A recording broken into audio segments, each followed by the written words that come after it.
On the occasion of her mother's birthday, Qin Chuan prepared a sumptuous dinner. However, his wife took their daughter and mother-in-law to a private room arranged by the beloved white moonlight, leaving him all alone at home. Did Qin Chuan endure this? No. He resolutely chose divorce, leaving everything behind to return to the single life.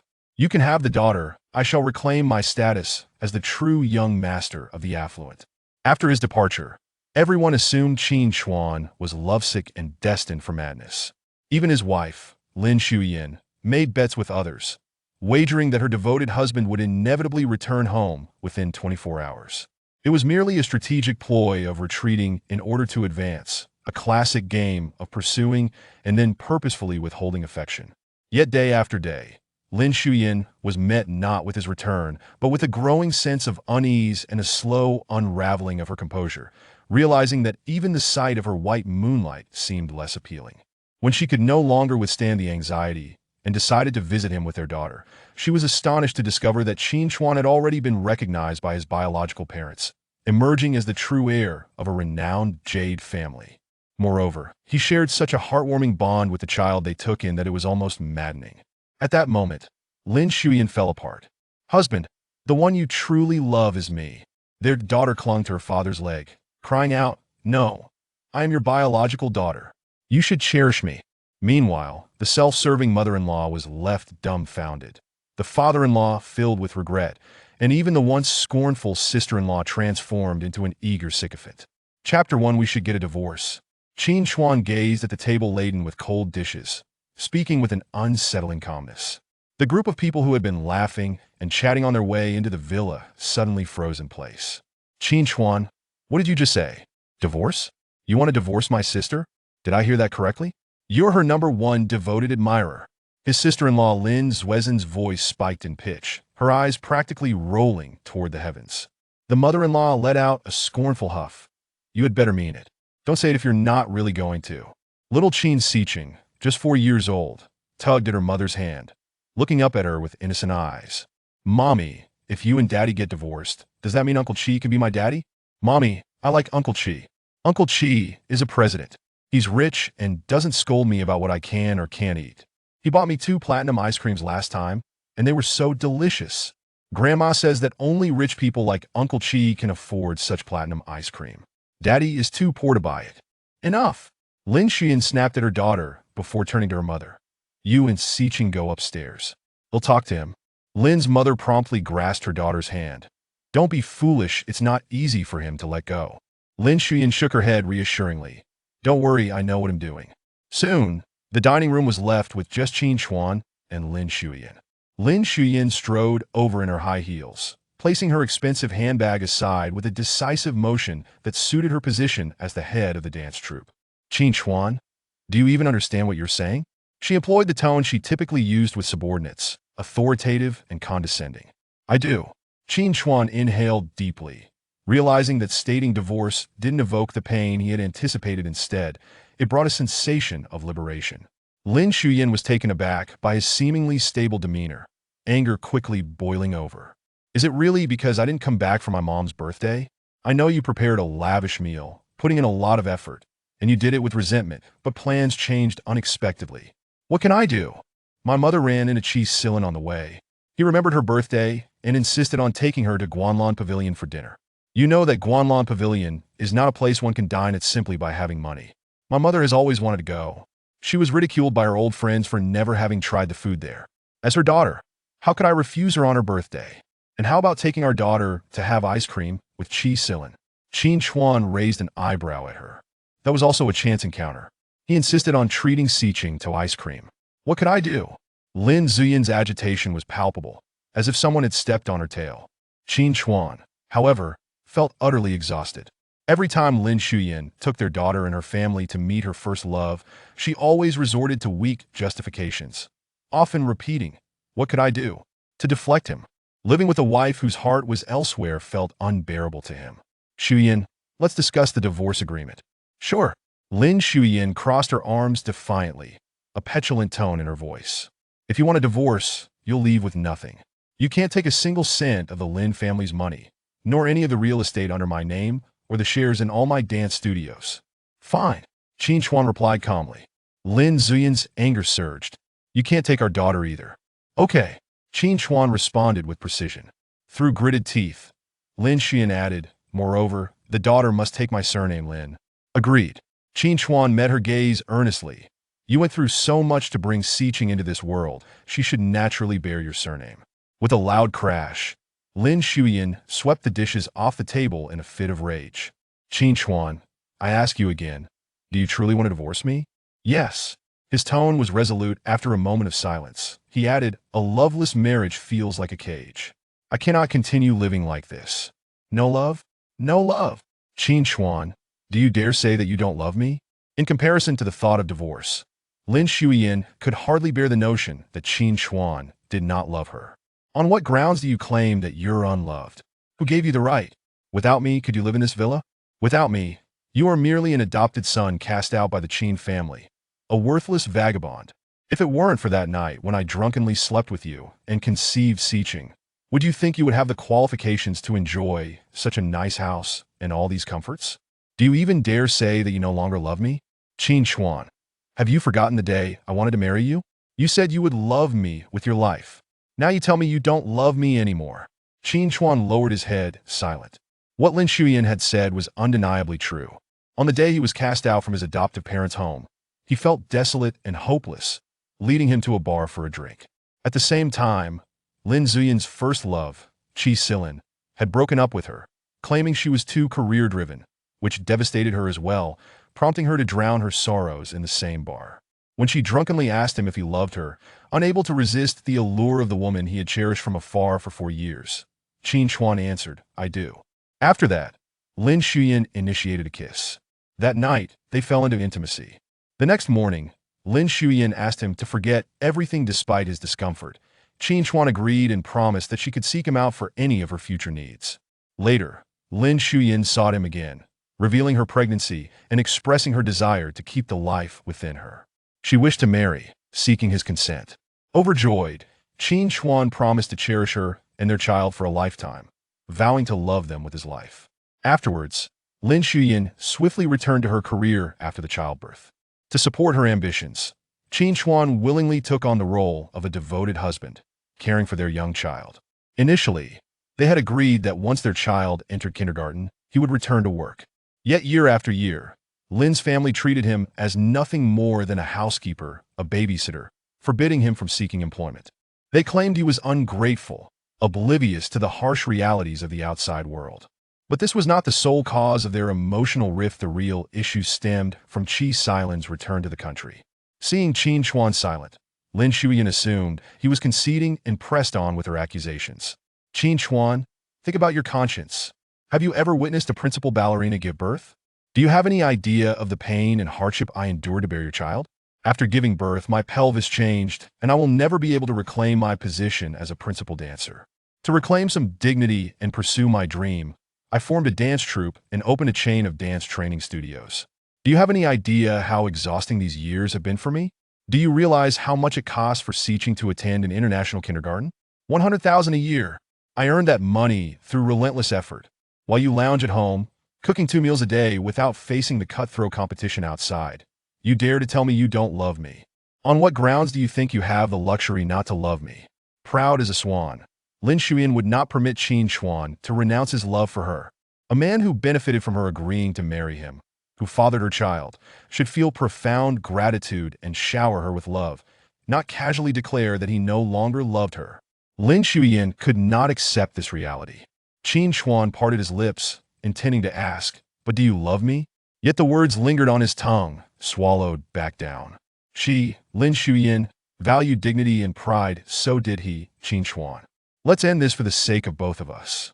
Qin Chuan felt utterly drained by this relationship. He'll make breakfast for you and Siqing one last time tomorrow before I leave.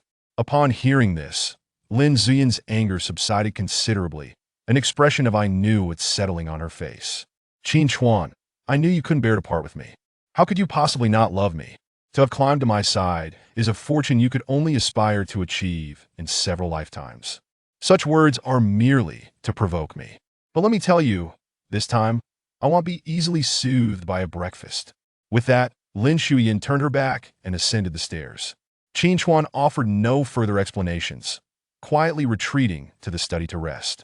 The next day, the mother-in-law's furious shout echoed through the living room early in the morning.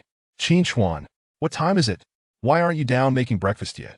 Are you trying to starve me? Chapter 2: How splendid Uncle Qi can become my father. Responding to her was Qin Chuan, who was descending the stairs with a small luggage trolley in tow. I am leaving today, so I will not be preparing breakfast for you. What? You won't make us breakfast? Then who will? Lin Mu reacted strongly. The servants can handle it. The Lin family can certainly afford to employ help, Qin Chuan replied calmly. Indeed, the Lin family could hire servants. Yet they insisted he perform tasks meant for them: cooking, caring for children, tending to the garden, and maintaining the cleanliness of the entire villa. The rationale was that their daughter marrying him was a tremendous blessing, and thus he should dutifully fulfill these responsibilities. With his time entirely consumed, he had been yearning to take on some design orders online or pick up part-time jobs, but he found no opportunity. At that moment, his 31-year-old sister-in-law, Lin Xueyan, descended the stairs, rubbing her sleepy eyes. Upon seeing Qin Chuan with his luggage, she smirked coldly. Qin Chuan, you seem to have grasped the art of women's theatrics, crying, throwing tantrums, and even threatening to hang themselves. Now that you've brought out your suitcase, your props are quite ready to. As she spoke, Lin Xueyan yawned and instinctively headed toward the kitchen, her tone impatient. Mom, you needn't waste your breath on him. How could he possibly leave? He is my sister's #1 devoted admirer, in love with her to the point of madness. There is no way he would divorce her. You all are the only ones deceived by him. During Qin Chuan and Lin Xueyan's marriage, Lin Xueyan had been inundated with dog food, witnessing a love so doting it seemed as if her sister were a fragile treasure that might melt away in his mouth. It left the single Lin Xueyan feeling quite jealous. She could not believe such a man would abandon Lin Xueyan. Upon entering the kitchen, she noticed only 2 lovingly prepared breakfasts. One was a cute little pig bun, exclusively for her niece. The other was an avocado salad sandwich, which she detested, clearly prepared for her sister. Hey, Qin Chuan, where's my breakfast? Lin Xueyan asked, hands on her hips, as she marched into the living room. I didn't prepare one, Qin Chuan replied matter-of-factly. He held no good impression of this sister-in-law, who constantly belittled him and intruded upon their marital life without boundaries. As he sought to end this relationship, he naturally felt no obligation to be cordial toward her. Respect is mutual. Since she did not respect him, he saw no reason to extend her the same courtesy. Lin Xueyan, taken aback, poked Qin Chuan's shoulder. Have you grown some backbone? Don't forget you eat from our Lin family's table, wear our Lin family's clothes, and you dare not make us breakfast? Just then, Lin Xueyan came down with their daughter and overheard the exchange. Qin Chuan intentionally refrained from retorting, waiting for Lin Xueyan to speak. As expected, she said nothing in defense of herself, but instead pushed their daughter toward him. Do her hair. We're running late. That a flicker of disappointment crossed Qin Chuan's eyes. He knew the end of this relationship was inevitable, and he should have cut ties swiftly without harboring any expectations. Yet he couldn't help but feel disheartened. In the past, he had hinted at his sister-in-law's lack of respect towards him, but Lin Xueyan would merely laugh and say, why bother arguing with her? She's just an unmarried old maid venting her frustration. Having only mentioned it twice, he ceased to press the matter. After all, men should not be petty. He had hoped that his wife would address the issue with her sister, but with her dismissive attitude, he felt there was no need to pursue it further. Taking their daughter's hand, he lifted her onto a high chair and asked, shall I style your hair into 2 buns? Yes, I want 2 buns, Qin Sicheng replied, lowering her head to eat. As she bent down, her hair got tugged, and her brows furrowed. Daddy, are you even capable? You're hurting me. Why are you so clumsy? Qin Chuan paused, taken aback, yet he said nothing. How could he not feel hurt when this little girl, whom he had held since birth, uttered such words? He had also attempted to educate her a few times, but the Lin family always defended her, leading her to fear him less and show him less respect over time. At tea that moment, Lin Xueyan sat across from them, calmly enjoying her breakfast while perusing reports on her tablet, completely unfazed by her daughter's comments. Soon, the buns were styled, and Qin Sicheng glanced at her reflection in the mirror, pouting. It looks terrible, Daddy. Take it down and redo it into a single bun. All right, Qin Chuan replied good-naturedly. This scene was all too familiar to everyone. If there was one aspect in which Qin Chuan excelled, it was his patience, which was so abundant it seemed he possessed none at all. Yet upon reflection, One might conclude that this was precisely what he ought to do. A man who cannot manage household affairs and lacks the ability to read the room serves little purpose. Qin Chuan restyled his daughter as hair. Suddenly, she looked up, as if recalling something. "Daddy, are you really going to leave?" Her little eyes, strikingly similar to her mother's, were particularly beautiful. A pang of reluctance tugged at Qin Chuan's heart as he nodded. "Wonderful!" The little one clapped her hands. "Then Uncle Qi can be my daddy." Her words pierced Qin Chuan's heart like a sharp blade, causing his complexion to drain of color. Instinctively, he glanced at Lin Xueyan, who was still engrossed in her reports, showing no reaction. She had always regarded such statements as mere childish play. What did it matter? Why should an adult argue with a child? This had been Lin Xueyan's prior retort to him. Qin Chuan forced a bitter smile, suppressing the ache within him, and gently patted his daughter's head. "Congratulations, you will have a new daddy. I am leaving today and will no longer pick you up from kindergarten. But remember, do not go off with strangers. And you are lactose intolerant, so you mustn't eat ice cream containing milk. It's best to avoid platinum ice cream as it contains allergens." Before he could finish, Qin Siqing interrupted angrily. "I don't want to hear any of this. Just go already. I love platinum ice cream. Only the poor can't afford it and say it's bad." A wave of pain coursed through Qin Chuan's chest. At that moment, Lin Xueyan finally set down her reports and looked at him. "Are you certain you're leaving today?" "Yes," Qin Chuan replied. "Goodbye then." Lin Xueyan's expression turned icy. "However, once you step out of this house, returning will not be so simple. Thank you for giving birth to our daughter," Qin Chuan stated, and after uttering those words, he grasped his luggage and prepared to leave. "Wait." His sister-in-law, Lin Xueyan, obstructed his path. In her haste, she stood too close, momentarily lost in the allure of Qin Chuan's handsome features. When his sister had first brought him home, she had been struck by his good looks, feeling envious of her sister. However, upon learning that he had just graduated, with neither car nor house, her jealousy had significantly diminished. Clearing her throat, Lin Xueyan regained her composure. "You can leave, but we must inspect your luggage. You know that any antique from our Lin family villa can fetch a pretty penny. Do not overstep." Qin Chuan's gaze turned sharp. "Since I have promised to leave with nothing, I have no intention of taking even a single item from your family." Before he could finish, Lin Xueyan bent down and tried to seize his luggage. Qin Chuan attempted to stop her. However, Lin Xueyan had always lacked a sense of boundaries, and at that moment, as she bent down, the low-cut dress she wore revealed a generous expanse of her bosom. Qin Chuan's gaze instinctively diverted, allowing Lin Xueyan the opportunity to wrench open his suitcase and rummage through it.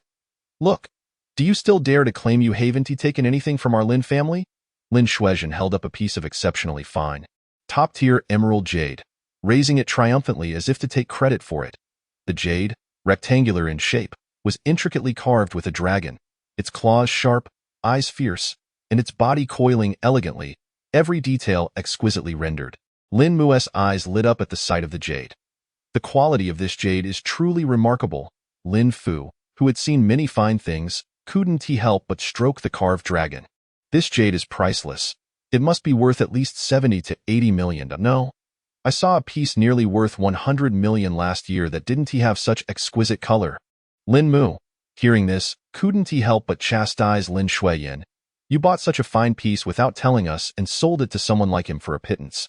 Qin Siqing poked her chubby cheek. "Shame, shame, shame. Daddy is stealing from mommy." Lin Xueyan furrowed her brows and approached to inspect the green jade. "I have never purchased this jade." At her words, the Lin family was taken aback. "This jade belongs to me." Qin Chuan reached for his rightful jade. But Lin Xueyan wouldn't allow it, her expression defensive, pressing the jade against her chest, making it impossible for him to retrieve it. "How could you possibly possess such a fine item? That jade was given to me by a servant from the Qin family." Before he could finish, Lin Xueyan interrupted him. "A Qin family servant? How could they possibly have such quality jade?" "Qin Chuan, if you're going to lie, at least put some effort into it. Unless a servant stole it from their master and gave it to you after some rendezvous," she spoke. Lin Xueyan turned to her sister. "Think carefully. This truly isn't yours. Could it be you bought too many things and simply forgot?" Lin Xueyan held the jade, mesmerized by its quality. Even as someone who disliked jade, she found this piece particularly appealing. Lin Mu watched her daughter with eager eyes, hoping she would claim the jade as her own, anticipating the chance to flaunt it. Yet Lin Xueyan shook her head. "I'm certain I have never purchased it. Besides, you know I would invest any money I have into my dance troupe. Why would I buy such a high-end luxury item? She might spend on handbags worth hundreds of thousands, but she could never afford a jade worth tens of millions. This jade is indeed mine. Many years ago, when I was swapped with a child from the Qin family, a nanny brought me back to the Qin family and discovered I had this jade. Fearing her mistake would be uncovered, she secretly hid it. When I left the Qin family, she gave it to me, saying it would allow me to have a keepsake for recognizing my birth parents in the future. There is an inscription on the back of this jade. May my child's life be smooth. Transform into a dragon upon encountering water, move like a dragon and tiger, and may all wishes be fulfilled." Lin Xueyan, somewhat skeptical, flipped the jade over and, upon seeing the inscription, looked at Lin Xueyan in astonishment. "It really is. Please return the jade to me. It holds great importance and significance for me." Qin Chuan extended his hand. Lin Xueyan swiftly pressed the jade against her chest. "Hey, Qin Chuan, are you even a man? All right, I'll take it as this jade is indeed yours. You married my sister without any bride price or gifts, no car or house, not even a decent ring. Now that you're divorcing, you can't even part with a fine piece of jade for your sister and daughter. If anyone asks, 'Hey, Qin Chuan, what did you leave your wife after the divorce? What kind of alimony did you provide?' What will you say? This jade is a token of recognition for my biological parents." Lin Xueyan casually placed the jade around her niece's neck. "Chung, this is a gift from your daddy. Wishing you good fortune." Lin Xueyan wanted to interject, but Lin Xueyan cut her off. "Consider this your alimony. Otherwise, people might think you were left high and dry by him. If you lacked everything at the wedding, don't expect any compensation upon divorce." Upon hearing this, Lin Xueyan fell silent. Yet Qin Chuan firmly stated, "That's unacceptable. I can give you everything else, but this jade is non-negotiable. I have a duty to support my child until she reaches adulthood. According to local standards, I will provide whatever alimony and child support the law requires." Before he could continue, Lin Xueyan laughed, interrupting him. "You? Alimony? Don't make me laugh. You haven't worked in 5 years, are out of touch with society, and are just an art student. What could you possibly do? Work at a construction site? Do you even know how much Chung needs annually? Do you know how expensive my sister's skincare products and her monthly bird's nest are?" Qin Chuan's expression grew cold. "Then let it be according to the court's decision. I will not shirk my legal obligations." Listening to this, Qin Si Chung tugged at the necklace around her neck, showing no mercy as she declared, "It's ugly. I don't want this." Uncle Qi said a princess should wear pretty necklaces. Qin Chuan's heart ached as he picked up the jade pendant. Suppressing the last vestiges of disappointment, he began to tidy up the disheveled clothes his sister-in-law had created.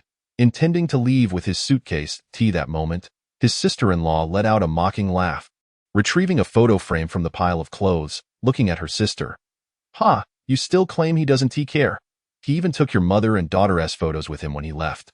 Upon hearing this, Lin Xueyan's previously grim expression softened somewhat. To be fair, Qin Chuan had treated her well over the years. Especially with his striking looks and physique, he was truly a rare find. Even more so than Qi Sili. Aside from lacking a prominent background and career, he was indeed an impeccable husband. Qin Chuan expressionlessly snatched back the family photo of the three of them from Lin Xueyan and shoved it back into his suitcase. This was a memento from his marriage. He did not believe that separating from his wife meant he had to treat her as an adversary. Having finished packing, Qin Chuan pulled his suitcase out of the Lin family villa, not once glancing back at the little girl he had held in his arms since birth, patiently coaxing her to sleep night after night. The moment he stepped out of the Lin family villa, he noticed the sky was exceptionally blue, and the air felt remarkably fresh. A smile tugged at the corners of his mouth, but behind him, he heard his sister-in-law's sardonic voice. "I bet you one tea lasts a day before you come crawling back. If you don't return, I'll chop off my head and use it as a chair." Qin Chuan ignored her, continuing forward with his suitcase. After taking only a few steps, Lin Fu hurried after him, sneakily stuffing 2,000 yuan into his pocket. "Dad, no." Lin Fu anxiously glanced back, his voice raised. "Take it, it's for you. Just a little bit of pocket money. You'll need some cash for the days ahead."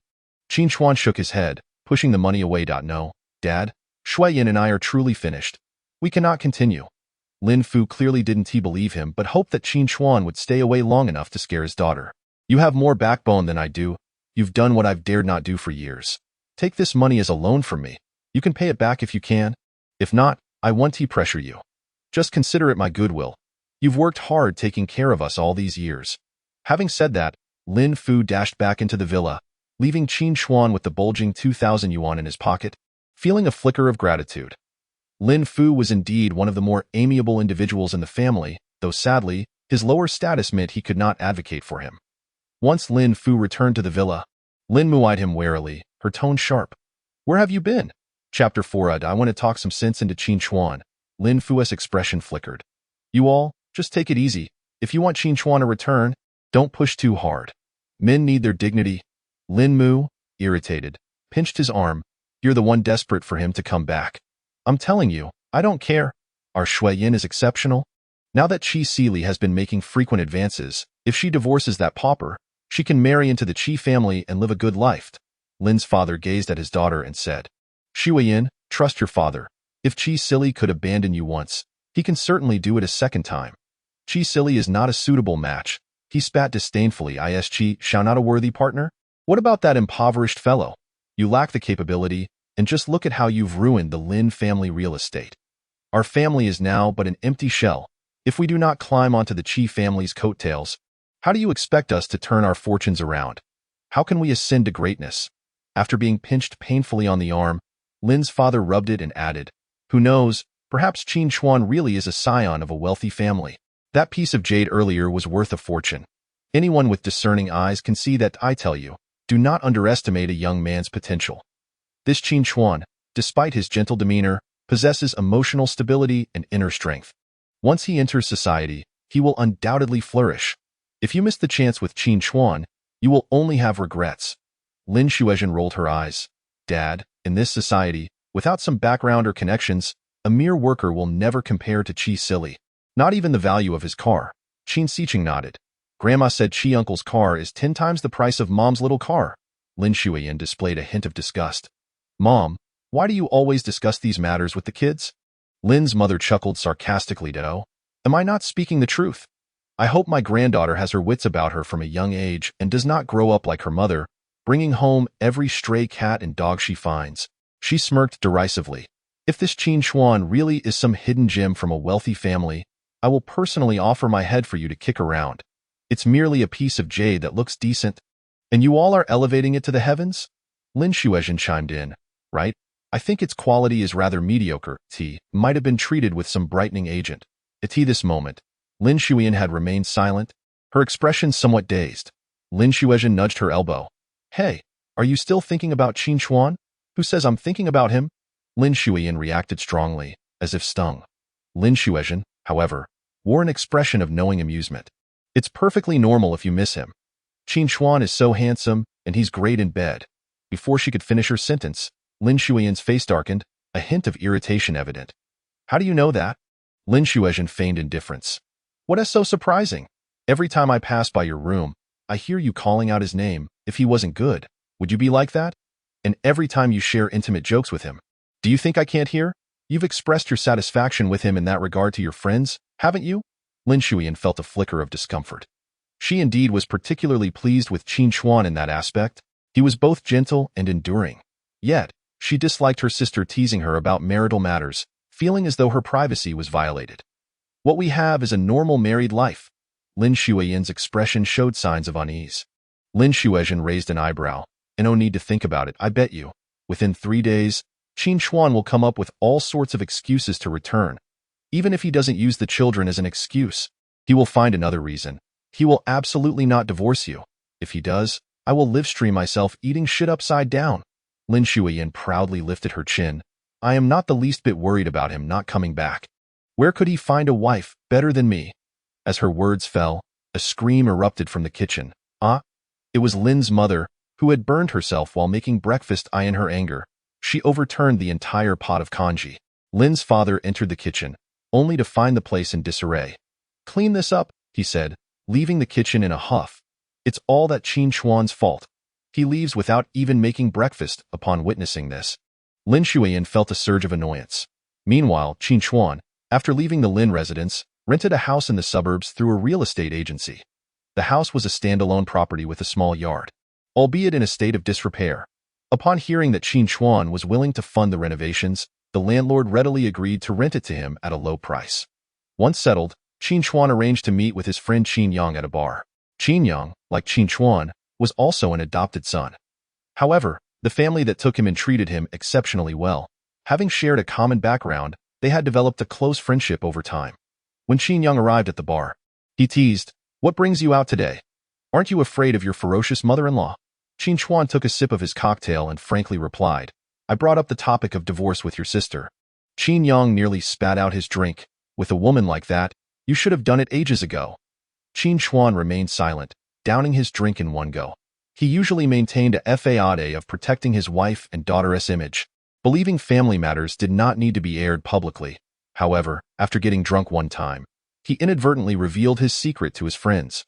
Before long, a group of musicians entered the bar. Chuan Gu, a man carrying an electric guitar, playfully slapped him on the shoulder and teased, "How dare you come to a bar? Aren't you afraid of your wife dragging you back home?" Qin Chuan said nothing but raised his drink, signaling his friends to stop the teasing. Qin Yang couldn't help but silently mouth, "Divorce." The guitarist Bin was taken aback. "Chuan Gu, is that true? Are you really getting divorced?" Qin Chuan nodded. Then, "Chuan Gu, do you want to join us for a jam? We're performing tonight. You should come on stage as our lead singer and let us relive our college band days. If you weren't divorcing your sister, I wouldn't dare invite you for fear of your home situation." Hearing this, Qin Chuan felt a pang of bitterness. These were his college bandmates, but as his wife Xueyan had disapproved of them, he had gradually distanced himself from this group after marriage. To his surprise, they were still considerate of his struggles. "Come on, Chuan Gu, you can't imagine how terrible Bin usually sounds when he sings." "Exactly," Bin, with the electric guitar, pretended to throw a punch at a couple of guys. "All right, I'll play with you." Qin Chuan set down his drink and took to the stage with his former bandmates, completely oblivious to the burning gaze in the corner of the bar, which followed him with an almost obsessive intensity. At that moment, Lin Xueyan was being dragged by Lin Xueyan toward the very bar where Qin Chuan was performing. Chapter 5. A stunning performance. Lin Xueyan's jealousy. Qin Chuan stood on stage, his striking appearance naturally drawing attention. His refined features radiated an alluring charm, and as he began to perform, he garnered numerous admiring glances. Several sharp-eyed women in the bar exchanged whispers, "Who is he? Is he the new lead singer? That young man is quite handsome at a wow. He's so dashing, and there's a certain husbandly aura about him. I really want to flirt. All right, after the show, I'll ask him for his WeChat." Of course, there were also skeptical voices. "Can someone that delicate really sing rock?" At that moment, the bassist, while adjusting the sound, quietly asked Bin, "Do you think he can do it? He hasn't sung in ages." Bin shot him a sidelong glance. "Trust me, if Chuan Gu can't do it, who can?" Soon, a pulse of electrifying sound filled the room. The bassist and guitarist quickly got into the groove. Qin Chuan felt as if he had returned to his college days, gripping the microphone with his long, elegant fingers, making one wish to be those beautiful hands' admirer. Then, a voice emerged, deep and resonant like a bass drum. "I've walked through the gloomy mountains, crossed the frozen streams, and seen the ocean floor filled with fish, yet I couldn't bring you along," his voice rang out. It captivated the audience. It was as if those submerged in the dark depths of the sea had suddenly glimpsed vibrant, dazzling colors. Gradually, the atmosphere heated up, and everyone began to sway to the electronic music. Qin Chuan exchanged smiles with Bin and the old bandmates, a smile that only they understood, the kind that signaled their musical connection. The exhilarating feeling of youthful passion surged through him once more. As he sang, sweat glistening on his forehead, the pent-up frustration in his heart seemed to dissipate with every note. Soon, the entire audience joined in, singing along to "Why Not Go Home and Drink Some Tap Water." The atmosphere reached a fever pitch. Even the bar owner, noticing the unusual excitement, rushed out from backstage, incredulous at the scene unfolding. This band had performed together before, but none had ignited the crowd like this. The bar owner, in shock, gazed at the stage and beheld Qin Chuan, clad in a white shirt, his handsome and profound features exuding a hint of husbandly charm. He moved naturally, his eyes sparkling with joy, as if he and the stage, the band, were one. In him, the bar owner saw the very essence of musical vitality. Moreover, his voice was piercing, rich with a hint of seductive allure, a truly distinctive and recognizable sound. This man was destined for greatness. The bar owner, Ivy, smirked, turning to those nearby. How about we sign him as a long-term resident singer? Ivy nodded, her gaze fixated on Qin Chuan. Sign him, whatever the cost. This kid could become our cash cow. With my promotion, within a week, countless girls will flock here, all drawn by him. Just wait and see. At that moment, the song came to an end. Ben suggested switching to a softer tune. In reality, Ben had his own motives. He wanted to prove that their band could perform both fast-paced rock songs as well as slow ballads. Qin Chuan understood his intentions with just a glance. This time, Ben initiated a heartfelt slow song. Accompany You to Wander by Lin. The melodious voice soon flowed from the microphone, imbued with a strong narrative quality, as if a heartbroken man was sitting before you, sharing his sorrows. I don't know why, but sorrow troubles me. Sometimes under the moonlight, it can take away the desolation of love. The audience was immediately ensnared by his expressive delivery. This young man must have a story. Yes, I want to heal him. The audience was captivated. At this moment, Lin Xueyan, who had just stepped into the bar, was also struck by the enchanting melody. Her sister Lin Xueyan nudged her elbow. What do you think? Not bad, right? I didn't misjudge him. This bar has a high standard. Lin Xueyan clutched her bag tightly, still wanting to turn back. Forget it. Let's go home. I have never liked places like this. After a previous visit to a bar that had gone horribly wrong, Lin Xueyan had developed a distaste for such venues. Don't. You're here now. Just think of it as a way to relax. Staying at home will only remind you of that guy Qin Chuan. And the more you think, the angrier you'll get. Lin Xueyan forcibly pulled Lin Xueyan into the crowd. You know what? The resident singer here is quite impressive. With this sound quality, he could win awards in any singing competition. As she spoke, Lin Xueyan curiously glanced at the stage, only to be struck by a bolt of lightning. Qin Chuan?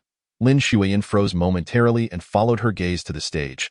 There stood Qin Chuan, clad in a white shirt and black trousers, perched on a tall iron stool, passionately singing, "As night deepens, with only the moon opposing me. I clutch a candy, gazing in your direction. Hurry and tell me, are you on your way?" Qin Chuan's expression was one of deep emotion, his piercing voice resonating with anguish, painting a vivid picture of a devoted man awaiting his beloved's return. Lin Xueyan elbowed Lin Xueyan. See?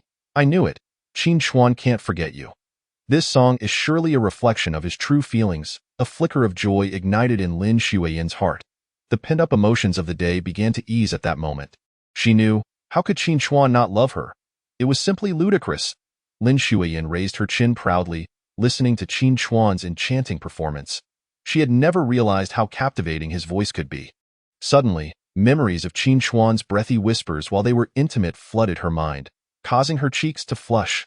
Around her, women eagerly whipped out their phones to capture the moment. Observing their infatuated expressions, Lin Xueyan felt a sense of vanity swell within her, an unprecedented satisfaction. She even felt a twinge of pride. Qin Chuan belonged solely to her. As the performance concluded, Lin Xueyan stood up and walked toward the stage. Faster than her, however, was the bar owner Ivy, clad in red shorts, sexy black stockings, and towering heels, her wavy hair cascading down as she approached Qin Chuan. With wine-red nails, she pressed a business card against Qin Chuan's muscular chest. Hi, I'm Ivy, the owner of this bar. It's a pleasure to meet you. I'd like to hire you as our long-term resident singer. You can set your own price. In the next instant, Lin Xueyan rushed forward. Stop. Don't you dare touch my husband. Chapter 6. I reserve the right to be your first pursuer. As Lin Xueyan's voice echoed, the bar fell silent. Ivy retracted her wine-red claws with a look of displeasure. Lin Xueyan stomped her foot in frustration. Qin Chuan, I forbid you to sing in such a vulgar place. You are not to accept her business card. Upon hearing this, the entire band frowned. What do you mean by vulgar place? The bassist retorted. Exactly. You can stop me from flirting, but you can't call my bar vulgar. Ivy crossed her arms, her expression sultry. Seeing this, Qin Chuan quickly leaned in and whispered to Lin Xueyan, don't make a scene here. Just go home. How ridiculous. You're allowed to be here, but my sister has to leave. Lin Xueyan approached with her arms crossed. Qin Chuan, if we hadn't come, we wouldn't have known that you were lamenting about my sister while singing your heart out, all the while flirting with the bar owner. Qin Chuan frowned in displeasure. Lin Xueyan, show some respect. The bar owner hasn't done anything wrong. As a fellow woman, you can't slander her like that. Hearing this, Ivy's mood brightened. and she playfully fanned herself with the business card. Her impression of Qin Chuan improved as she appreciated his gentlemanly demeanor. However, she lamented internally, what a pity, he is a married man. Lin Xueyan, feeling slighted by Qin Chuan, grew agitated. How is that slander? What kind of respectable woman would be in a place like this? Her words undoubtedly offended every woman present in the bar. Angry glares shot toward them. Qin Yang chuckled derisively. How amusing. And how did you end up here then? Lin Xueyan's face faltered. I came to accompany Xueyan to unwind. Sure. You're different, you're virtuous, right? Qin Yang waved his hand dismissively. Please, virtuous ladies, do hurry along, don't disturb us. Absolutely not. Lin Xueyan's gaze was fierce. Qin Chuan, you must declare today that you will not sing here. Why not? Qin Yang retorted, laughing. You're already divorced. What does it matter if Chuangu sings here or on the street? As his words landed, Ivy's eyes lit up. The women who had previously hesitated to approach now stirred with interest, realizing he was a divorced man, which only heightened their allure toward him. Exactly, he looks like someone worth flirting with. Divorced men can be so charming. Lin Xueyan, hearing the surrounding women discuss Qin Chuan, felt her anger boil over. She punched Qin Chuan in the chest. Look at the company you keep. Qin Chuan, you've been a part of our family. Can't you have a bit more self-respect? She shot a fierce glare at Qin Yang. Who said we are divorced? We have yet to complete the formalities for the day, yet I can control him for a whole day. I will not allow him to sing in such a place, tarnishing my daughter's reputation. My daughter is destined for an international school. What will people say when they inquire about her father's profession? Should I say her father performs in a bar?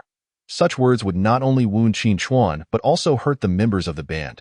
A sharp pain tugged at Qin Chuan's heart, and his expression darkened as he solemnly declared, Xueyan, I have already filed for divorce. Today, I have also moved out of the Lin family. Henceforth, let us part ways amicably. Please do not interfere in my life any further. I am an adult, capable of making my own decisions. Oh, so you're single and in the reserves? Ai Wei shot a flirtatious glance at Qin Chuan. Handsome, once the divorce paperwork is finalized, remember to find me. I wish to be your very first suitor. As her voice trailed off, other women around joined in the teasing. I reserve the second spot. I claim the third. Count me in two. Handsome. Shouldn't we exchange WeChat first? The chorus of voices from the surrounding women rose in unison. Qin Yang nudged Qin Chuan's elbow. Well done, brother. Your charm remains undiminished. He then made a face at Lin Xueyan. Did you see that? My brother's market value is soaring. Kindly let go, so he can reclaim his former glory. Lin Xueyan trembled with rage, grasping Qin Chuan's collar tightly. Qin Chuan, do you understand? I will not permit you to sing in such a place. I will not allow you to associate with this group of aimless individuals. I demand that you reject that woman immediately and sever ties with these good-for-nothings. Brother Chuan, Ben, the band leader, quickly interjected. We need you. You cannot leave us. Ben was acutely aware that the bar's owner had initially intended to dismiss them, but it was Qin Chuan's arrival that had altered her decision. The band they formed in college had once enjoyed great success, holding underground concerts with a dedicated fan base. However, since Qin Chuan departed to focus on family, the band had plummeted. It was evident how vital Qin Chuan was to their success. Qin Chuan understood the stakes involved. Over the years, Ben had sought him out repeatedly, but due to his responsibilities towards his daughter, he had always declined. After a moment's hesitation, Qin Chuan ultimately turned down Ben once more. I apologize, but I can only make guest appearances. I cannot join you. Upon hearing this, Qin Yang became exceedingly agitated. Brother, why do you fear this tigress? You are divorcing her. What tigress? Show some respect. Lin Xueyan retorted fiercely, protectively shielding her sister. Soon, tensions escalated between the two factions. Lin Xueyan's words grew increasingly harsh, seemingly belittling both the band members and the bar patrons, treating them as if they were beneath her.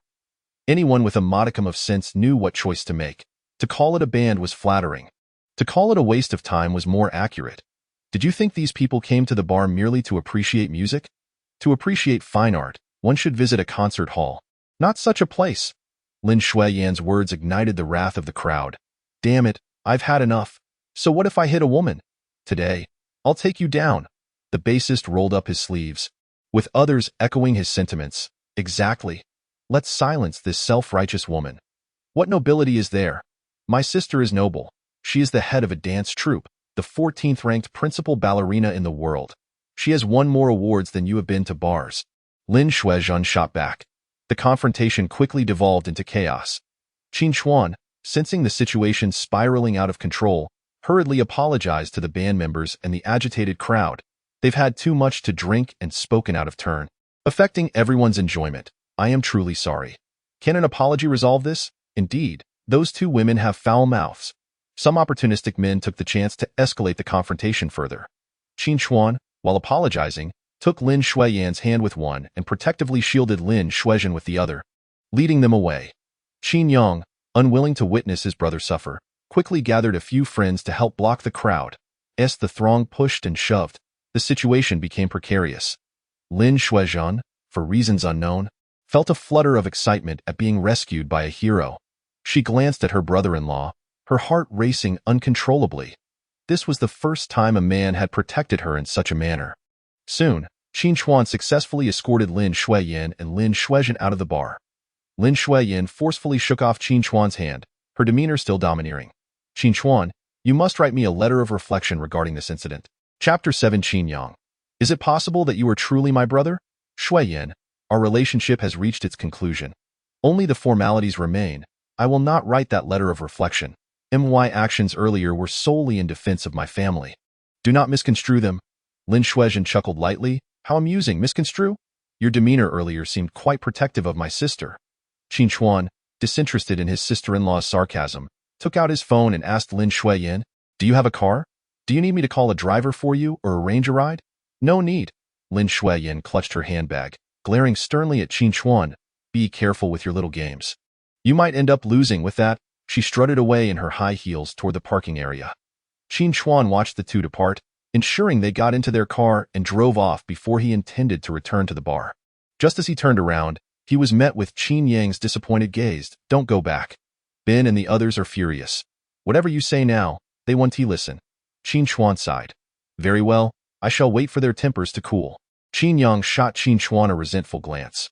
Get in the car. With that, Qin Yang unlocked the nearby Neo vehicle and got in. Qin Chuan followed suit, just fastening his seatbelt when he heard Qin Yang venting in frustration. I just treated those troublemakers to drinks. The bill is on you. In situations like earlier, treating people to drinks is the best way to diffuse the tension, Qin Chuan remarked, realizing that his younger brother still had his back. A smile crept onto his face. All right, duly noted. Upon hearing this, Qin Yang, who had initially turned on the ignition, switched it off again. Brother, I am genuinely disappointed in you. Why did you refuse Ben? Qin Yang, I have given it considerable thought. Pursuing a band is not my future direction. I am an art student and aspire to engage in work related to my field. I have plans for my future. However, I understand that if I rejoin Ben's band, it would likely lead to extensive touring, which would disrupt my own plans and career. I can differentiate between hobbies and career development. Qin Yang's eyes brightened. What, brother? Are you saying your refusal of Ben had nothing to do with Lin Xueyan? Of course not. Qin Chuan shook his head. Then why were you protecting her earlier? Qin Chuan smiled helplessly. Qin Yang, until the divorce agreement is formally signed, those two are still, in name, my wife and sister-in-law. In such a situation, if I were to witness another man attempting to harm my family, wouldn't it be unmanly of me not to intervene? Qin Yang nodded in understanding. That certainly makes sense. With that, he resumed driving. By the way, Brother Chuan, do you need to go anywhere else? Or shall we head directly back to the apartment? Qin Yang asked while steering the wheel. Please take me to the Ming family. The Ming family? Haven't they kicked you out? Why would you go back? Qin Yang's voice rose slightly. With the Mid-Autumn Festival approaching, I ought to pay them a visit. Although Meng Mu has never treated me well, Meng Fu has always been kind to me. If I do not visit him, he will be disappointed, and my conscience will be troubled. Upon recalling Qin Chuan's adoptive father, Qin Yang had no further objections and accompanied him to a supermarket to buy a box of mooncakes and some pu'er tea, before dropping him off at the gates of the Meng family villa. Qin Chuan entered, carrying the gifts, a tea. That moment, Meng Fu was seated in the living room, engrossed in news on his tablet. Upon seeing Qin Chuan, his eyes lit up with joy. Meng Chuan, what brings you here? Although it was a question, a smile could not help but spread across his face. Dad. Qin Chuan began to call out but quickly corrected himself. Uncle, with the Mid-Autumn Festival approaching, I came to see you. This is a gift for you. After a brief pause, Qin Chuan felt it necessary to explain, adding, "I should also inform you that Xueyan and I are getting a divorce." What? Meng Fu removed his glasses, concern evident in his eyes. What has happened? Is there some conflict? It is my fault. Before Qin Chuan could finish, a loud crash echoed from upstairs. Meng Fu frowned, visibly displeased. Qin Chuan felt a tinge of embarrassment. Before long, Meng Mu hurried down the stairs in a flurry. "I told you." He does not bear the surname Meng. From the day he was cast out of the house, he is no longer allowed to call himself Meng Chuan. He is a Qin, just like that wretched woman. As she spoke, Meng Mu relentlessly shoved Qin Chuan toward the door. "Get out. Hurry. He is that woman's son. What business do you have here? Are you deliberately trying to provoke my son?" Meng Fu interjected, "Affluent, do not act this way. A Chuan is a good child." This statement only served to infuriate Meng Mu further. "What good child? Does that mean my child is a bad child?" She fixed her piercing gaze on Qin Chuan. "When our families were misled into switching children, I treated you like a young master for years. Where is your mother? She left my son in an orphanage. That heartless woman. Why should her son live so well while mine suffers so terribly?" Qin Chuan, witnessing his once loving mother turned into a figure of rage, felt an overwhelming sense of hatred and a painful ache in his heart. "Meng Mu, if my biological mother has indeed done wrong, I will apologize on her behalf. However, could you please provide me with information about my biological parents?" Qin Chuan's gaze was earnest. No, a Chuan, do not listen to her nonsense. Your mother is not that kind of person." Before Meng Fu could finish, he was cut off by Meng Mu's sharp rebuke. "No. I will not allow you to say a word. If you dare reveal anything to him, I will hang myself in your bedroom. I keep my word. Why should that woman, who has committed so many wrongs, be allowed to reunite with her son? I refuse to allow it. I want her to suffer for the rest of her life." Another crash echoed from upstairs. Meng Mu was distraught. "Leave now. It is all your fault. You triggered my son's condition. His depression is all you're doing." Qin Chuan was forcefully pushed out of the villa. Following closely, the mooncakes and pu'er tea were thrown out after him. Qin Chuan picked up the items, sighed, and returned to the car. Qin Yang glanced at his watch and teased, "Well done. You've been gone for over 20 minutes. Qin Chuan lowered his eyelids slightly. "I have received a fine education. Her son has not. It is only natural for her to harbor resentment. Yet, I cannot bring myself to believe my biological parents are like that." Qin Yang nodded in agreement. "With such commendable character traits, your biological parents must be equally admirable. By the way, Brother Chuan, did you manage to find out any information regarding your origins?" Qin Chuan shook his head. Suddenly, Qin Yang slammed on the brakes. "Wait a minute, Brother Chuan. What if it is possible that you are actually my brother? I carry the surname Qin, and you do as well. My adoptive parents previously had a stillborn child. Do you think it could be that you are that stillborn?" Chapter 8. Qin Chuan is also someone else's white moonlight. Don't be ridiculous. Qin Chuan shot Qin Yang a glare. "After discovering my surname is Qin, do you know how many people share that surname in this city?" Qin Yang shook his head. "Over 100,000. How could it be that coincidental? I must be part of your family. Moreover, your adoptive parents had a stillborn child, which does not align with my situation." Qin Yang fell silent, clearly crestfallen. It was indeed improbable. "Sigh, Brother Chuan. I did not mean to tease you. I genuinely feel that we share an extraordinary bond. You know?" Qin Chuan shot him a sidelong glance. "You have been single all these years. Could it be that you have feelings for me? Get lost." Qin Yang, had he not been driving, would have leapt to kick him. The two burst into laughter. Sometimes, the tacit understanding between brothers was simply remarkable. Upon arriving at Qin Yang's apartment, he handed Qin Chuan a card. "The password is 6/8. There are 200,000 inside. As your startup capital." Qin Chuan was about to say something when Qin Yang's expression turned cold. "This is a loan. If you dare be polite with me, you are no longer my brother." Qin Chuan refrained from being overly sentimental and accepted the card. "All right, thank you, brother. Now that's more like it." Qin Yang settled onto the sofa, crossing his legs as he began playing a game. "You can stay here. I do not come often. Feel free to stay for as long as you wish. Frankly, you should just sell that house in the suburbs and move in here. Why waste money? Besides, that building is too dilapidated. Who knows how much it would cost to renovate?" "Qin Yang, I appreciate your kindness. Your help means a lot to me, brother. As for that house, I have my own thoughts." Qin Yang paused for a moment. "All right, brother. I respect your decision. You have always had your own ideas." At that moment, in a high-end office within a business building in the city center, a woman with a slightly chubby face and a lovely, delicate appearance was sitting in front of a computer, typing furiously on the keyboard, almost sparking flames. Her secretary knocked on the office door and entered. "President Lin, my sister, I knew you would be working late." The response from the woman, Lin Xueyan, was a flurry of keyboard sounds. Bang, bang, bang. It sounded as if she were venting her frustrations. "Sister, guess what happened after you left the bar?" "What happened?" The woman looked over with an impassive expression, startling Zhu into silence. "My sister, you scared me to death." Zhu clutched her racing heart, unable to suppress a roll of her eyes. "Such a waste of the beautiful face Auntie gave you. With such a kawaii face, you should not be an ice queen all day. Do you not know what the employees say about you? They call you the jade-faced demon." Lin Xueyan shot her a warning glare. "You better have something to say. If not, get out of my sight." Her mood was far from pleasant. "Of course I have something to say.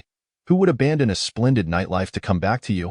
As she spoke, Zhu leaned in, eager to share the gossip. "Sister, guess what happened after you left?" Hearing this, Lin Xueyan felt a wave of irritation wash over her. She pushed away the keyboard and reclined in her chair. Earlier that day, she had gone to the bar with her colleagues to unwind, only to run into Qin Chuan, the object of her long-held affection from university, a man who would forever occupy a special place in her heart. Just as she was lost in admiration for Qin Chuan's performance, his wife appeared.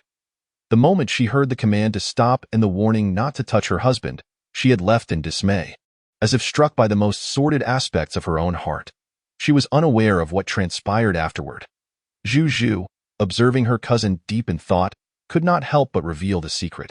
Later, Qin Chuan's brother said that Qin Chuan has already filed for divorce. "What?" Lin Xueyan seized Zhu's arm, gripping tightly. "What did you say? Divorce? Is it true?" "It hurts. It hurts. Sister, you have no idea how strong your grip is." Zhu quickly withdrew her hand. Realizing her excitement had gotten the better of her, Lin Xueyan released her grip. "Is what you said true? You mustn't deceive me. It is true.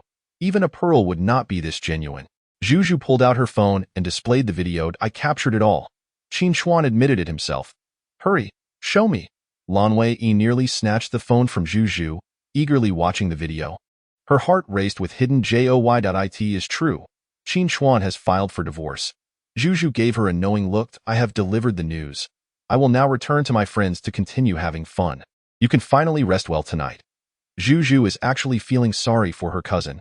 Having harbored feelings for someone for so many years, just as she was about to turn away, Lin Xueyan suddenly called out to her. "Zhu." Zhu turned her head to look at her. "Next month's salary will increase by 20. Zhu exclaimed. "Long live, cousin." After Zhu left, Lin Xueyan felt a mix of excitement, fear, and unease. She opened her phone and repeatedly watched the video she recorded of Qin Chuan's performance that night, her fingers caressing his face on the screen.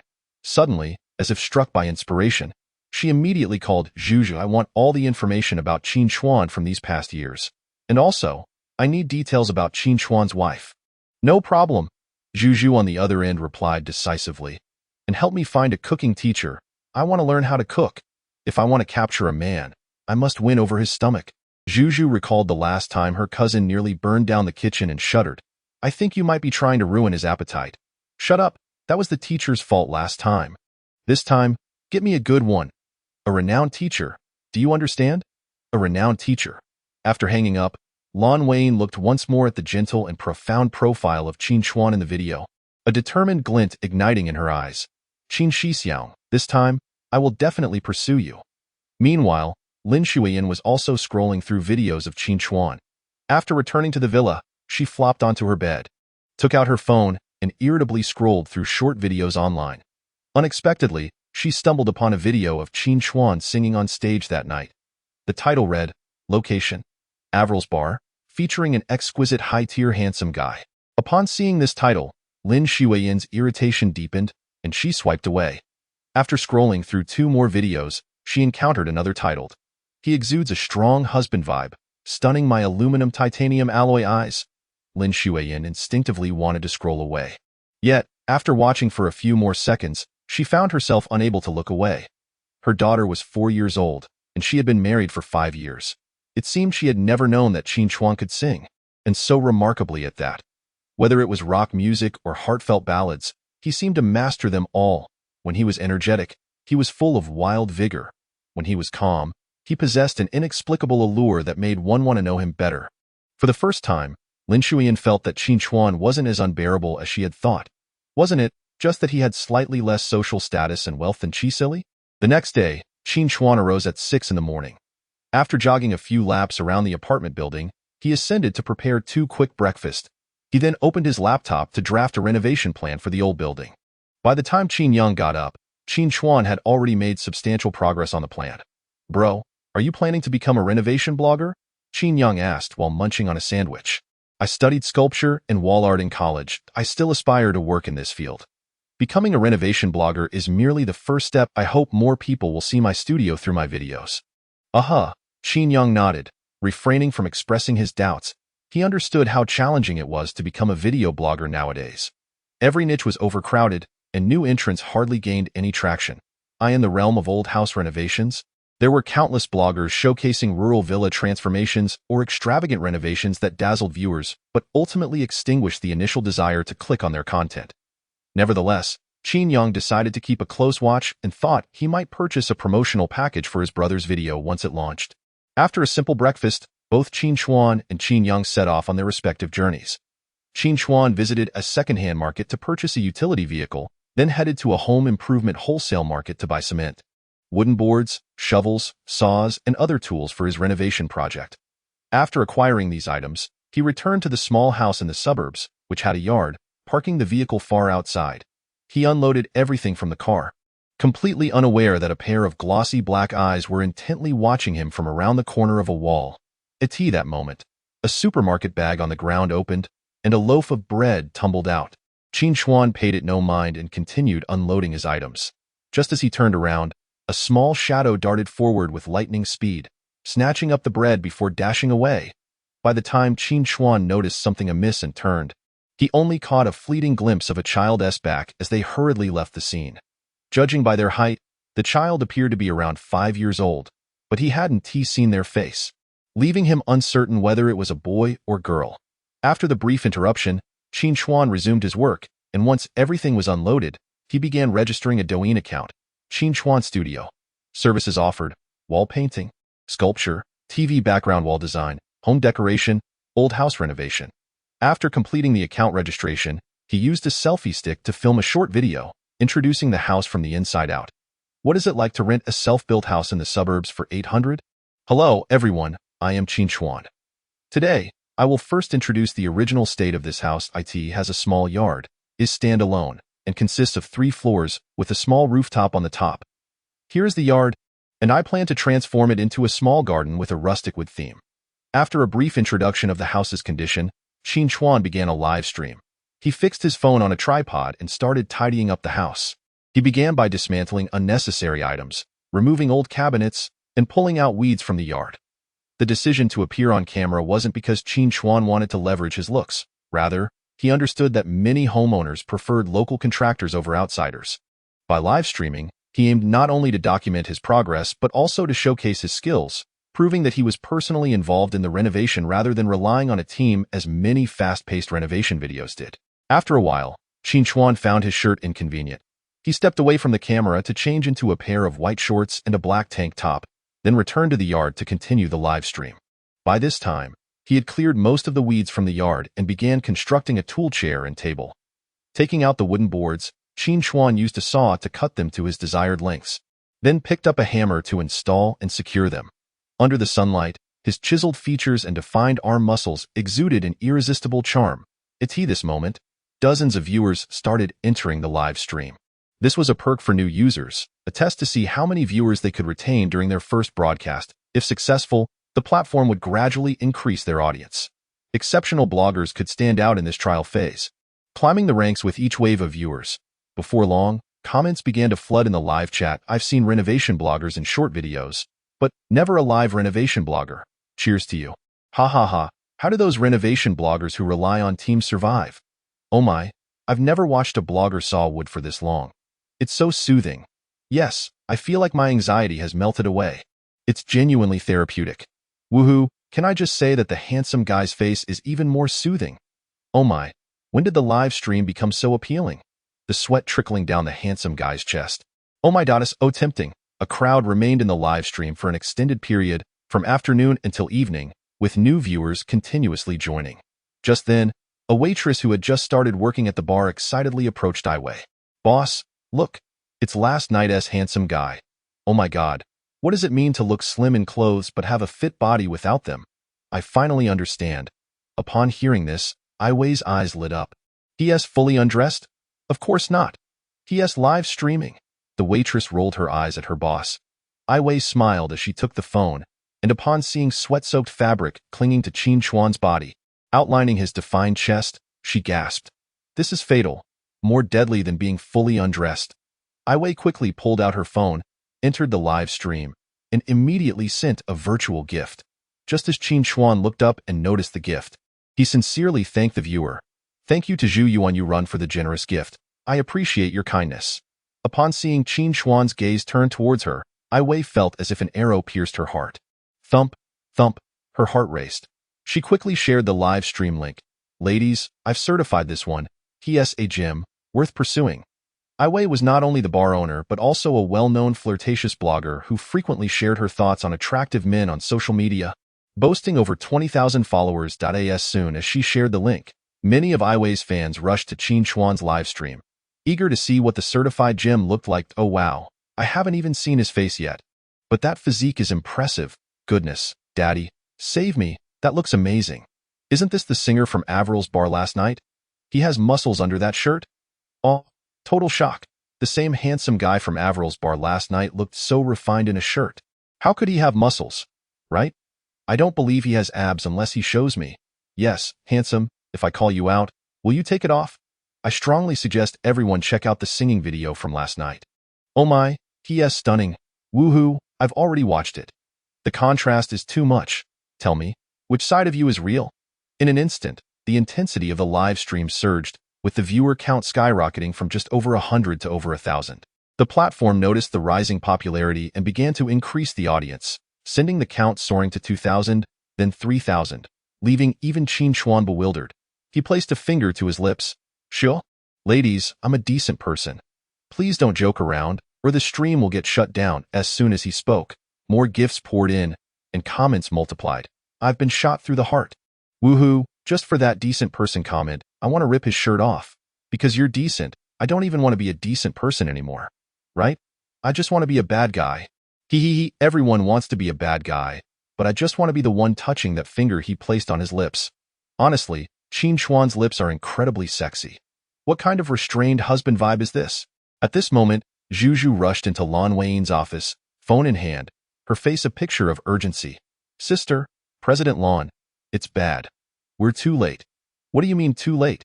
Can't you be more composed? You're still the assistant to the president." Lin Xueyan frowned, clearly displeased with her impulsive cousin. "What do you mean composed? You have no idea. Your friend Ai Wei from the bar has already made her move on Qin Chuan." "What?" The typically calm and composed Lin Xueyan abruptly stood up. "What did you just say?"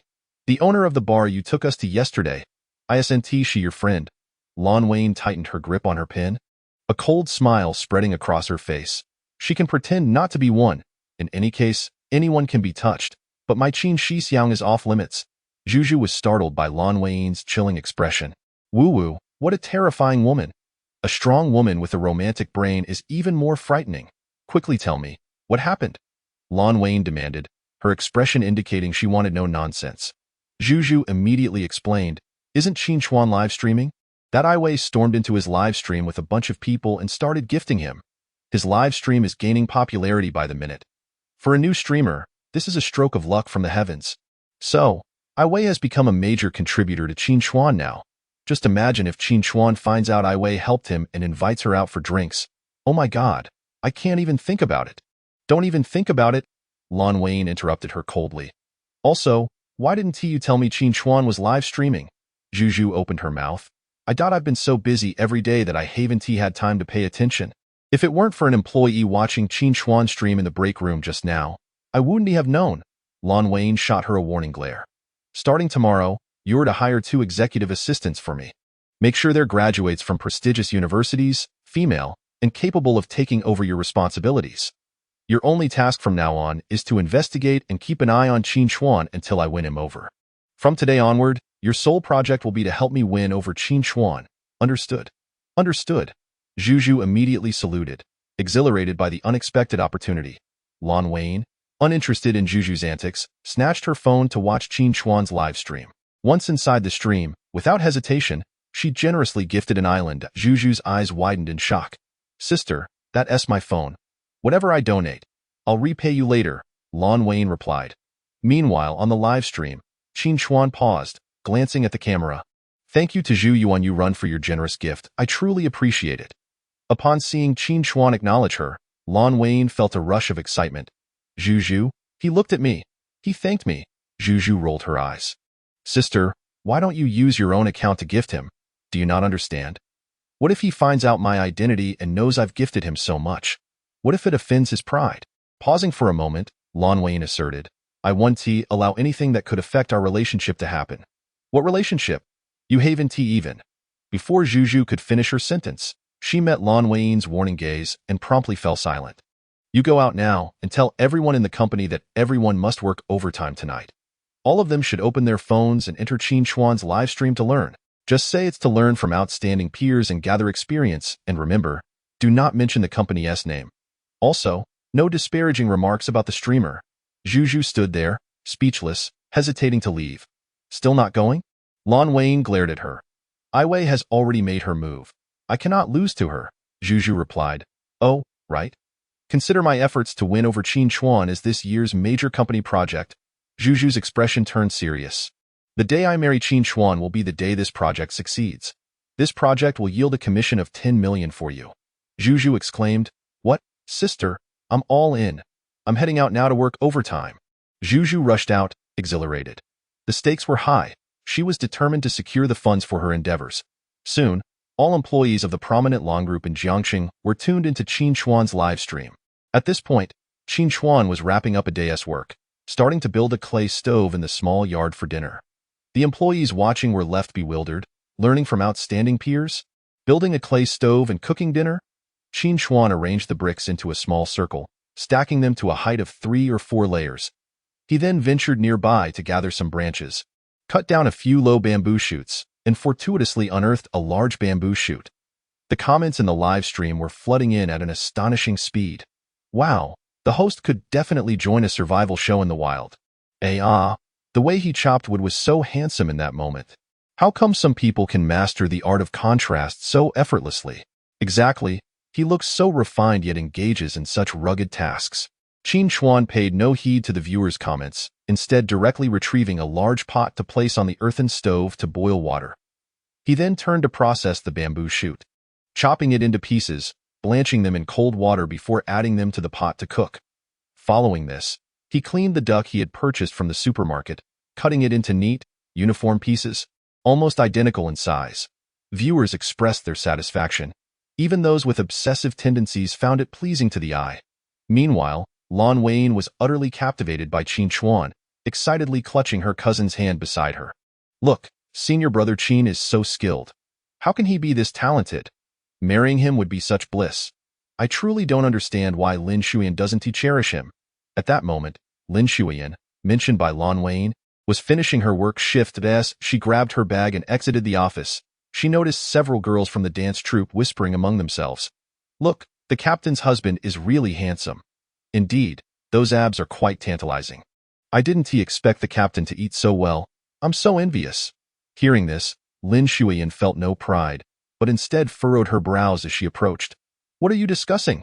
Her voice cut through the chatter, instantly commanding the attention of the girls who typically felt intimidated by her presence, leaving them flustered and anxious. One girl, looking down, muttered, Captain, we were just talking about the live stream. We didn't say anything. Lin Xueyan snatched one of the girl's phones and glanced at the screen, seeing Qin Chuan live streaming.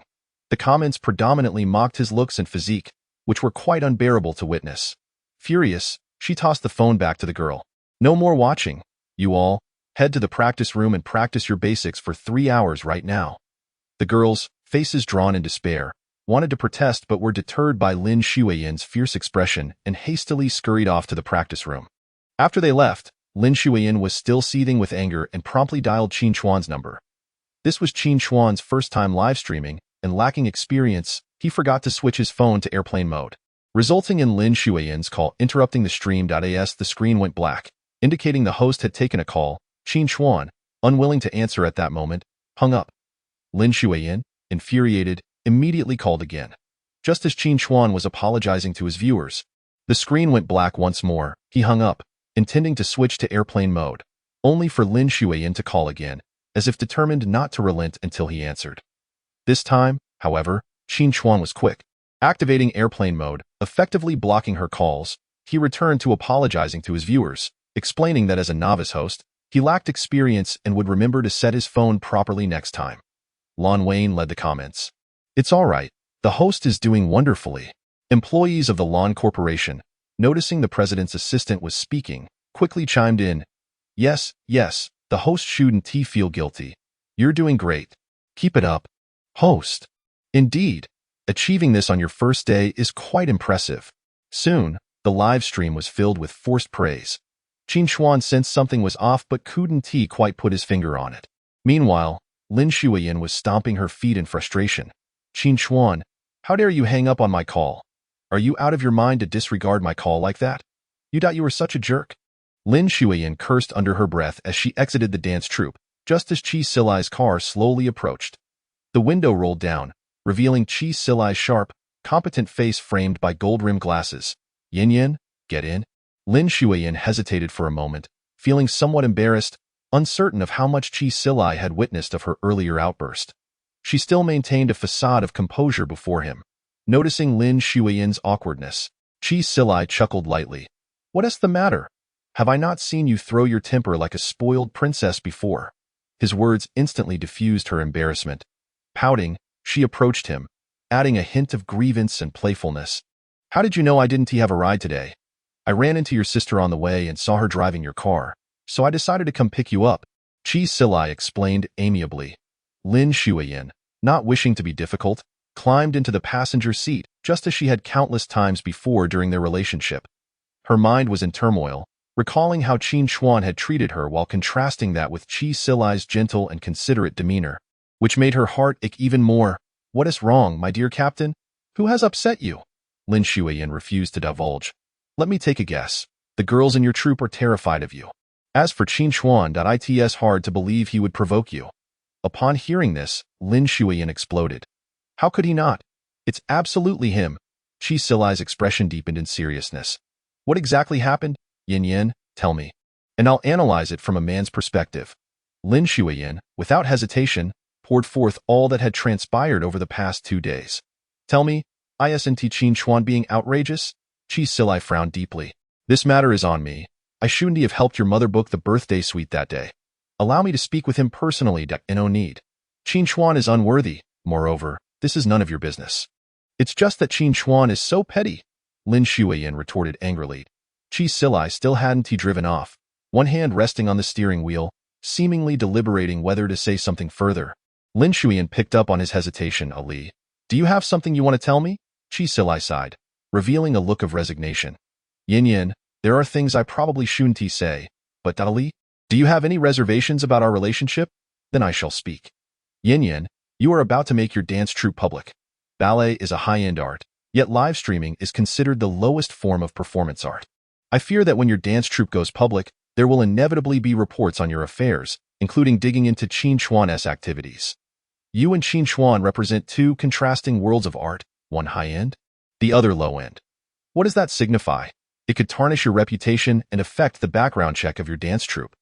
There may even be suspicions from netizens regarding your artistic integrity, implying that your intentions for going public are solely for profit. Upon hearing this, Lin Xueyan's expression changed dramatically. She had always looked down on live streaming and bar performances, and now, Qi Silai's analysis only solidified her belief that Qin Chuan's actions could jeopardize her dance troupe's future public listing. Throughout the journey home, she felt as though her insides were ablaze. Upon arriving home, in front of her family, she tossed her bag onto the coffee table with a loud thud, startling her father. What's wrong with you? It's all Qin Chuan. He has gone to sell his talents at a bar, and now he is doing live streams. He is deliberately trying to infuriate me. Lin Xueyan exclaimed, pacing furiously in the living room. Lin Xueyan raised her phone, signaling that she too was watching Qin Chuan's live stream. You'd be surprised. Quite a few people are tuning in to his stream. Lin's father quickly snatched his eldest daughter's phone to take a look, only to see viewers praising Qin Chuan's bamboo shoot duck soup for its aroma and flavor, even through the screen. Isn't that quite good? Good? Lin Xueyan exclaimed incredulously. What's good about it? My future dance troupe is going public. At that time, someone like Qin Chuan wouldn't he be presentable? Lin's father frowned slightly. Why speculate so far ahead? Do you think going public is as simple as going to the bathroom, Dad? Lin Xueyan's voice rose in frustration. Lin's mother glared at him. Why daughter's dance troupe is definitely going public. Why are you pouring cold water on her dreams? Lin's father pursed his lips, attempting to be fair. Doing live streams isn't some underhanded activity. Even if the dance troupe goes public, it doesn't affect anything. No way. Lin Xueyan declared resolutely. As the husband of a public company's president, he absolutely cannot engage in lowbrow art. Our ballet troupe is dedicated to high-end, sophisticated art. Dad, on the way here, I've already decided to have Qin Chuan enroll in a traditional Chinese painting class and leverage connections to set up an art exhibition for him to earn accolades, elevating his standing. Doesn't he want to develop some career? This is his path. Lin's father was left speechless. Lin Xueyan waved her hand dismissively. Sister, don't be so uptight. What's Qin Chuan doing now? He's just trying to provoke you. He probably saw Chi Silai's success and felt insecure, fearing being labeled a freeloader. He just needs to prove himself quickly. Do you really think he wants to live stream? He's just waiting for you to apologize to him. Apologize to him? That's not happening, Lin Xueyan scoffed. Suddenly, Lin Xueyan raised an eyebrow, revealing a mischievous glint. Since you don't want him to live stream, I have a way to sabotage him. Lin Xueyan leaned in closer, intrigued. Lin Xueyan pointed at the live stream screen. Look, he's wearing such a tight tank top, just to accentuate his physique, right? The sweat is soaking through, revealing his chest muscles. We can report him for being vulgar and inappropriate. Lin's father, overhearing this, couldn't he help but criticize. Don't be so malicious. He's wearing a tank top for ease of work. Lin Xueyan shot her father a glance, signaling Lin Xueyan to continue. Point 1 Report 1T have much impact. I can rally several of my girlfriends to report him together. That will certainly grab the platform's attention. Then we can flood the live stream with negativity. I refuse to believe he can continue streaming under such pressure. Lin Xueyan hesitated for a moment. She knew this wasn't right, yet she couldn't shake the intense dislike she felt for Qin Chuan's uncontrolled behavior. No, I must force Qin Chuan to return and submit. All right, then hurry and gather your friends to attack him. As she spoke, Lin Xueyan felt unsatisfied and pulled out her phone to report Qin Chuan, leaving comments in the stream. Is the host dressing like this to attract a specific audience? Is bending down to pick something up deliberately showcasing his waistline? How is this different from selling himself? At that moment, Lin Xueyan exploded upon seeing these comments. A dirty heart sees everything as dirty. Lin Xueyan, have you lost your mind? Lin Xueyan, do you want to see what kind of nonsense you just posted? Lin Xueyan felt a tightness in her chest, realizing she had inadvertently used her main account to report and comment, forgetting to switch to her alternate account. Her main account was titled, Dream Alliance Captain Lin Xueyan. Oh no, what to do? She had publicly criticized her husband using her main account. What if someone discovered it? No, it was already too late. Lin Xueyan panicked, and in a desperate attempt to cover up, she commented, Sorry, my phone was taken by a friend for a prank. I'll manage my phone better in the future. After sending that message, Lin Xueyan exited the live stream, unable to bear looking at the comments. Haha, case closed. That person forgot to switch accounts. Seriously, who would use such an official account for a prank?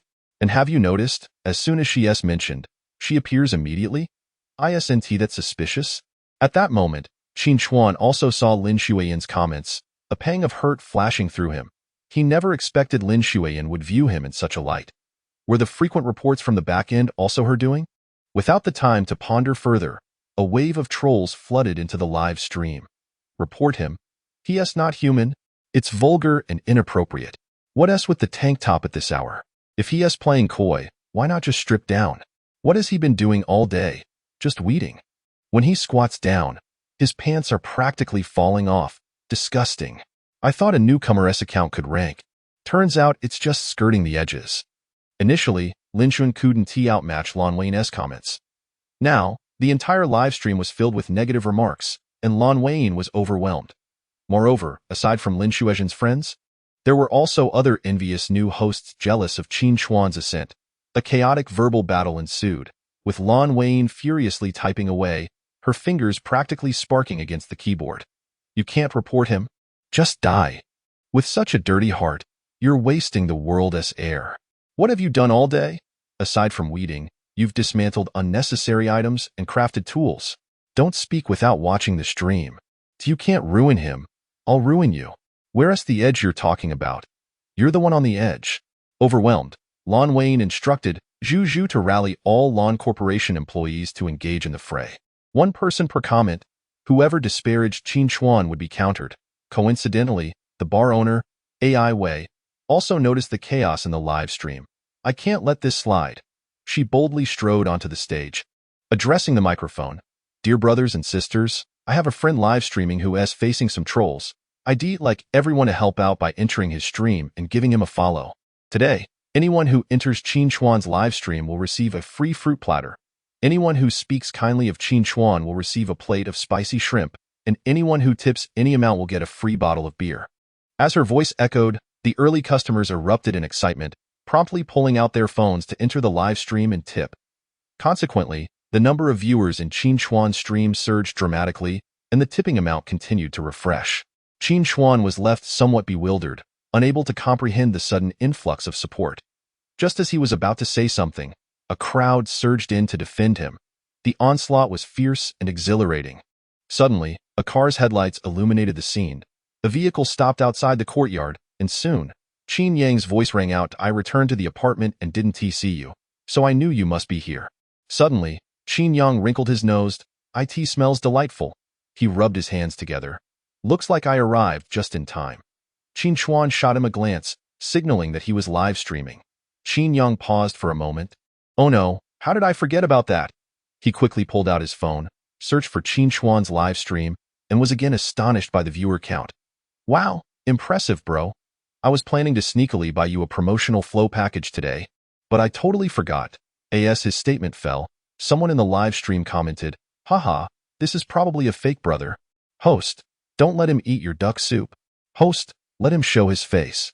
We want to see what this plastic brother looks like. Qin Yang was unbothered, stepping into the frame. He glanced at Qin Chuan. Hey, bro, do you mind if I join you on screen? He ran a hand through his hair. Are you worried that my stunning good looks will steal your spotlight? Get lost. Qin Chuan rolled his eyes. As long as you don't mind being on camera, that's fine. I'll go grab you a bowl and chopsticks. Qin Yang was more than happy to oblige. He had many friends who streamed and was quite accustomed to appearing on camera. Once he joined the stream, comments began to pour in about him. Haha, the host's brother is quite confident. Indeed, if the host is so handsome, where does this brother's confidence come from? But seriously, he is pretty handsome. Ah, the floral shirt, carefree and unruly, it is indeed my type. The host and his brother are entirely different in nature. Yes, one is an elegant aristocrat, while the other is a charming playboy, yet I find both of their looks appealing. Am I the only one who ships their brotherly bond? I too admire the camaraderie. The playful banter between brothers is truly delightful. The conversation regarding Qin Yang is becoming increasingly prevalent. Meanwhile, the detractors have been systematically dismantled by the employees of the Lin Group, their accusations falling apart one by one. The discourse in the live stream has grown increasingly harmonious.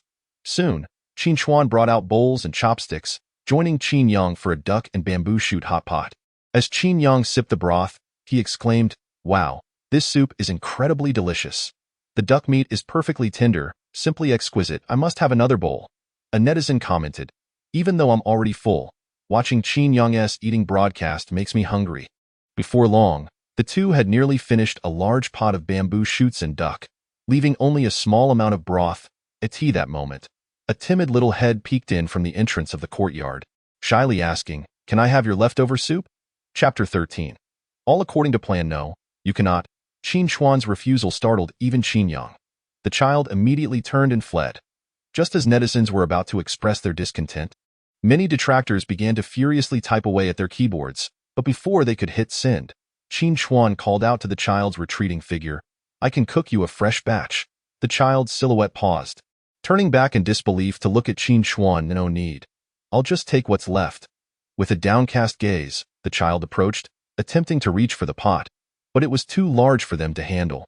Qin Chuan furrowed his brow, watching the scene unfold. As a father, he found it hard to watch a child, nearly the same age as his daughter, eat from his leftovers. Thus, his instinct was to refuse, irrespective of the fact that this child had stolen a bag of bread from him at noon. Pointing at the scant broth remaining in the pot, the child awkwardly said, "Give me a spoon." "Wait a moment. There's a coal stove underneath. It will boil quickly. No need. I just want it," the child insisted, gesturing at the pot. "You've cooked it for over an hour. The aroma wafts for several meters. You little rascal, your sense of smell is quite sharp," Qin Yang teased. The child shot him a glare. "Big floral collar? You're the little rascal." Qin Yang was momentarily taken aback. "You're a girl?" "Yes," the girl nodded. Qin Yang and Qin Chuan exchanged a glance, both falling silent. Qin Chuan added some hot water to the broth and dropped in some vermicelli, stoking the fire beneath. Soon, the vermicelli was ready. He scooped a bowl for the little girl. Ignoring the heat, she slurped up the noodles, mumbling between bites, "So delicious. Truly delicious." Qin Chuan felt an inexplicable twist in his heart. "In a rush, take your time." Qin Yang then asked, "Hey, child, do you live around here? We can take you home. It's unsafe at night." The little girl didn't respond, finishing the last sip of broth before putting down her bowl and running off in a flash. Her speed was remarkable, indicating that she was accustomed to running for her life. For reasons unknown, Qin Chuan felt a heaviness in his chest as he watched her retreat. At this moment, Zhu Yuan made a comment. "So the host is reluctant to let the little girl eat his leftovers. The host is truly kind-hearted." Many netizens echoed this sentiment. Indeed, the host is thoughtful, not allowing the little girl to appear on camera. "Look at that little girl's frail frame. How pitiful. I suspect the girl's parents are abusing her. The host should report this." "What nonsense, there's no evidence." "How can the host report it?" "Exactly, the host has been quite kind. I actually agreed with his refusal earlier. An unknown child eating your food is a risk. Who knows if they might turn around and accuse you?" "Yes, they could say it was food poisoning, and then the parents would come charging in, which is terrifying to consider." Of course, there were also mocking voices. "Haha, what a novice host. Who knows how big of a team is behind him? Only you all have been deceived by him. That little girl is definitely a part of the emotional manipulation. It's all orchestrated." However, even amidst the occasional discordant notes, these were soon drowned out. Qin Chuan sincerely addressed the camera. "Thank you all for your support. I will be signing off now. I also appreciate the netizens who stood up for me. Thank you for recognizing and supporting me. Lastly, a special thanks to my #1 fan, Zhu Yuan. Wishing you sweet dreams." As the live stream concluded, Qin Chuan began tidying up the area. Qin Yang assisted in the cleanup. "Brother, I didn't expect you to perform so well on your first day of streaming." Suddenly, Qin Yang seemed to remember something and quickly pulled out his phone to check the newcomer leaderboard. "Brother, you've actually made it to 5th place on the newcomer leaderboard. Generally, without a team or significant investment, it's nearly impossible to enter the top 10. You've made it to the top 5. Really?" Before starting the broadcast, Qin Chuan had indeed researched and heard how challenging it was to enter this leaderboard. He felt a surge of joy and couldn't help but glance at Qin Yang's phone. A smile spreading across his face, a delight born from validation. It was vastly different from the constant criticism, suppression, and denial he faced at the Lin family's hands. Taking a deep breath, he gazed at the starry sky above the courtyard, reflecting, "Qin Yang, I think I've fallen in love with the air of freedom. Brother, you should have done this long ago." Qin Yang rolled up his sleeves to help clean the courtyard. "To be honest, I was quite happy for you when you married Lin Xueyan, a ballet goddess ambitious, with exceptional looks and figure. I thought only someone like her could be worthy of you. But after seeing her actions, my admiration has completely shattered. Brother, it's remarkable that you endured for 5 years in that marriage. From 20 to 25, those are the prime years for a man to build his career. And you sacrificed them for her." Mentioning Lin Xueyan caused Qin Chuan's gaze to lower slightly. In truth, as long as there was love and harmony in the marriage and a daughter who adored him, making some sacrifices wouldn't seem like much. The issue was, all his efforts ultimately felt like feeding a dog, leaving him with a sense of bitterness. He had believed that genuine affection would be reciprocated. Over the years, he had treated Lin's mother and Lin Xueyan as his own family, offering tolerance, care, and dedication. Yet, in return, he received nothing but their insatiable greed. They trampled on his sincerity repeatedly. How could he not feel heartbroken? His daughter had been very attached to him until she was 2.5 years old. During that time, she would cup his face with her tiny hands and say, "Daddy, I love you the most. You are the person I love most in the world." Since he had raised her from infancy, it was natural that she was very attached to him. She was even less inclined to cling to her mother. As Lin Xueyan often worked late, by the time she returned home, their daughter was already asleep. Seeing the growing estrangement between mother and daughter, Qin Chuan would often create opportunities for them to bond, even bringing their daughter to deliver soup to his wife when she was working late, hoping to facilitate their interaction.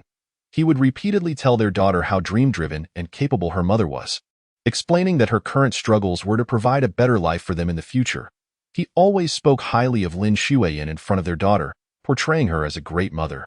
Gradually, their daughter's relationship with her mother improved.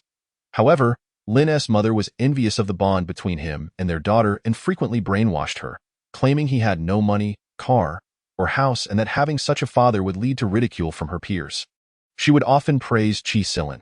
Over time, compounded by the environment and the constant belittling from her grandmother and aunt, their daughter gradually aligned herself with them.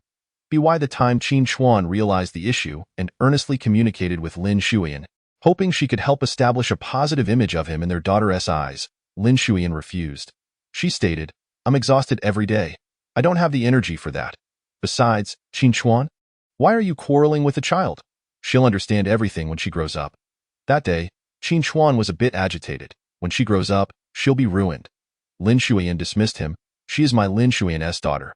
I'll send her to an elite international school and train her in ballet from a young age. Don't worry, she won't be ruined." Reflecting on the past, Qin Chuan felt increasingly justified in his decision to file for divorce. At that moment, Lin Xueyan's call came through. Chapter 14. Xueyan, 9 a.m. at the Civil Affairs Bureau. "Hello." Qin Chuan answered the phone.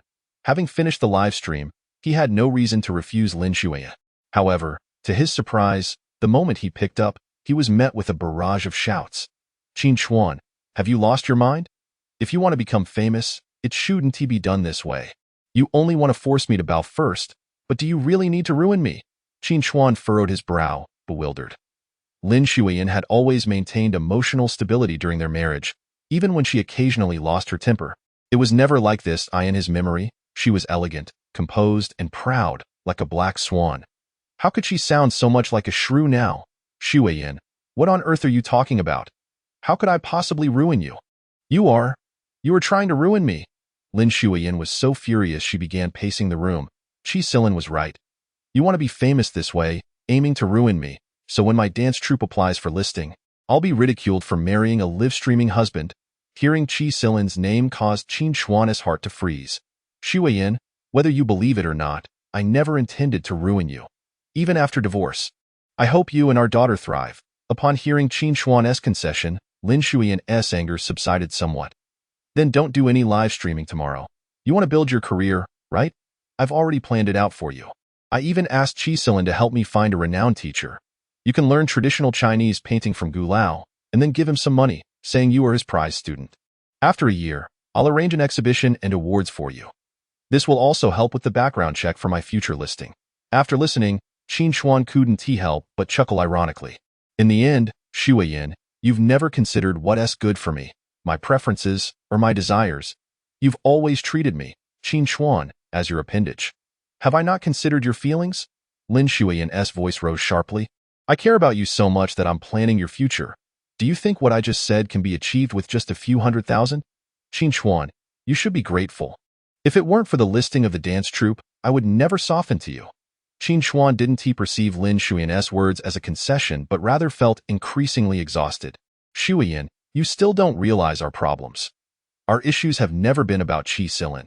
It's that you have never respected me, never regarded me as an independent individual deserving of respect.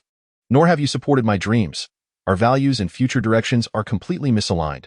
Xueyan, let us part ways. It would be better for both of us." Upon hearing Qi Silin's name, Lin Xueyan suddenly smiled. "So it all comes back to you being jealous of Qi Silin. You're still upset that I didn't tell you on my mother's birthday. You're doing all this just to provoke me." Recalling that incident ignited a fire within Qin Chuan as a husband. Wasn't it natural for him to be upset? "Xueyan, it was your mother's birthday. You took her to the private room Qi Silin prepared. If you had simply informed me, So I wouldn't have to sit at home waiting for 2 hours.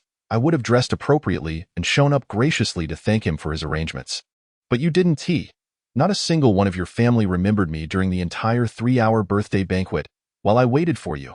Xueyan, you will never understand how I felt that day or what I went through. Qin Chuan could never forget that day, the panic and helplessness when he couldn't reach his wife.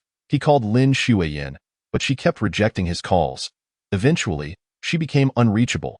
He even tried calling his mother-in-law, but to no avail. He feared something had happened to them, so he desperately sought information about their whereabouts. Eventually, Qin Yang called him, saying, "Brother, you don't need to inquire anymore. I just saw them at Guanlan Pavilion. They are together with Qi Silin, all intact." By the end of the call, Qin Chuan had no memory of how he hung up. Sitting before a lavish spread, he felt as though he had been drained of all energy, like a taut string that had suddenly snapped. His stomach grumbled, yet he felt no desire to eat. It was indescribable, a mix of grievance, anger, and disillusionment. Countless memories flashed through his mind. When his father-in-law encountered a scam, he didn't hesitate to step in, negotiating for them, chasing across provinces, outsmarting the fraudsters to recover half the money. For his mother-in-law, with just one mention, he would climb a ladder to clean the crystal chandelier in the living room.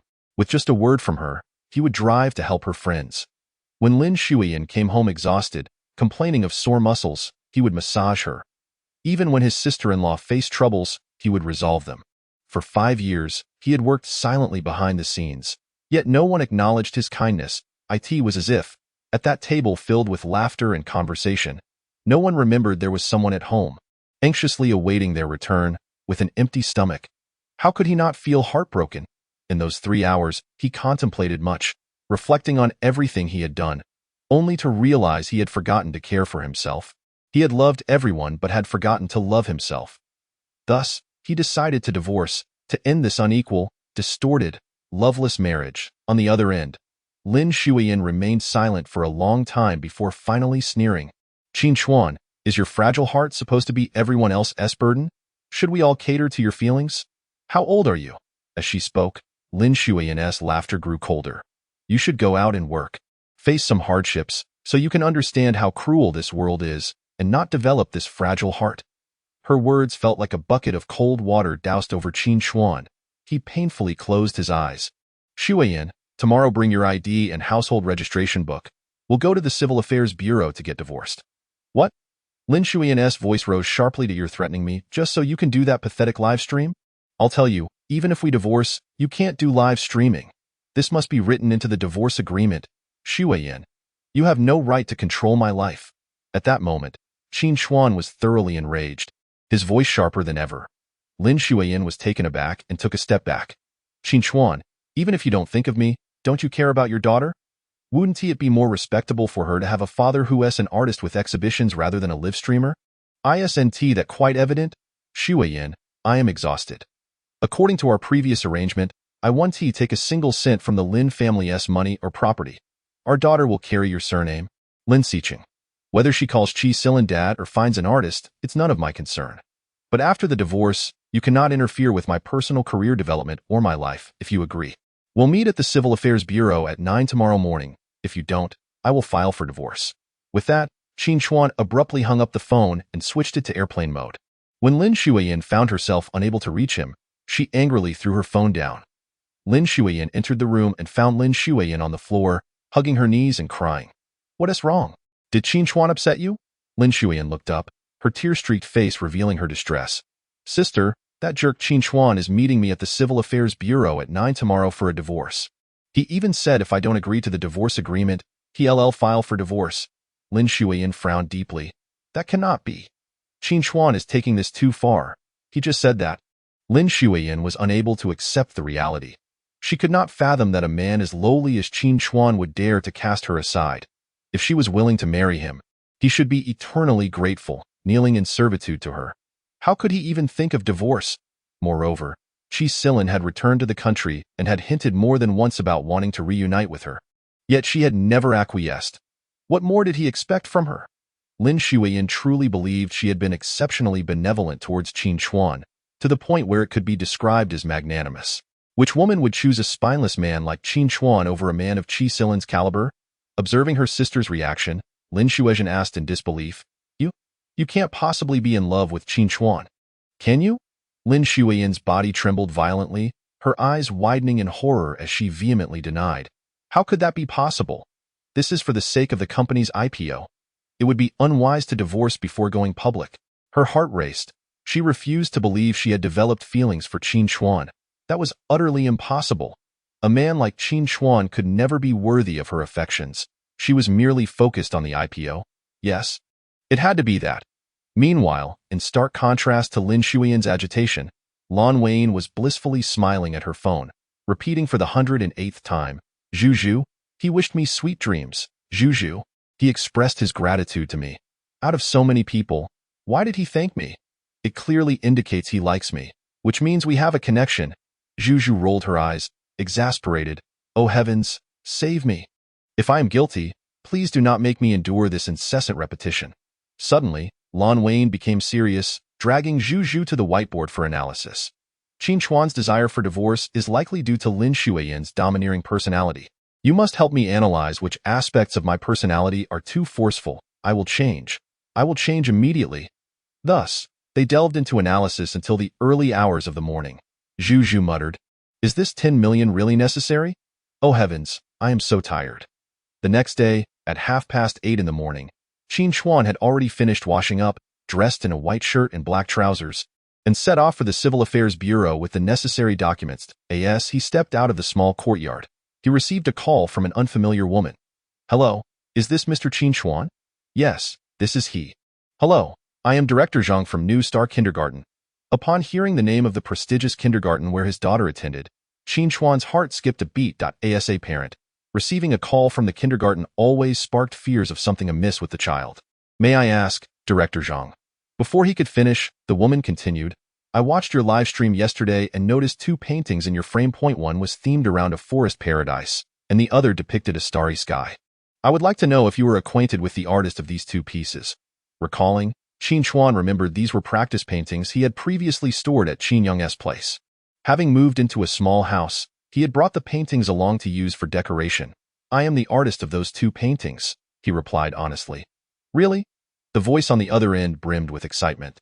Mr. Qin, those two paintings are indeed your work? Yes, it's like this. Our kindergarten has two blank walls on the playground. We have previously sought other artists, but were unsatisfied with their floral and bear motifs. I sent screenshots of your paintings to our principal, and she was very pleased. We hope to find the artist to help us with the mural work on those walls. Would you be willing to take on this project?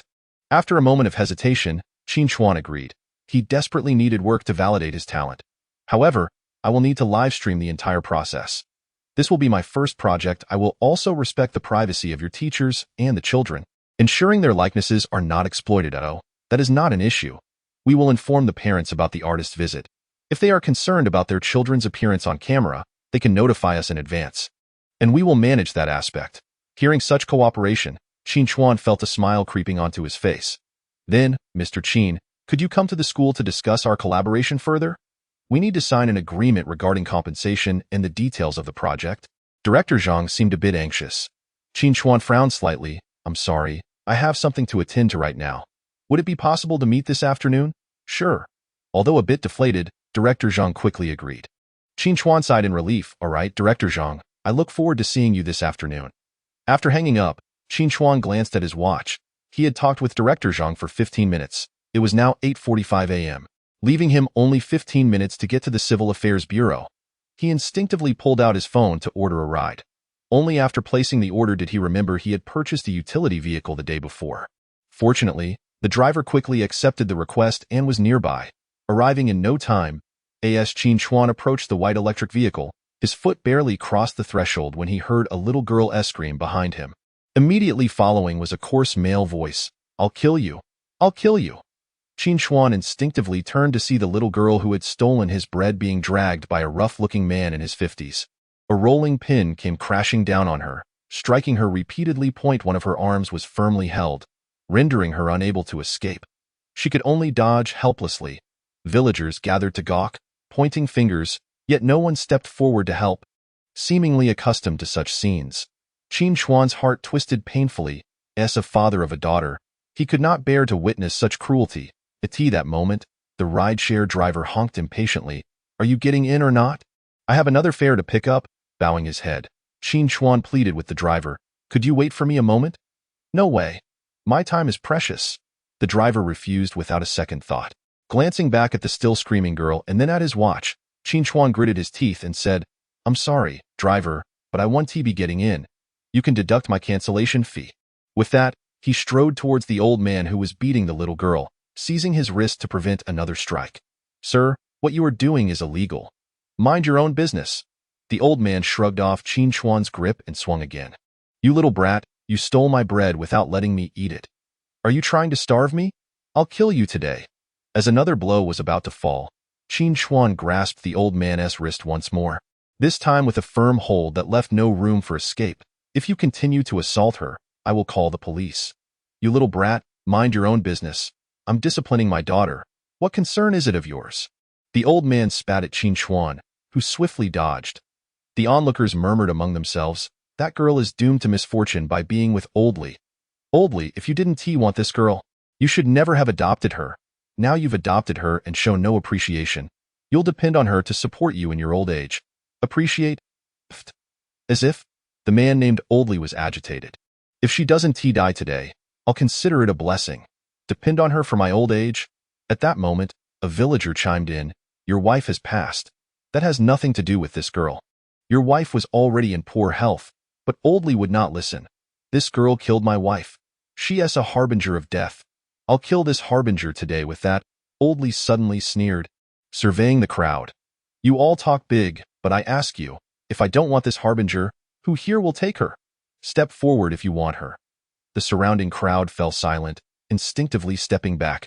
Oldly cast a glance at Qin Chuan, barking, let go of me. Release me. Seeing that he had no intention of continuing the assault and had already released the little girl, Qin Chuan also loosened his grip. Oldly sneered at Qin Chuan. Tell me, do you want this rice-eating girl? Take her if you wish. As the words fell, the little girl suddenly looked up, her eyes wide and hopeful in that instant. A glimmer of light seemed to ignite within her gaze. The onlookers urged, young man, don't be foolish. She has trouble, always stealing. Hearing this, the little girl lowered her head in shame, the light in her eyes seemingly extinguished. Yes, her fate is indeed unfortunate. Oldly has reason to call her a harbinger. You should take her back. She will surely steal your money to support Oldly. Exactly, even if she doesn't want to. She will be beaten and coerced by Oldly. Who knows, she might empty your pockets. At that moment, the little girl seemed to muster courage, clutching her pained arm, and asked, will you take me home? Her big, round eyes brimmed with tears and hope in the Lin family villa. A sharp scream pierced the air. Lin Mu threw her spoon into the bowl with a clatter. Joey, come here. A simple-minded aunt wiped her hands on her apron, puzzled as she approached. Madam, what is it? What is it, you ask? What did I ask you to cook? This congee is inedible.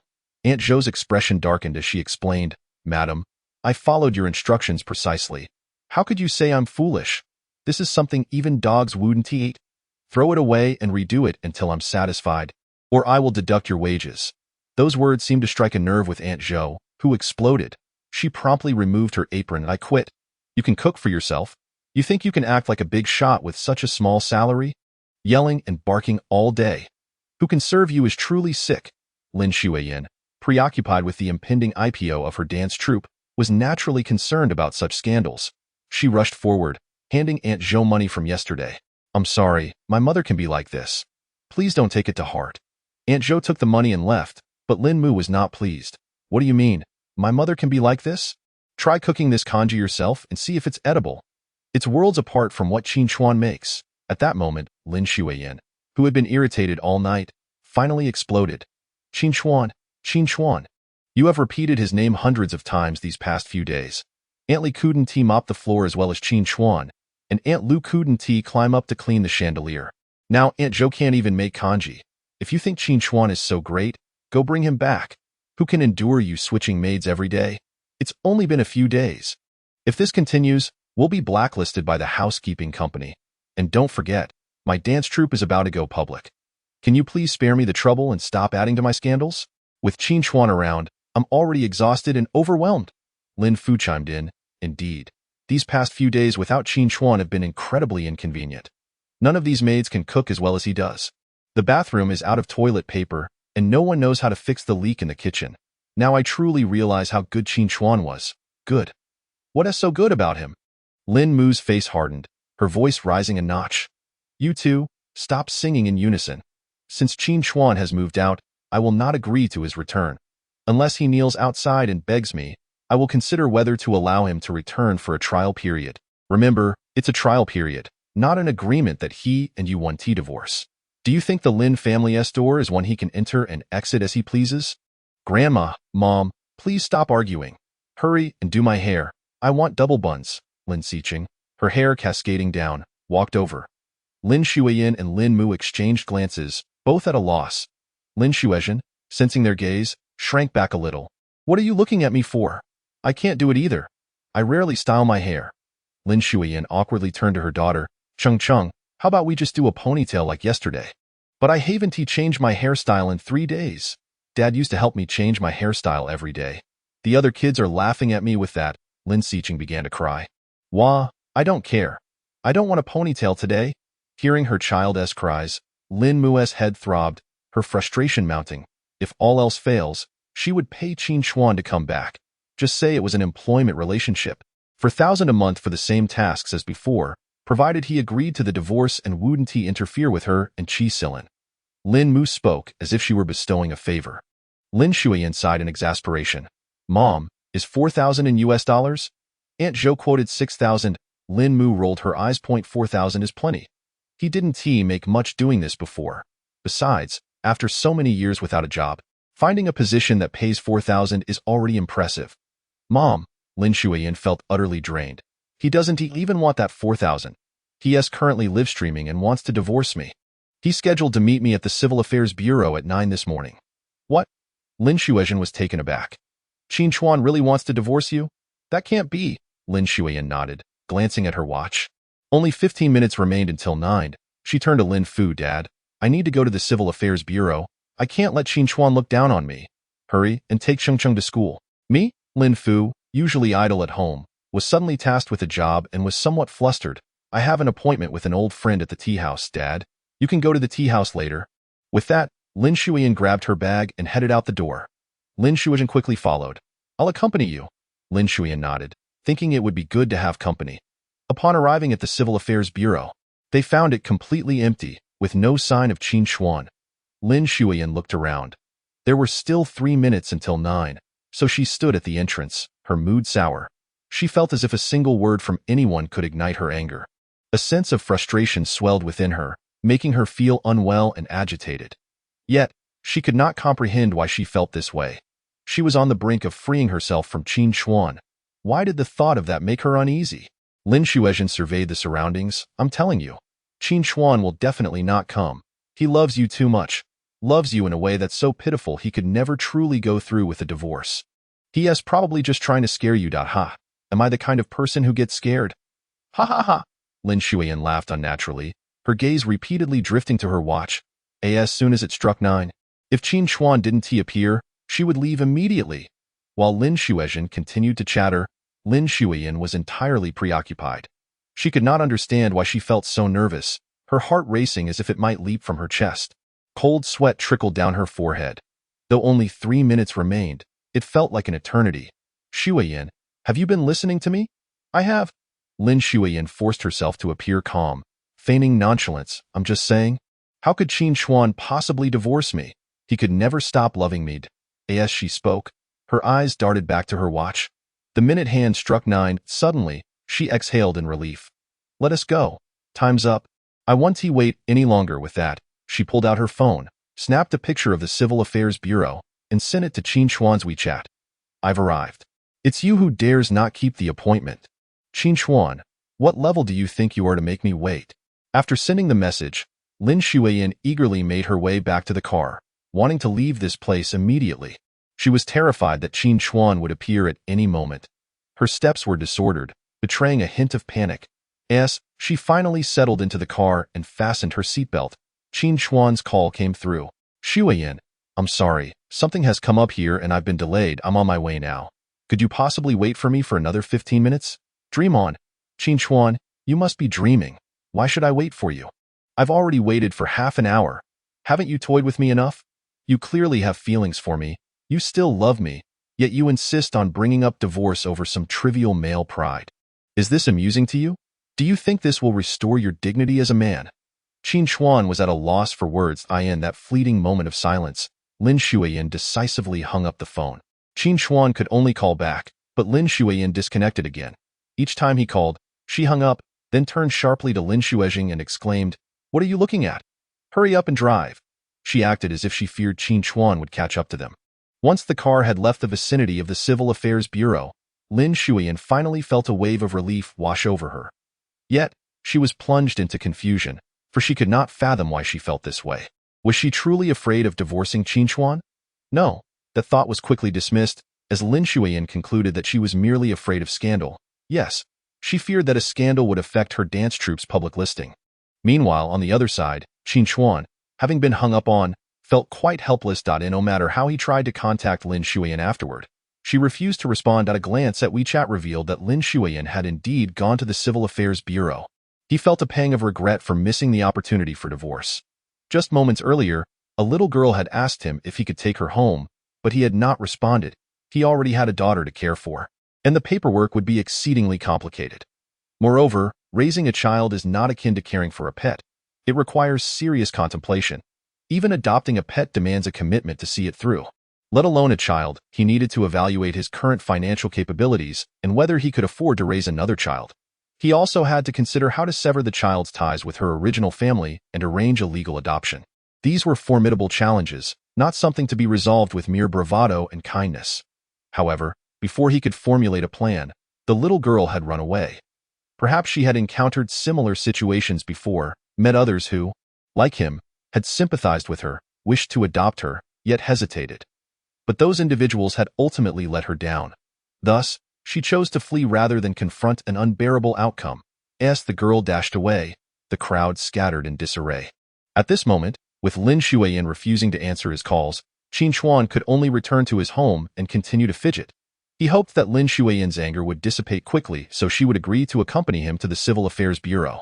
During lunch, Qin Chuan prepared an extra bowl and placed it on a small stool by the door. However, when he finished his meal and stepped out to discuss a collaboration with the new Star Kindergarten, that bowl of fried rice remained untouched. The little girl had not come to eat. For reasons unknown, Qin Chuan felt a heaviness in his heart. Taking a deep breath, he set off with his equipment, tools, and paint. Soon, he arrived at New Star Kindergarten. Chapter 17. Qin Xiqing, come quickly, your father is here. When Director Zhang saw Qin Chuan, she was momentarily taken aback by his looks. Although she had seen him online and prepared herself, she was unprepared for how much more handsome he appeared in person. His demeanor, a blend of gentleness and maturity, was undeniably captivating to women of marriageable age. Director Zhang led Qin Chuan to the principal's office. Stealing glances at his profile along the way, her heart racing with admiration. Just yesterday, she had told her colleagues about a charming streamer she had seen online, who was exceptionally handsome. Her colleagues had insisted that many streamers relied heavily on beautification tools, and that in person, most would disappoint. She had worried for quite some time. Yet here was Qin Chuan, even more striking than on screen. Mr. Qin, let's exchange WeChat contacts for future correspondence, she suggested. Qin Chuan nodded and took out his phone, scanning Director Zhang's WeChat QR code. Hello, I'm Zhang Yuan. You can call me by my name. There's no need to keep referring to me as director. It feels rather distant. Qin Chuan offered a polite smile but did not respond verbally. Before long, they reached the principal's office. The principal was a woman in her mid-40s, well-preserved, exuding an aura of maturity. Her features were sharp, and her keen gaze suggested she was a strict individual. After a brief self-introduction, Qin Chuan opened his tablet to showcase his previous artworks. The following pieces were created this morning. I believe this composition, featuring both the starry sky and a forest, is more suited for a kindergarten setting. The principal nodded, a flicker of appreciation for Qin Chuan evident in her eyes. Not bad. I appreciate someone who comes prepared. Mr. Qin, here is the contract. Please review it and let me know if you have any questions. Our kindergarten's quoted price is 2,000 yuan per square meter. What do you think of this price? Qin Chuan was momentarily taken aback. Typically, The prices for exterior wall murals range from 500 to 1,200 yuan per square meter. Only renowned studios and artists command rates exceeding 2,000 yuan. He hadn't expected the principal to quote him such a price. I accept this price, Qin Chuan replied with a semblance of composure. Good. We require a total of 20 square meters to be painted. The total price for this project is 80,000 yuan. While it's not a large sum, I hope Mr. Qin will dedicate himself to creating a wall that resonates with artistic impact for the children. Of course, according to the contract, if you fail to complete the work within the stipulated time, or if the results do not meet our satisfaction, there are corresponding penalties. Qin Chuan glanced down at the contract's terms. It stipulated that the final approval of the wall would be determined by a random selection of 300 parents and 300 kindergarten children, each giving a score out of 5. A total score of 3,000 would mean passing, with 1,800 being the minimum for full payment. Scores below 1,500 would forfeit the final payment, and scores below 1,000 would require the return of the deposit, with the kindergarten repainting the wall, leaving no trace of the artwork. In other words, this job could potentially be in vain. Mr. Qin, do you have any questions? The principal inquired. At that moment, Director Zhang attempted to interject, but Qin Chuan nodded in agreement. No problem. I can sign the contract now. Very well. The principal wasted no time, stamping the contract and notifying the finance department to transfer 30 of the deposit to Qin Chuan's account. Seeing the 24,000 yuan arrive, Qin Chuan couldn't help but smile. This was his first job after graduation, and receiving his first deposit was indeed exhilarating. After completing the contract, Qin Chuan followed Director Zhang out of the office. In the corridor, Zhang Yuanyuan couldn't help but sigh. It's all my fault for not giving you a heads up beforehand. The terms regarding the deposit are rather harsh. You could have negotiated with the principal.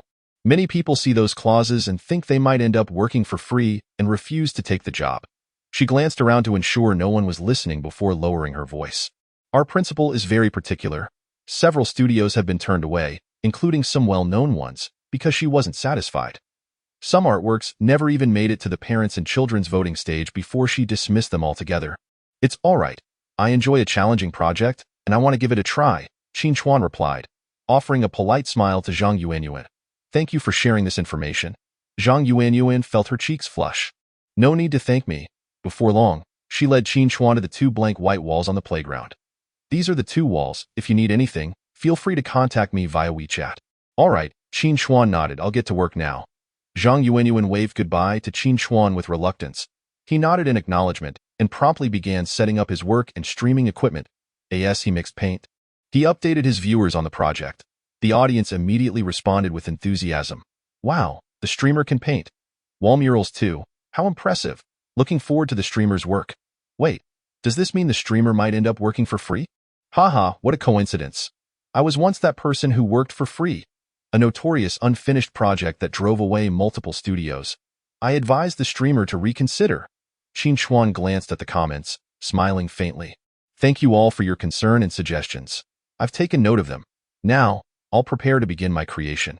He donned his work attire and picked up a brush to apply the base color he envisioned. Soon, a gradient blue sky began to take shape. The viewers were astonished. This speed, if it weren't live-streamed, one would think it was on fast forward. The streamer's hand speed is incredible. The brushwork is both steady and precise, exuding an aura of mastery. The layering is exquisite. It almost appears three-dimensional. Alas, facing such a demanding kindergarten, I must say, this is precarious. Qin Chuan ignored the comments, continuing with a different brush to create swirling vortexes in the blue night sky, adding depth to the overall composition. Next, he took a smaller brush, perched on a metal ladder, and began painting stars in the night sky. By the time the children were dismissed, one wall had already shown promising progress. Many children exited their classrooms and were instantly captivated by the mural, making their way towards it. I'm sorry, but I need to pack up and head out now. I'll resume the stream later to share the details with you all. Qin Chuan explained to his viewers before exiting the live stream, avoiding an influx of curious children. At this moment, several children gathered around the wall, peering closely. Uncle, did you paint this? A little boy asked, tilting his chubby face upward. Qin Chuan nodded. You're really amazing. Another girl chimed in beside him. I want to be like you when I grow up and become a painter. Uncle, can you teach me how to paint the starry sky? The children were bursting with excitement. Just then, one child recognized Qin Chuan. Isn't that Qin Xiqing's dad? I saw him pick up Qin Xiqing before. Upon hearing this, the child called out loudly, Qin Xiqing, your dad is here. Come over quickly. Originally intent on leaving quickly, Qin Xiqing froze at the mention of her name. Chapter 18. Destroy the wall that Qin Chuan hand-painted. Qin Xiqing paused for a moment. She had seen her father earlier, but she felt so embarrassed that she didn't want to acknowledge him. Now, being called out, she was utterly bewildered. After a brief moment of confusion, she clutched the straps of her little backpack and dashed towards the school gate. The other children exchanged puzzled glances. Why did Qin Xiqing run away? Isn't that her dad? Qin Chuan's expression remained unchanged as he finished packing his tools and headed outside. Just as he exited the kindergarten, he spotted his daughter crying and reporting to her mother, Daddy, Daddy. What? He was painting the wall inside, and my classmates recognized him. So embarrassing. I don't want this dad anymore. Mommy, I want Uncle Qi to be my dad. Upon hearing her daughter's lament, Lin Xueyan's expression darkened immediately. She marched over to Qin Chuan, seething with anger. Qin Chuan, have you lost your mind? Are you really here to work as a wall painter at our daughter's school? I'm a mural artist, not just a wall painter. Qin Chuan explained calmly. Is there a difference? Qin Chuan, how long do you intend to create a scene? Aren't you embarrassed at all? If you find it embarrassing, then hurry up and sign the divorce papers. With that, Qin Chuan tossed his tools into his pickup truck. His vehicle, a second-hand, rugged little pickup, had 2 seats and an open cargo bed for carrying tools. It had a wild design, though it appeared somewhat worn due to the cement splatters collected from frequent trips to home improvement markets and the suburbs. Just then, the little boy who had recognized Qin Xiqing's father emerged, walking towards a luxurious car. Before getting in, he pointed at Qin Chuan's vehicle and remarked, "So this is how Qin Xiqing's dad drives, so cool." Unfortunately, Qin Xiqing only heard the first half of the statement. Her body tensed as she abruptly turned and ran towards Uncle Qi's car, flinging the door open and climbing inside, slamming the door shut behind her. Qin Chuan continued loading his tools onto the truck as if nothing had happened, maintaining his calm demeanor. Lin Xueyan, seething at his composure, snapped, "Well, are you satisfied now? Even our daughter is embarrassed by you and wants nothing to do with you. Is this what you truly desire?" "I don't wish for that," Qin Chuan replied, his tone steady. Lin Xueyan's expression softened slightly. "Then you should quit this job immediately." "No, Xueyan, I think you misunderstood me. I don't want my daughter to be this way. I'm disappointed. I haven't raised her well. Children should possess a pure and innocent worldview, rather than be tainted by worldly and utilitarian judgments at such a young age. It pains me to see that I've raised a daughter like this." "You?" Lin Xueyan stomped her feet in frustration. "How can you, at your age, still hold such naive beliefs? Is it really our daughter's fault? Between a luxury car and a second-hand pickup, who wouldn't choose the former?" With that, Lin Xueyan deliberately walked over to the passenger side of Qi Silin's car and opened the door. Qin Chuan paid her no mind, continuing to load his belongings. At that moment, a flashy red Lamborghini screeched to a halt, drifting in front of Qi Silin's Maybach. The sleek lines and luxurious design of the Lamborghini instantly overshadowed Qi Silin's low-end Maybach.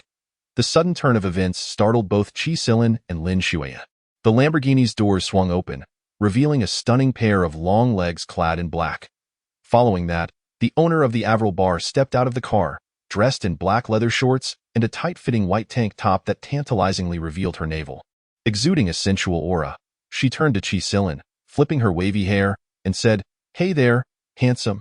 Sorry for blocking your way." Qi Silin, momentarily dazed, stammered, "No problem." The woman, with her luscious red lips curved into a smile, leaned against the car and whistled at Qin Chuan. "Hey, handsome, how about a joyride? Care to join me?" She shot a coy glance at Lin Xueyan before winking at Qin Chuan. "What's the matter? Can't decide which car to get into? Let me give you a hint. Choose the expensive one." Lin Xueyan caught the bar owner's sarcasm and ground her teeth in frustration. She huffed, slamming the door of Qi Silin's car shut like a queen giving orders. "Drive." Qi Silin snapped back to reality and quickly reversed the car to pull out. On the road, Lin Xueyan turned to Qi Silin, fuming. "Do you think she's pretty? Average?" Qi Silin replied. "Then why were you staring at her just now?" Qi Silin smiled gently at Lin Xueyan. "I've never encountered such a low-class woman in my circle. I was astonished by her behavior." "Yin Yin, you aren't jealous of her, are you? Come on, don't be so insecure. You're the queen of ballet. Besides, you know I've always preferred women with grace and poise." His last remark successfully flattered Lin Xueyan, but soon her thoughts spiraled again. Would Qin Chuan get into that woman's car? That woman looked stunning. Would Qin Chuan be swayed? Her mind was consumed by thoughts of Qin Chuan. Even as she dined with Qi Silin and their daughter, it was maddening. If it weren't for the impending public listing of her dance troupe, she wouldn't care about that man at all. After dinner, Qi Silin drove Lin Xueyan and their daughter back to the Lin family villa. Upon entering the villa, Lin Xueyan noticed her sister's sullen expression and casually inquired about the cause. Do you know? Qin Chuan has truly lost his mind. He actually went to Chengqing's kindergarten to paint a wall and got recognized by Chengqing's classmates. It's so embarrassing. Lin Xueyan immediately sat up straight from the sofa upon hearing those words. Yin Yin? Let me tell you, this must be that despicable strategist behind Qin Chuan. Yes, it's a devious scheme from Qin Yang. He is trying to force you into a breakdown, to compel you to concede. You absolutely cannot fall for it. Lin Xueyan tossed her bag onto the sofa, exclaiming, I won't be deceived. I'm just utterly exasperated. I can't let Chengqing be humiliated alongside me, can I? What does it matter? Just devise a plan to demolish that wall and make him pack his things and leave, Lin Xueyan said casually while scrolling through short videos, her tone light as if it were a trivial matter. Lin father couldn't help but frown upon hearing this. You shouldn't be so heartless. If Qin Chuan wishes to venture out, let him do so. It's hardly appropriate for a young man to be cooped up at home all the time. What's so heartless about that? Lin Xueyan rolled her eyes. This is about preserving our family's face. As her words fell, Lin Xueyan shook her head. This plan was not proper. Lin Xueyan chose not to argue further. However, Qin Xiqing had heard every word. Yes, if that wall were destroyed, Daddy wouldn't have to go to kindergarten anymore. She didn't want to be humiliated like today ever again. Chapter 19. The temptation of wetness. Meanwhile, Qin Chuan naturally declined the bar owner's invitation, merely expressing gratitude for her intervention before politely refusing her advances. Ivy raised an eyebrow. All right then, handsome, I respect your decision. But remember, once you finalize your divorce, come find me that I've already reserved the position of your #1 suitor. With that, Ivy blew a kiss towards Qin Chuan. This scene infuriated Lin Xueyan, who was crouched in the bushes, as she twisted her cousin Zhu Zhu's arm in frustration. This is infuriating. Ivy is actually trying to steal Qin Xixiang from me. How outrageous. And look at her, posing and blowing kisses. Ivy, from this day forth, we are no longer friends. Lin Xueyan huffed. I just knew Qin Xixiang would never get in her car. Zhu Zhu whimpered, her arm sore from being twisted. Oh, the plight of the working class. Is earning money really necessary? In the next moment, Lin Xueyan's phone rang. It was Ivy calling. Wayne, long time no see, shall we meet tonight? Sure, Lin Xueyan agreed decisively. Zhu Zhu was bewildered. Cousin, didn't you just say you were no longer friends with Ivy? After hanging up, Lin Xueyan squinted her eyes and smirked. What do you know? This is a strategy of knowing oneself and one's opponent to ensure victory. I'll first probe her intentions and see if there's anything worth learning. With that, Lin Xueyan emerged from the bushes and drove her limited edition Qilin to Ivy's BR. As soon as they sat down, Ivy raised her cocktail glass, clinking it with Lin Xueyan's. I've recently taken a liking to a handsome guy. He's the first man who has stirred a desire for commitment in me. Pfft. Lin Xueyan was caught off guard by Ivy's bluntness and sprayed her drink. Ivy frowned. What else with the big reaction? Lin Xueyan, realizing her response was excessive, chuckled awkwardly. Oh, come on. When have you ever been serious about this? Ivy, taken aback by her words, pondered. Did I say that before? Really? Indeed. You always speak with such conviction, yet you never last beyond 3 months. Ivy frowned. Is that so? But this time feels different. Spare me. You said the same thing last time. Lin Xueyan's expression was earnest. Ivy studied her intently, questioning her own memory. Did I really say that? Let us not dwell on that. Tell me, how do you plan to pursue this handsome guy? Lin Xueyan took a sip of her drink, concealing her ulterior motives. Ivy chuckled mischievously. I plan to find a rental near his place and become his neighbor. That way, I can have the advantage. Then, I'll create a scene of wetness. One dark and stormy night, I'll drench myself and appear pitifully before him, saying, Qin Chuan, my pipes burst. With that, a sharp crack echoed as Lin Xueyan crushed her glass in her grip, thankfully avoiding injury. Ivy exclaimed, when did our wine glasses become so fragile? Wayne, are you all right? Lin Xueyan shook her head. Ivy looked at her quizzically. Why are you so agitated? Nothing. I was just contemplating some business rivalries and lost my train of thought. Lin Xueyan averted her gaze, hiding her emotions. Ivy summoned a server to clean up the mess. Lin Xueyan seized the opportunity to leave. As soon as she stepped out of the bar, she immediately called Zhu. Spare no expense. Rent the house closest to Qin Chuan. I want to be his neighbor. On the other side, Qin Chuan returned to his rented home. Before entering, he glanced at the bowl on the small stool outside the yard, which hadn't even touched at all. A pang of discomfort hit him. He picked up the bowl, discarded the food inside, and proceeded to prepare another pot of bamboo shoot duck soup, just like yesterday. As he cooked, he live-streamed, his voice soothing and captivating, reminiscent of a top-tier audio drama voice actor. He recounted his encounter with a little girl that day, expressing his hesitations and subsequent guilt. He had left food for her at noon, but she hadn't come, so he was making duck soup again, hoping she would show up. Soon, comments flooded in, accusing Qin Chuan of fabricating his persona, claiming it was all scripted by a team. However, Qin Chuan remained unfazed. He was determined to act according to his own thoughts and feelings. After leaving the Lin family, he decided to be true to himself, loyal only to his own convictions. At the same time, others were comforting Qin Chuan. I understand the feeling of being a streamer. Hearing about the little girl makes me sad. A mother can hardly bear such news. But adults have their own dilemmas. When undertaking a responsibility, one must consider the consequences. Indeed, life is filled with traps. I find the streamer to be genuine. It's only natural to hesitate and analyze. Directly adopting a child is a scripted scenario. Sitting in the small yard, Qin Chuan continuously stirred the duck soup to prevent it from sticking. Yet, after waiting for over an hour, the girl still hadn't arrived. His heart felt as if it were bound by a heavy stone, both burdened and oppressive. For a fleeting moment, two little girls seemed to materialize before him. One was his daughter Qin Xueyan, and the other was the nameless little girl. One had a chubby face, always sporting different hairstyles, while the other was frail, with indistinguishable hair. One had a closet full of beautiful dresses, while the other wore a dirty t-shirt for 2 days straight. One's eyes sparkled with pride, while the other's shone with longing. The images of the two girls intertwined, leaving Qin Chuan in turmoil. Until the stream ended, the girl still hadn't shown up. He dutifully served a bowl for her, placing it on the stool outside the small yard. However, by morning, the bowl remained untouched. He suppressed his discomfort and drove his work vehicle to the New Star kindergarten. As he stepped into the playground, he heard Director Zhang's reprimanding voice. Which class are you from?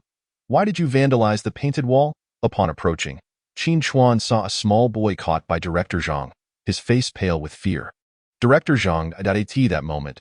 Hiding in the corner was Qin Xueyan, watching the scene unfold. Chapter 20. I can destroy my father's painting whenever I want. I didn't mean to vandalize, the small boy mumbled, his head bowed, tugging at his shirt. Looks like I'll have to call your parents, Director Zhang warned, her voice stern, nearly bringing the boy to tears. Director Zhang, let me handle this, Qin Chuan interjected gently. Director Zhang paused, feeling somewhat embarrassed that her harsh demeanor was witnessed by Qin Chuan, whose warmth and kindness stood in stark contrast, making her feel even more ashamed. Qin Chuan crouched down, looking kindly at the small boy. Can you tell me what you were doing just now? The boy pointed at the painting on the wall, his head bowed in guilt. I really like this painting, but I didn't expect when I touched it, a little bit of paint fell off. I just wanted to put it back. Qin Chuan smiled. Then it's the uncle's fault that it was poorly managed. The boy gazed at Qin Chuan in confusion, seemingly captivated by his smile, sincerely apologizing. I'm sorry, Uncle, that it was my mistake. It's all right, Uncle made a mistake too. The boy pointed at the fallen paint and asked, what should we do now? How about we fix it together? The boy nodded eagerly. Qin Chuan took out his palette, mixed some colors, dipped a brush in the paint, and held the boy's hand as they worked together to touch up the wall. The boy's small hand was enveloped by Qin Chuan's, and his face lit up with joy. You see, this is how you paint the air currents in the sky. Just turn it around, once, twice, 3 times, and the brush will create the texture. The boy looked at Qin Chuan with excitement. Uncle, does this painting now have my contribution too? Qin Chuan nodded. The boy beamed. Yay. When my mom comes to pick me up, I'll tell her I painted 3 strokes too. Qin Chuan smiled warmly, ruffling his hair. Go on, back to class now. Director Zhang took the boy's hand and led him back to class. Qin Chuan set his tools aside and turned to head to the restroom. However, when he returned to continue his work on the wall, he found Director Zhang standing before him, a troubled expression on her face. This Mr. Qin, I just sent Guangguan back to class, but I wanted to explain myself. I'm not usually this strict, it's just that the wall. Qin Chuan looked at the wall, noting the deep and shallow scratches, haphazard lines etched into it. His expression darkened. Previously, the boy had only knocked off a tiny bit of paint, which could easily be repainted. But now, the numerous scratches seemed to have been made with a metal object like a key, completely ruining the artwork, making it impossible to salvage. It couldn't have been Guangguan. I held his hand the whole time and walked him back to class. I came straight here, Director Zhang said, panic rising within her. She understood that the damage was so severe that it would be hard to fix. It couldn't have been him, Qin Chuan replied, his expression grim. The boy had shown a genuine love for painting, evident from his actions and words. A person who loved art would never intentionally destroy a painting.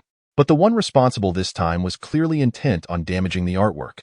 Qin Chuan examined the height of the highest scratch, which was only about the height of a 4 or 5-year-old child, and a sense of unease began to creep into his mind. What should we do now? Director Zhang was thoroughly flustered. Qin Chuan surveyed the surroundings and pointed to a nearby surveillance camera. Director Zhang, would you mind taking me to check the footage? Oh, right. Checking the footage. Director Zhang smacked her thigh and quickly led Qin Chuan to the monitoring room. In no time, the security personnel pulled up the surveillance footage, and the truth soon came to light. After Qin Chuan and Director Zhang left, hiding nearby was Qin Xiqing, wielding a metal charm from her backpack, vigorously scratching the wall. She scratched forcefully, as if releasing pent-up frustration.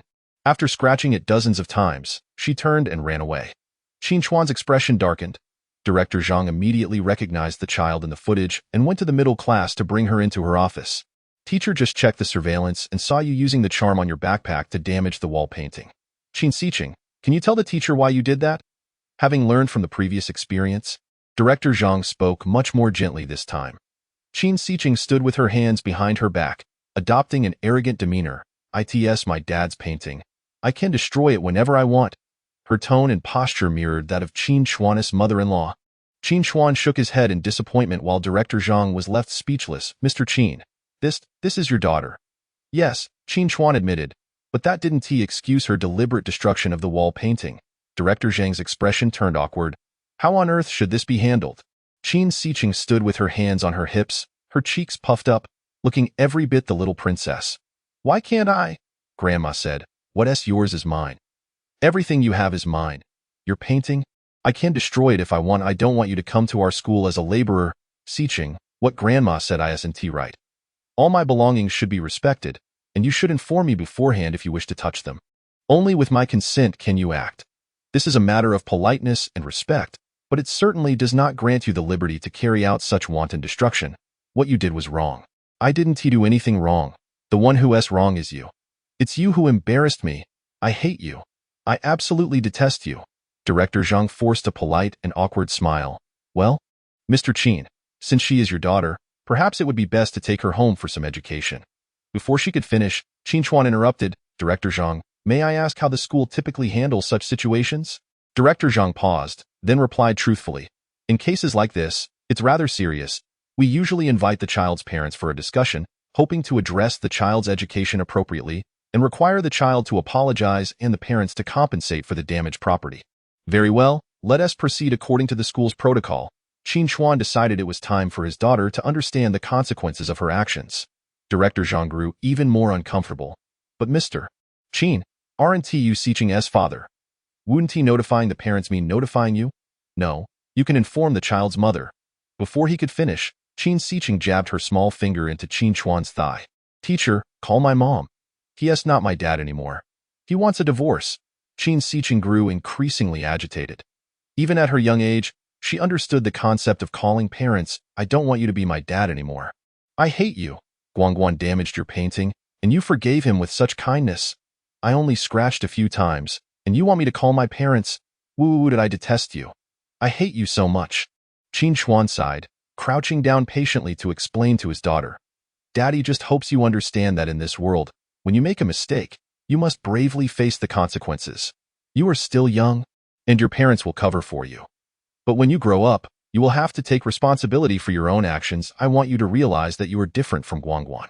Guangguan didn't intend to destroy anything, but you did. Since you made a mistake, You must admit it. So, do you want to apologize to Daddy now? Of course, Qin Chuan also hoped that Lin Xueyan would recognize their daughter's issues through this incident and take her education more seriously. However, to his dismay, Qin Xiqing was completely unresponsive and suddenly pushed Qin Chuan. I want to apologize. I refuse to apologize. You're not my dad. Qin Chuan, caught off guard while squatting, lost his balance and fell to the ground. After pushing her father down, Qin Xiqing demanded a phone from Director Zhang. Teacher, I want to call my dad. With that, she skillfully dialed Qi Silin's number. Chapter 21. A confrontation between Qin Chuan and Qi Silin as soon as the call connected. Qin Xiqing burst into tears, struggling to speak. Uncle Qi, please come to the kindergarten to pick me up. My bad dad is bullying me. Qin Xiqing sobbed, her words choked with emotion, while Qin Chuan's heart grew colder with each passing moment. Director Zhang's expression was extremely awkward. She could almost guess the situation and ultimately called Qin Xiqing's mother to explain the general circumstances. However, the one who arrived was still Qi Silin, not Lin Xueyan. When Qi Silin hurried into the office, he was slightly out of breath. He crouched down and lifted Qin Xiqing into his arms, skillfully soothing her to stop her tears. Our little princess? If you keep crying, you won't be beautiful anymore, you know? All right, listen to Uncle Qi. If you don't cry, Uncle Qi will take you to have some platinum ice cream. Before long, Qin Xiqing ceased her weeping. Qi Silin gently set her down and turned to Qin Chuan and Director Zhang, saying, I apologize. The child's mother had an unexpected matter and could not come, so she entrusted me with her care. Upon hearing this, Qin Chuan's expression darkened considerably. Qi Silin then addressed Director Zhang. Would you kindly escort the child back to the classroom? I need to have a word with Mr. Qin.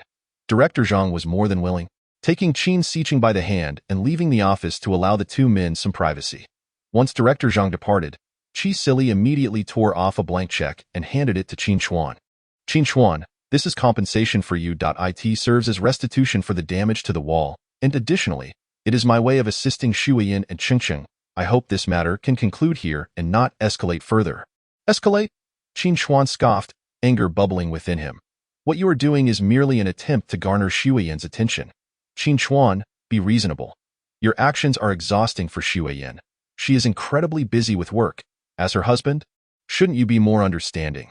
Before Qi Silin could finish his sentence, Qin Chuan clenched his fist and struck him in the mouth.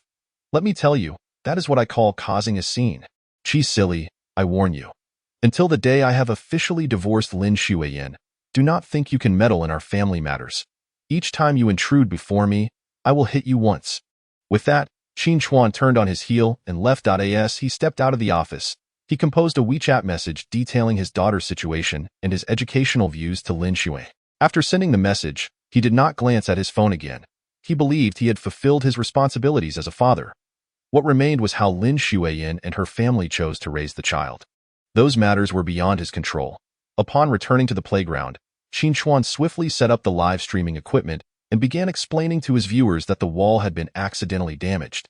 He refrained from mentioning that it was his daughter who had caused the damage, merely summarizing the situation before taking a shovel and vigorously scraping off the paint from the entire wall.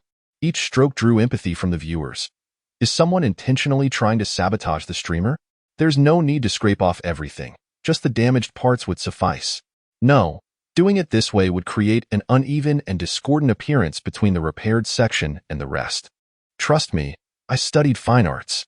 Sigh. My heart aches for the streamer. The streamer has it tough.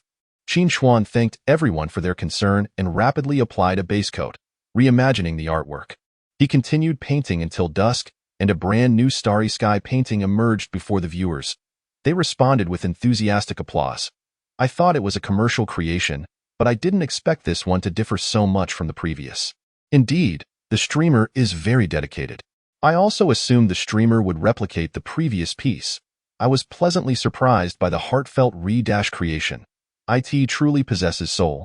After concluding the day's work, Qin Chuan tidied up and greeted the security guard before leaving the kindergarten. That moment, Qin Yang happened to be nearby and approached him. Despite the slightly dirty pickup truck, Qin Yang paid no heed and climbed into the passenger seat. Brother, I've thought it over carefully. That girl, we could consider adopting her. Brother, if you feel pressured, I can contribute financially and lend a hand. I've always been destined to be an orphan, and it was only thanks to my adoptive parents that I led a good life. Last night, Thinking about that girl's experiences truly distressed me. I feel I can give back to society with my capabilities. I want to adopt her, but I lack experience in raising girls, so brother, please help me. I refuse to believe that two grown men cannot care for a girl properly. As they drove, Qin Yang chattered incessantly. Qin Chuan remained silent for a moment before replying, "It's not as simple as you think. I will consider what you proposed." With his words spoken, Qin Chuan drove into the suburban area, near their own yard. Just as he parked, they heard distant sounds of shouting and barking. Instinctively, both men looked up to see a grocery store owner striking a little girl with a feather duster, hitting her repeatedly. "Let go! Hand over the biscuits!" Qin Yang instinctively snatched Qin Chuan's phone, still streaming live, and pointed it toward the scene. Qin Chuan quickly cautioned, "Don't capture her face. That would infringe upon the grocery store owner's portrait rights, and I want to protect the little girl." Following his advice, Qin Yang adjusted the camera to capture only the girl's body movements. Qin Chuan hurried over and seized the grocery store owner's hand, preventing her from striking the child. "How much does she owe you?" "I will pay it. A pack of biscuits and a bottle of mineral water, a total of 20 yuan.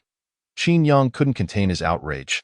20 yuan, and you beat such a little girl so severely? The grocery store owner appeared somewhat uneasy. In truth, she had just quarreled with her husband and was venting her anger on the child. "Well, she is a repeat offender. I don't even know how many times she has stolen from my shop." The little girl hung her head in silence. Qin Chuan handed over 20 yuan. The girl clutched the biscuits and water and ran away. Qin Chuan chased after her and soon caught up. "You can run so fast. Why do you let her hit you?" The girl kept her head down, her voice barely audible. "Stealing is wrong. If I get hit, it pays off my debt." This was the logic of a 5-year-old. Suddenly, she looked up at Qin Chuan. "I didn't mean to steal. I had no choice. I need to survive. When I grow up, I can earn my own money, and I won't have to steal anymore." Hearing this, Qin Chuan felt as though an invisible hand had twisted his heart painfully.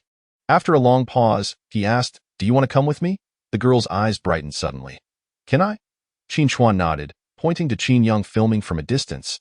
"But you may have to appear on camera. Some things need to be documented. Otherwise, I want to be able to explain myself later. Do you mind?" Qin Chuan endeavored to explain the implications in terms a child could understand, including that if her face was exposed, people might point fingers at her in the future, leading to negative consequences. Without hesitation, the girl replied, "I'm not afraid. I want to live. I don't want to be hit anymore." "All right, then I will take you to find your adoptive father." With that, Qin Chuan nodded at Qin Yang, signaling him to follow along with the filming. Qin Yang, realizing what was happening, felt elated. "Brother, does that mean you've decided to adopt her?" Qin Chuan nodded and led the girl to her adoptive father's home. Just as he began to explain their purpose, the girl's adoptive father erupted in anger. "Get out. If you want to adopt her, stop bothering me." The old man waved his hand dismissively, pushing Qin Chuan and the little girl outside. "No, Mr. Li, this requires signing an agreement to terminate the adoption at the Civil Affairs Bureau." Before Qin Chuan could finish, he was forcefully shoved out the door. "Get lost. I don't have time for this." With a loud slam, the door shut.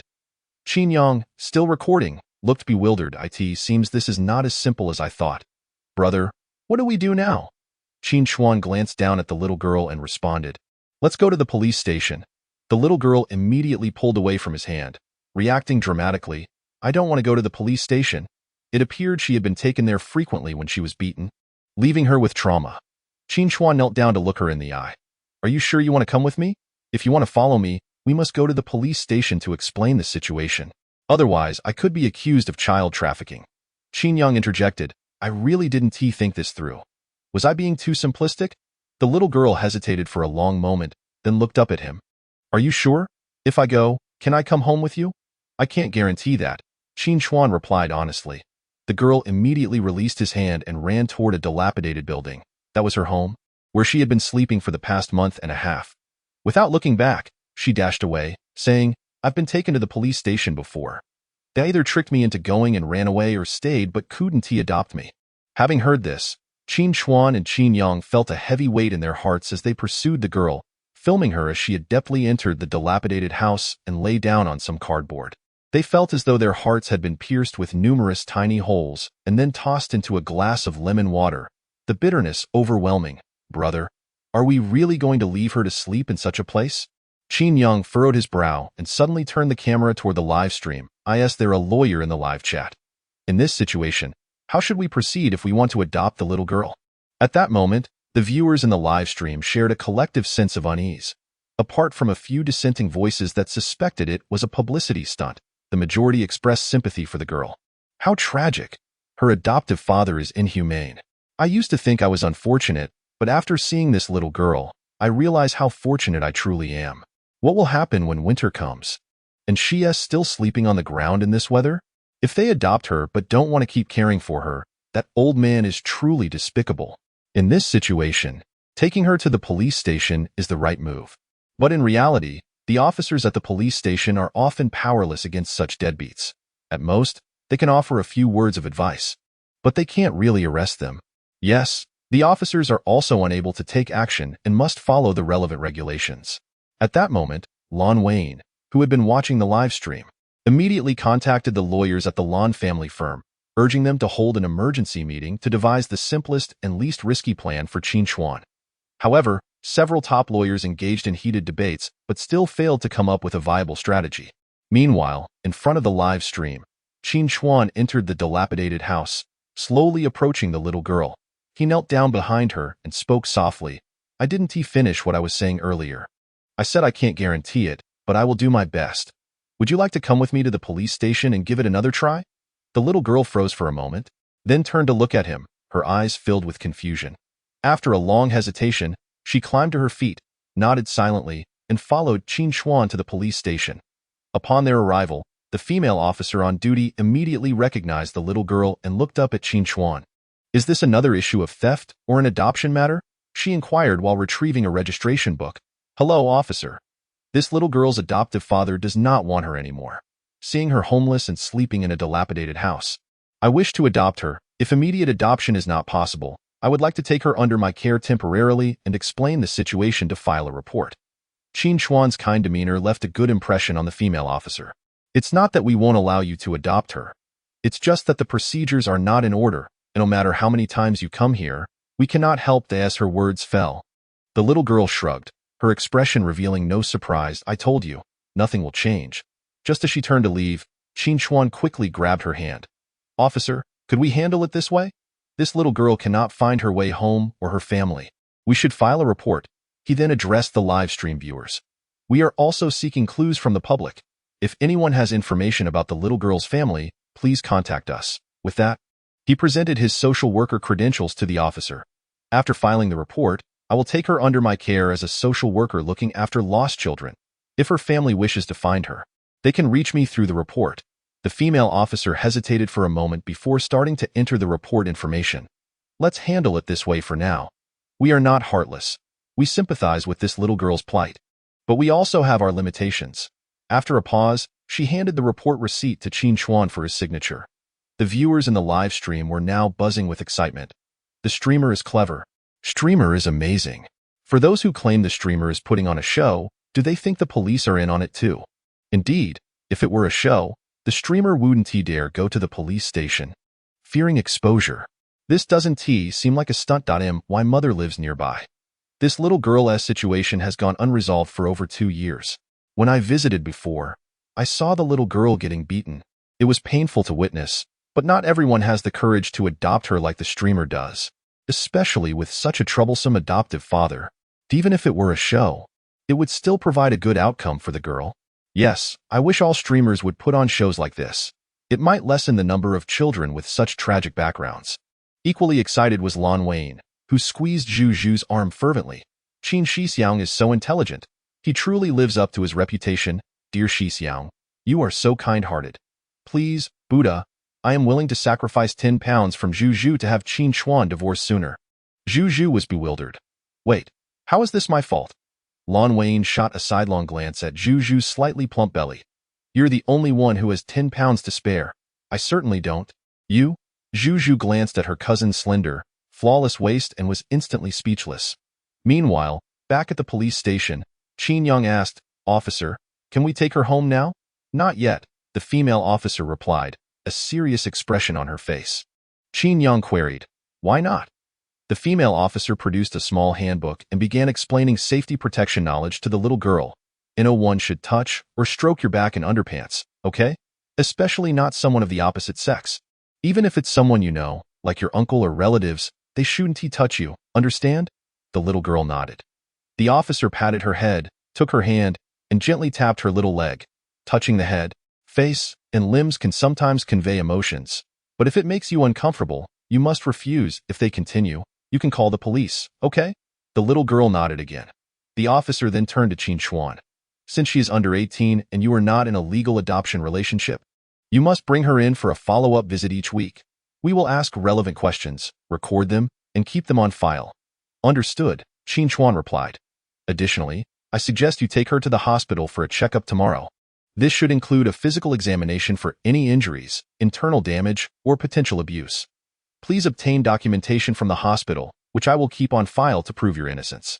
Qin Chuan recognized that the officer's suggestions were for their benefit and nodded gratefully. Thank you very much for your advice. After completing the procedures, Qin Chuan took the little girl's hand and left. As they exited the police station, the little girl still seemed incredulous. She looked up at Qin Chuan. So, I can go home with you now. Are you my daddy? Qin Chuan nodded. For now, it appears that way. The little girl's expression remained dazed, as if she hadn't quite grasped the situation. Watching this scene, Qin Yang felt an inexplicable pang of sadness and emotion. After leaving the police station, Qin Chuan and Qin Yang took the girl to a nearby supermarket to buy some supplies. On the way, Qin Yang asked her, "What is your name?" "Yatu. Is that all?" The little girl shook her head. "My adoptive parents are uneducated. After they adopted me, they called me Yatu. They said if I go to school in the future, I should be called Li Ya." "What kind of name is Li Ya?" Qin Yang scoffed. "In that case, you shouldn't take that bad person's surname. You should take ours, Qin." The little girl pointed at Qin Chuan. "I want to take his surname. But that's still Qin." Qin Yang raised his voice slightly. The little girl stubbornly continued to point at Qin Chuan. "I want to take his surname." Qin Yang, feeling helpless, conceded, All right, it's all the same surname anyway." He then patted Qin Chuan's shoulder. "Brother, why don't you give her a name?"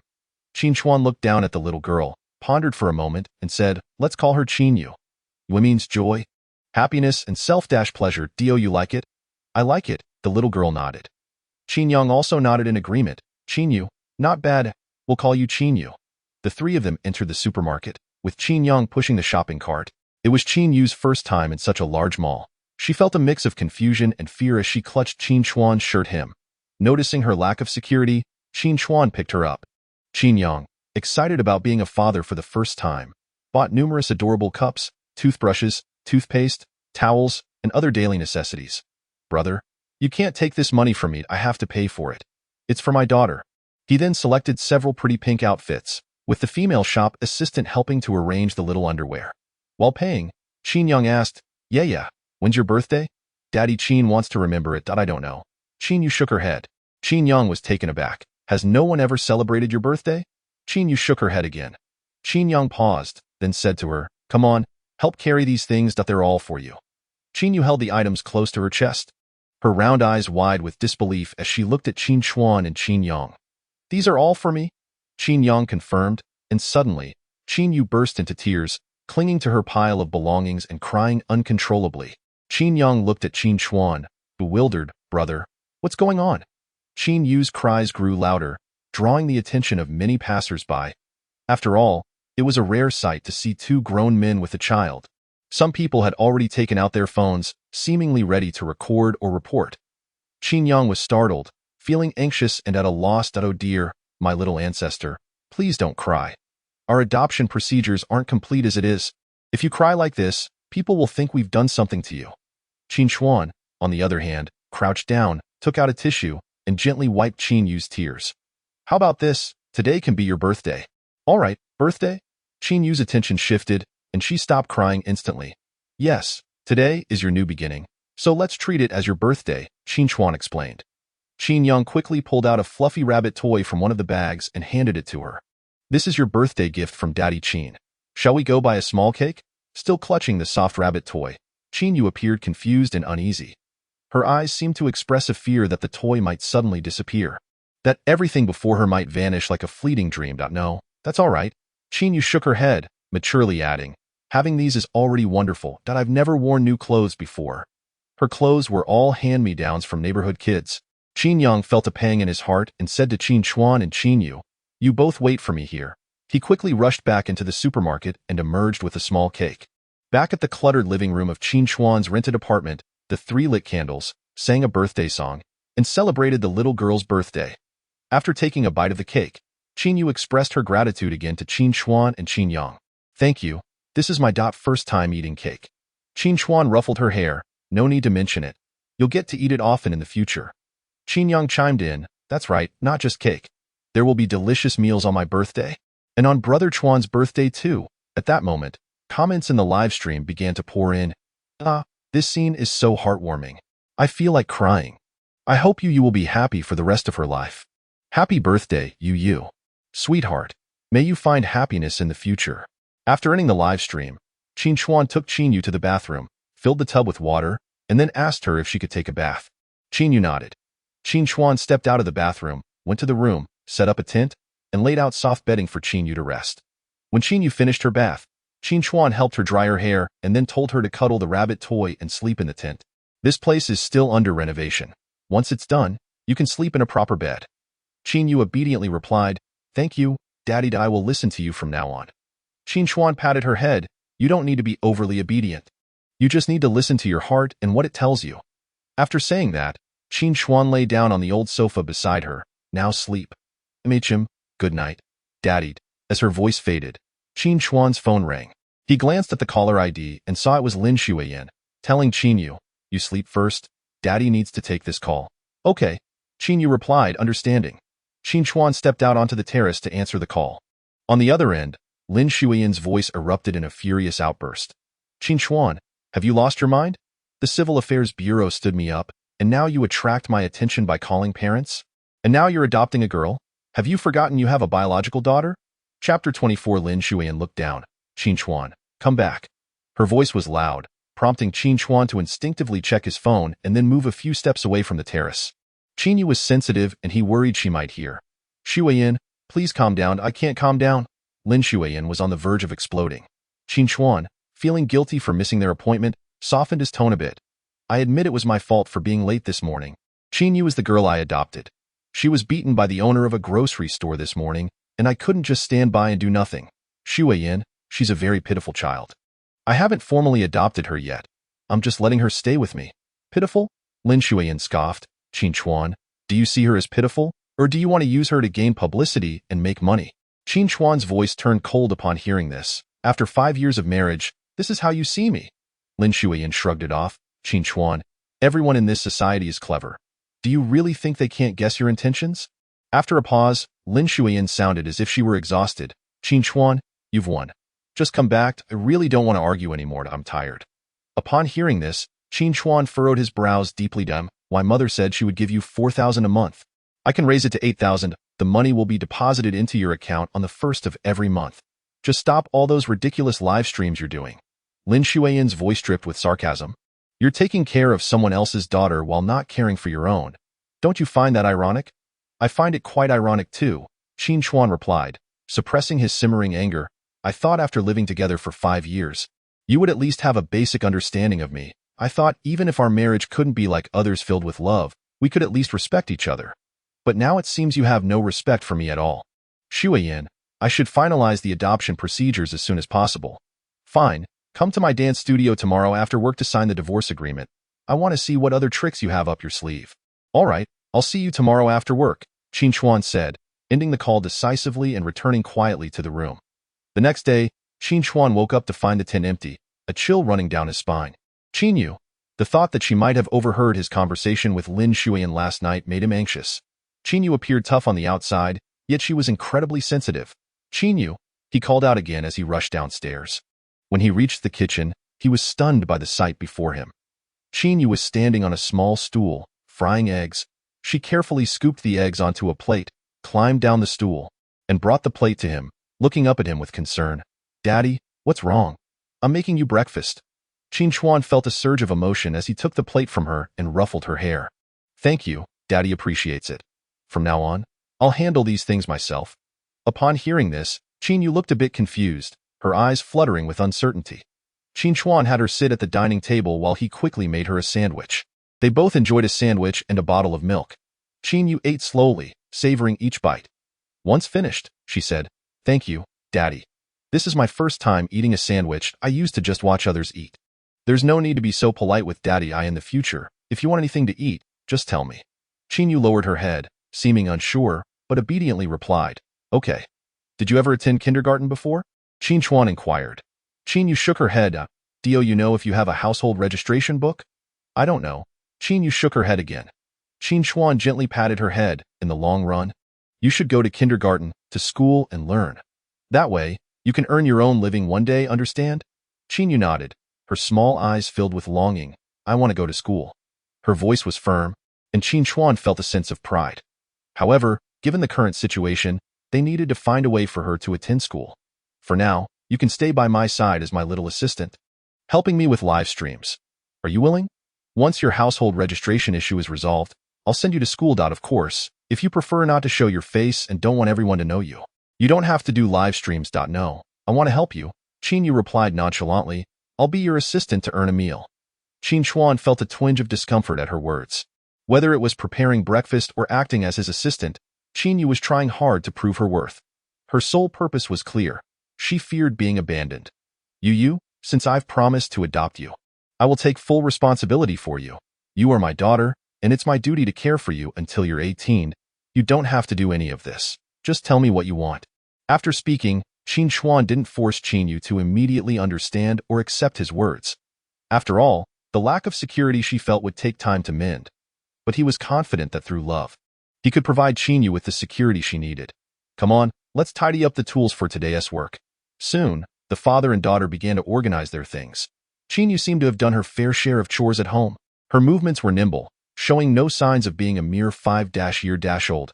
As they prepared the tool cart, Qin Chuan installed the child safety seat he had purchased at the mall last night, allowing Qin Yu to sit comfortably. "Yu, let's get your hair trimmed and then grow it out. Okay. When you start school, Daddy can help you style your hair." Qin Yu's eyes lit up at this suggestion, and she nodded eagerly. Qin Chuan took her to get a haircut. Her hair had been cut unevenly by herself, looking as if it had been chewed by a dog, the hair salon. Qin Chuan asked the stylist to tidy it up, resulting in a cute bob with bangs neatly framing her forehead. She looked adorable, resembling a little watermelon. "Doesn't she look spirited? So cute." Qin Chuan praised her. "Our Qin Yu is sure to grow into a little beauty." "Really?" Qin Yu's eyes sparkled with a hint of disbelief as she asked. Qin Chuan nodded. "Absolutely. Thank you, Daddy," Qin Yu said bashfully. Qin Chuan was taken aback. In the past, when he complimented Qin Xiqing for looking like a little princess, she would roll her eyes at him. "Do you even need to say that? I am a little princess. Okay." However, he hadn't anticipated that Qin Yu would express gratitude. It seemed that raising Qin Yu was indeed a uniquely different experience. Before long, father and daughter arrived at the kindergarten. As Qin Chuan set up the live stream equipment, he explained to Qin Yu how to assist. Normally, a 5-year-old might not grasp these concepts, but she listened intently and surprisingly understood. While mixing colors, Qin Chuan elaborated on his work. The audience in the morning stream was sparse, yet viewers were touched by the scene. Qin Chuan was truly skilled at teaching kids. Who knows, after spending time with him, 5-year-old Qin Yu might even learn to paint. During the live stream, Qin Chuan also clarified to the audience that having Yu by his side was not for sympathy or profit. Currently, they were unsure about her household registration situation. Her adoptive father was uncooperative, preventing her from attending kindergarten. He hoped that viewers with insights could offer some advice. He genuinely wished for Yu to attend school and experience a typical kindergarten life. After chatting for a bit, Qin Chuan continued to paint the wall mural. The base color for the forest music concert mural had been laid down, and today, he would quickly fill in various animal shapes to complete the task. With 3 different brushes in hand, Qin Chuan smoothly painted a giraffe adorned with a bow, leaving Qin Yu in awe. "Wow, Daddy, you're amazing." Before long, an array of lively animals sprang to life on the wall. When the children finished their classes, they gathered around. "Wow, Uncle, your painting skills are incredible. Uncle, can you teach us? Uncle, can I touch the little monkey?" "Not yet," Qin Chuan gently declined. "The paint isn't dry yet in a few days. You can touch them." The kindergarten director, observing from a distance, approached with an expression that revealed little. She was skilled at concealing her emotions. After all, as the director of an elite kindergarten, she frequently interacted with wealthy parents and could not afford to reveal her feelings too easily. Upon seeing the director approach, Qin Chuan politely greeted her. The director nodded slightly. Mr. Qin, at this rate, will the 2 walls be completed by today? Qin Chuan glanced at his watch and replied, I should be able to finish after lunch. Conservatively estimating, you can come for inspection around 3 in the afternoon. All right, I will randomly invite 300 parents to come and rate the work this afternoon. If everything is satisfactory, I will ask the finance department to settle the remaining payment. Chapter 25 Mother-in-law. I have a way to force Qin Chuan to come back to work. Okay, thank you, director. Once the director received a satisfactory reply, she left. Qin Chuan made some final touches on the mural details before taking Qin Yu out for lunch. After finishing their meal, Qin Chuan pondered how long the rating event would last that afternoon and decided to call Lin Xueyan. Xueyan, there's a wall rating event at the school this afternoon. Can you come? Once the event concludes, we can discuss the divorce agreement. Let us see how it goes, Lin Xueyan replied. My dance troupe is very busy. Besides, I have so many chain institutions under my dance troupe. I'm really swamped every day. How could I possibly have time to deal with your little activities? With that, Lin Xueyan hung up in frustration. Lin's mother and Lin Xueyan's younger sister, Lin Xueyan, exchanged glances. What's wrong? What did Qin Chuan do to you? Lin Xueyan asked tentatively. What else could it be? Lin Xueyan vented. He wants me to attend his wall mural rating event this afternoon and then discuss the divorce agreement. Then go and discuss it. Lin's mother exclaimed excitedly. Hurry up and end it. Mom, we can't get a divorce. Why not? Lin's mother furrowed her brow. Swear. Is it that Qi Silin doesn't want to reconcile with you? It's not that. Lin Xueyan shook her head, stating that she had already submitted the materials required for the dance troupe's upcoming listing to Qi Silai today. He assured her that he would assist in drafting the proposal and application. Mom, at this juncture, the divorce scandal poses a significant threat to the dance troupe's listing. How long will it take to finalize the divorce? Lin's mother pressed on, unwilling to relent. At least 6 months. Until the company is listed, Lin Xueyan replied, feeling increasingly perplexed. She couldn't fathom why the mere mention of divorce stirred such agitation within her. Deep down, she harbored a strong aversion to the idea of divorce. Lin Xueyan scoffed, Mom, don't be naive. Qin Chuan will never agree to a divorce. His current audacity in challenging my sister undoubtedly stems from his knowledge that our Yin Yin dance troupe is preparing to go public. He seeks to manipulate Yin Yin. Just think about it. If the dance troupe goes public, who stands to gain the most? It's certainly Qin Chuan. Our joint marital assets would multiply several times over. Upon hearing this, Lin Xueyan's expression softened slightly, but Lin's mother's shrewd eyes darted around. If Qin Chuan aimed to seize the funds and shares from Yin Yan's listing, that would be utterly unacceptable. Since divorce wasn't feasible at the moment, they should compel Qin Chuan to return home and contribute. Lin's mother rubbed her pained shoulder. Without him, the household felt somewhat off-kilter, and meals were far from satisfactory. Wait until the company is listed, and then you can divorce. However, you must ensure a solid divorce agreement. Mom, your calculations are quite astute, but Qin Chuan is unwilling. Lin Xueyan lamented. I've offered him a salary of 8,000 a month. Yet he still refuses to come back. Qin Chuan's ambition has truly grown insatiable. Lin Xueyan recalled the phone call from the previous night, and agitation surged anew. Sweetheart, don't worry, let me handle this. Lin's mother said with a sly smile. If Qin Chuan has become arrogant, then I shall ensure he is brought back to reality this afternoon. Mom, what do you intend to do? Lin Xueyan's voice tightened with anxiety. That shoddy wall construction project of his requires a passing inspection before he can receive the final payment, doesn't he? I have a way to ensure those ladies give him low scores. Lin's mother stated confidently. Just wait. Once the event concludes, I will ensure he returns disgraced. Humph. Having been the son-in-law of the Lin family for all these years, residing in a grand villa without needing to earn a living, does he truly think he can simply opt out of these responsibilities? After a brief lunch, Qin Chuan took Qin Yu back to kindergarten. As they passed the playground, Qin Yu's gaze lingered on the swings. Noticing this, Qin Chuan inquired, Would you like to swing? Qin Yu's eyes sparkled with desire. Yet she shook her head. It's all right. Daddy will take you. It's just for a moment. If we encounter a teacher, I'll explain. Qin Chuan didn't he perceive this as a significant issue. Leading Qin Yu to the swings. It was her first time. Qin Yu felt uneasy. Qin Chuan reassured her, Hold onto the ropes tightly, and I'll push you. Qin Yu nodded in agreement. Qin Chuan gently pushed her back. Soon, Qin Yu began to sway, a smile gradually forming on her lips. Her bangs fluttered, revealing a novel perspective as she savored the soft breeze and the thrill of speed. Daddy, Push me higher. All right, Qin Chuan replied, applying a little more force. Qin Yu cheered with joy. Meanwhile, a pair of spiteful little eyes watched this scene with growing anger. Why is Daddy pushing another girl? Why? This should have been her moment. After a while, Qin Xiqing could no longer contain her frustration and stormed out of the classroom, pointing at Qin Yu. Get down. You can't play on our kindergarten swings. You aren't a student here. With that, she forcefully yanked Qin Yu down. Unprepared, Qin Yu fell, scraping her knee. Qin Chuan hadn't anticipated Qin Xiqing's sudden outburst and felt a pang of guilt for not protecting Qin Yu. He quickly knelt to inspect her knee. Are you all right? Qin Yu shook her head, attempting to sound nonchalant. This little scrape is nothing compared to being hit with a stick. Hearing this, Qin Chuan felt a surge of tenderness, turning sternly to Qin Xiqing. Apologize. You hurt another child. You must apologize. Why should I? Qin Xiqing retorted, indignant. Why should I apologize to someone like her? She is poor, dark, and ugly, and doesn't even have pretty dresses to wear. Her words struck Qin Chuan with disbelief. He could hardly fathom that such thoughts came from a 5-year-old. What kind of ideology had his mother-in-law instilled in her to raise such an imperious child? Chung chung. Qin Chuan raised his voice slightly.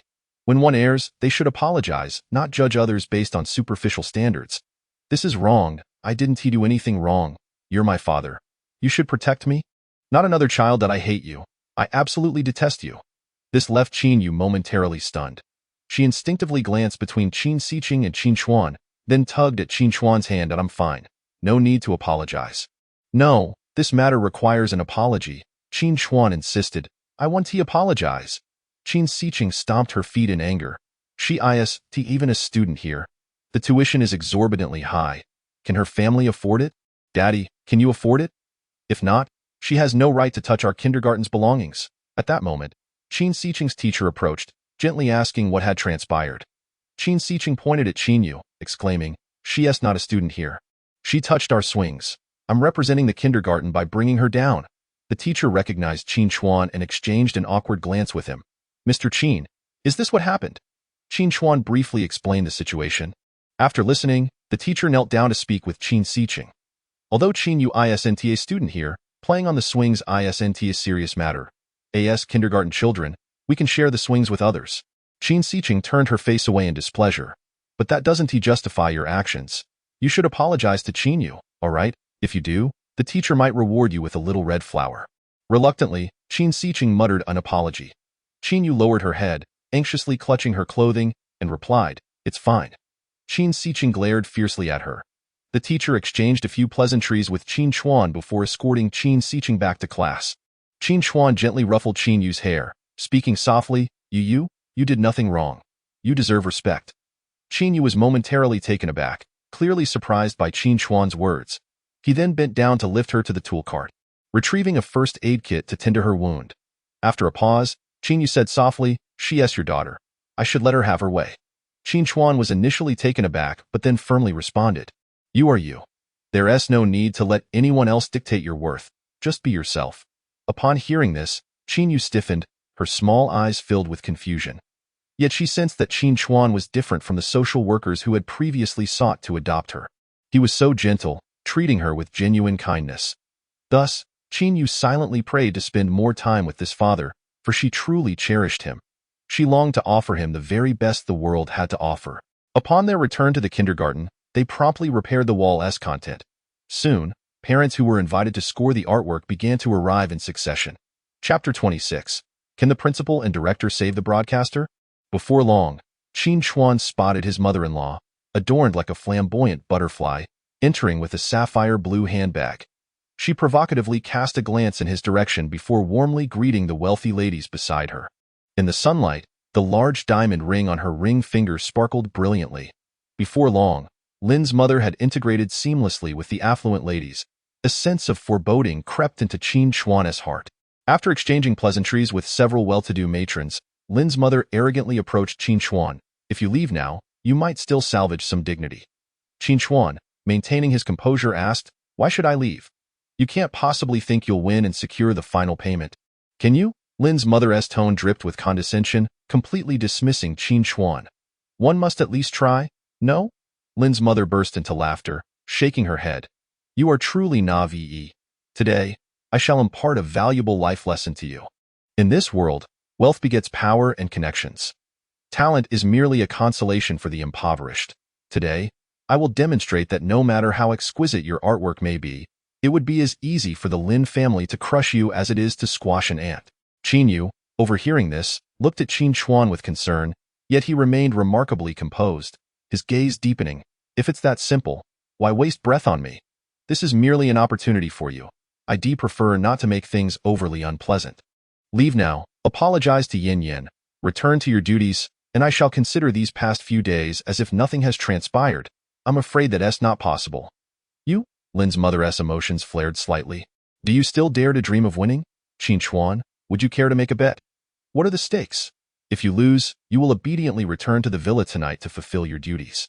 You must carry out all your previous responsibilities without exception, and you must sign a divorce agreement with Yin Yin, ensuring you do not interfere with her private meetings with Qi Silai. Qin Chuan, incredulous, laughed in anger. So you want me to handle household chores while also being subjected to infidelity and silence? Surely, no one could be as shameless as you. Just as Lin's mother's expression shifted, Qin Chuan swiftly declared, but I will take that bet. If I win, what then? Lin's mother glared at him through clenched teeth. What do you want? I want you to apologize to me in front of Lin Xueyan, admitting that you wronged me in the past and did not treat me well. Fine. It's a deal. Lin's mother seethed, nearly spitting fire.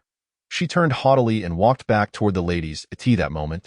The principal, Director Zhang, and a teacher responsible for scoring arrived on the scene. The staff set up a movable whiteboard. Director Zhang introduced the scoring rules. Dear parents and children, you each have a white magnetic card. You may write a score from 1 to 5 for the two artworks in front of you, with a perfect score being 5 and the lowest being 0. Please score in an orderly manner and affix your scores to the whiteboard. Our scoring teacher will tally the results on site. As soon as Director Zhang finished speaking, Lin's mother was the first to score a 1, placing it on the board. Director Zhang's expression shifted. Recognizing Lin's mother as Qin Xiqing's grandmother, the low score was likely due to familial discord. Meanwhile, viewers watching the live stream began to voice their support for Qin Chuan. Is this old woman doing this on purpose? Exactly. No matter what, the broadcaster's artwork cannot be worth just 1 point. I would gladly give it 50 points. Indeed, the broadcaster's work is far more sincere and artistic than any other kindergarten's wall paintings. After Lin's mother scored, her usual circle of wealthy friends also registered low scores of 1. The board quickly filled with 5 1s, a shocking sight. Lin's mother shot a provocative glance at Qin Chuan, as if to say, what now? It's still not too late to concede.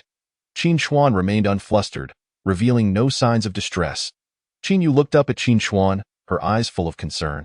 Noticing her gaze, Qin Chuan gently reassured her, "It's all right, Yu.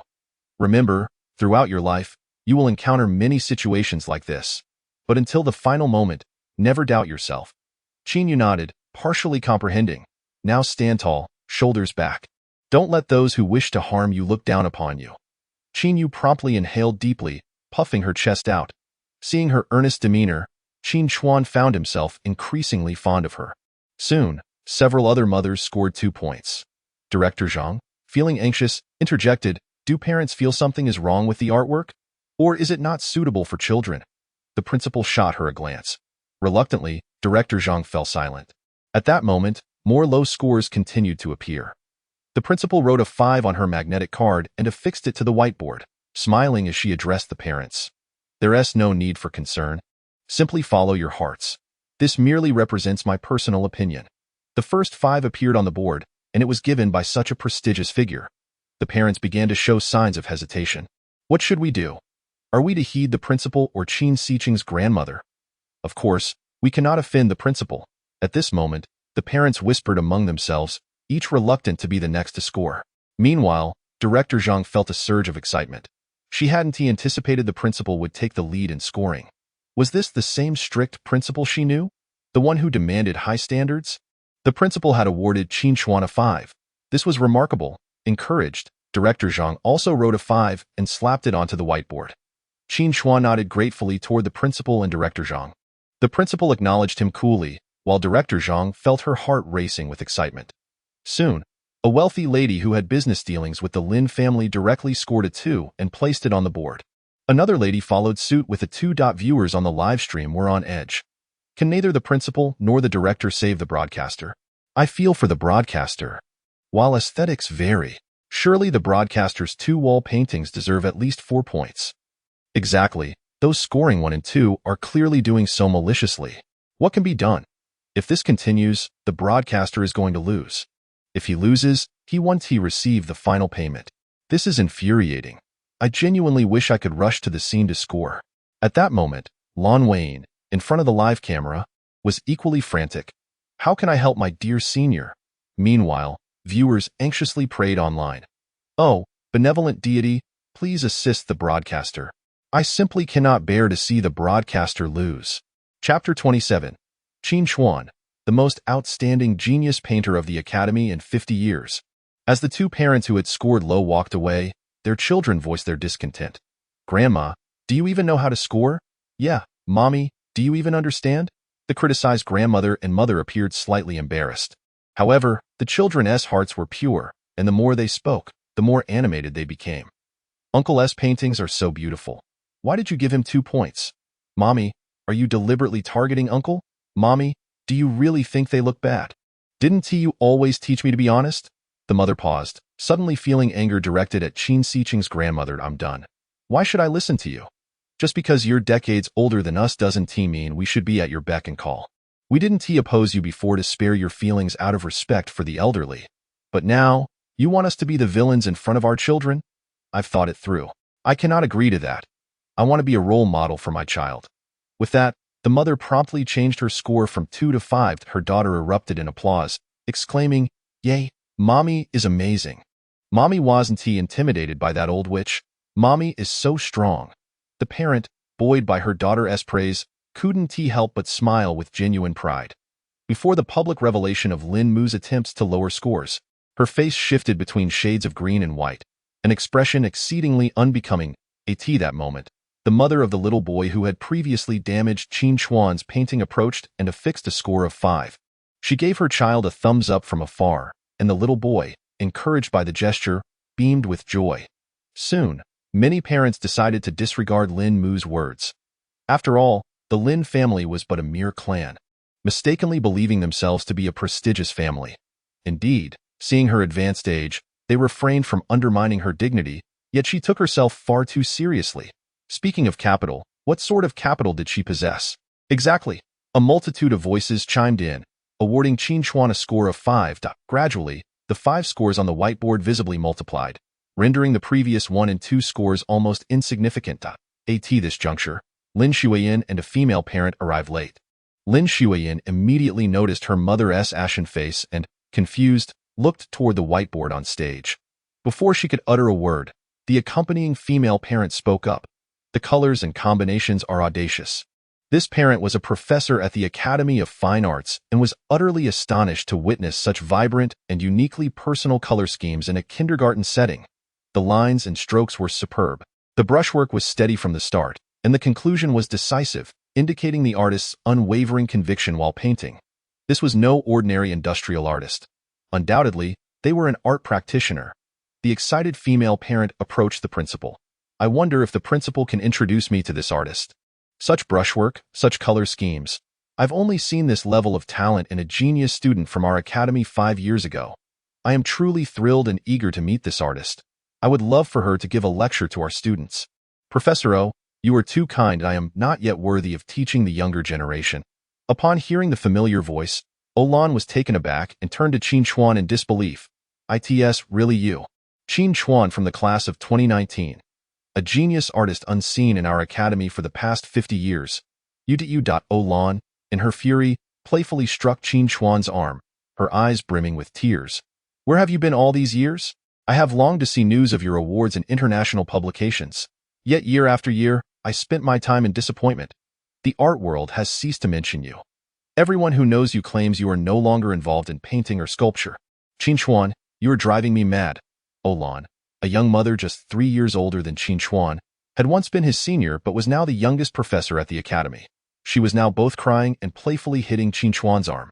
Somewhat embarrassed by her reaction, she shot a glare at Qin Chuan. It's all your fault. You made me lose my composure. It is my fault. Qin Chuan softly admitted, "At that moment." The comments in the live stream surged rapidly. Wow, the youngest professor at the academy is personally endorsing him. Holy cow, a genius artist not seen in 50 years. What level of praise is this? Wah, my favorite guy is indeed both handsome and impressive. To give such an incredible person a score of 1 or 2 is truly an insult. Exactly, didn't you hear that female parent earlier? They were coerced. Yes, there's a hidden agenda. Meanwhile, Lin Xueyan stood in shock, speechless. Is Qin Chuan really that impressive? A genius artist? The most remarkable artist in 50 years? Lin Xueyan suddenly realized how little she knew about Qin Chuan. This revelation was unsettling. She vaguely sensed that Qin Chuan was no longer under her control. As Lan reminisced with Qin Chuan, she suddenly noticed the low scores on the whiteboard and her voice rose sharply. What is this? Even if one were blind, they shouldn't score such a work with a 1. After speaking, she shot Qin Chuan a fierce glare. You, of all people, should be, after graduation, you didn't pursue a proper career, and now you find yourself here being judged by unprofessional individuals. It's truly deserved.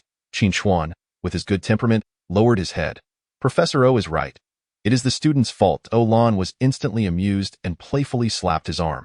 You, always so good at charming me. Lin Xueyan, witnessing this scene, felt a wild voice screaming in her mind, don't touch my husband. Qin Chuan is mine. Lan, you divorced woman, stay away from my husband. If it weren't for the fear of being laughed at by others, she would have rushed forward to push Lan away right then and there. At this moment, Lan, who had given Qin Chuan a score of 6, was completely unaware of Lin Xueyan's dark thoughts. She boldly wrote a 6. Director Zhang paused for a moment and explained. Professor O, our highest score is 5. Upon hearing this, Lan raised her chin defiantly and insisted, but I believe these 2 paintings are worth 6 points, 600 points, 6,000 points. I will give him a score of 6. The principal nodded, signaling the scoring teacher not to worry. Just noted as 5 points. Soon, after Lan completed her scoring, it was the children's turn to score. Except for Qin Xiqing, who gave a score of 1, all the other children scored 5. At this moment, a parent, unclear about the underlying relationships, curiously asked Qin Xiqing, little one, why did you score just 1? Right? Don't you like these 2 paintings? Chapter 28.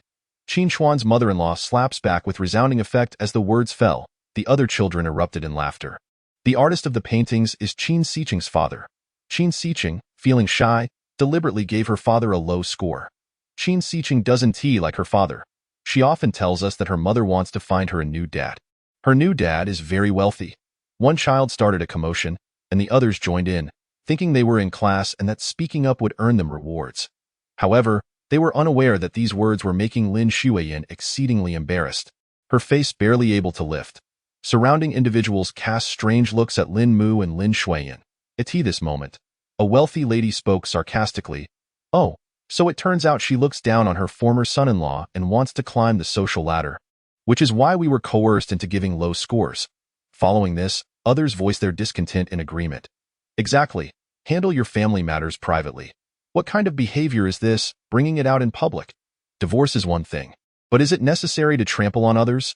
It's disgusting to suppress others and drag us down with you. Truly, anyone related to her is unfortunate. Indeed, Mr. Qin is quite good. He looks fine and is a genius artist.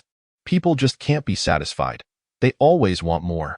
The murmurs of the crowd wafted through the air like invisible slaps. Each remark landed like a resounding clap on Lin Mu's face. At this moment, her expression was rigid, her meticulously applied makeup beginning to crack, and she felt utterly humiliated. Lin Xueyan, once the belle of the dance department, accustomed to being adored, had never encountered such humiliation and shot an angry glare at her own mother. Meanwhile, Lan frowned, watching Qin Chuan. Is that truly your daughter? Qin Chuan admitted gracefully. Lan's frown deepened as she cast a disdainful glance at Lin Xueyan. They say daughters are their father's little cotton-padded jackets. How is it that yours leaks so much? Ahem. The principal cleared his throat twice, breaking the tense atmosphere. Dear parents, thank you very much for your support and assistance in our kindergarten's work. Create a more artistic atmosphere for the children and enhance their aesthetic abilities. We have organized today's scoring for the campus mural painting. The total score for this assessment is 3,000 points, and Mr. Qin scored 2,950 points. Congratulations to Mr. Qin for the successful acceptance of his project. and we are very grateful for the splendid artwork he has brought to our kindergarten. The principal led the applause. Director Zhang also clapped vigorously. Lan joined in enthusiastically as well.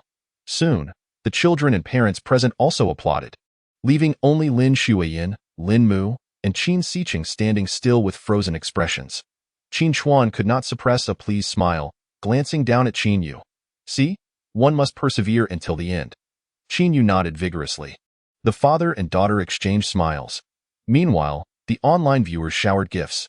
Streamer, 6 points. So someone deliberately lowballed the scores. The ones who gave low scores are the streamer's ex-wife and ex-mother-in-law. Wow, how disgusting. Exactly. Wouldn't it be better to part ways amicably and each find happiness? I can't stand such a snobbish mother-in-law. To be fair, that child seems to have been poorly raised. Changing dads for a wealthier one. Can a child even say such things? It must be taught by the mother or grandmother. That woman looks like the ballet goddess Lin Xueyan. That's her. Our family lives in the same villa area as Lin Xueyan. I've indeed heard whispers about her messy breakup with her ex-boyfriend.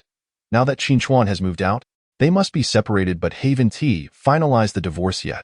Seeing the comments from the online viewers, Lin Wayne was seething, pacing in her office. The Lin family is too bullying. How can they be unsatisfied with having a son-in-law like Qin Xixiang? If they're getting divorced, so be it. My Qin Xixiang deserves better. But that shouldn't mean tormenting him like this. With every word, Lin Wayne sent a donation. The live stream showed. Zhu Yuan Yuruan sent a heart. Zhu Yuan Yuruan sent a rocket. Zhu Yuan Yuruan sent an island. Zhu Yuan Yuruan sent a villa. Zhu Yuan Yuruan sent a castle.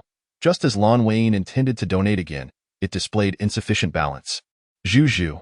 At this moment, Lan, the youngest professor at the academy, actively invited Qin Chuan to dinner. Apologies, Professor O, but I have some personal matters to attend to. Another time, I will treat you to a meal. Lan scrutinized him with suspicion. You're not just brushing me off, are you? Qin Chuan, I genuinely want to understand your future career plans in the art world. You should know that I can assist you. I have quite a few resources at my disposal. No, Professor O, I truly have matters to handle. I have an appointment with Xueyan regarding the divorce agreement. Lan's expression faltered for a moment before she quickly regained her composure. Then you should handle your family matters well. Qin Chuan, from the perspective of someone who has been through it, you must act decisively. Dragging things out only leads to more complications for both parties. Thank you, Professor. I understand. Lan pulled out her phone, opened the WeChat QR code, and commanded, then add me. Let us keep in touch. All right. Qin Chuan also opened his WeChat app and promptly added Lan. Lan shot him a glare. Remember to contact me. Understood, Professor Ou. At this moment, Lin Xueyan, who had been watching the two exchange glances, could no longer contain herself and rushed over. Qin Chuan, what are you doing? Qin Chuan, chastised, instinctively furrowed his brow. I'm adding Professor O's WeChat. I want to allow it. Qin Chuan, how could you add another woman's WeChat right in front of me? Don't forget, we are not yet divorced. Qin Chuan glanced apologetically at Lan before turning to Lin Xueyan. Lan is my teacher. There's nothing inappropriate about adding my teacher's contact information. Lin Xueyan, don't be so double-standard. You have Qi Silin's contact on your phone and chat with him frequently. Do you really think I don't know? Whenever I fail to meet your expectations, you immediately reach out to Qi Silin. When your father was diagnosed with nodules, when our nanny had a grandchild, or when you were feeling down, you would always talk to Qi Silin. Lin Xueyan's face immediately darkened. Qin Chuan, you were snooping through my chat records. You're overthinking it. I didn't cheat, but every time you chat with Qi Silin, you never avoid me. Their argument grew louder, drawing the attention of many onlookers. Embarrassed, Lin Xueyan snapped at Qin Chuan. I booked a private room. Let us go over there and talk now. All right. Qin Chuan readily agreed. Chapter 29. Discussing the divorce agreement, Lin Xueyan turns pale early in the morning. Qin Chuan called Qin Yang. At this moment, Qin Yang's car had already arrived outside the kindergarten. Qin Chuan took Qin Yu and handed the child over to Qin Yang. I need to discuss the divorce agreement with Xueyan, so it's inconvenient to bring Yair along. Please take her to the mall for a bite. Saying this, Qin Chuan patted Qin Yu's head, reassuring her, Daddy will take you home once I finish handling things. Qin Yu nodded, then held onto Qin Yang's sleeve. Qin Chuan got into his small pickup truck and drove to the large mall across the street, entering the private room that Lin Mu had reserved in advance. As soon as he sat down, Lin Xueyan, and Lin Xueyan also arrived. Qin Chuan frowned slightly, clearly not wanting to see so many people. The divorce was a matter solely between him and Lin Xueyan. Her mother and sister had no need to be involved.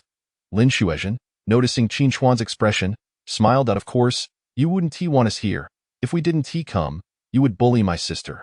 Qin Chuan, with great composure, stood up and poured tea for the three women across from him, somewhat helplessly saying, "In 5 years of marriage, have you ever seen me bully Xueyan?" At this remark, Lin Xueyan found herself at a loss for words, stammering for a while before finally saying, "Then what have you been doing these past few days? That is bullying. You've made my sister unhappy, and that is bullying. If your so-called bullying means not complying, then I have nothing to say." Qin Chuan calmly poured himself a cup of pu'er tea, elegantly savoring it. His every action was a testament to the refinement instilled in him by the Ming family, rivaling that of any young noble in high society.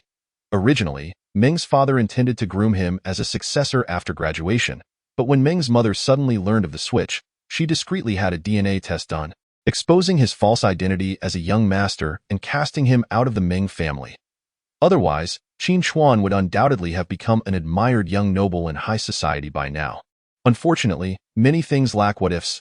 Lin Xueyan, watching Qin Chuan's calm and graceful demeanor, was so enraged that she stood up, but Lin Xueyan managed to pull her back into her seat. Qin Chuan had no intention of beating around the bush, stating plainly, "Xueyan, let us discuss the divorce agreement. I will agree to anything within my capacity. After we separate, we will still be Cheng Cheng's parents, family. I don't want to make the divorce a messy affair." Lin Xueyan was momentarily taken aback, asking, "Qin Chuan, do you really want to divorce me?" Her expression clearly conveyed disbelief. Qin Chuan sighed, smiling helplessly. "I have clearly expressed my intentions these past few days. It is you who refuses to believe. How could you want a divorce?" Lin Xueyan felt as if a heavy pot had struck her forehead, causing her head and ears to ring. "I am the belle of the dance department, the ballet goddess. What more could you possibly want when you've married me? Qin Chuan, please, I am the principal dancer. What principal dancer would bear a child for you at the height of her career?" Hearing those familiar words, Qin Chuan felt an overwhelming fatigue in his chest. "Xueyan, I acknowledge your excellence, but this current marital life is not what I desire." "Then what do you want? Do you wish to marry Olan?" Lin Xueyan's voice rose a notch. "It is none of anyone else's business." Qin Chuan calmly corrected her. "Xueyan, I genuinely wish to shoulder all the responsibility alone, but I realize I cannot do so." "Xueyan, have you not taken any responsibility for our marriage reaching this point?" "What responsibility do I have?" Lin Xueyan exclaimed as if pricked by a needle. "I work diligently every day to improve our family's quality of life. What wrong have I done?" Qin Chuan's eyes reflected a deep disappointment. "Xueyan, I am a man, once your husband. I possess my own dignity and pride.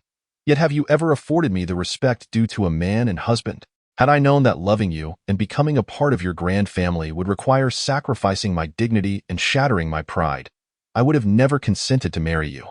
You remain perpetually aloof, denying me any semblance of respect. I regret to say, I can no longer endure this. Xueyan, let us proceed with the divorce." Before Lin Xueyan could utter another word, her mother interjected with authority.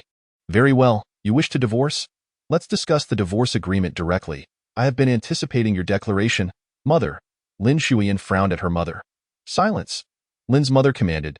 As Lin Xueyan hesitated, Lin Xueyan tugged at her arm and whispered, "Do not speak yet. Let us see what mother has to say. She will not harm you." With that, Lin Xueyan fell silent. Lin's mother retrieved her drafted agreement, donned her reading glasses, and began to recite. "Firstly, upon signing the divorce agreement, you must immediately proceed to the Civil Affairs Bureau to formalize the divorce." Qin Chuan nodded in agreement. "I fully concur with this." At this moment, Lin Xueyan's complexion turned ashen, revealing her distress. Lin's mother continued reading the divorce terms. "Secondly, you shall not inherit any of the Lin family's assets, including real estate and shares. You must leave with nothing. Thirdly, you will forfeit all assets under my daughter's name, including her car, jewelry, and all dividends and shares from her dance troupe. Fourthly, after the divorce, since Xueyan's dance troupe is currently applying for an IPO, to avoid any unnecessary repercussions, you must conceal the fact of your divorce from the public. Therefore, you must return to the Lin family home, continue with household duties, and outwardly maintain the faade that we are still a family, attending public events with Xueyan when necessary." Fifthly, you shall not interfere with Xueyan's relationship with Qi and must provide cover for them when needed. For instance, if Xueyan is spotted on a date with Qi at a hotel by reporters, you must assist in providing cover. Why should I? Qin Chuan scoffed at this demand, incredulous. There is no limit to shamelessness. Only greater shamelessness. Why should I endure this? You expect me to do so simply because you did not endure 10 months of pregnancy? Or because my wife, Yin, nearly lost her life giving birth to our daughter? Qin Chuan's shoulders slumped in exhaustion. He recalled the harrowing experience of Lin Xueyan's delivery, where she suffered significant blood loss and was rushed to the ICU for half a month. Aware of the suffering she endured, he had always endeavored to treat her with utmost kindness. He had tolerated unreasonable requests, convincing himself that it was for Xueyan's sake, as she had risked her life to bear him a child. But now, he found it increasingly difficult to maintain that rationale. If repaying that kindness required sacrificing his dignity for a lifetime, the price was far too steep. Suddenly, Qin Chuan lifted his gaze to meet Lin Xueyan's. You cannot have it both ways. Lin Xueyan's heart trembled, as if Qin Chuan had pierced through a veil of greed, leaving her feeling vulnerable. Qin Chuan turned his scornful gaze toward her mother. Have you even considered Qi feelings? Have you respected him? Is he willing to be this clandestine third party? How is that fair to him? Qin Chuan believed no man would willingly accept such an absurd arrangement. Any man with dignity, any man who truly loved the woman, would never agree to this. Lin's mother suddenly laughed. Dio, you think everyone is as selfish as you? Qi would certainly say he is willing to sacrifice everything for Yin. He wouldn't care when it could be made public. Tio reinforced her point. She dialed Qi number in front of Qin Chuan and put it on speaker. Hello, Auntie Yin, came Qi gentle voice from the other end.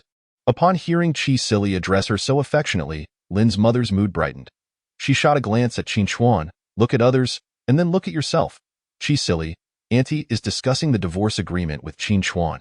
There are 2 clauses he finds unsatisfactory. Let me read them to you, and see if you have any objections. Lin's mother recited the 2 clauses pertaining to Qi.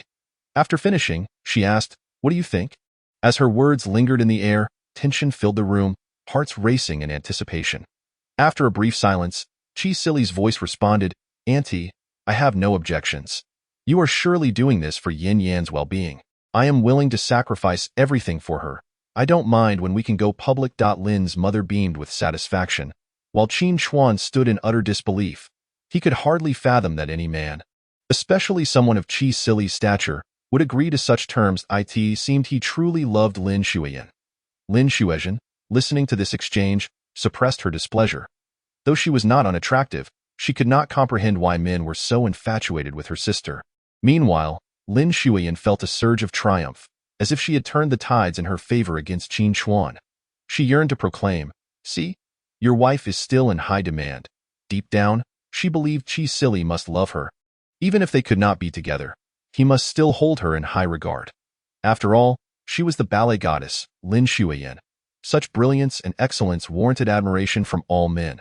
All right, Qi, we shall leave it at that for now.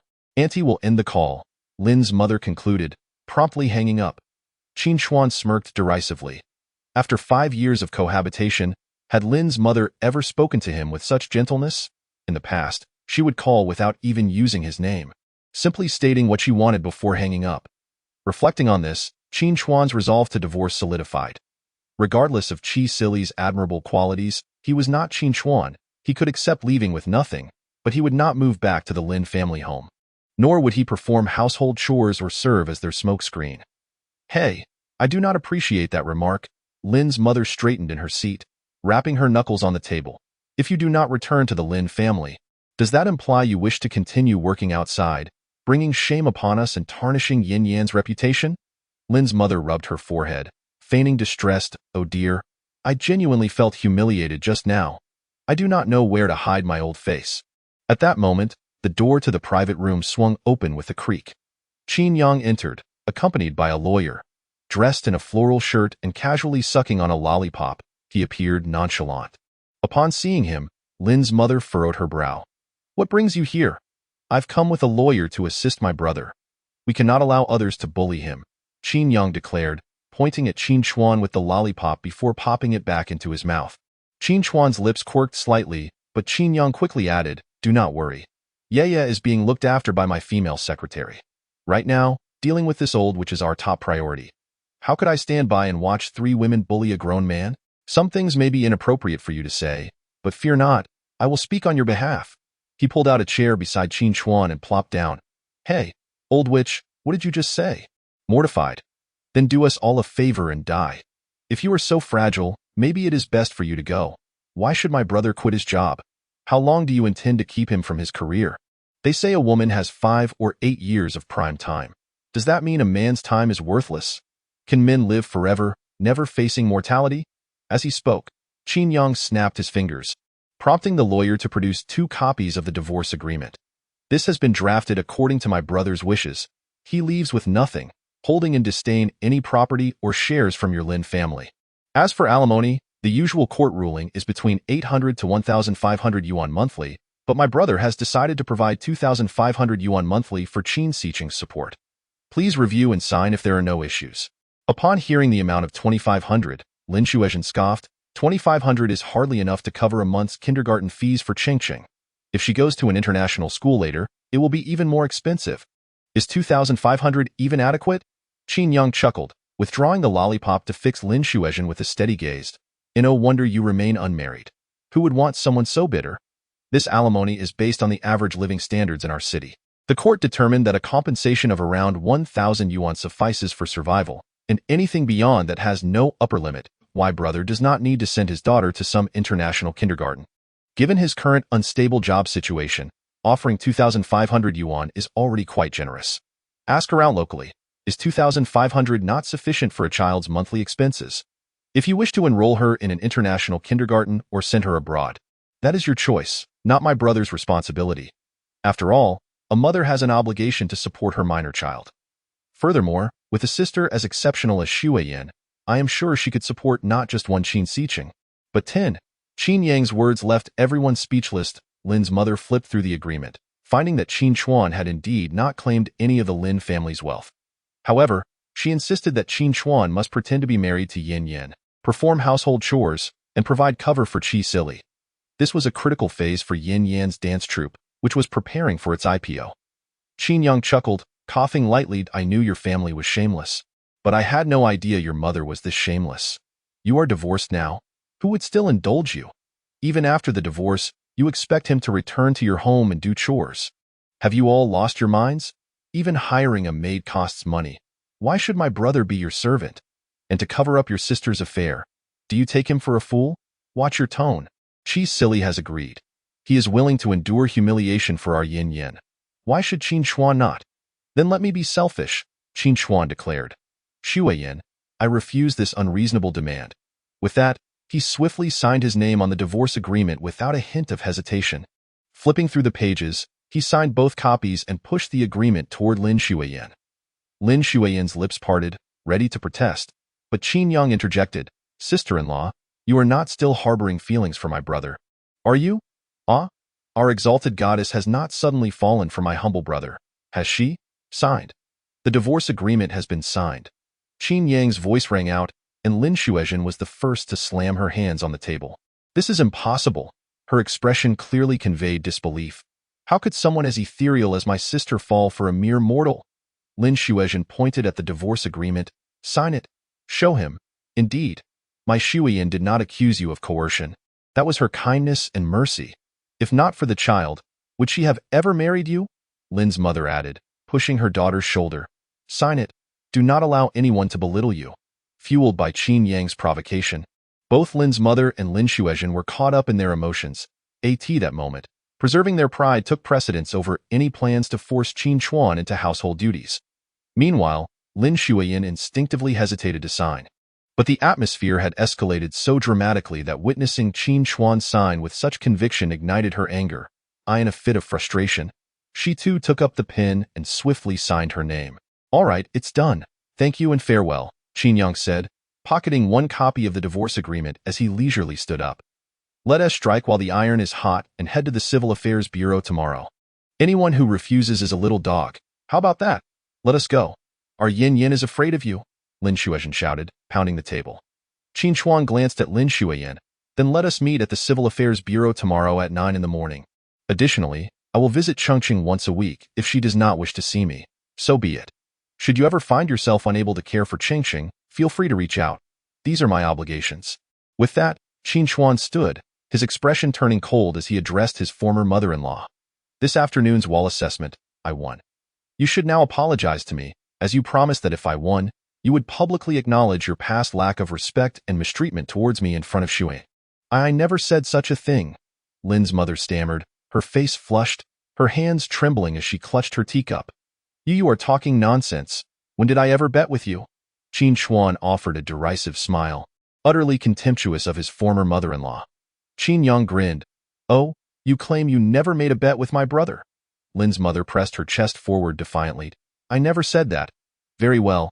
Qin Yang's eyes glinted mischievously. "Then swear that you did not bet with my brother.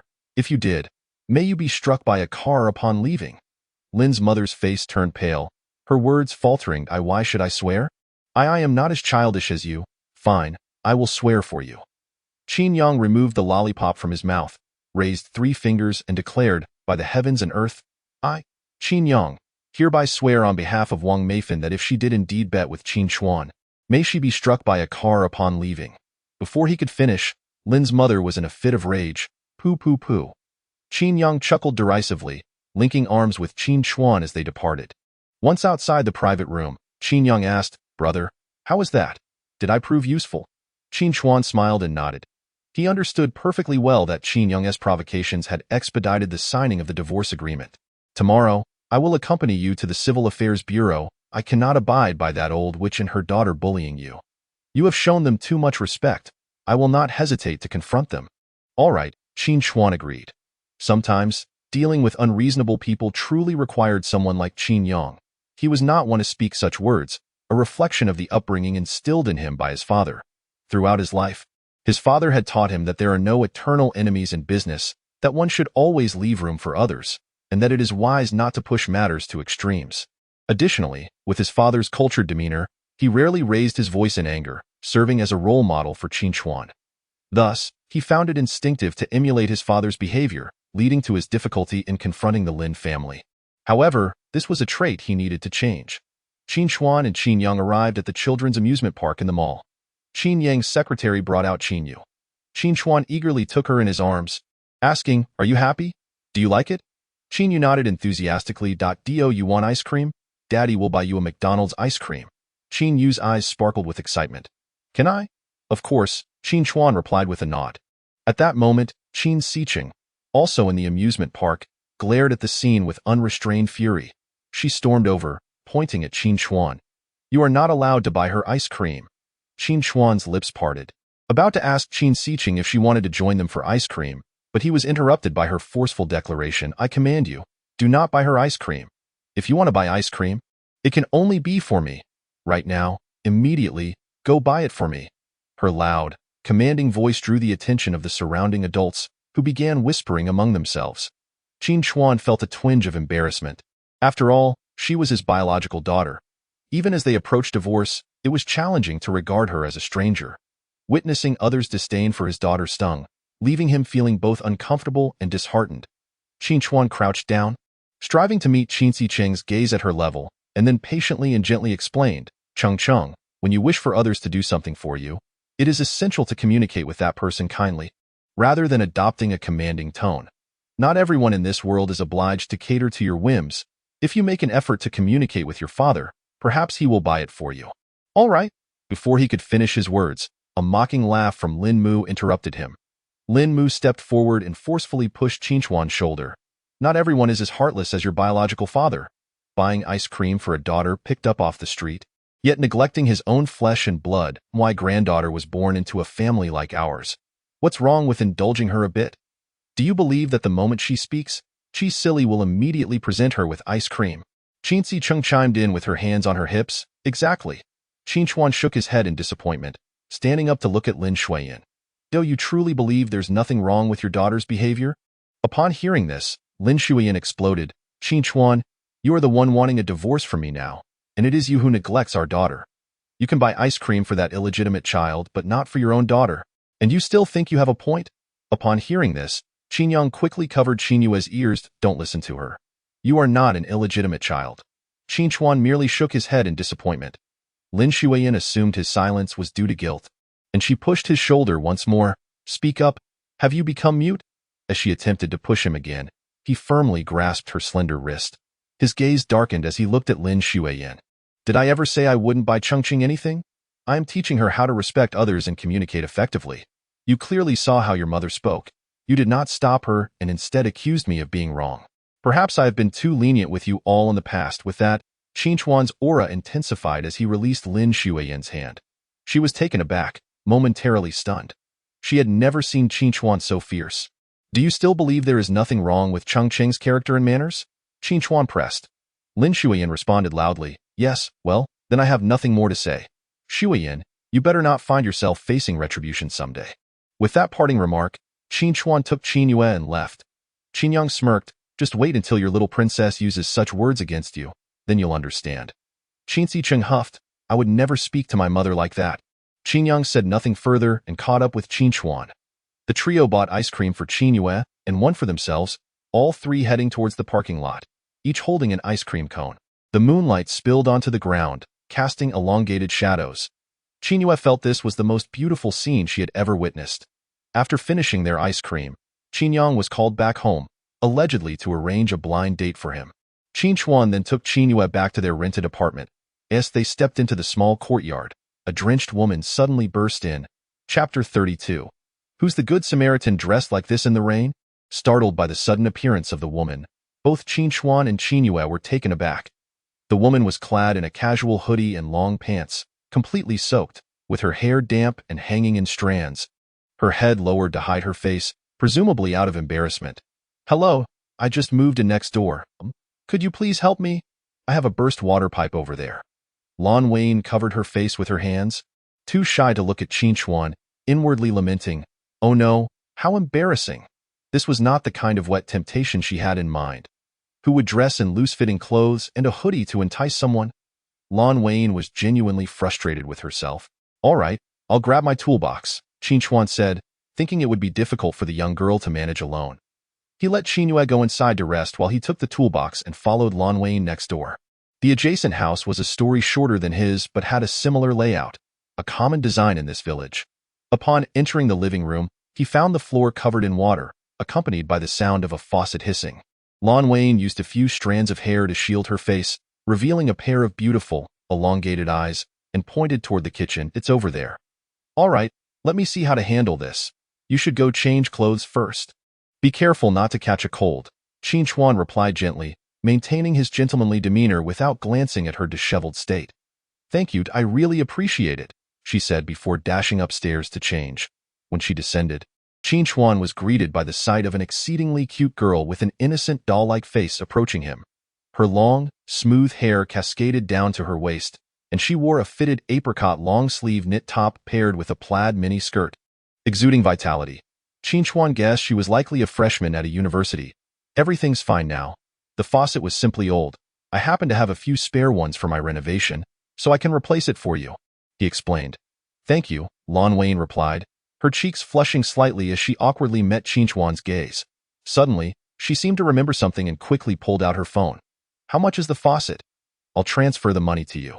Qin Chuan paused but didn't hesitate, pulling up the shopping receipt on his phone. I bought this faucet at a wholesale market. It costs 120 yuan. Okay, I'll add you on WeChat, Lin Xueyan said, efficiently adding him and transferring the money. By the way, how should I address you? My WeChat name is my real name, Qin Chuan replied as he pocketed his phone and headed outside. Lin Xueyan followed him, saying, Mr. Qin, I am truly grateful for your help. I just moved here and had nothing prepared. I'm so fortunate to have you. Qin Chuan glanced at her. You don't need to be so polite. We're neighbors. Just call me Chuan Gu like my friends do. Since you look younger. All right, Chuan Gu, my name is Lin Xueyan. My friends call me Yinin. Saying this, she eagerly extended her hand toward Qin Chuan. He politely shook her hand. Hello, Wayne. He refrained from calling her Yinin, as it felt too intimate for their current relationship. Lin Xueyan's eyelashes fluttered, her eyes betraying a hint of disappointment. As astute as she was, she understood Qin Chuan's sentiments. Nonetheless, she felt she had overstepped. She had imagined him calling her Yinin like an older brother. Qin Chuan sensed the young girl's shyness and quickly shifted the topic to by the way. How come a girl like you would rent a place so far away? Aren't you concerned about safety, girl? Lin Xueyan, walking alongside Qin Chuan towards his yard, momentarily froze. I graduated from the university 4 years ago. You've been working for 4 years? Qin Chuan was taken aback, scrutinizing her youthful face in disbelief. Lin Xueyan bashfully touched her cheek. What do you think? Does my face still seem deceiving? Qin Chuan nodded, the conversation flowing naturally. You mentioned you graduated from the university? Yes, she confirmed, intentionally dropping that information. I'm also from the university, but from the art academy. You must be from the main campus, right? Yes, I am from the main campus. Then I suppose that makes you my junior. Qin Chuan replied with a faint smile. Yes, I guess so. As they reached the entrance of Qin Chuan's yard, he chuckled. It's not customary for a lady to escort me home. Don't be so formal. Lin Xueyan waved her hand dismissively. It's just a short walk, she added. In any case, Chuan Gu, thank you for your help tonight. I'll head back now.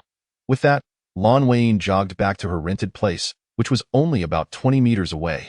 Once inside her room, she immediately covered her face with a blanket, rolling around on her bed in excitement. Hee, I finally added Chuan Gu on WeChat. Reflecting on her interaction with him, a smile crept onto her face. Chuan Gu was just as gentle as ever. The moment she heard his soft voice, her heart raced uncontrollably. Zhu often remarked that she was aloof, but upon seeing Chuan Gu, she couldn't maintain her cool demeanor at all, transforming into a hopeless romantic. As long as I can talk to Chuan Gu, I feel so happy and sweet, Lin Xueyan mused, raising the hand that had just shaken his, kissing her palm tenderly, her heart fluttering with sweetness. She rolled around for several more moments until her phone rang, prompting her to stop. Upon answering, she heard the voice of the bar owner. Wayne, I'm feeling down, though. What's wrong? Lin Xueyan flipped over, feigning nonchalance. The house I had my eyes on was rented out. I can't believe some jerk snatched it away from me, do you know? I offered 10 times the price, and the person still refused. Is that person crazy? Why wouldn't they take the money? Lin Xueyan gulped, feeling a bit guilty. Maybe that person really needed the place for work? Ugh, it's infuriating. I haven't liked a man this much in a long time. Now I have no way to approach him. I'm so frustrated. Hurry to my bar and drink with me. As her words fell, thunder rumbled outside. Wei suddenly perked up. Wait, Wayne, don't come yet. I just thought of something. I'm going to find Qin Chuan and tempt him in the rain. Ha ha ha. With that, Wei swiftly hung up. Sister, I can't talk right now. I'm driving. Tonight, we're going to have some good meat. Lin Xueyan was taken aback. Wait, how exactly are you going to tempt him in the rain? Can you elaborate? When she tried to call Wei back, her calls went unanswered, leaving her anxious. She quickly dialed Zhu. Give me 5 minutes and find out where Wei is, Zhu replied. It seems my cousin doesn't realize I'm off work now. And what can you accomplish in 5 minutes? Once you find out, do whatever it takes to stop her from coming. I don't care if you blow up her bar or intercept her car. Just prevent her from coming, within legal limits. Zhu hesitated. Cousin, do you even hear yourself? Are you sure these actions fall within legal bounds? After a pause, Lin Xueyan corrected herself. Wait, she wants to tempt Chuan Gu in the rain. Which means she's definitely coming this way. Zhu, quickly prepare some thumbtacks and scatter them on the road at the village entrance. I absolutely cannot let Wei come, Zhu sighed. Is this really necessary? Do we have to go through with this dastardly act? After a moment's silence, she resignedly replied, Fine, cousin, I understand. Then the reluctant Zhu got out of bed. Half an hour later, the thumbtacks were laid out, and Wei's car tires were punctured. However, as determined as she was, Wei still managed to drive her car to the entrance of Qin Chuan's yard. After getting out, she deliberately got herself wet, then knocked lightly on the door of the small courtyard. Thus, when Qin Chuan opened the door, he was met with a striking sight. Wei, clad in a black leather jacket and shorts, leaned against her wine-red sports car. The contrasting colors created a stunning visual impact, while the droplets of water glistened on her exposed skin, exuding an indescribable allure. Meanwhile, Lin Xueyan, hiding on the balcony and observing this scene, was furious, nearly wanting to execute Zhu for her oversight. Chapter 33. Will you love me? Qin Chuan was momentarily taken aback, wondering why he seemed to encounter so many drenched women tonight. Suppressing his unease, he maintained his gentlemanly demeanor and asked, Miss Ai, what brings you here? My tire is flat. I just happened to drive here and can't move my car, Wei said, casting a flirtatious glance at the tire. Being an adult, Qin Chuan didn't believe in coincidences but pretended to inspect the vehicle with feigned ignorance. As he knelt down, Ai Wei pouted, annoyed that he wasn't appreciating her charms. After examining the tires, Qin Chuan stood up. You only have one spare tire, but all 4 tires are punctured. This is quite troublesome. Upon hearing this, Ai Wei's lips curled into a smile. Then how about this, you invite me in for a drink while I wait for my friends to tow my car? Qin Chuan pretended not to notice Ai Wei's implications. Maintaining his composure, I'm currently reading a storybook to my daughter. If you don't mind the mess inside, you are welcome to come in and rest. Ai Wei's smile faltered at the mention of his daughter. How could I forget that he has an adopted daughter? The thought of entering a space that was not only unfinished but also required her to be cautious about noise dampened her earlier intentions. As she hesitated, her phone rang. What? Someone is checking the bar's fire safety? Our bar's safety is perfectly fine. This must be someone trying to sabotage us. Yes, I received the news and immediately notified you. Where are you? Lin Xueyan feigned ignorance. I'm in the western suburbs, Ai Wei replied.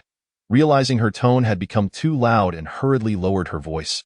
All 4 of my tires are punctured, and I can't return. You're in the western suburbs? Perfect. Zhu Zhu is also there. I'll have her pick you up on her way. Sure, I'll send Zhu Zhu my location. After hanging up, Ai Wei quickly sent her location to Zhu Zhu and turned back to Qin Chuan. I'll leave my car here and have someone tow it tomorrow. I need to rush back to the bar. With a regretful glance at Qin Chuan, Ai Wei added, what a shame I won't be able to have my fill of delicious food tonight. Shortly after, Zhu Zhu's car arrived at the location Ai Wei provided. Ai Wei hurriedly got into her car and drove away. Once she left, Qin Chuan returned to his yard, closed the door, and resumed reading to Qin Yue. Meanwhile, on the second-floor balcony, Lin Xueyan's lips curled into a smile. Hee, no one can touch my Chuan Gu this time. I will not miss my chance with him. The next morning, at 8 o'clock, Qin Chuan and Qin Yue set out early. As they left, they encountered Lin Xueyan struggling to push a small electric scooter out of the yard. Upon seeing him, Lin Xueyan waved enthusiastically, Chuan Gu. Qin Chuan politely nodded in acknowledgement as he and Qin Yue got into the pickup truck and drove away. After Qin Chuan's departure, Lin Xueyan rode her electric scooter to a wooded area, parked it, and then switched to an 8 million yuan limited edition high-spec Cullinan. Zhu Zhu, sitting in the driver's seat, complained, Sister, why are you going through so much trouble? If you really end up marrying Qin Chuan, won't he find out about this eventually? If he finds out later, it's better than him knowing early. What if he thinks I'm trying to marry him for his money? Lin Xueyan rolled her eyes at Zhu Zhu. You don't understand. Chuan Gu had a failed marriage. He will be wary of wealthy women. If he discovers my background, he will exclude me from his options. Just think about it. He struggled enough with someone like Lin Xueyan. If he finds out about me, he will keep his distance. Until I win him over, until he loves me and cannot live without me, my identity must remain concealed. Anyone who exposes it, I will make them pay. As she spoke, Lin Xueyan stamped her foot in frustration. It's all my father's fault for being too wealthy. At this moment, the elderly gentleman at home, Grandpa Lin, inexplicably sneezed several times. Qin Chuan met up with Qin Yu and Qin Yang at a breakfast shop. After the trio finished their meal, they headed straight to the Civil Affairs Bureau. This time, Qin Chuan arrived 15 minutes early at the entrance of the bureau. To spare Lin Xueyan any embarrassment, he instructed Qin Yang to wait with Qin Yu in the car. The sky began to drizzle with autumn rain. Mingling with the yellow leaves that fell to the ground in an instant, the air was imbued with a chill and a sense of melancholy. Autumnal sorrow easily evokes the deepest contemplations within the heart, and Qin Chuan was no exception. During the brief wait for Lin Xueyan, his thoughts drifted back to the time they first met 5 years ago. Back then, Lin Xueyan was radiant and cheerful. Her smile seemed to possess a healing quality, starkly contrasting with the present. It was on a sunlit afternoon in early autumn when he emerged from the library and stumbled upon her stretching beneath a cherry blossom tree. Though it was merely a few simple stretching motions accompanied by a smile, it left an indelible mark upon his heart. From that moment on, he found himself enamored with her, quietly observing her every move, attending her performances, and orchestrating encounters in the cafeteria. However, all of this came to a halt when he discovered that Lin Xueyan had a close boyfriend. Sillied, on Christmas Day, Qin Chuan had originally planned to confess his feelings. He had never been one to shy away. Yet, as he approached Lin Xueyan holding a gift, she spotted Silly arriving in a luxury car to pick her up. In that instant, Lin Xueyan ran towards Qin Chuan, her hair flowing and her skirt billowing. Years later, Qin Chuan still found it difficult to articulate the tumultuous emotions he experienced at that moment. As she sprinted towards him, it felt as though his heart was suddenly seized, as if he possessed the entire world. But just as she brushed past him and leaped into the arms of the man behind him, it felt as if his heart had been cruelly sliced open, leaving him unable to steady the gift in his hands. Afterwards, he fell into a period of melancholy, refraining from deliberately tracking Lin Xueyan's every move.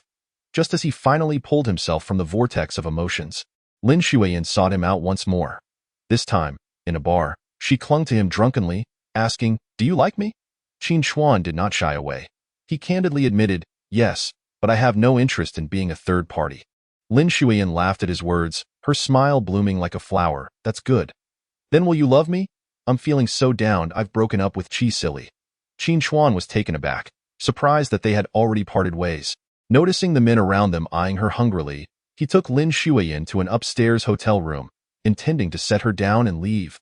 However, Lin Xueyan insisted on clinging to his neck, kissing him fervently. Pleading for him not to go, he restrained himself from touching her, his voice husky as he asked, "Do you even know who I am?"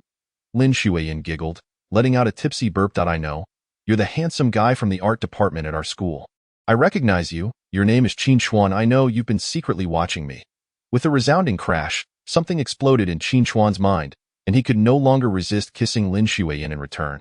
That night, he felt like the happiest man in the world. The day he learned of Lin Xueyan's pregnancy, he found it challenging to describe his joy. In truth, during the early days of their marriage, they shared a blissful and affectionate time together. At that time, Lin Xueyan's career had yet to reach its current heights. She was proud, yet inexperienced in matters of romance, easily embarrassed. After Qin Chuan introduced her to the pleasures of intimacy, she became somewhat addicted, often seeking him during her pregnancy, only to shy away afterward. During that period, they would stroll together, attend prenatal classes, and learn about caring for their baby. After the birth of their daughter, Lin Xueyan's health was not ideal, so Qin Chuan took on all the responsibilities of caring for the child and managing the household. Soon after, Lin Xueyan received an invitation to be a judge on a talent show. Her role as a judge propelled her to stardom, attracting many aspiring ballet dancers eager to learn from her. Thus, she established a dance troupe. Once the dance troupe was founded, Lin Xueyan often returned home late into the night. Within 6 months postpartum, she ceased breastfeeding and had Qin Chuan switch to formula feeding, focusing entirely on her career. As her career flourished, Lin Xueyan's ambition grew, accompanied by mounting pressure that transformed her temperament into one of increasing volatility. Qin Chuan tolerated her changes, but was looked down upon by his mother-in-law, who accused him of lacking ambition and being a freeloader. The more successful Lin Xueyan became, the more disdainful her mother and sister were towards Qin Chuan, frequently sowing discord between the couple. Over time, Lin Xueyan absorbed their words, gradually being influenced by them. Reflecting on the past, Qin Chuan sighed deeply. It became apparent that one person's efforts alone were insufficient in a marriage. It was also painfully clear how shallow it was to fall for someone solely based on their appearance, for beauty is the most useless attribute in the fabric of a marriage. Pulling himself from his reverie, Qin Chuan's gaze met Lin Xueyan's reddened eyes. She appeared unwell, as if she had cried throughout the night. Chapter 34. Is this not blatant infidelity? You've arrived, Qin Chuan greeted. Observing Lin Xueyan's bloodshot eyes, feeling a pang of discomfort within himself, he harbored feelings for Xueyan, yet the current dynamics of their marriage were not what he desired. The atmosphere of the Lin family felt suffocating to him. Lin Xueyan scoffed disdainfully, turning her face away, walking inside with the pride of a peacock. Following closely behind, her sister Lin Xueyan shot him a glare before also entering. Qin Chuan couldn't help but feel a mix of amusement and exasperation. Concerned for any potential awkwardness, he had specifically instructed Qin Yang to remain in the car. Yet Lin Xueyan, even in the process of divorce, insisted on bringing her sister along. Was it she who was divorcing him? Or was it her sister? At times, Qin Chuan felt that Lin Xueyan resembled an adult incapable of independence, overly attached to her mother and sister. Upon entering the service hall, he took a number and waited nearby. Soon, their number was called. Lin Xueyan and Qin Chuan approached the counter, with Lin Xueyan trailing beside her. The staff member eyed Lin Xueyan curiously. "3 people are here to process a divorce?" "No, I'm her sister. I can't let anyone bully my sister," Lin Xueyan interjected anxiously. The staff member inwardly rolled her eyes. Since your family, please take a seat in the back. Rest assured, we are government officials and will not allow anyone to bully your sister in our presence. That won't do, Lin Xueyan reacted strongly. Please begin promptly, I assure you. I won't interfere with your work. The staff member, left with no choice, glanced at the couple's marriage certificate and inquired, are both of you here voluntarily to divorce? Voluntarily, Lin Xueyan spoke up first. The staff member shot her a look, prompting Lin Xueyan to fall silent. Qin Chuan replied, voluntarily. Lin Xueyan raised her chin proudly, I am also willing. Have you signed a divorce agreement? Are there any disputes regarding children or property? We're fine with our daughter being with her mother, and we have no property disputes. We have already signed the divorce agreement, Qin Chuan stated. The staff member took notes and then looked at both of them. Do you have any irreconcilable differences? Why must it come to divorce? The staff member proceeded with the customary pre-divorce mediation. Upon hearing this, Qin Chuan and Lin Xueyan fell into silence, their expressions awkward. Lin Xueyan spoke on their behalf. This is quite serious. This man doesn't earn money, he's a freeloader living off our family, and he treats my sister poorly. Before she could finish, the staff member shot her a warning glance. Are you the one getting divorced, or are they? Did I ask you? Lin Xueyan quietly huffed, muttering under her breath, I'm not even married yet. The staff member, having overheard, raised her voice sternly, since you're not married yet, refrain from meddling in others' affairs. With your lack of experience, how can you offer advice? Family members like you, who lack boundaries, often interfere in the marriage of others, leading to problems. Do you understand? Qin Chuan cast a grateful glance at the staff member. At that moment, Lin Xueyan felt a stirring in her heart, as if she had momentarily grasped the truth, yet she remained confused. Why did the staff member echo Qin Chuan's words? Was it truly wrong for her sister and mother to interfere in her marriage? Yet they were the ones who cared for her the most. How could they possibly wish her harm? No, Lin Xueyan shook her head. The issue at hand was not her sister and mother, but Qin Chuan. It was Qin Chuan who insisted on pursuing a divorce. She had already accepted his lack of career success. What more could he want from her? As this realization struck her, Lin Xueyan felt a wave of grievance swell in her heart. Just then, she heard Qin Chuan say, we have incompatible personalities, and our career paths have diverged. There are irreconcilable conflicts at home, hence we wish to apply for a divorce. The staff member expressed regret. Could you not reconsider and attempt to work things out? Qin Chuan shook his head. The staff member sighed and promptly printed a receipt, in duplicate. Your appointment for divorce is successful. This is your receipt. The next 40 days constitute a cooling-off period. During this time, we recommend that you both live independently, go on a trip, or revisit places significant to your relationship to see if you can mend your feelings. If you truly cannot coexist, then separate and take time to reflect on whether this marriage truly needs to end. Thank you, Qin Chuan said politely, accepting the receipt from the staff member and handing one to Lin Xueyan. Lin Xueyan took the receipt and, stepping in her heels, stormed out with a dark expression. As she reached outside, a loud pop echoed, and confetti burst above her head. Congratulations on your divorce. Another pop sounded as Qin Yang set off another firework. Congratulations to my brother Qin for regaining his freedom. Lin Xueyan was furious, stomping her foot as she shouted at Qin Chuan. Look at what you've surrounded yourself with. What kind of friends are these? Qin Chuan, your buddy is humiliating me, and you have no objections? Aren't you supposed to stand up for me? Do you even consider yourself a man? Enraged, Lin Xueyan swung her bag, aiming to hit Qin Chuan. He chuckled lightly, grasping her wrist to stop her from striking him. Xueyan, Qin Yang means no harm. No harm? Lin Xueyan glared at him, raising her voice. After all this, he means no harm? Xueyan, Qin Yang is just a big kid who hasn't grown up yet. Don't hold it against him, Qin Chuan gently advised. Lin Xueyan was on the verge of exploding. How old is he? Still a big kid. Qin Chuan, are you blind? Qin Chuan cast a sidelong glance at her, deliberately stating, Xueyan, don't take it to heart. Qin Yang is merely a single guy who hasn't married yet, with a somewhat twisted mindset. Once he gets married, he'll be fine. Qin Chuan. Lin Xueyan raised her bag again, but suddenly seemed to remember something, her expression shifting dramatically, her bag frozen in mid-air. You. These were the very words she had previously said to Qin Chuan. Each time her sister bullied him, she would use this line to rebuke him. Now, Qin Chuan had returned it to her in full. At that moment, Qin Chuan's previously warm expression turned cold. Xueyan, do you now understand how I feel? Every time my dignity was trampled by your family, did you ever stand up for me? What you are experiencing now is but a fraction of what I endured. Lin Xueyan opened and closed her lips, struggling to find words. Just then, a luxurious Maybach pulled up in front of them. Dressed in a tailored black suit, Qi Silly opened the car door, holding a large bouquet of pink roses as he approached Lin Xueyan. Ali, what brings you here? Qi Silly smiled warmly. Your sister sent me. Presenting the pink roses, he said, congratulations to my ballet goddess on her impending rebirth. His words were undeniably cutting, implying that Lin Xueyan's association with Qin Chuan was a source of pain, and only through divorce could she reclaim her freedom. Qin Chuan smirked mockingly. They hadn't even finalized the divorce yet, and his sister-in-law was already eagerly summoning Lin Xueyan's ideal man before him. It was a miracle that such a marriage could even function. Seeing Qi Silly arrive to support her, Lin Xueyan accepted the roses without hesitation, raising her chin proudly. Qi Silly gestured politely. My goddess, this way please. Tonight at 8, I've reserved a romantic candlelit dinner at the Radiant restaurant to celebrate. Hearing the word celebrate, Lin Xueyan felt a surge of satisfaction, defiantly glancing at Qin Yang. Just then, Lin Xueyan approached, adding fuel to the fire. Oh, Radiant? Isn't that the most expensive rooftop restaurant in our city?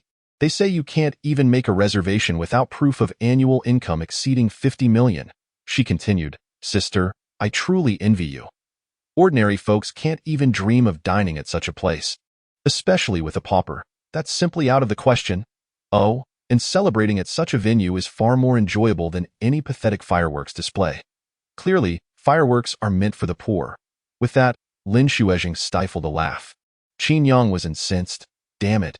In this day and age, being shameless has become a badge of honor, hasn't he it? They haven't even officially divorced yet, and she is accepting roses from another man right in front of her husband, planning to have a candlelit dinner with him. Isn't this blatant infidelity?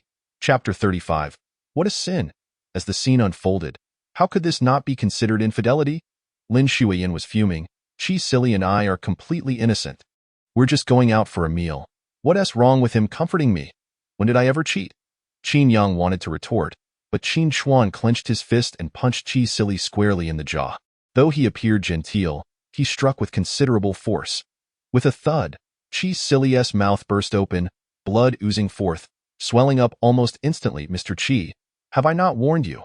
Until Lin Xueyan and I officially finalize our divorce, do not meddle in my family affairs. Otherwise, every time I see you, I will strike you. Clearly, you do not learn from experience. With a hiss, Qi Silly covered his mouth and retreated. The events unfolded too quickly for Lin Xueyan to react. Yet, when Qin Chuan landed that punch, she felt no sorrow for Qi Silly. Instead, she was taken by how handsome Qin Chuan looked. The blow was clean and decisive, executed with remarkable flair. Her vanity was also satisfied in a way she had never experienced before. She relished the sight of a man fighting for her, filled with jealousy.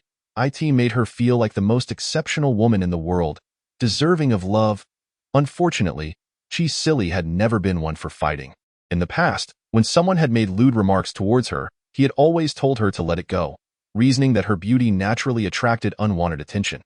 However, at this moment, Lin Xueyan was increasingly convinced that Qin Chuan's request for divorce was merely a ploy to frighten her. Otherwise, why would he be so furious as to strike Qi Silly? At this point, Qi Silly rubbed his jaw, still in pain, and did not retaliate. He had always preferred to resolve matters with money rather than violence. Seeing that Lin Xueyan had remained silent for a considerable time, he finally spoke up. Qin Chuan, if hitting me will make you feel better, I'm willing to let you do so unconditionally. As long as it's for Xueyan's sake, I don't mind. Qin Chuan shot him a disdainful glance, choosing not to respond. Qi Silly felt uncomfortable under his gaze and quickly suggested, Xueyan, sister, let us leave for now. Lin Xueyan, eager to provoke Qin Chuan further, intentionally climbed into Qi Silly's yard. At that moment, Lin Xueyan also opened the back door of Qi Silly's Maybach and sat down. Once settled, she provocatively glanced at Qin Chuan, saying, you just stick with your old pickup truck for life. With that piece of junk, you think you can take my sister anywhere? Dream on. Qin Yang nearly threw off his shoes to hit Lin Xueyan. He had never encountered such an insufferable woman. Qin Chuan seized him by the collar, glancing at the remnants of the confetti on the ground. Pick it up. Not a single piece can be spared. Huh. Qin Yang's face fell, brother. I understand you wish to punish me, but could you perhaps consider a different form of punishment? Qin Chuan cast him a sidelong glance, then turned and entered the Civil Affairs Bureau to borrow a broom and dustpan, which he handed to Qin Yang. Clean up properly. Do not allow your momentary joy to burden the sanitation workers. Oh, understood. Qin Yang quickly grasped the situation and began to tidy up the scattered confetti on the ground. He was particularly eager to heed Qin Chuan's words, as he always felt an irresistible charm emanating from him. It was precisely for this reason that he deemed Lin Xueyan unworthy of his brother Chuan. Once he had cleared the ground, Qin Yang returned the broom to the security guard, and the three of them departed together. At this moment, Lin Xueyan and Zhu emerged from the side. Lin Xueyan wore a chilling expression, her black suit exuding an aura of authority, reminiscent of a powerful CEO commanding a legion of subordinates. Zhu nudged her arm. Cousin, they successfully scheduled their divorce. Why do you seem so unhappy? They dare to insult Xixiang. Lin Xueyan has gone too far. And that Lin Xueyan, mocking Xixiang for being poor. If it weren't for taking care of Lin Xueyan, how could Xixiang, hailed as a genius artist, have delayed his career? Zhu hurriedly consoled Lin Xueyan. Cousin, don't be upset. Once you marry your Xixiang, you can pamper him as you wish. As if I need your advice. Lin Xueyan shot her a glare. Zhu, immediately contact the owner of Tsuetsan and have him check which table Chi Silly reserved. Then clear the adjacent table. It must be larger than Chi Silly's. After that, call Qin Chuan and tell him we're interested in his live stream, inviting him to come and taste our cuisine for free and help promote us. Remember, the manager is not permitted to disclose any of my information. Otherwise, I'll make him go bankrupt. Understood. Zhu noted this down. Furthermore, our company shall henceforth refuse any business dealings with the Lin family, Lin Xueyan, and Lin Xueyan. Any activities or projects associated with the Lin family and these two individuals are strictly prohibited from their involvement. I intend to blacklist them. Zhu gulped. This was the legendary tyrant. If one day Qin Chuan discovered her cousin's true nature, oh dear, she couldn't bear to imagine it. She even fantasized about a grand round bed where Qin Chuan, wrapped in a blanket, lamented his misfortune, while her cousin lifted his chin, grinning in triumph. What a sin! She was now complicit in the wrongdoing. Qin Chuan, my apologies. The working class is often powerless, you must understand. At most, when you eventually fall prey to my cousin, I shall light some incense for you and pray for your swift escape from her clutches. At this moment, Qin Chuan was on his way to the home decoration market when he received a call from a merchant. He had to pull over to the roadside to converse with the caller. Mr. Qin, our boss has watched your live stream and greatly admires your decision to take in Qinyu. He wishes to sponsor all the furnishings for her room.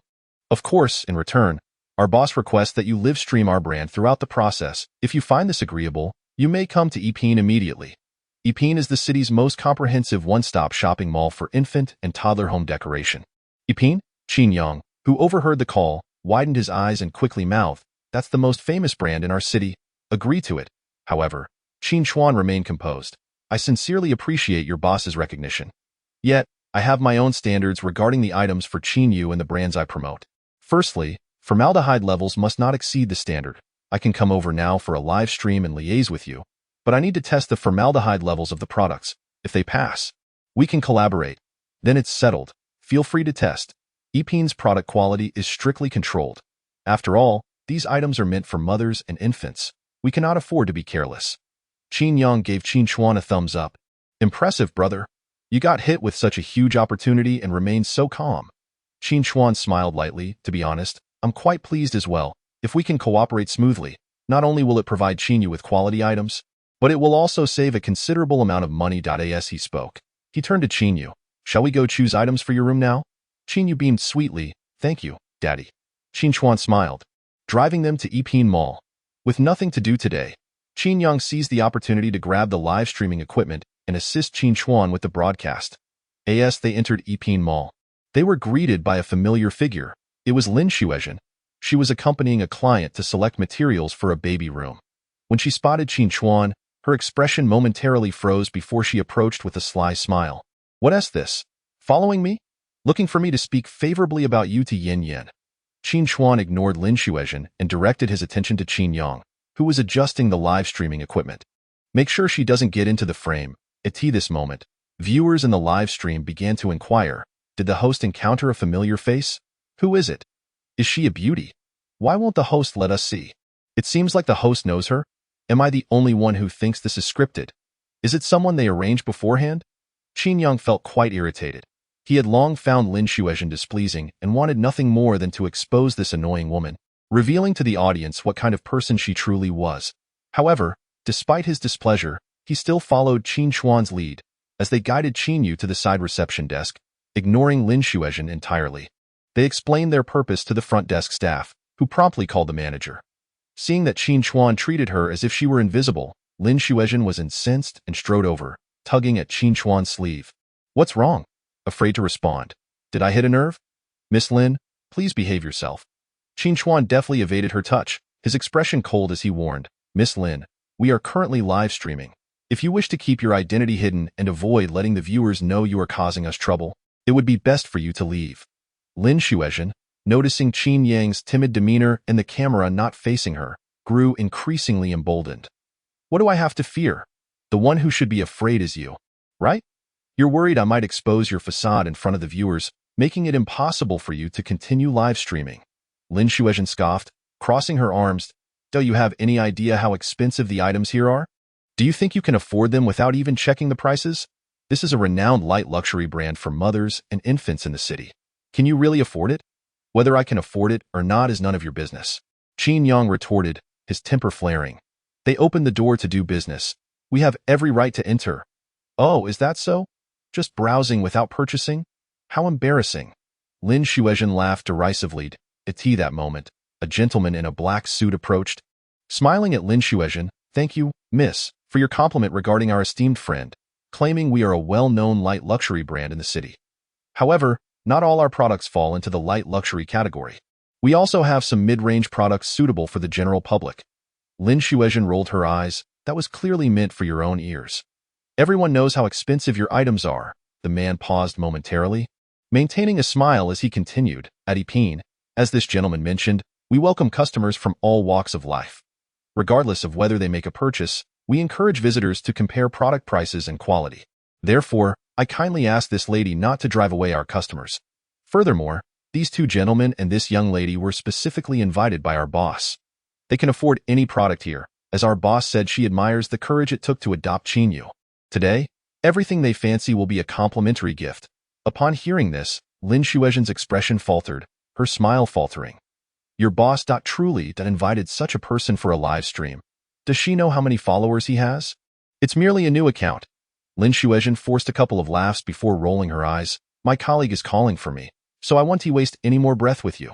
With that, she hurriedly departed. The viewers erupted in criticism. Wow, what a disgusting woman.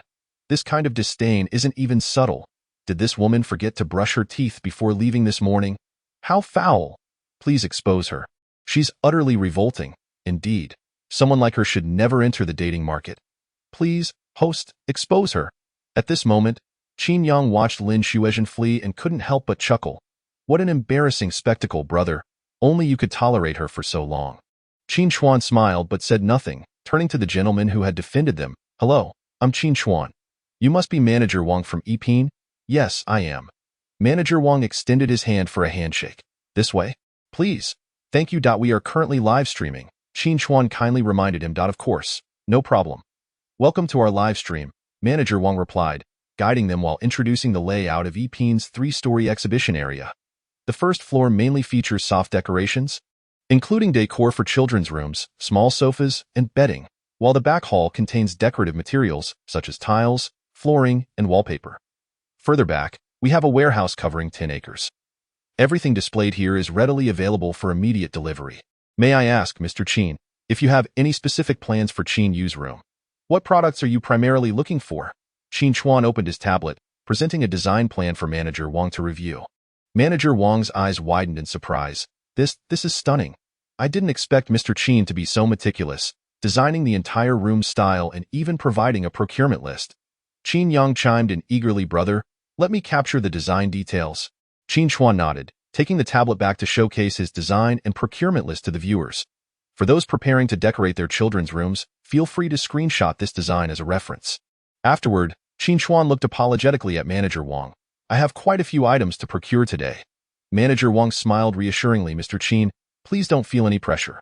Our boss has assured us that once she commits to helping Qin Yu decorate her room, we will fulfill that promise. You may purchase according to your needs. Qin Chuan expressed his gratitude with a nod, recognizing the brand's sincerity. Soon, the group of four made their way toward the raw materials exhibition hall. Upon entering, Qin Chuan activated an air formaldehyde detection device and explained to the camera, "As we enter the exhibition hall, you can sense the fresh air, free from any pungent odors. Here, you can confidently bring your little ones." The formaldehyde levels in the air are also within acceptable limits. Following this, Qin Chuan and Qin Yang selected a wooden floor with a tree pattern for Qin Yu, which appeared refreshing and suitable for children. Manager Wang remarked, "Mr. Qin has a keen eye. This is our latest product for the season, quite stylish and distinct from the dull brown boards of the past." Qin Chuan smiled warmly at Manager Wang. "I have a small request." Manager Wang paused. "I heard that your warehouse is located in the back. I would like to check the formaldehyde levels there. Since this is an exhibition hall with numerous air purifiers in operation, it is normal for the formaldehyde levels to be compliant. However, it is meaningless for the samples on display to be compliant if the stock in your warehouse is not of the same standard." As his words fell, the live stream comments exploded. "Wow, this guy is impressive. He genuinely dares to raise issues. Oh no, as a mother preparing to decorate a room for my child, I am genuinely concerned about product safety. Haha, do you think Manager Wang will agree?" His face seems to have turned pale. "This is so thrilling. If it turns out that the largest light luxury children's home decoration warehouse in the city has excessive levels, it's over. If a problem is uncovered, I bet the host might be silenced. Going this far, will merchants even dare to approach the host in the future?" At that moment, Manager Wang appeared hesitant, uncertain of the conditions within the warehouse. "Who knows if there are issues? The warehouse is sealed, with only a basic ventilation system. Moreover, the products transported from the factory often carry a strong odor." Just then, Manager Wang's phone rang. It was a call from the boss. "Take him there." Manager Wang hung up and gestured for Qin Chuan to follow. Qin Chuan entrusted Qin Yu to the staff and with Qin Yang, entered the first warehouse. The air quality here was noticeably inferior to the exhibition hall. With a strong scent of wood. As he spoke, Qin Chuan showcased the formaldehyde index in the air to the viewers. Fortunately, the formaldehyde levels were within acceptable limits, revealing no excess. After obtaining permission, he took a small sample of scrap wood for testing. "We will let it sit for 30 minutes, and after that, we will check if the material itself has any formaldehyde issues." Next, Qin Chuan proceeded to the second, third, fourth, and fifth warehouses, testing the air quality and randomly selecting a dozen samples for formaldehyde testing. The results consistently indicated that the formaldehyde levels were within safe limits. Subsequently, the live stream camera captured the examination of materials from several disposable cups. During these 30 minutes, Qin Chuan sat on the reception couch, conversing with Qin Yang, Qin Yu, and Manager Wang. Manager Wang chuckled. "This is the first time we've encountered such a thorough host. You truly leave no room for us to maneuver."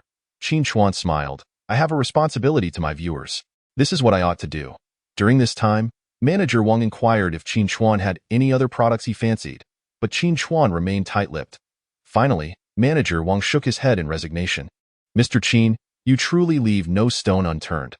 Only after seeing the test results confirming that all materials were free of excess formaldehyde did Qin Chuan exhale in relief. "I believe I can confidently recommend the products I have chosen to my viewers now." Manager Wang also stood up, accompanying Qin Chuan to select products. When choosing bedding, Qin Chuan sought Qin Yu's opinion. Yeah, do you like this one?" "I like it." "And how about this one?" "I like this one too." Qin Yu nodded, quietly stating, "I'll listen to both daddies." Qin Chuan and Qin Yang exchanged glances, both feeling a twinge of discomfort. The viewers also filled the comments section. "Oh, baby, you don't have to be this understanding. Such a sensible little girl, in stark contrast to my mischievous child. What a blow. As a single and unmarried individual, I can't help but feel a pang of sadness. I finally understand why Brother Chuan decided to adopt Yaya. She's truly too pitiable." Qin Chuan ruffled Qin Yu's hair, patiently explaining, "Yaya, we are working right now. Work allows us to earn money. The reward for this time is that Uncle will provide us with the products we choose for free. So, yeah, you can select based entirely on your own preferences. Once you've made your choice, just tell our audience why you chose it, as that is your job." Qin Yu's round, sparkling eyes widened as she looked at Qin Chuan. "I can really choose for myself?" "Absolutely," Qin Chuan nodded. Qin Yu then selected a pink children's bed. Yeah, could you explain to everyone why you chose this?" Qin Chuan inquired. "Because it resembles a little bunny." "It's so adorable," she replied. gesturing playfully while earnestly gazing into the camera. Now, Yaya will demonstrate how comfortable this bed is for everyone. All right. Qin Yu nodded seriously and sat down, bouncing slightly. The bed frame is firm, yet just soft enough to be quite comfortable. Being merely a 5-year-old girl, her expressions were still somewhat simplistic, prompting Qin Chuan to assist with the clarification. What Yaya refers to as a bed frame is actually the mattress. This is a natural coconut fiber mattress. The firmness is intended to protect the developing spine of a child, and the slight softness enhances comfort. Subsequently, Qin Chuan and Qin Yu diligently introduced the bedside table, writing desk, and decorations to their online viewers. Before long, all the items on Qin Chuan's shopping list were acquired, totaling 19 pieces, equivalent to 290,000 yuan. When the invoice was presented, Qin Yang appeared astonished, his eyes wide with disbelief. Yet internally, he felt a sense of satisfaction.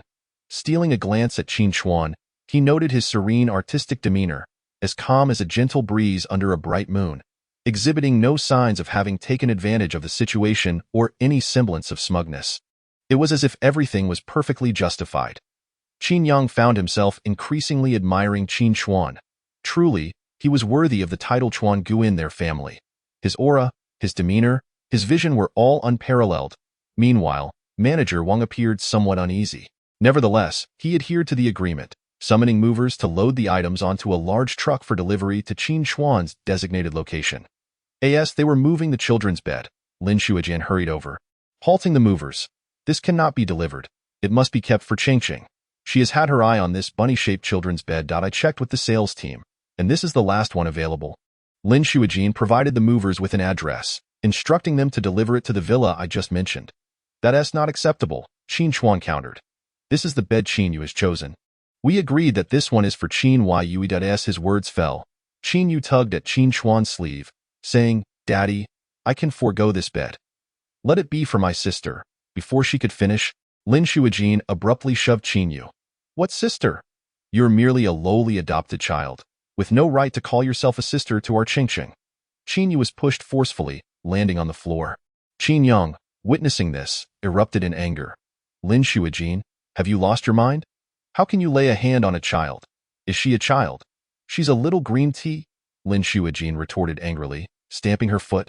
Qin Chuan, his expression stern, helped Qin Yu to her feet and firmly reassured her, you are not a lowly person. Everyone is born equal. Yaya is too. Your belongings are yours, as long as you don't wish to share. No one can compel you to do so. He then cast a cold gaze at Lin Xueyan, stating, if Chengqing needs something reasonable, I will purchase it for her. But you cannot simply take it. Today's acquisition is the result of our collective effort with Yaya, so I refuse to give the children's bed to Chengqing. Have you lost your senses? Qin Chuan, do you realize what you are saying? After all this effort to acquire such a decent children's bed, you refuse it to your own daughter in favor of an adopted child. As the situation escalated further out of control, Qin Chuan quickly addressed the live stream. Dear online friends, I sincerely apologize, but due to unforeseen family matters that require my attention, this shopping live stream will conclude here. After making this announcement, he signaled Qin Yang to end the broadcast. It was a family matter, and he wished to keep it private, as it was not a particularly dignified situation. Once Qin Yang switched off the live stream, Qin Chuan turned to Lin Xueyan, asserting, you must apologize to Yaya today. You insulted her first and then laid hands on her. You must apologize. Lin Xueyan laughed mockingly, dream on. Not only will I not apologize to that little wretch, but I will also ruin this beat. As she spoke, Lin Xueyan brandished a sharp key, sneering at Qin Chuan, I will scratch this bed right in front of you. And what can you do about it? I don't believe you dare to call the police with that, she declared. I'll make it clear. If my Chengqing cannot have it, no one can, especially not this little wild child. As she approached the expensive and charming children's bed, Qin Chuan replied, go ahead and try. See if I won't call the police. His expression was grave, and his voice resonated with authority. Lin Xueyan flinched at his unexpected intensity. She had never witnessed such ferocity from Qin Chuan before. Yet, with her hand raised high, she hesitated, torn between her desire to destroy the bed and the fear of Qin Chuan's threat. She bit her lip, wrestling with indecision. But in the next moment, she thought, Qin Chuan would never dare to call the police. If he did, it would mean a complete severance from the Lin family, and his relationship with Yin Yin would be irreparably damaged. No, Lin Xueyan was convinced that Qin Chuan would never consider divorcing his sister. He was merely using the cooling-off period of their separation to intimidate her sister. Qin Chuan's actions were merely attempts to gain respect from his family and salvage some dignity. With this thought, Lin Xueyan grew increasingly reckless, raising her hand to deface the pink headboard. However, just as the key was about to make contact with the children's bed, a strong hand intervened. "Miss, if you continue to act so irrationally, I will indeed have to call the police." Manager Wang's firm grip caught Lin Xueyan's wrist. He could not bear to see the beautiful children's bed destroyed. "Who do you think you are?" Lin Xueyan snarled, attempting to shake off Manager Wang's hold, but to no avail. She glared at the man before her. "If you don't let go, I will accuse you of harassment. I am a valued guest invited by your manager." Upon hearing this, Qin Yang was momentarily taken aback, struggling to suppress laughter, fearing Lin Xueyan would notice. "Oh dear, are you really that frightened? I never expected you to know the store manager of Yipin Mall." "Humph, now you're scared? It's too late for that." Seizing the moment of distraction, Lin Xueyan wrenched free of Manager Wang's grasp and plunged the key into the headboard, dragging it downwards to leave a deep, horrifying mark. As if that were insufficient, she drew an X on the attractive headboard. While committing this act of vandalism, a frenzied voice echoed in Lin Xueyan's mind. "Destroy it! You must destroy it!"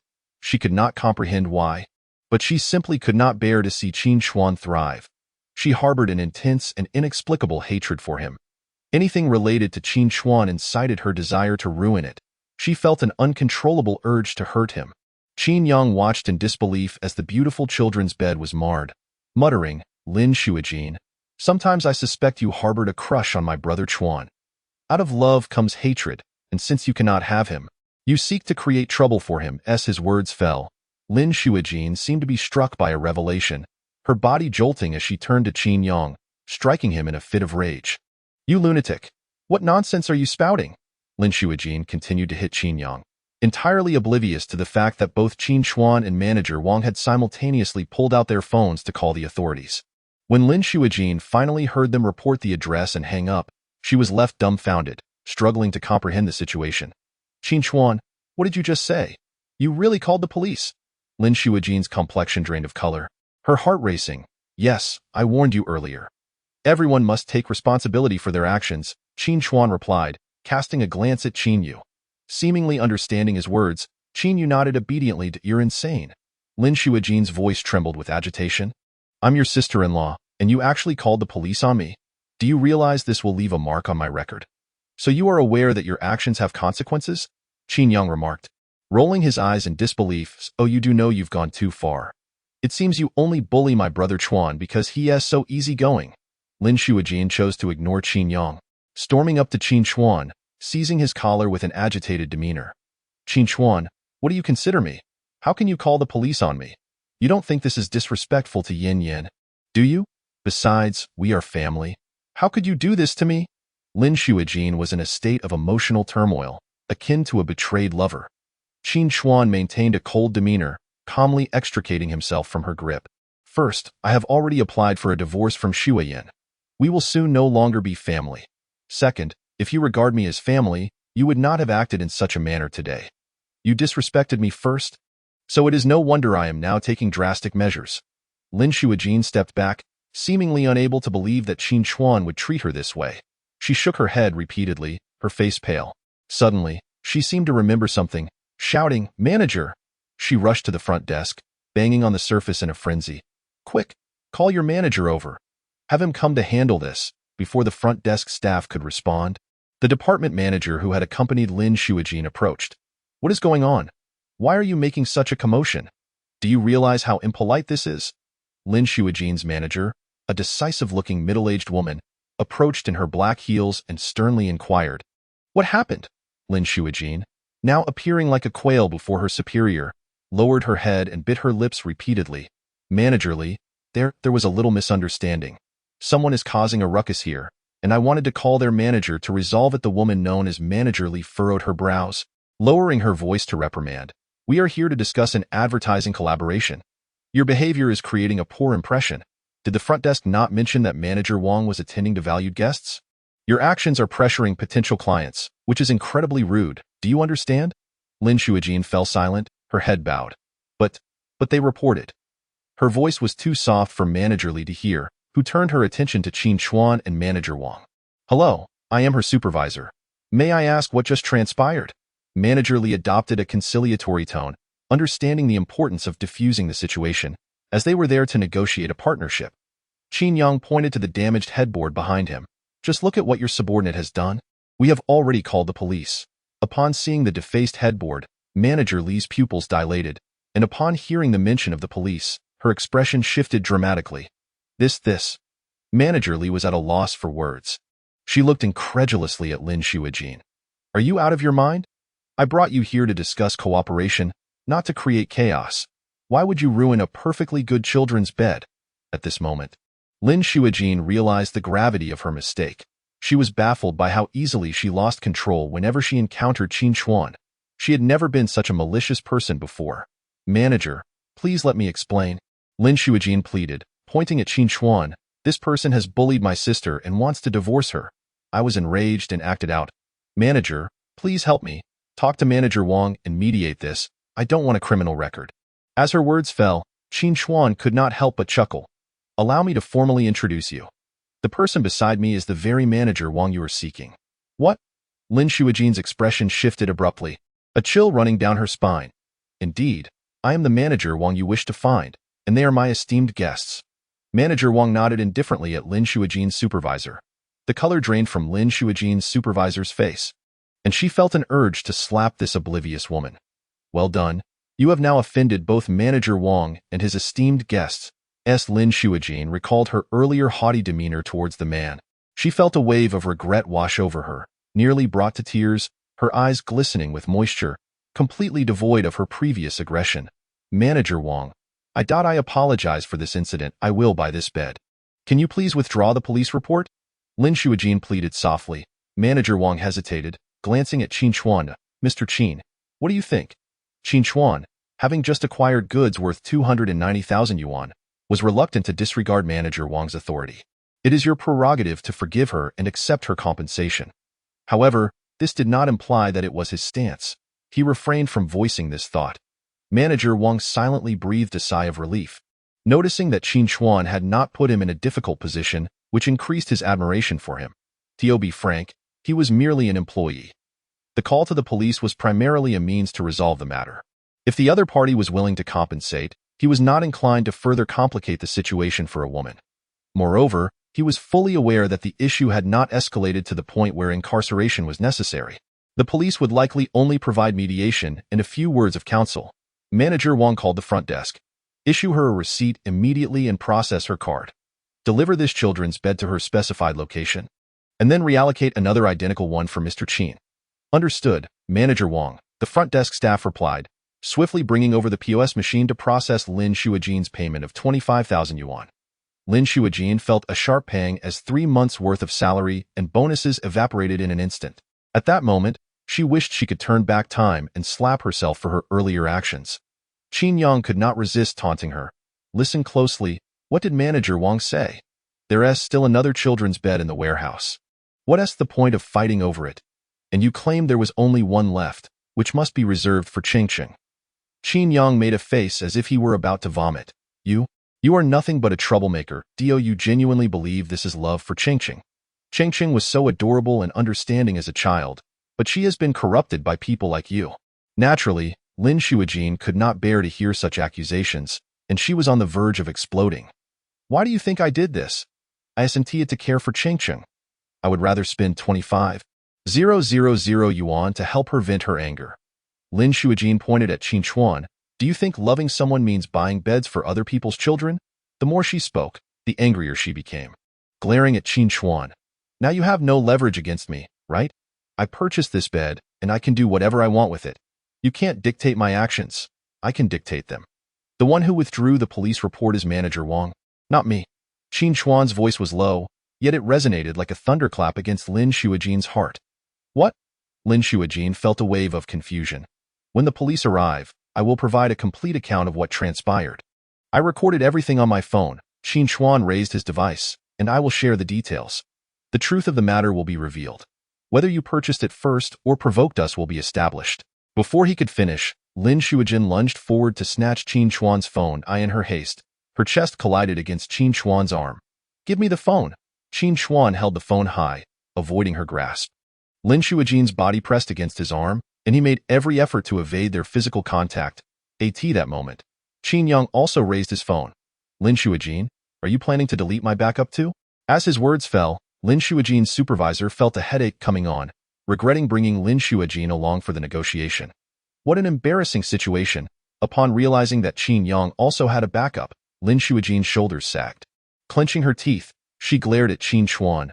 "What will it take for you to withdraw the police report?" Apologize to Qin Yu in your dreams," Lin Xueyan instinctively retorted. "Very well, then we shall continue dreaming here," Qin Yang remarked, adopting a nonchalant demeanor. Lin Xueyan collected herself, gritting her teeth, and reluctantly stated, "I'm sorry, I can't hear you." Qin Yang grinned widely, and when apologizing, "Shouldn't there be some politeness? You should look at the person and call out to our yaya." "Qin Yang, don't push it too far." Lin Xueyan shot him a fierce glare, and seeing that Qin Chuan showed no signs of relenting, she could only swallow her pride and stand before Qin Yu, begrudgingly offering her apology. "Qin Yu, I sincerely apologize for the events that transpired earlier. It was never my intention to target you. My ire was solely directed at Qin Chuan."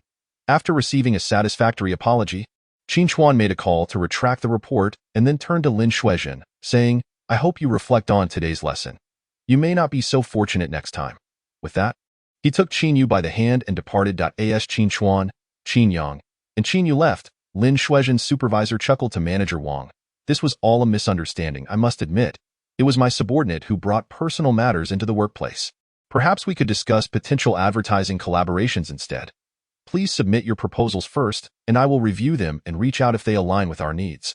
Before Manager Wang could finish his sentence, he headed towards the office area, clearly disinterested in collaborating with their company. Manager Li, fully aware of the underlying implications, turned to Lin Xueyan and proclaimed loudly, "You are hereby terminated." "Me?" Lin Xueyan exclaimed in disbelief, pointing at herself. "Yes, due to your significant negligence and errors at work, you are dismissed immediately, with no one compensation. Pack your things and leave. Hiring someone like you has truly been a grave misfortune for our company." With that, Manager Li hurried after Manager Wang, cheerfully stating, "In truth, the proposal has long been etched in my mind. Allow me to share it with you now." Manager Wang replied nonchalantly, and the two grew increasingly distant, leaving Lin Xueyan in a state of shock. Once she regained her senses, she erupted in a furious tirade, directing her anger solely at Qin Chuan. Little did she realize that her troubles were far from over. Shortly thereafter, tech-savvy individuals began to unearth Lin Xueyan's identity, leading to a viral post showcasing the woman who insulted Chuan Guo in a live stream. "Wow, she looks quite harsh. Honestly, I find this type attractive, tall, with deep-set features and ample bosom. But her demeanor is simply unbearable. Exactly. Any man would be put off by her. Actually, she's my senior from university. She used to be aloof, but she isn't like that anymore. Here's a cold joke. She was our class beauty. With a big chest and no brains, case closed. What a snobbish face. Just looking at her is infuriating. Let's share this and ruin her reputation. Yes, share it widely to warn all the single men. Consider them warned." Before long, Lin Xueyan's eye-rolling photos were turned into various memes, accompanied by crude captions. For instance, her eye-rolling meme was paired with, "Is this little thing really trying to show off?" Annihilated in 5 seconds, these amusing memes were rapidly circulated. Meanwhile, in a suburban makeshift house, a woman's voice could be heard raging, "This isn't right. This isn't right either. Change the personnel? Hire someone else at a premium." Zhu offered a polite yet awkward smile. "Cousin, God is fair. He endowed you with a business acumen while simultaneously shutting the door on your culinary skills. Why not have the chefs bake a cake and claim it as yours? There's no need for you to do it yourself. You don't understand." Lin Xueyan shot Zhu a glared, "To win over a man, you must first conquer his stomach." Zhu glanced at the charred or undercooked mess of a cake. This is about winning over a man's stomach, not losing it. She genuinely feared that Qin Chuan might suffer dire consequences from consuming such culinary disasters, though she refrained from voicing her concerns. The nth baking instructor looked awkwardly at Lin Xueyan and suggested, "Actually, I have a proposal. Speak. Consuming cake in the evening can be a bit heavy. Why not try making egg tarts instead?" Very well. Under the guidance of the baking instructor, Lin Xueyan carefully poured the store-bought egg tart mixture into the tart shells and placed them in the oven. Soon, a timer chimed. Wearing oven mitts, Lin Xueyan solemnly opened the oven, as if she were unveiling priceless antique jewelry, and gingerly removed the egg tarts, setting them on the table before sampling one with a bite. She leaped up in excitement, exclaiming, "I've succeeded. This is the first time in my life I haven't blown up the kitchen." Zhu remarked, "The tart shells and filling were both store-bought. You were only responsible for baking. If you couldn't manage that, it would truly be a miracle." The baking instructor thought to himself, "This is the first time I felt my profession is so perilously close to danger." Lin Xueyan excitedly arranged the egg tarts on a beautiful platter. At that moment, the sound of a car echoed from next door. "Senior Qin is back." Lin Xueyan hurriedly adjusted her appearance in the cabinet's reflection before instructing Zhu, "Remember to arrange the matters at the sparkling restaurant." With that, she carried the egg tarts over to the neighboring area, feeling her heart race with anxiety as she spotted Qin Chuan stepping out of the car. "Senior Qin, these are the egg tarts I just baked for you and you." Upon seeing Qin Yang, she quickly added, "And for your friend as well. This is a token of gratitude for fixing the faucet last night. Without you, I wouldn't have known what to do, junior sister." "You needn't be so courteous," Qin Chuan replied, extending an invitation for Lin Xueyan to join him in the courtyard. In the courtyard, there was a simple tea table and chairs left by the owner. Lin Xueyan was unbothered and plopped down without hesitation. Both Qin Chuan and Qin Yang exchanged surprised glances. It was uncommon for girls to overlook the table's worn and dirty appearance, and they both felt a newfound admiration for her. With a warm smile, Qin Chuan gently nudged Qin Yu's back, saying, "Go wash your hands before enjoying the egg tarts." Just as he finished speaking, his phone rang. After connecting the call and understanding the request, Qin Chuan furrowed his brow. "The sparkling restaurant? And you want me to bring a female companion?" Upon hearing this, Qin Yang's eyes widened. "Isn't that the restaurant where Lin Xueyan and Qi Sili are celebrating?" Chapter 40. Excitement. The Qin family encounters Qi Sili and Lin Xueyan head-on. Qin Yang had become particularly sensitive to the mention of sparkling after spending the day inquiring among several friends in his circle about VIP cards for the restaurant. Wanting to take Qin Chuan there, he couldn't swallow the indignity of being looked down upon. While he could endure it himself, he wouldn't allow anyone to belittle Chuan Gu. However, after asking around, he learned that no one had a VIP card for that restaurant due to its high entry requirements. Though Qin Yang's adoptive parents could apply for one based on their wealth, he hesitated to exploit their status since discovering he was adopted, suppressing his desire to take Qin Chuan to sparkling to confront Qi Sili and Lin Xueyan. Meanwhile, Qin Chuan was still negotiating with the manager of the sparkling restaurant. Qin Yang leaned in closer to listen, hearing the manager offer a complimentary dining experience, but requiring a live stream. He nodded vigorously. Chuan Gu agreed to it. Qin Yang longed to snatch the phone from Qin Chuan to accept the offer on his behalf. However, Qin Chuan remained calm and unperturbed, not one to be swayed by minor favors. This quality earned him Lin Xueyan's admiration. Had he been petty, she would have lost interest in him. At this moment, Qin Chuan continued to inquire about the dining conditions. The manager explained, "There are no strict requirements for ordering. You may choose anything from the menu without any price limitations." After a pause, the manager added, "The only stipulation is that filming must only include your table and no other patrons in the restaurant. As we highly value our customers' privacy." "That is perfectly acceptable," Qin Chuan replied, standing at the corner of the small courtyard with one hand holding his phone and the other resting lightly on his belt as he conversed. His profile, with its elegant features and long, delicate fingers, captivated Lin Xueyan, making her heart race uncontrollably. At that moment, Qin Chuan posed a curious question.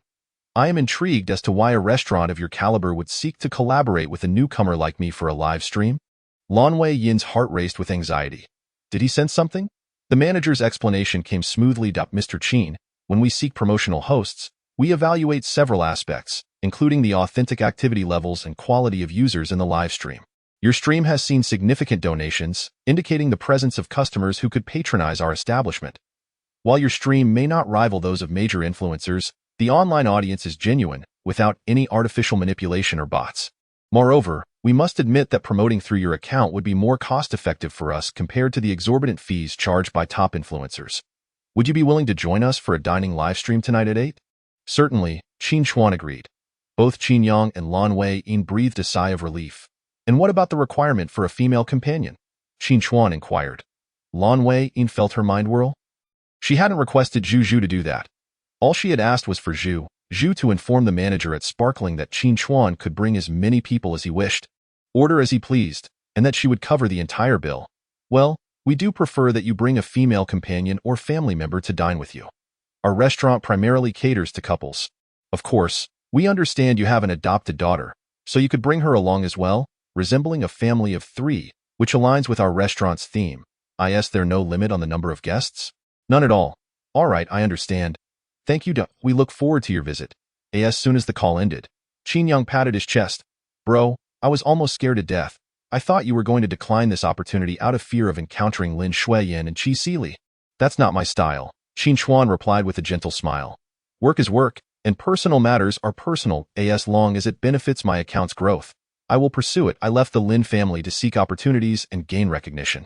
Qin Yang nodded in agreement. Lan Wei-yin couldn't help but smile. Her admiration for Qin Chuan grew as he maintained such a positive outlook. However, Qin Chuan then appeared contemplative. The implication seemed to suggest that they truly hoped he would bring a female companion. A female companion? Qin Yang mused, suddenly fixing his gaze on Lan Wei-yin. Isn't there one right here? Lan Wei-yin felt a jolt of anxiety as she was singled out. Miss Lan, weren't you planning to repay my brother for fixing the faucet last night? Here's your chance. You can be my brother's companion. Lan Wei-yin almost burst into laughter at the absurdity of the situation, tightly pinching her thigh to suppress her amusement. Stay composed, Lan Wei-yin. You can't reveal your true intentions just yet. Before Lan Wei-yin could respond, Qin Chuan admonished Qin Yang, don't put my junior sister in a difficult position. Fearing that this opportunity might slip away, Lan Wei-yin quickly bit her lip and explained, Senior Qin, actually I've never been to Sparkling, but I've always wanted to go. Qin Yang's face lit up with joy. Then it's settled. You can accompany us. He threw an arm around Qin Chuan's shoulders, adding, brother, just treat it as taking junior sister out to broaden her horizons. Qin Chuan gazed into Lan Wei-yin's hopeful eyes and finally relented. Very well, then it seems I shall trouble you, junior sister. It's no trouble at all. I should be thanking you, senior, Lan Wei-yin exclaimed, bursting with excitement yet striving to maintain her composure. She felt that Zhu deserved a raise for her efforts. Qin Yang scrutinized Lan Wei-yin, asking, junior sister, do you have a little dress? If not, I can have a friend bring over one that fits you. I have one. Then please dress to the nines. Tonight, my brother may encounter his ex-wife and her lover. The more stunning you look, the harder it will hit them. Qin Yang's words nearly knocked Lan Wei-yin off her feet. There's no need for such extravagance. Qin Chuan shot a disapproving look at Qin Yang. Before he could voice his thoughts, Lan Wei-yin had already jumped up and dashed outside.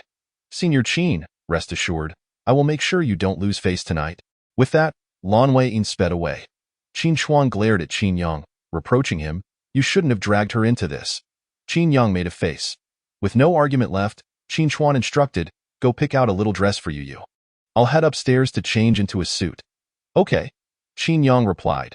Half an hour later, Qin Chuan was dressed in a sleek black suit paired with a white shirt, the top button casually undone, exuding a relaxed yet refined demeanor. Qin Yu had donned a lovely pink tulle dress, her adorable watermelon hairstyle completing the cute ensemble. Before long, Lan Wei-yin appeared in a stunning gradient blue mermaid gown with delicate straps. The dress hugged her figure perfectly, accentuating her collarbones with a shimmering fish scale design that made her look like a radiant mermaid. Qin Yang was left speechless, and even Qin Chuan briefly appeared taken aback. Wow! Qin Yang exclaimed. They say clothes make the person and junior sister look stunning. To truly overshadow Lin Xueyan's ballet goddess image, you need to look this good. Lan Wei-yin's cheeks flushed from the praise as she shyly glanced at Qin Chuan, asking, is this really suitable? I want to embarrass you, will I? Not at all, Qin Chuan replied, his tone warm and melodic, akin to a cello's deep notes. Lan Wei-yin's face reddened further. To mask her embarrassment, she took Qin Yu's hand. Sister, let us go. Qin Chuan strode forward, with Lan Wei-yin following closely beside him, holding Qin Yu's hand. Under the moonlight, the scene resembled a harmonious family portrait. Qin Yang quickly pulled out his phone and snapped a picture, exclaiming, you 3 are simply a stunningly attractive family. Upon hearing this, Lan Wei-yin's heart raced uncontrollably, while Qin Chuan chided Qin Yang, don't jest with my junior sister.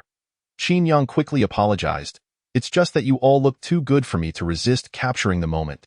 With that, Qin Yang took the initiative to drive. Qin Chuan occupied the passenger seat, while Lin Xueyan and Qin Yu settled in the back. Before long, they arrived at the sparkling restaurant. Qin Yang, go park the car and then join us, Qin Chuan instructed. What? I'm coming too, Qin Yang asked, bewildered. Qin Chuan patted his shoulder, saying, do you think I would forget my brother while introducing others to new experiences? Warmth spread through Qin Yang's heart. His kindness towards Qin Chuan stemmed from the genuine care Qin Chuan showed him. All right, I understand, I'll follow your lead. After disembarking, Qin Chuan bent down to carry Qin Yu, leading Lin Xueyan into the elevator. Ding! The doors of both elevators opened simultaneously, revealing Qin Chuan's family of three and Qi Sili and Lin Xueyan stepping out together. Chapter 41. Is Qin Yu your daughter with Lin Xueyan? Upon seeing each other, both parties were momentarily taken aback. Lin Xueyan gazed up at Qin Chuan's handsome, refined, and somewhat aloof visage, instantly entranced. The impeccably tailored black suit paired with a crisp white shirt accentuated his aristocratic aura, outshining Qi Sili. Over the years, Lin Xueyan had learned that Qin Chuan was undeniably charming when he dressed up. However, she had never realized he could be so captivating. Was this still the same Qin Chuan who used to don an apron and cook? But as she recalled his previous identity as a foster child of the Ming family, she was not entirely surprised. The Ming family was one of the most affluent in their circles, so it was no wonder they could raise someone like Qin Chuan with such elegance. Moreover, before the mystery of her lineage was unveiled, the elderly couple had treated Qin Chuan as their own son. So how could they possibly neglect him? No. How could she be so entranced by Qin Chuan's beauty? Lin Xueyan quickly realized her folly, her expression darkening abruptly. That tone of an authority figure questioning a subordinate resurfaced. Qin Chuan, what are you doing here? Chengqing's mother, there's no need for you to concern yourself with this matter.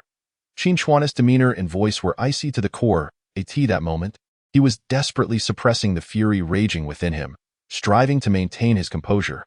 The instant he saw Lin Xueyan walking out of the elevator alongside Qi Silin, he felt an inferno of rage surge within him, wreaking havoc throughout his body, threatening to explode. This was the first time he had confronted his wife on a date with another man. Previously, it had all been mere conjecture, devoid of tangible proof. Numerous times he had gleaned insights from the words of their child, but Xueyan had always managed to evade his inquiries. When there was no argument left to be made, she would dismiss him with the excuse of having encountered someone on the road, saying, "What can I do about it?" Occasionally, she would lower her head, approach him, and initiate intimacy, saying, "All right, darling. I know I was wronged, I didn't mean to die in those moments." Her voice would be exceedingly sweet, her body, honed from years of dancing, astonishingly supple, fully aware of his sensitive spots, manipulating them while silencing his protests with her lips. Afterwards, she would complain playfully, "Qin Chuan, you hurt me." Those times, as a man, he found it difficult to remain angry. Moreover, such situations often took him several days to fully comprehend, leaving him with a sense of lost opportunity. But this time was different, to be precise. They were not yet divorced. He had directly witnessed his wife giving him the ultimate betrayal, and no man could remain calm in such a scenario. Besides anger, there was also the heartache of betrayal. The sacrifices he had made for her and their family over the past 5 years were vivid in his mind, each memory like a vine tightening around his heart. The woman he had cherished in his palm had treated him this way, trampling on his feelings and crushing his dignity. Good, very good. Qin Chuan truly wished he could divorce Lin Xueyan immediately and sever all ties cleanly. Unaware of his thoughts, Lin Xueyan furrowed her brow upon hearing the title, her heart skipping a beat, inexplicably feeling flustered. "Qin Chuan, what did you just call me?" Chengqing's mother. Qin Chuan repeated coldly, "Is there a problem with me addressing you this way?" Lin Xueyan, unable to withstand such provocation, angrily grasped Qin Chuan's arm and lowered her voice. "We are not divorced yet. How can you address me like that? You know we are not divorced." Qin Chuan's piercing gaze was like a blade, aimed directly at Qi Silin. "Qin Chuan, I think you misunderstand. I only invited her to dinner to comfort her since you insist on divorcing Yin Yan, and she is feeling distressed. We do not have an improper relationship." Before he could finish, Qin Chuan interrupted him harshly, "Shut up. I can judge for myself. Qi Silin, is dining with another man's wife particularly delightful? You have repeatedly intruded into my family matters while we are still married, dating Xueyan, calling her Yin Yin, gifting our child and my mother-in-law, and you dare claim you are just ordinary friends? Qin, there are better ways to demean yourself. As his voice fell, Lin Xueyan immediately stepped in front of Qin. Qin Chuan, why are you taking your anger out on me?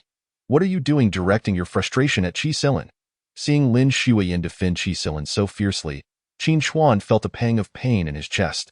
Beside them, Lin Xueyan looked on, her heart aching for him. At that moment, Lin Xueyan even struck Qin Chuan's chest in frustration. What did Qin do wrong? Tell me, he just wants me to have a better life. Is that a crime? Everything he does is out of the promises he made to me. He wants to treat me as his only princess. Moreover, we agreed that he would not interfere with my marriage. With red-rimmed eyes, Lin Xueyan continued, do you know that Qin often speaks highly of you to me, urging me to treat you well and to live harmoniously with you? Lin Xueyan was utterly shocked. If it weren't for her current status as not being Qin Chuan's girlfriend, she would have leaped up to shout at Lin Xueyan, wake up! Listen to the nonsense you were saying. Qin is practically a joke, and you haven't realized yet? And in a marriage, isn't maintaining distance from the opposite sex the most basic boundary? At that moment, Qin Chuan, too, was at a loss for words. He let out a cold laugh and said, then I truly thank him. However, Lin Xueyan, while others might endure this kind of three-way relationship, I, Qin Chuan, cannot bear it for even a single day. If it weren't for the 40-day cooling-off period, I would have divorced you immediately. Lin Xueyan was taken aback. It was the first time she had seen Qin Chuan lose his temper, the first time she had witnessed him curse. In her memory, he had always been the kind of person who spoke gently, never willing to scold her. Lin Xueyan found it difficult to accept, shaking her head repeatedly. Meanwhile, Lin Xueyan was secretly thrilled. Qin Xixiang, so handsome. You should confront her like this. I'm silently cheering for you. Lin Xueyan gazed at Qin Chuan's profile, increasingly enamored. To be honest, if Qin Chuan were a spineless man without principles, she might have been disappointed enough to walk away. She didn't want to be someone who simply fawned over another. The love she desired was one of equality, mutual respect, and reciprocal pursuit. If Lin Xueyan cried and Qin Chuan unconditionally submitted, she might have to reevaluate her feelings for him. Fortunately, after spending these past few days together, Qin Chuan had not disappointed her. No, she liked Qin Chuan even more, believing he deserved the best treatment in the world. At that moment, Lin Xueyan keenly sensed the infatuation in Lin Xueyan's gaze. Only then did she scrutinize the woman before her. With a beautiful, exquisite doll-like face that belied her age, she resembled a university student, yet her figure was well-developed, curvaceous, and she wore a stunning, haute couture mermaid gown from Dior's latest collection, making her appear as if she radiated light. A strong sense of crisis washed over Lin Xueyan. She was exceedingly confident in her appearance. Ordinary women could not shake her confidence, but this woman was different. The innate aura she exuded, that doll-like face adored by men, set off alarm bells in Lin Xueyan's heart, igniting her jealousy. She pointed at Lin Xueyan and exclaimed, how dare you, Qin Chuan? What right do you have to blame me? We aren't officially divorced yet, and you brought a woman to dinner? As she spoke, she pointed at Qin Chuan's daughter. Qin you even brought a little bastard. Suddenly, it seemed she had connected the dots, looking suspiciously at Lin Xueyan and Qin Yu. This child isn't yours, and this woman's, is it? Chapter 42. President Lin Xueyan's true identity revealed. The thought that Qin Chuan might have had a daughter with this woman sent Lin Xueyan into a frenzy. She clenched her fists, pounding against Qin Chuan's chest. Qin Chuan, do you even deserve me, you scoundrel? Have you ever seen a ballet prima giving birth? Have you forgotten that I almost lost my life giving birth to Chengcheng? Before she could finish, Qin Yu forcefully shoved Lin Xueyan's leg. Lin Xueyan froze. Qin Yu stood defiantly in front of her father, hands on her hips, fiercely declaring, you can't hit my daddy. My daddy is a good person. You can't hit him. I won't allow anyone to hit my daddy.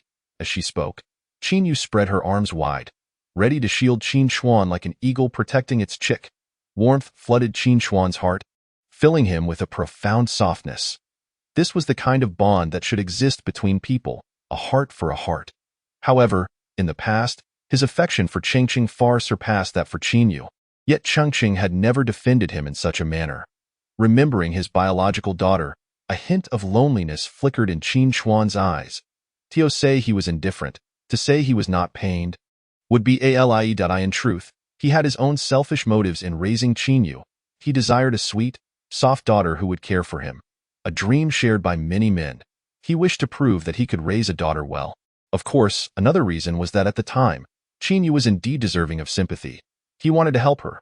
Qin Chuan took Qin Yu's small hand and placed it in Lin Xueyan's, gently saying, yeah, at any time, Daddy doesn't need you to do anything for me. A father's role is to shield you from the storm. No, after spending these few days together, Qin Yu had already sensed Qin Chuan's sincerity. She lifted her little head, looking steadfastly at Qin Chuan. I don't want to be the only one receiving from Daddy. I want to give back to you too. Daddy Yang said this is called mutual pursuit. Otherwise, it's just fawning. Qin Chuan couldn't help but laugh, signaling to Lin Xueyan to take good care of Qin Yu. Adults should not involve children in their disputes. Lin Xueyan was smart, nodding at Qin Chuan.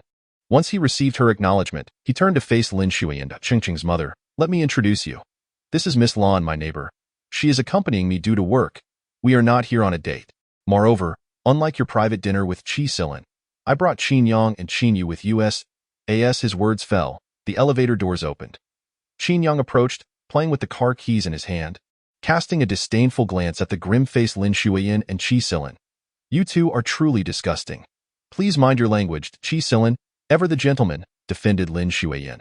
Qin Chuan, just as he protected Lin Xueyan and Qin Yu, stepped in front of them, saying, Chengqing's mother, since we cleared up the misunderstanding, I hope you can apologize for your malicious assumptions about Miss Lin and Qin Yu. I want to apologize. Lin Xueyan stubbornly shot a glare at Lin Xueyan. Work? Qin Chuan, what kind of work could you possibly have? What are you even doing here? Indeed, Qin Chuan, I know you care about Yin Yan, and you came here because you learned I was inviting Yin Yan to dinner this morning. But please don't act impulsively. This restaurant has high requirements. Not only does it require reservations and proof of assets, but it also mandates payment via a black card. Qi Silin grasped Qin Chuan's hand, suggesting, how about you leave first? It would be embarrassing if you stayed. Let go. Qin Chuan's expression darkened as he forcefully shook off Qi Silin's hand. Before he could speak, Lin Xueyan had already pulled out a black card from her bag, waving it in front of Qi Silin's eyes. Open your dog eyes and take a good look. Is this a black card? In this day and age, who didn't he have 10 or so black cards? Qi Silin. Qin Yang. I don't have any? 10 or so? Lin Xueyan, clearly incensed, failed to notice the expressions on Qi Silin and Qin Yang's faces. She continued to pull out several cards from her wallet, introducing them one by one. This one is a globally limited edition Black Yukong co-branded black gold card. This one is from the Bank of Communications, a black card for presidents with assets over $1 billion. This one allows free access to all Michelin restaurants worldwide. This one permits tax-free travel in first class on all airlines globally. Is this enough? If not, I have more. As her words fell, Qi Silin and Qin Yang were utterly astonished, while a look of surprise flashed in Qin Chuan's eyes. Lin Xueyan, however, burned with jealousy, her eyes seeming to blaze with fire, wishing she could swallow the woman before her whole. A woman who was not only beautiful and young but also wealthy ignited a fierce sense of crisis within her. Previously, she had firmly believed that if Qin Chuan left her, he would never find someone better. After all, she was the goddess of ballet, a wealthy woman, yet the current situation contradicted that belief. Lin Xueyan suddenly felt a pang of panic, her breathing becoming rapid at that moment. Lin Xueyan also felt a twinge of anxiety. Realizing something, her smile became slightly stiff. Why are you all suddenly staring at me? Just then, a dazzling general manager, a man around 35 years old dressed in a navy blue suit, approached with a smile. Raising his hand, Qi Silin also raised his hand to greet him, turning to Lin Xueyan to introduce. This is the general manager of our company, who holds 5 of the shares. Before he could finish, the general manager enthusiastically walked over, calling out, President Lin. In an instant, Qi Silin's face seemed to freeze, his hand still suspended in midair. Qin Yang and Qin Chuan exchanged incredulous glances. President Lin? Chapter 43. Lin Xueyan. Exposing my father's mistress. With a loud bang, Lin Xueyan's mind momentarily went blank, everything turning white. She desperately tried to signal the manager with her eyes, squeezing them so tightly it hurt. Fortunately, just as the manager was about to touch Lin Xueyan's hand, he suddenly realized and walked past her, firmly shaking hands with the man who had just exited the elevator. President Lin, long time no see. Wait, The man was about to say he had mistaken her for someone else, but was immediately dragged away by the manager, who put his arm around his shoulder. Come on, we've got la fight ready in the office. It's been ages since we last caught up over a drink. The two figures receded. Lin Xueyan's heart finally settled, letting out a relieved laugh. You scared me. I thought someone was calling me President Lin. Turns out it was just someone with the same surname. I told you. I'm not President Lin. Qin Chuan, not suspecting anything, glanced at Qi Silin's still raised hand, unable to stifle a laugh. I thought you were quite familiar with the general manager. But it turns out it was nothing special. Qi Silin awkwardly lowered his hand, his face darkening as if covered by a layer of black mist. Meanwhile, the manager hurriedly arranged for other staff to attend to Qin Chuan and his group. Mr. Qin, hello, I'm the person responsible for your reception. My last name is Wu. Mr. Wu, hello. Qin Chuan replied politely. The other man gestured for them to follow. Our general manager has prepared a table with an excellent view near the window for you and your companions. Please follow me, and I'll go over some filming guidelines. All right. Qin Chuan walked alongside the man, attentively listening to the work requirements. Lin Xueyan secretly sighed in relief, taking Qin Yu's hand to follow along. Qin Yang shot a smug glance at Qi Silin, saying, You don't need to worry about whether we'll get in or not. Afterward, he casually strolled inside with his hands in his pockets. Qi Silin placed his hand on Lin Xueyan's back, gently suggesting, Let us go inside as well. The moment Lin Xueyan felt Qi Silin's touch on her back, she angrily stomped forward in her high heels. Qi Silin looked at his palm, his expression obscure. The two arrived at the front desk, announced their reserved table number, and followed the server to their table.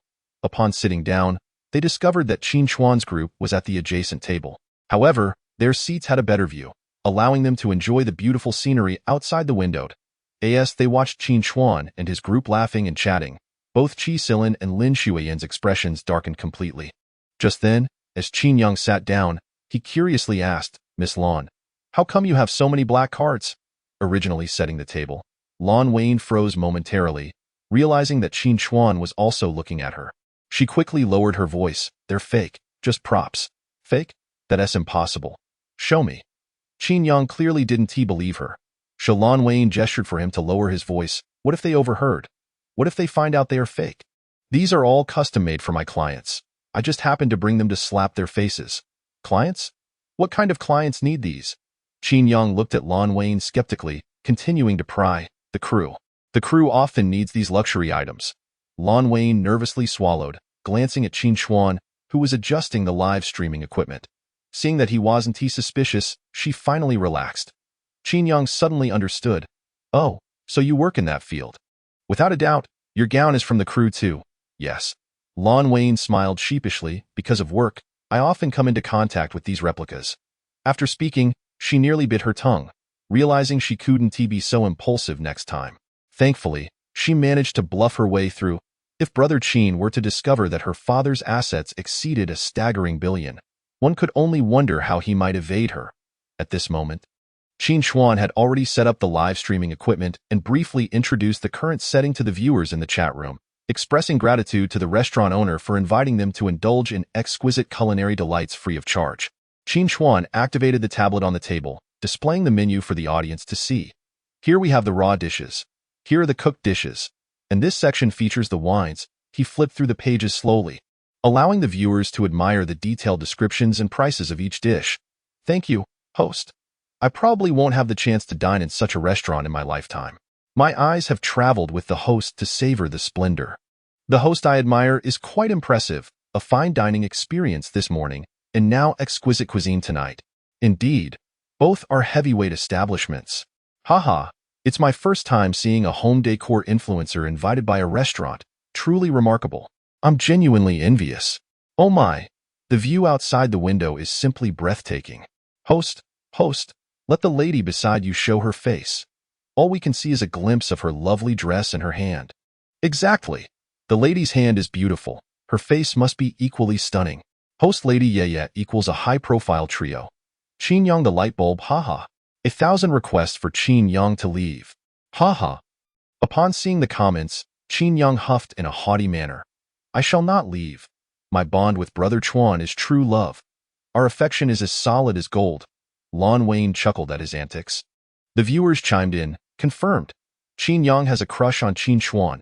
At this moment, Qin Yu glanced between Qin Yang and Qin Chuan, gradually lowering her mask of indifference to reveal a child's genuine smile. Meanwhile, the atmosphere was lively at their table, while Qi Sili and Lin Xueyan sat in silence, both fixated on Qin Chuan's table. Qi Sili unabashedly scrutinized Lin Xueyan, noting her exquisite features, youthful beauty favored by men, with a figure that was slender in all the right places and voluptuous where it mattered. What captivated him further was her possession of numerous black cards. This was the first time a woman, other than a wife, had piqued his interest. Qi Sili squinted slightly, snapped his fingers, and summoned a waiter. "Please, open a bottle of 1982 Lafite for me. Also, bring me a few more glasses." "Certainly." Soon, the waiter arrived with a tray, presenting the Lafite and wine glasses. Qi Sili poured a glass for Lin Xueyan, and then approached Qin Chuan's table with several empty glasses and the red wine. "Qin Chuan, and this beautiful lady, allow me to propose a toast to you both." As he spoke, he poured the wine and raised his glass towards Qin Chuan. 1982 Lafite, quite a delightful vintage. You rarely have the opportunity to savor such a fine wine. What do you say? Shall we drink to it? Qi Sili's demeanor was affable, his head slightly tilted, a faint smirk gracing his lips, laced with a barely perceptible hint of provocation and mockery. Meanwhile, the viewers in the live stream caught wind of the tension. Who is this man? Why is he so insufferable? Indeed, he rivals that snobbish fellow from this morning. Oh no, why does the host always encounter such pretentious characters? I seriously suspect this host scripts these scenarios, often inviting people to play these loathsome roles. But I admit, I'm a simpleton. I enjoy watching this. Host, do not indulge him. Teach him a lesson. To be fair, although we haven't seen his face, that 1982 Lafite is indeed real, and the watch on his wrist is too. Just to enlighten everyone, that antique watch on his wrist is likely worth over 900,000. It seems a bit challenging for the host to retaliate this time. At this point, Qin Chuan glanced at the wine glass Qi Sili offered, his expression cool. I'm afraid I don't believe our relationship warrants sharing a drink. Even in the name of social etiquette, you do not deserve such a privilege. Qi Sili's expression stiffened momentarily, but he quickly turned to Lin Xueyan with a smile. Qin Chuan, if you refuse to drink, must this beautiful lady also abstain? I want tea drink. If my brother doesn't drink, then neither will I. Lin Xueyan's voice was filled with fervor and determination. Qi Sili's countenance faltered, but as his gaze fell upon the limited edition mermaid gown adorning Lin Xueyan, he was momentarily taken aback. If memory served him correctly, he had first laid eyes on that gown in Paris, intending to purchase it for Lin Xueyan, but upon learning it cost 800,000, he deemed it too extravagant and abandoned the idea. Little did he expect this woman to possess such remarkable connections, allowing her to wear such an extravagant dress. Qi Sili was not one to relinquish the chance to get to know the intriguing woman before him. He parted his lips to speak again, but Qin Yang interrupted impatiently. Is a 1982 Lafite really that impressive? As he spoke, Qin Yang lifted the tablet in his hand. You probably don't know, do you? The owner of the restaurant stated that there are no limits on ordering drinks. It's just a mere bottle of 1982 Lafite. Who can't afford it?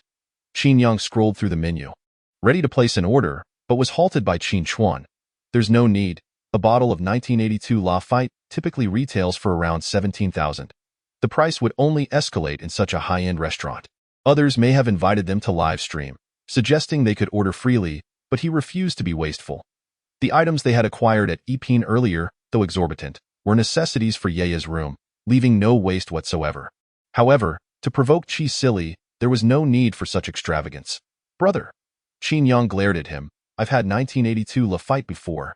It's nothing special. Qin Chuan, maintaining his calm demeanor, took the tablet from Qin Yang's grasp. Just as Qin Yang simmered in frustration, a waiter approached with a small cart, bowing slightly to Mr. Qin. Our owner wishes to invite you and your companions to a drink. Qi Sili cast a glance at the bottles on the cart. They were old, the labels tattered, indicating a considerable vintage, and one bottle was already half consumed. He dismissed it, turning to the waiter. No need for your boss's hospitality. I'm treating Mr. Qin to a 1982 Lafite. As his words fell, viewers in the live stream recognized the bottle. They spammed comments in excitement. No way, no way, no way. Their astonishment left them momentarily speechless. Qin Yang, with his keen eyes, noticed the barrage of comments and instinctively inquired of the waiter, what kind of wine is this? Before the waiter could respond, Qin Chuan provided the answer. The legendary 1945 To Mouton Rothschild.it was once speculated to reach prices exceeding 370,000 per bottle, yet remained elusive. What? The infamous wine that could cost an arm and a leg. And it's from 1945.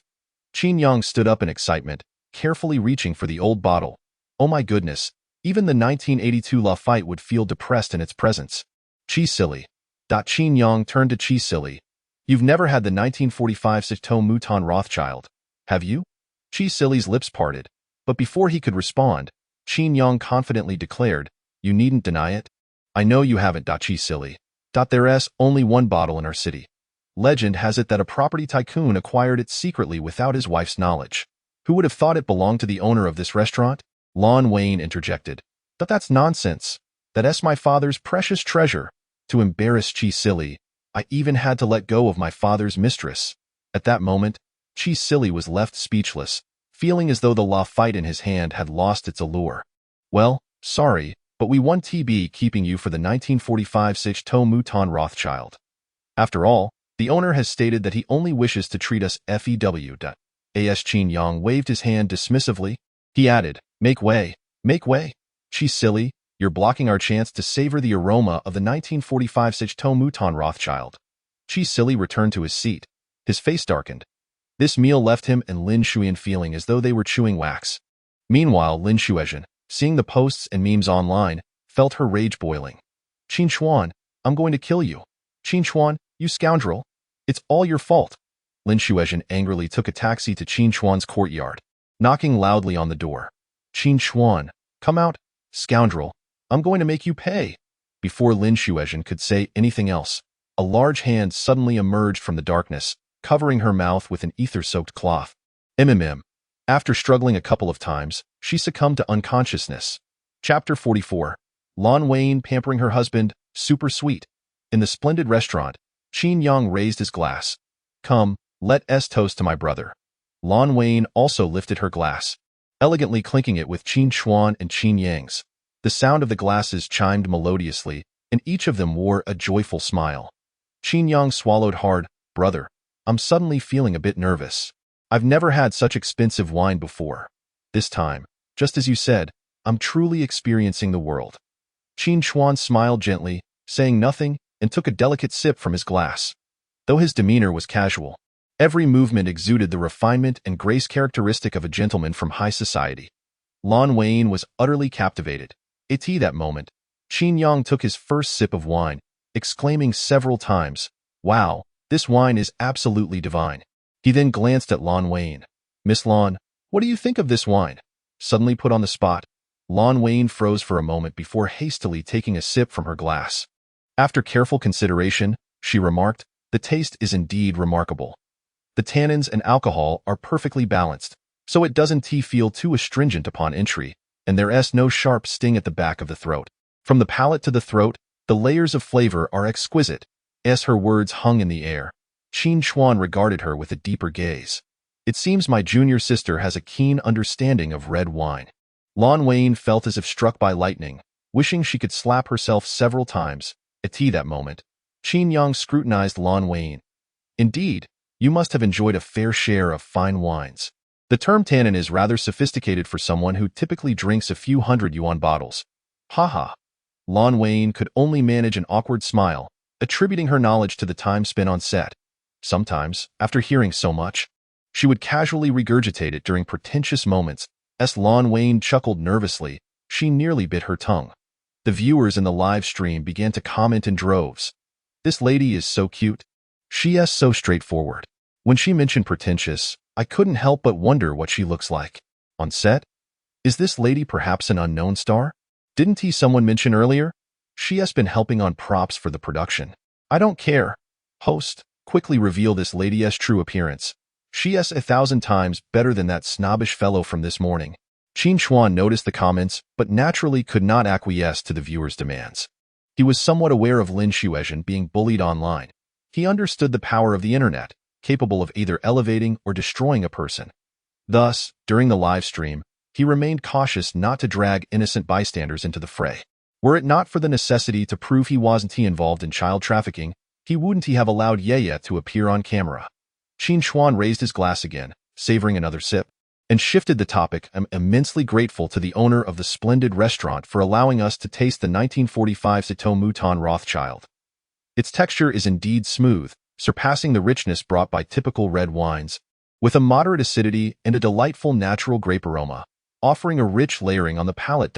My sincere thanks once more. Quickly, the conversation in the live stream shifted, led by Qin Chuan's words. Oh my, I'm in awe.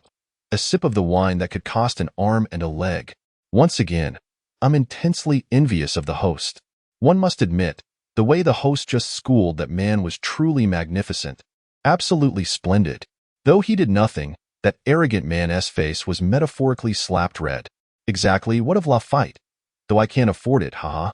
This live stream is always filled with dramatic twists. I'm a fan now. At that moment, the waiter brought a cart, serving them foie gras, caviar, black gold abalone, and Australian lobster sashimi, among the restaurant's signature dishes. Qin Yang was taken aback. We didn't order any of this. This is a complimentary addition from our owner. Please enjoy at your leisure, the waiter replied with a smile. Qin Chuan, ever polite, nodded at the waiter. Please convey my gratitude to your owner. Certainly, sir. Enjoy your meal. As the dishes were served, Qin Yang, with his usual brashness, began to dig in. Qin Chuan, however, was more considerate, ensuring that Qin Yu and Lin Xueyan were well taken care of. He forbade Qin Yu from consuming certain foods that might upset her stomach, such as lobster sashimi, and explained the reasons behind it. Each time, Qin Yu complied, remaining quiet and obedient. He would also check whether Lin Xueyan could reach the food placed further away, offering assistance if needed. Lin Xueyan waved her hands, insisting she was fine, but her heart was filled with sweetness. She couldn't help but steal glances at Qin Chuan. When she noticed him lifting his glass for the fourth time, she couldn't resist asking, Brother Qin, do you really enjoy this wine? Qin Yang rolled his eyes. Isn't that a given? With such an expensive wine, of course, my brother likes it. Qin Chuan chuckled softly. It's not merely because it's expensive. The layers of flavor in this wine are indeed enchanting. Qin Chuan spoke honestly. Lin Xueyan's eyes brightened suddenly, and an idea struck her. She rose from her seat, saying, You all continue eating. I'm off to the restroom. With that, she lifted the hem of her dress and departed, making her way to the counter to find a familiar waiter. Do you have any clean empty wine bottles? Yes, we do. The waiter handed one to her. Where's my father's Chateau Mouton Rothschild stored? Take me there. The waiter, unable to refuse, led her to the temperature-controlled wine cellar. Upon entering, Lin Xueyan immediately spotted her father's Chateau Mouton Rothschild prominently displayed.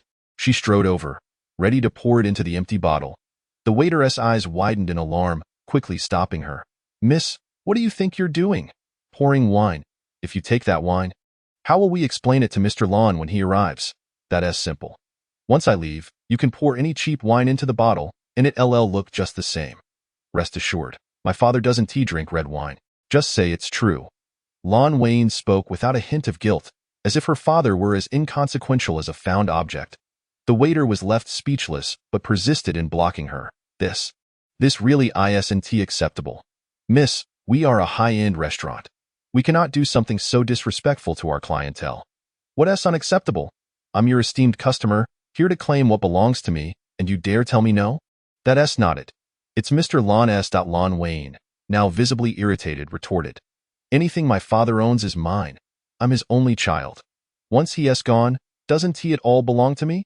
The waiter was left utterly speechless, silently lighting a candle for Mr. Lin. This little darling is quite the handful. How about this? Miss, if you could call Mr. Lin in my presence and get his approval, I'll immediately let you take it. That is the rule. I truly cannot make an exception for you. Ugh, you're so annoying. Lin Xueyan pouted, but unwilling to further inconvenience the waiter, she pulled out her phone and called her father, sweetly saying, Hey, Dad, did you take your blood pressure medication today? I did. Why, sweetheart, when did you start caring so much about your father? Her father's cheerful voice came through the line. I've always cared about you. You know why the way. Do you have any emergency heart medicine on hand? Upon hearing this, Lin father immediately sat upright, alert. What is going on, daughter? What kind of trouble have you gotten into this time? Asking about your father's blood pressure and heart medication all of a sudden? You don't need to worry about that. Just get the heart medicine ready. After a while, the voice of Lan Fu finally came through the phone. All right, I had the servant bring it to me. Go ahead. Well, here's the thing, I was dining out and encountered a rather oblivious waiter. I asked to retrieve your stored wine, but he insisted that I call you. Isn't that infuriating? I told him, I am your most beloved darling. Aren't your possessions meant for me? Indeed. There was a pause, and then Lan Fu's voice returned.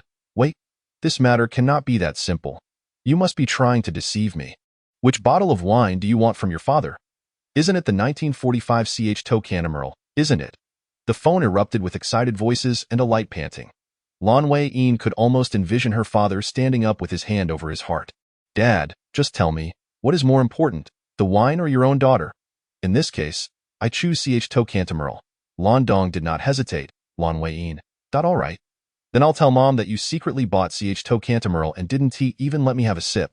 That's that. I have nothing more to say, I'll block you. And we won't contact each other anymore. Wait, daughter.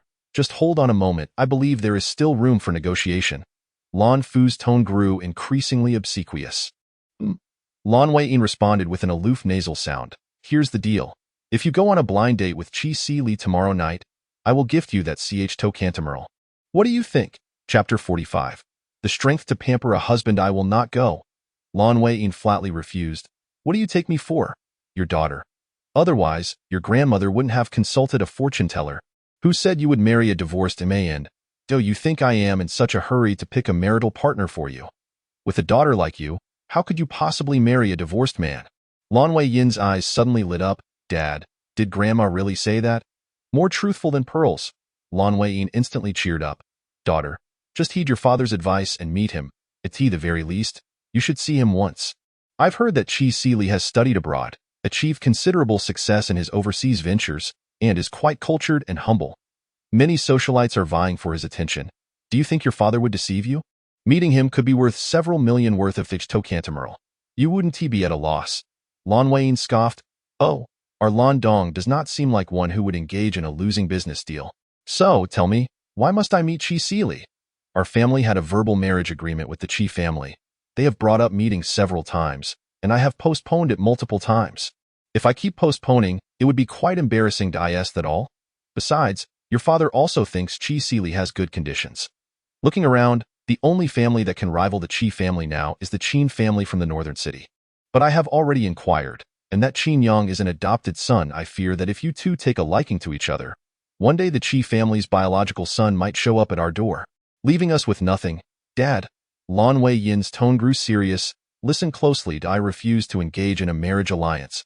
I, Lan Xueyan, do not need a marriage to maintain the quality of my life. I can work hard to achieve the life I desire on my own. Who I marry is my decision alone. If you disagree, I will renounce the Lan family fortune and donate it to society. That won't do. The Lan family's fortune must still go to you, but I won't give you Ch Tocantimerl. You? Lan Xueyan felt as though she might be driven to madness by her father. Tell me the truth. Why must I go on a blind date with Qi Si Li? Speak, honestly. It's all because of a high-speed rail project. It's a multi-billion project that neither our family nor the Qi family can tackle alone, so we need to collaborate. Consequently, the Qi family has once again brought up the marriage proposal. After all, with such a large project, who wouldn't worry about the other party running away?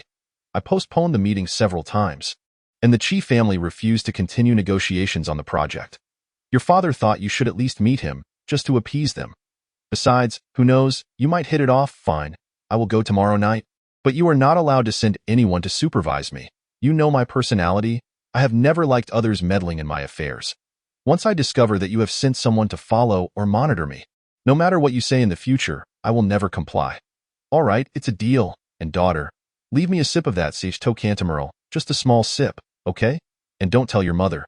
I was sleeping in the study last night. Without waiting for her father to finish, Lan Xueyan hung up the phone and glanced at the waiter. Hurry up, pour me the wine. After saying that, she called Zhu. Clear your schedule for tomorrow night. You will go on a blind date with Qi Si Li for me. Zhu. Wait a minute, sister. What do you take me for? Do you think I'm just a tool to be used for your convenience? I'm not a brick to be moved around. Less chatter. This month's performance will be doubled. Okay, got it, cousin. Leave everything to me. It's my honor to help my superior. Satisfied with the response, Lin Xueyan hung up and took the wine bottle from the waiter, returning to the dining table. Qin Yang looked at Lin Xueyan and remarked, "You seem quite familiar with this place." No, not at all." Lin Xueyan's expression stiffened momentarily. "I just got lost for a while." Qin Yang glanced at the wine bottle in Lin Xueyan's hand. "Do you still want a drink?" "Oh, this isn't mine. The waiter just brought it to me, saying it was a gift from the restaurant's owner to Qin Chuan, a substitute for Cantamural, with a taste almost identical to it." "A substitute? How can there be a substitute for Cantamural?" Qin Yang took the bottle of wine and scanned it with his phone. "Over 1,000 for a bottle. This can't possibly be a substitute for Cantamural." Lin Xueyan swallowed hard and said earnestly, "This is made from the owner's own winery. They just used ordinary bottles for it." Qin Chuan took the wine bottle from Qin Yang and set it aside. Regardless, the intentions of others should be cherished. Upon hearing this, Lin Xueyan secretly sighed in relief. She had considered gifting an entire bottle of Cantamural to Qin Chuan, but he would definitely question it. After all, the owner wouldn't gift such an expensive wine for promoting the restaurant. Qin Chuan isn't foolish. But if she claimed it was a substitute, Qin Chuan would surely accept it without hesitation. Hehehe, Lin Xueyan, you truly are a clever little fox. Lin Xueyan stealthily stole another glance at Qin Chuan, imagining him enjoying the wine later, unable to suppress a smile. Just as she withdrew her gaze, she unexpectedly bumped into Qi Sili's, feeling a sudden pang in her chest. Ugh, what a filthy thing. Only Lin Xueyan would treat him like treasure. Hey, Lin Xueyan, if you want this fiancé, take him away without hesitation. For this round, I choose Senior Qin. Soon, Qin Chuan finished a 2-hour live stream and prepared to leave with Qin Yue.as. They stepped out of the restaurant. Lin Xueyan rushed up, tugging at his arm, speaking in an authoritative tone. "Come back with me. I have something to say to you. Aside from divorce, I have nothing to discuss with you." Qin Chuan coldly rejected Lin Xueyan's demand. Lin Mother shivered with rage, looking at him with wounded eyes. "You refuse me? You never used to refuse me. Lin Xueyan, you know that was in the past. The moment I witnessed you having a private meeting with Qi Sili tonight, one thought consumed my mind." "What thought?" Lin Xueyan's face turned ashen. "Divorce. I can hardly wait to be free from this marriage. You may not realize it, but in a marriage, I can tolerate everything else, including your capriciousness, your bad temper, and the harassment from your family. But this principle is non-negotiable. It is my bottom line." After saying this, Qin Chuan took Qin Yu and left in a ride-hailing car. Back at the rental apartment, Lin Xueyan's mind kept replaying Qin Chuan's words. Immediately, right now, divorce? There are still 40 days of cooling-off period. How can it be immediate? Lin Xueyan paced back and forth on the terrace. Suddenly, she slapped her thigh. "Got it?" Then she immediately called her uncle. "Second uncle, remove that cooling-off period clause for divorce." On the other end of the line, her second uncle was startled. "Xueyan, you're not joking with me, are you? This is a huge matter. Besides, even if we propose it now, it'll take at least 6 months for it to be implemented. I don't care. This isn't solely your decision. You don't understand. If a partner has violent tendencies, those 40 days are enough to lead to a fatal incident. That's a bit exaggerated. Regardless, I don't care. My friend needs to divorce immediately. You are responsible for finding a way. Either you change this clause, or our Lin family will cease our donations to you." Upon hearing the mention of donations, Lin Xueyan's second uncle swiftly changed his tune. "Well, actually, there have been several complaints about this issue recently. However, this clause cannot be changed overnight. If your friend is indeed in a hurry, I can have the system send a shortened cooling-off period for divorce as a beta test. We can say it's a limited number of slots, randomly selected for testing. What do you think?" "Great. Let us proceed as you say. I'll provide you with his phone number. Have your people send him a beta test message, saying he can divorce early. Got it? Understood. My dear niece, I know my second uncle treats me the best." After hanging up, Lin Xueyan instinctively glanced toward Qin Chuan's rental apartment, only to see Qin Chuan's mother-in-law angrily pounding on the door of his small courtyard. "Qin Chuan, come out. You better come out. Qin Chuan, I warn you, let my daughter go immediately. Otherwise, I want to go easy on you." Chapter 46. "Qin Chuan, you dare to hit your mother-in-law?" Qin Chuan had been reading a bedtime story to Qin Yu when he heard the commotion outside, furrowing his brow and closing the book as he went downstairs. The moment he opened the courtyard door, Lin Mother nearly lunged at him, ready to scratch his face, but Lin Father quickly restrained her. "Don't act like that. Qin Chuan isn't that kind of person. Lin father tried to calm the agitated Lin mother. Lin mother, furious, retaliated with punches. Qin Chuan surveyed Lin father, Lin mother, Lin Xueyan, and Qin Si-chung. When his gaze fell on his daughter, his expression darkened further. What is going on? His voice was icy. Lin mother was extremely agitated. How can you ask what is going on? Jinjin sent us a message saying she was coming to find you. Now she is missing, and her phone is unreachable. Qin Chuan, how dare you say this has nothing to do with you? This matter indeed has nothing to do with me. Qin Chuan stood under the moonlight, his posture erect, as cold as a pine tree. Upon finishing his statement, he reproachfully looked at Lin Xueyan. Why did you bring the child into the conflict between adults? There was no one at home. I had no choice but to bring Chung Chung with me. Lin Xueyan replied helplessly, no one at home? With the Lin family's resources, hiring a couple of nannies or childcare workers should be an easy task, right? Qin Chuan clearly didn't buy this excuse. Each time the family caused such a ruckus in front of the child, it diminished his authority in her eyes. Consequently, Chung Chung began to look down on him and grew distant. This was an everlasting pain for Qin Chuan. Lin Xueyan choked on her words, unable to respond. Qin Chuan was unaware of how many nannies her mother had driven away. It wasn't that she didn't want to find one. Their family had already been blacklisted by many housekeeping agencies. Now, the house was in disarray, and she couldn't even have a warm meal when returning home. Hence, she had planned to dine with Qi Sili at the restaurant today. Lin mother seized Qin Chuan's arm, forcing him to face her. Qin Chuan, if you have issues with me, direct them at me. What do you have against Jin Zhan? And now you're making things difficult for Yin Yan. Our family has really fallen into a terrible fate to have you as a son-in-law. Those words were extremely hurtful, chilling Qin Chuan's heart. He scoffed, attempting to smile, but as he did, an invisible thread seemed to tug at his heart, causing pain with the slightest smile. He had thought his heart had long become numb. Yet in this moment, he couldn't help but feel disappointed and ache for himself. What had he sacrificed for these past 5 years? Only to end up with such a family? Taking a deep breath, Qin Chuan calmly replied, believe it or not, I have never met Lin Xueyan. If you don't believe me, then feel free to call the police. As he spoke, Qin Chuan turned to close the door, but Lin mother lunged forward to strike him. I don't believe this has nothing to do with you. Just as her fist was about to hit the back of Qin Chuan's head, Qin Yu swiftly jabbed her with a broom, stopping her in her tracks. And why daddy is a good person.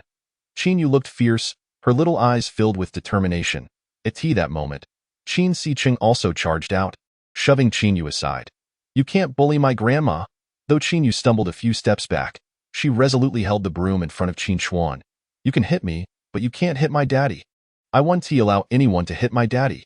A wave of warmth surged in Qin Chuan's heart. Before he could say anything, a woman's voice approached from afar, low and filled with barely restrained anger. Lin Xueyan, are you just going to watch your mother bully Senior Qin? The voice was chilling, seemingly laced with a hint of restraint, causing a shiver in everyone's hearts. Lin Xueyan instinctively turned to look, only to see Lan Wei-yin under the cold streetlight, resembling a vengeful spirit coming to reclaim a debt. Her cute face was enveloped in a thick layer of frost as she approached with an imposing aura. Eventually standing before Lin mother, I ask you, when did your eldest daughter say she was coming to find Senior Qin? Lin mother, momentarily intimidated by Lan Wei-yin's presence, found herself at a loss for words. It was at 8. Lin father answered her question. My daughter sent a message in our family group, saying she was coming to find Qin Chuan to settle the score. Upon hearing this, Lan Wei-yin let out a cold laugh. Her gaze toward Lin Xueyan filled with disappointment. At 8 o'clock. We were at the Tsueron restaurant, and throughout, Senior Qin did not leave, did he? Lin Xueyan, you were fully aware of this, yet you brought your mother here to create a scene. You knew this, yet you allowed your mother to insult him? In your eyes, what exactly is Senior Qin to you? What do you think of him? Shouldn't a wife be the first to step up and defend her husband?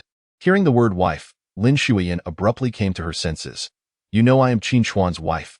Now I ask you, what is your identity? Are you questioning me as a junior? If not, then you are committing adultery within the marriage. I just couldn't stand seeing you bully him. Lan Wei-yin bit her lip.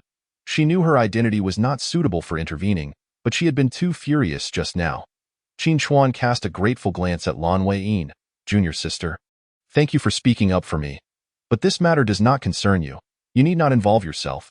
You should head back. After saying this, Qin Chuan rubbed Qin Yu's head, and thank you, my little treasure.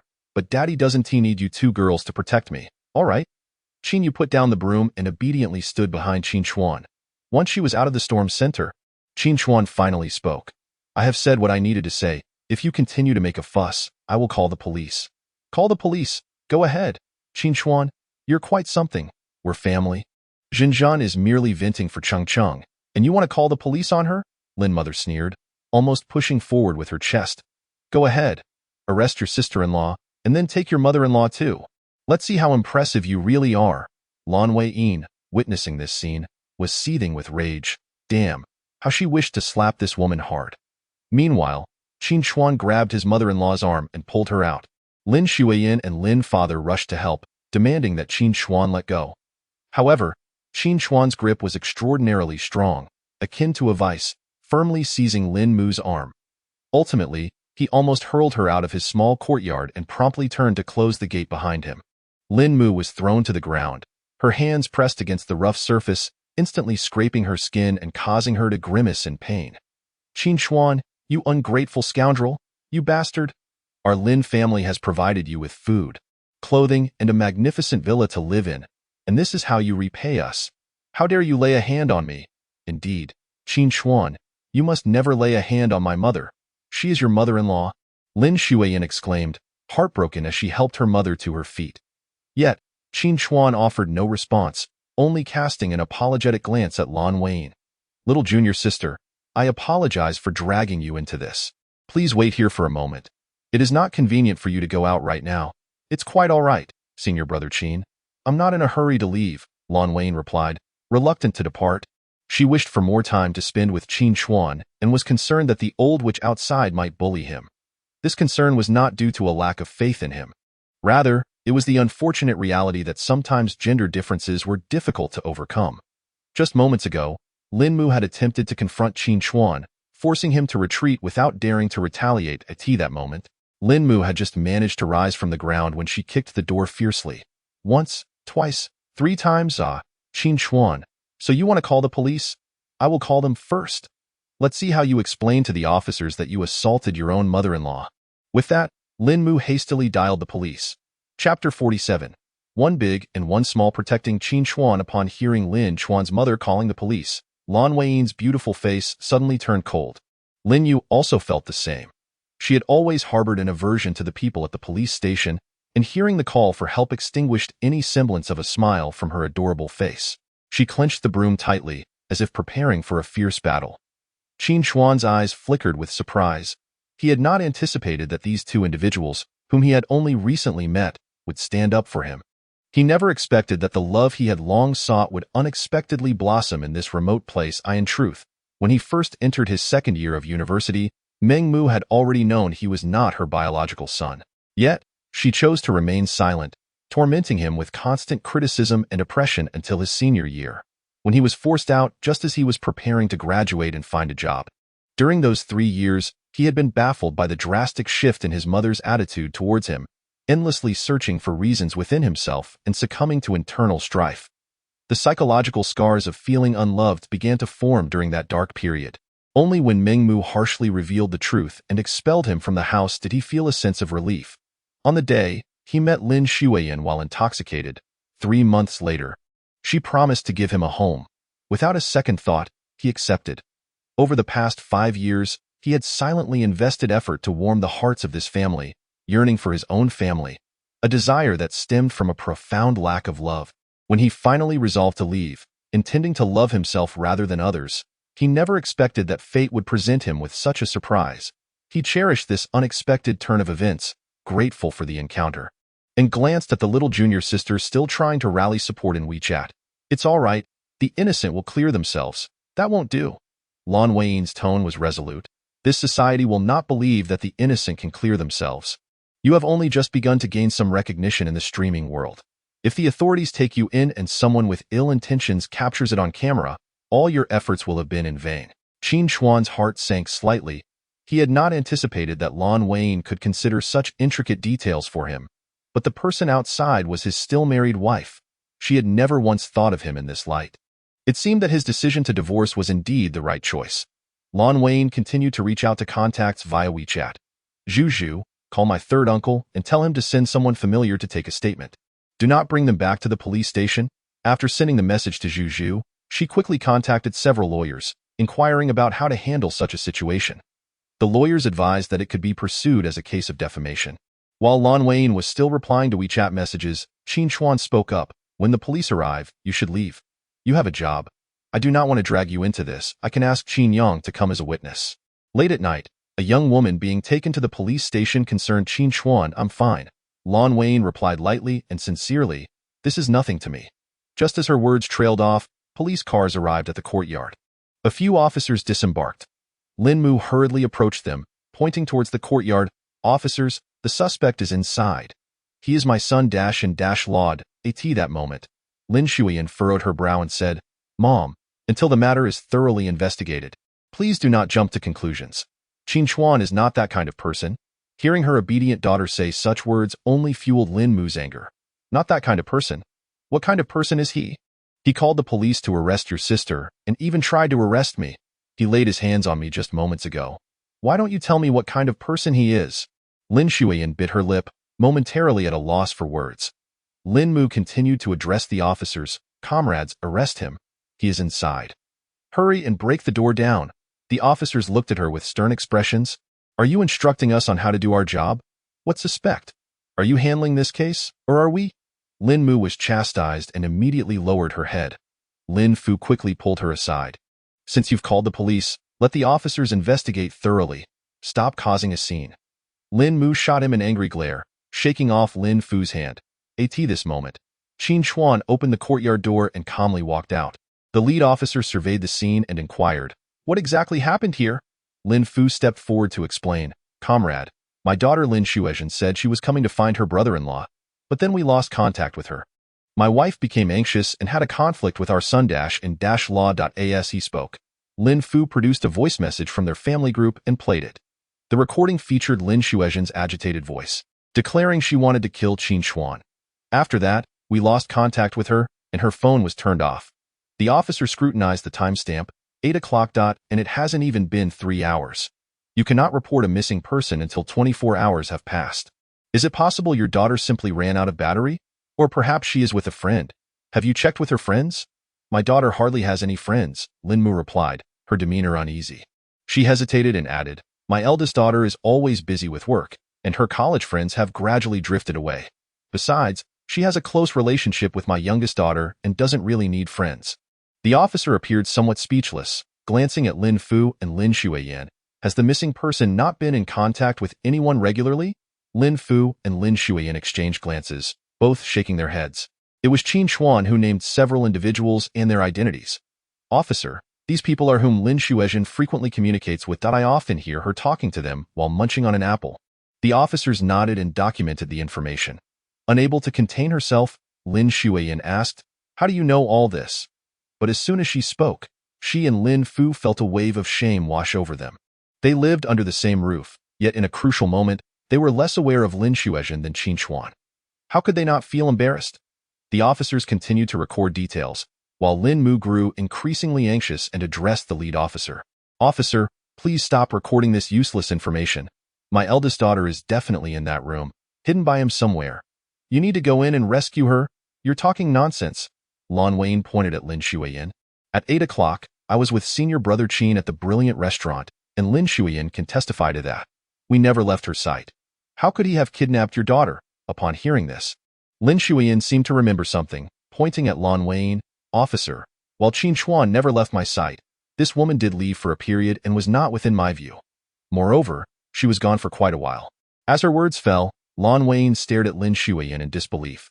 Qin Chuan immediately interjected, "Comrade, my little junior sister left to use the restroom and chatted with a waitress for a moment.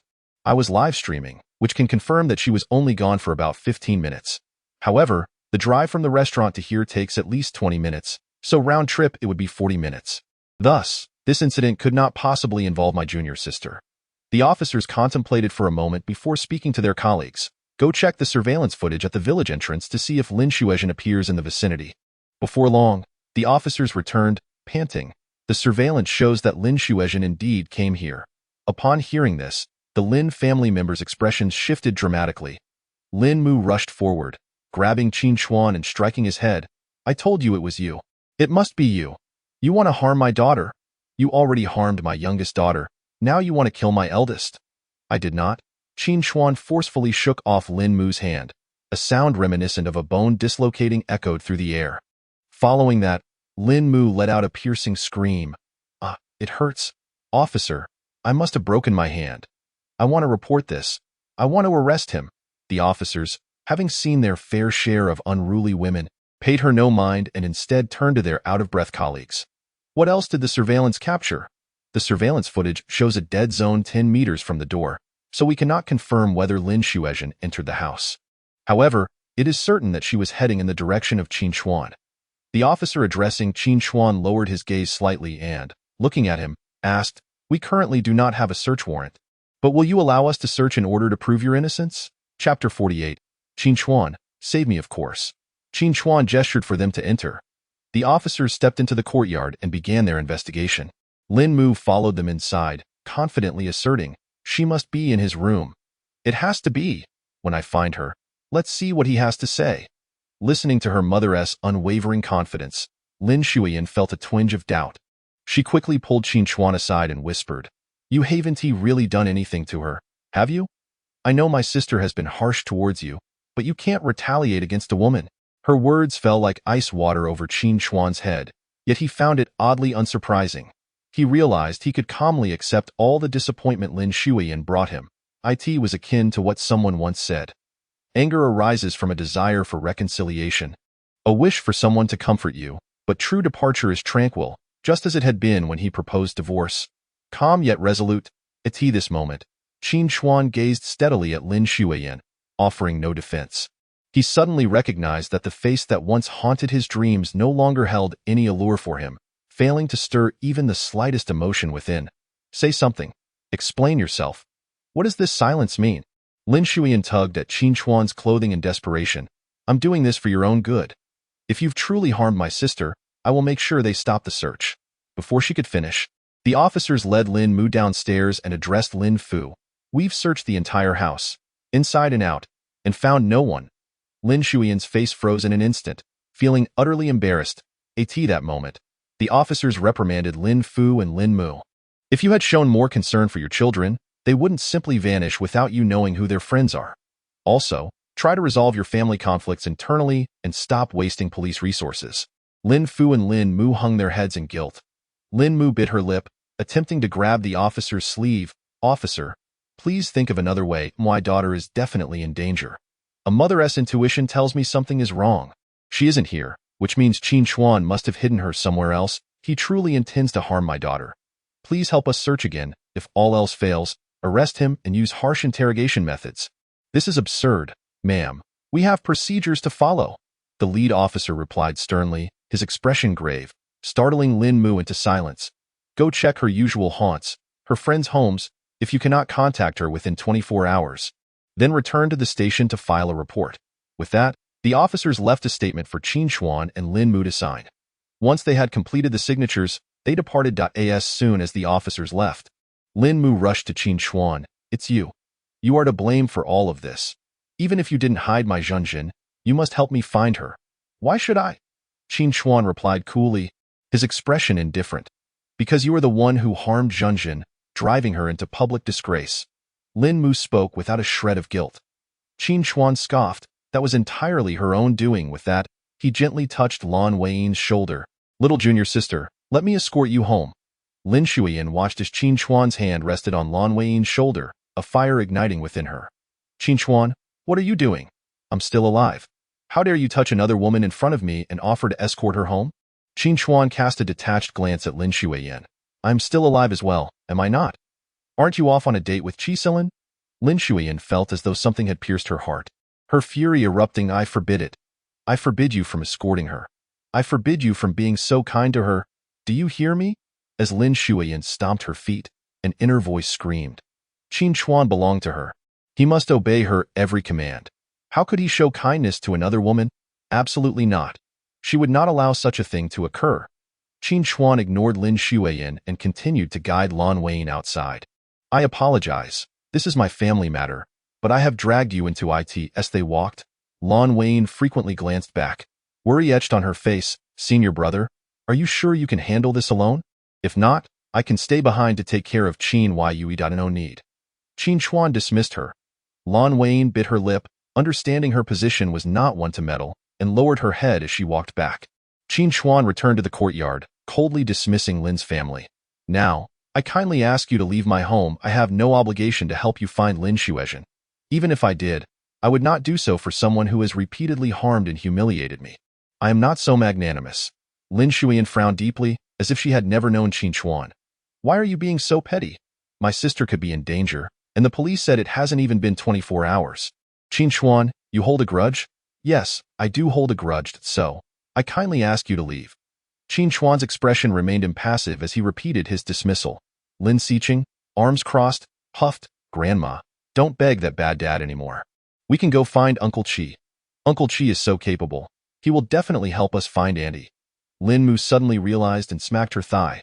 Right? Let us find Lin Xueyan. Let us hurry and find him. He must have a way. Lin Xueyan also found this reasonable and ceased her pursuit, heading out without further discussion. Although she instinctively understood that departing would only make Qin Chuan harder to placate, especially since he was most sensitive about Lin, she felt she had no choice. Her sister's safety was of utmost importance. They all knew that her sister had a habit of carrying a power bank, and with her phone turned off, something must have gone wrong rather than simply running out of battery. Lin Fu cast an apologetic glance at Qin Chuan, murmuring, I am truly sorry. He yearned to articulate more, yet the thought of his eldest daughter's predicament compelled him to turn and depart. Once this group exited, tranquility enveloped the courtyard once more. Qin Chuan secured the doors of the courtyard and ascended the stairs with Qin Yu to rest. Meanwhile, within the forsaken cabin atop the mountain, Lin Xueyan gradually regained consciousness. As she completely awoke, she discovered her hands and feet bound, her eyes covered, and the surrounding darkness rendered her oblivious to her location. Help! Is anyone there? Lin Xueyan struggled desperately against the ropes encircling her. But the coarse twine was bound so tightly that she could not loosen it even a fraction. The more she thrashed, the tighter the ropes seemed to constrict, causing her skin to chafe and a fiery pain to shoot through her. She glanced around in vain, unable to see anything, and her anxiety expanded like ripples on water. She was uncertain of what awaited her. Help me, Qin Chuan, please save me. Lin Xueyan attempted to rise multiple times, only to fail each time. Each fall, coupled with her futile struggles, left her feeling as though her spirit had been extinguished, resting against a post while tears streamed down her cheeks. Qin Chuan, you scoundrel. Every time we meet, it brings nothing but misfortune, she sobbed, her words laced with bitterness. Suddenly, she froze, perplexed. Why, despite her disdain for Qin Chuan, did she instinctively call out his name in danger? Why did she still hope for his rescue?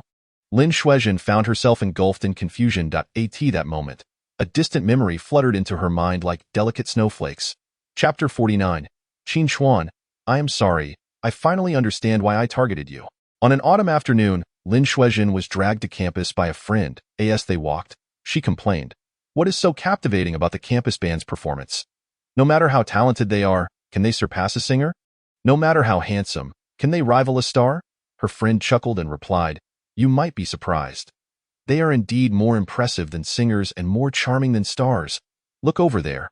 Following her friends, Lin Xueyan's gaze fell upon Qin Chuan on the elevated stage, clad in a white shirt, his attire exuding a wild elegance. Sunlight cascaded upon his dark hair, enveloping him in a soft glow, making him strikingly handsome. Below, the underclassmen screamed in excitement, swaying to the rhythm. In that instant, Lin Xueyan felt her heart resonate with the beat. What astonished her further was that Qin Chuan sang not only upbeat songs, but also slow ones with a captivating allure, as if he could reach deep into the hearts of his listeners. Her friend explained, the lead singer, Huan Yu, intends to sign him as an artist, but he declined. Why? Lin Xueyan questioned, bewildered. Isn't being a star a dream for many? Plus, it can be quite lucrative. It seems he has his own aspirations, wanting to pursue a career in artistic design or interior decoration. Music is merely a hobby for him. Lin Xueyan raised an eyebrow.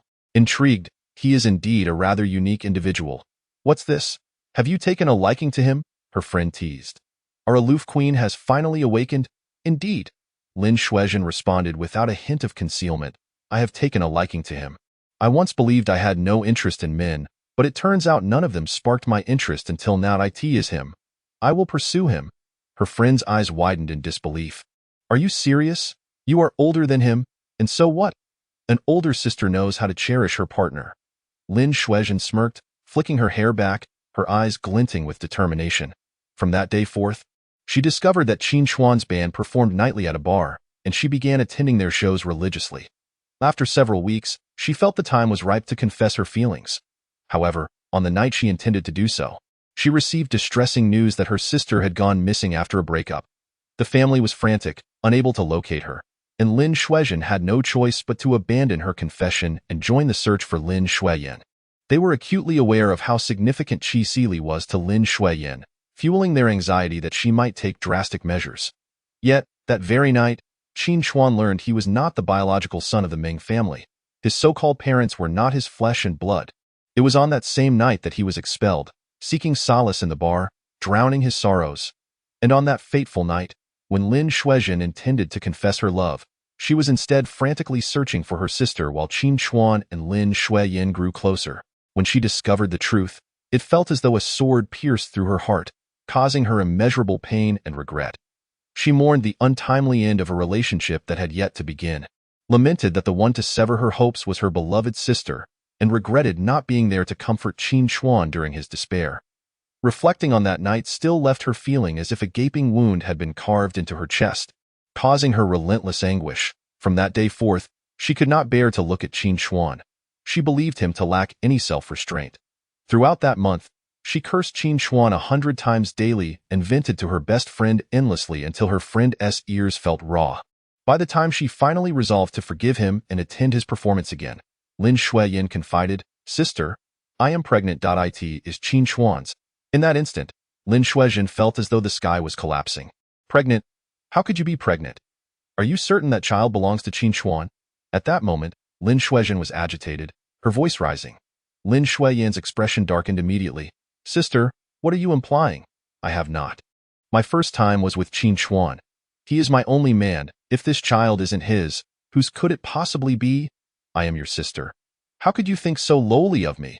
This marked the first quarrel between the sisters. That day, both wore grim visages and ignored one another. 3 days later, Lin Xueyan took the initiative to apologize to Lin Xueyan. "What are your plans now?" "I don't know. I am in turmoil," Lin Xueyan admitted. Seeing her sister's humility softened her own stance. "Sister, do you think I should marry Qin Chuan for the sake of this child? After all, it is a life." Lin Xueyan's heart skipped a beat. "Do you truly know Qin Chuan? He likes me?" Lin Xueyan asserted confidently. "He likes you?" Lin Xueyan echoed, incredulous. "Are you sure?" "Yes, I am certain. He often steals glances at me, secretly keeps tabs on me, and inquires about my life with others. I am convinced he loves me deeply." Lin Xueyan spoke with unwavering confidence. "But what about Qi Sili? What will happen when he returns years later?" Hesitation flickered in Lin Xueyan's eyes. "Forget it. Marriage was merely a fleeting thought. After all, terminating a life seems rather cruel. However, I do not intend to marry or have children before I turn 35, even for Qi Sili, because once I become pregnant, my pelvic structure will change and many ballet movements will become impossible for me. I can no longer be a principal dancer." Lin Xueyan nodded vigorously. "Then I will accompany you to the hospital. We must not let our parents find out." "All right," Lin Xueyan agreed. That day, under Lin Xueyan's arrangement, she visited a gynecological classmate to prepare for an immediate termination of the pregnancy. However, after the examination, Lin Xueyan's friend frowned deeply. "To be frank, I do not recommend you terminate this pregnancy. The position of the fetus is precarious. Most doctors would not dare perform an abortion due to the risk of severe bleeding, which could endanger your life. Furthermore, terminating this child may result in infertility in the future." Upon hearing this, both Lin Xueyan and Lin Xueyan were rendered speechless. After much deliberation, Lin Xueyan ultimately decided against the abortion and sought out Qin Chuan to marry him. On the day Lin Xueyan approached Qin Chuan to discuss their marriage, Lin Xueyan stood at a distance beneath a tree, waiting for her. She vaguely overheard her sister playfully pouting to Qin Chuan, but no principal dancer would willingly forsake her future to bear a child for a man. "Qin Chuan, you must treat me well after marriage. If you mistreat me, I will not forgive you." Lin Xueyan scoffed in derision. "Liar." Shortly thereafter, The two registered their marriage. Qin Chuan, a cast-off from the Ming family, had no savings to speak of and could only afford to buy Lin Xueyan a simple gold ring. There was no wedding, no dowry, which provided Lin Xueyan a sense of balance. What good was handsomeness if it could not put food on the table? What use was talent when this world was saturated with it? The least valuable talent belonged to the impoverished. The absence of a lavish wedding for her once proud sister brought her some solace. After their marriage, Lin Xueyan found herself inexplicably drawn toward the couple. At times, when words eluded her, she could not help but jab at Qin Chuan. Every time she witnessed his restrained demeanor, it brought her a twisted sense of satisfaction. Memories of her ridicule towards Qin Chuan flashed through her mind like snowflakes. Those recollections, sharp and thorny, ensnared her, tightening around her until she felt suffocated, her tears cascading down her cheeks. Qin Chuan, I am sorry that I finally understand why I cannot help but mock you that it is because I love you, because I cannot accept it. I was the one who liked you first. How could you marry my sister? It is not that I wish to meddle in your marriage. I genuinely long to be near you. Even if it is just a converse. It is all my fault. It is my fault for not knowing how to communicate with you. It is all my fault for being jealous of Yin Yan. Qin Chuan, if I were to perish here today, would you ever think of me? As her voice faded, the wooden door creaked open. Lin Xueyan trembled. Chapter 50. Qi Li. Investigate the woman beside Qin Chuan. With a creak, the wooden door swung open, allowing a beam of moonlight to spill into the dim cabin. A hunched old man, clutching a bottle of liquor, stumbled in, belching loudly. Who are you? Lin Xueyan felt a chill run down her spine. Before she could finish, she was met with a sharp crack of a whip. The sound echoed as it struck her arm, her fair skin instantly lacerated. You wretched woman, you have awoken? Good. Now you can feel the pain. Another crack resounded. I will kill you, you vile creature. Ah, who are you? What do you want from me? Lin Xueyan dodged left and right, yet the whip continued to rain down on her. Her arms and exposed legs were ablaze with pain. Who are you? Have you mistaken me for someone else? Wrong person? No, I have not. I have caught the likes of you, a shallow, materialistic woman. You are the one who looked down on that streamer today. You, with your contemptible gaze, are just like my wife who ran off with another man. I will end you. I will eradicate all women like you. His voice, thick with the stench of alcohol, lashed out at Lin Xueyan. Where is my chainsaw? I will use it to saw off your head, your arms, your legs, piece by piece, and toss you into the sea to feed the fish. Lin Xueyan's face paled in terror. Please, I understand my mistakes. I beg you, spare me. I will kneel. I will bow my head. I promise to speak kindly in the future. At that moment, all she desired was to survive, disregarding her own humiliation. Too late. I will fetch my chainsaw. Women like you do not deserve to live in this world. Meanwhile, in Qi Li's spacious apartment, he swayed the bottle of liquor in his hand, his eyes narrowing as he recalled Lin Xueyan. Black card, how could she possess so many? Even Lin Xueyan cannot obtain a black card. I only have 2. How could she have so many? That woman seemed particularly interested in Qin Chuan, always looking out for him, which irked Qi Li. First, Qin Chuan had obtained the ballet goddess Lin Xueyan, who bore him a daughter. Now, after their divorce, he had another high-quality woman waiting to take her place.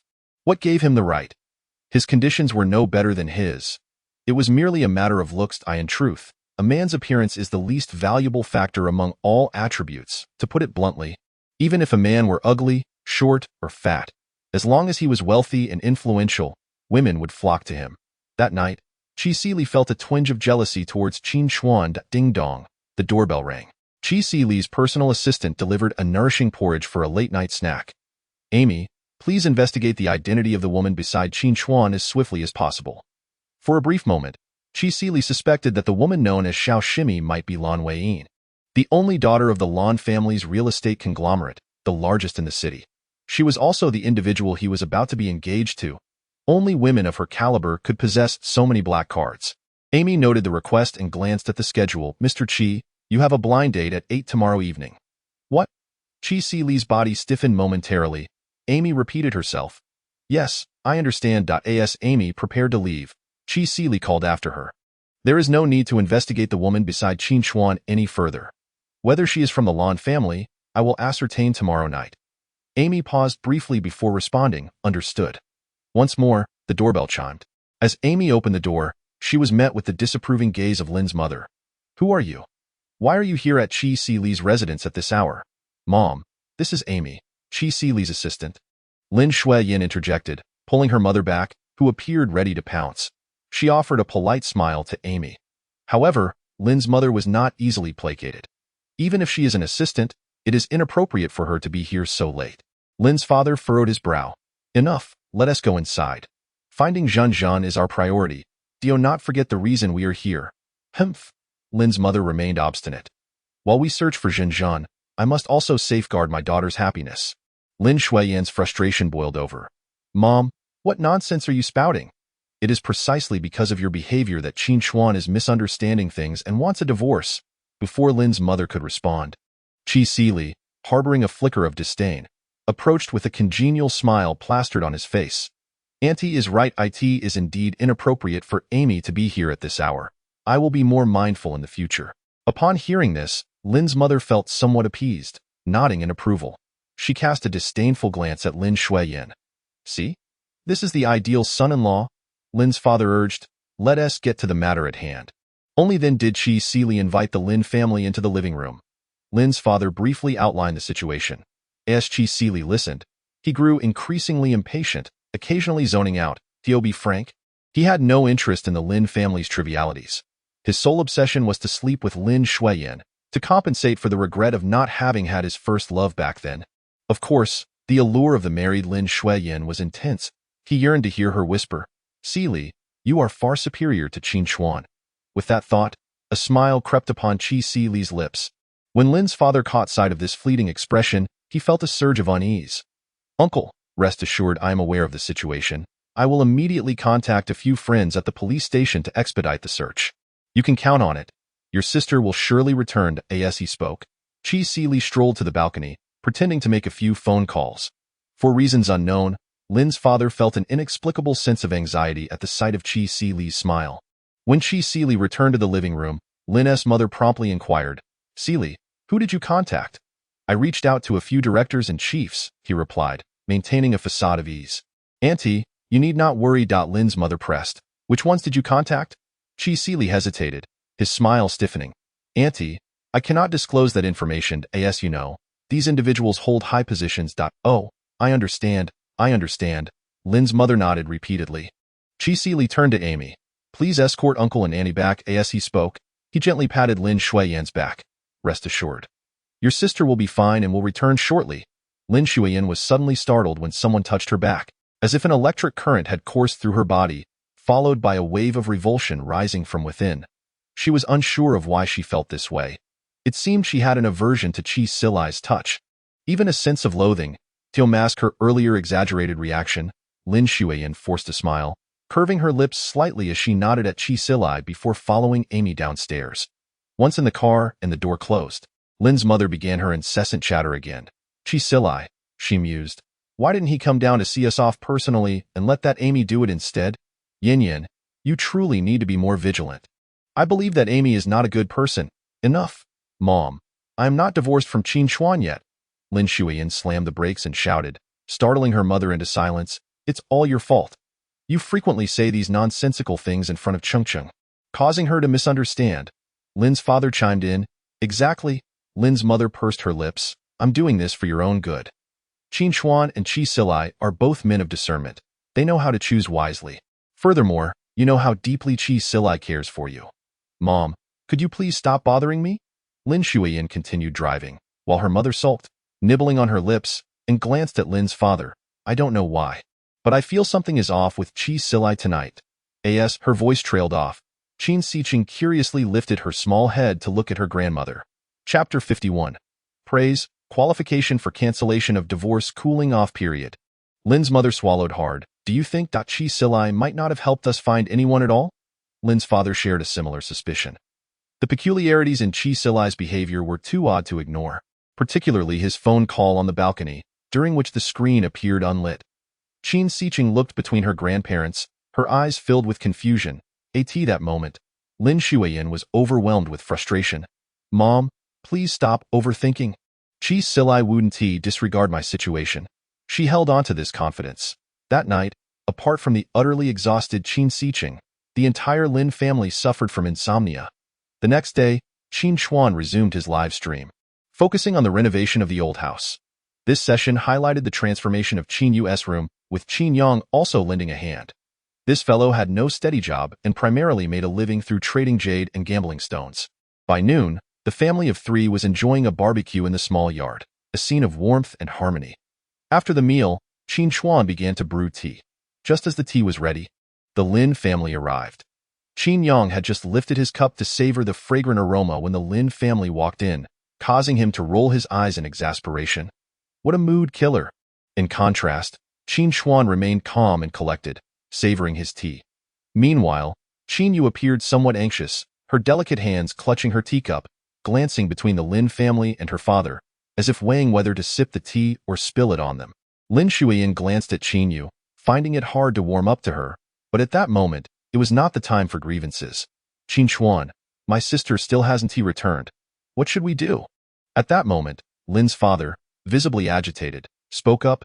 Yes, we just went to the police station again, and they still won't let us report her missing, saying she hasn't been gone for 24 hours. Weren't you looking for Qi Silai? He should have a solution for you. Why come to me, someone without power or influence? Qin Chuan's voice remained flat as he held his teacup, his long fingers gripping it delicately in just a few simple words. Both Lin Xueyan and her father were left speechless. Why come to you? Naturally, it's to hold you accountable, Lin's mother interjected. If it weren't for you allowing Zhenjin to be exposed online, she wouldn't be in this situation now. It's all your fault. It's your responsibility, and you should take responsibility. Qin Chuan lifted his gaze, his previously indifferent expression sharpening into a piercing glare. What if I refuse to take responsibility? What will you do? Will you strike me? He casually placed his teacup on the table with a thud, his imposing aura rising. Why compliance with your wishes does not imply that your words hold any merit, nor that I fear your influence. I respected you as my wife's mother, treating you like family. But now that respect is withdrawn, your words carry no weight with me, and all your tactics will be rendered ineffective. Lin's mother recalled the pain from last night's fall, instinctively rubbing her arm as a fire of anger ignited within her. You? Before she could continue, Lin's father quickly pulled her behind him. Enough, don't add to the chaos. Remember the main issue. Lin's mother fell silent immediately. Qin Chuan, you and Yin Yan are still not divorced. We are, after all, family. I know Zhenjun has gone too far. When she returns, I will make her apologize to you in person. But for now, can we think of a way to find her? Lin's father hung his head in despair, taking a deep breath. This is me, as her father-in-law, pleading with you. I don't wish to manipulate you with my position or morals, but I truly have no other options left. Qin Chuan, you are a father too. Can you imagine the torment of not knowing who has taken your daughter? Qin Chuan paused, his grip on the teacup faltering slightly, yet his tone remained resolute. You should leave, not disturb my life anymore. Since the day I decided to divorce Xueyan, the affairs of the Lin family have nothing to do with me. Moreover, last night, you made your choice, did you not? Lin's father bowed his head in guilt. Qin Chuan, I was truly confused last night. I thought Qi Silai might know more people. I truly do not doubt you. That's why we came to find you. Report it. For professional matters, seek professionals. Qin Chuan's tone was calm as he continued brewing tea for Qin Yang and Qin Yu. His elegant demeanor betrayed no sign of emotional upheaval, resembling an ancient master of martial arts, which impressed Qin Yang inwardly. Yes, this is how one should deal with these ungrateful and repulsive people. Lin's father struggled to find his words, his face filled with embarrassment. But if we wait any longer, I fear Zhenjin will be ruined. Qin Chuan, please help us. If even Qi Silai can't help, what can I do? You can. You must have a way. In the past, whenever our family encountered difficulties, you were always there to help. Lin's father spoke with utmost certainty. Lin Xueyan quickly chimed in, believing Qin Chuan desired flattery. Yes, you can definitely handle this better than Qi Silai. Qin Chuan scoffed. Then why did you go looking for Qi Silai last night? Lin's father and Lin Xueyan fell silent once more. Lin's father, at his wit's end, could only plead. Qin Chuan, Zhenjin may speak harshly, but her heart is kind. You know how much she cares for Chengcheng. When Chengcheng was 2, she nearly fell off the balcony, and Zhenjun was the one who caught her. Can you not consider that my daughter saved your daughter's life and help us today? At this, Qin Chuan's expression softened slightly. Just then, Qin Xueyan approached. Yes, stinky dad, If you don't help Annie, I will never forgive you for the rest of my life. As her words fell, Qin Chuan's previously softened expression turned cold once more. Gratitude and indebtedness are principles I live by, but holding one's gratitude against them is unexpected. You all should leave. Stop bothering me. Before he could finish, a notification pinged on Qin Chuan's phone. He glanced down, his expression suddenly shifting in shock. He had received qualification for the cancellation of the marriage cooling-off period. Fearing it might be a scam, he hurried inside to call the Civil Affairs Bureau for confirmation. Upon receiving a positive response, he was filled with ecstatic joy. Wonderful. I can finally sever ties with this family once and for all. Re-entering the courtyard, he found Lin Xueyan seemingly gathering her courage. Qin Chuan, consider this my plea to you. If you agree to help me find my sister, I can agree to one condition. Pausing for a moment, Lin Xueyan awkwardly continued, even if you wish to remarry, I will agree. Chapter 52. Hennessy, Mutai, and Kongdi, are you certain? I can propose any condition? Lin Xueyan nodded. Good. Qin Chuan turned to Qin Yang. Do you happen to have a dog with a keen sense of smell? Then he asked Lin's father, are there any of Lin Xueyan's belongings in the car? Yes, Lin's father quickly responded, realizing. Qin Yang slapped his thigh. Brother, why didn't I think of this? You're so clever. I'll go borrow one from my friend right now. As he spoke, Qin Yang rushed out and almost collided with Lin Xueyan. Qin Yang, where are you going? To borrow a dog. My brother has an urgent need.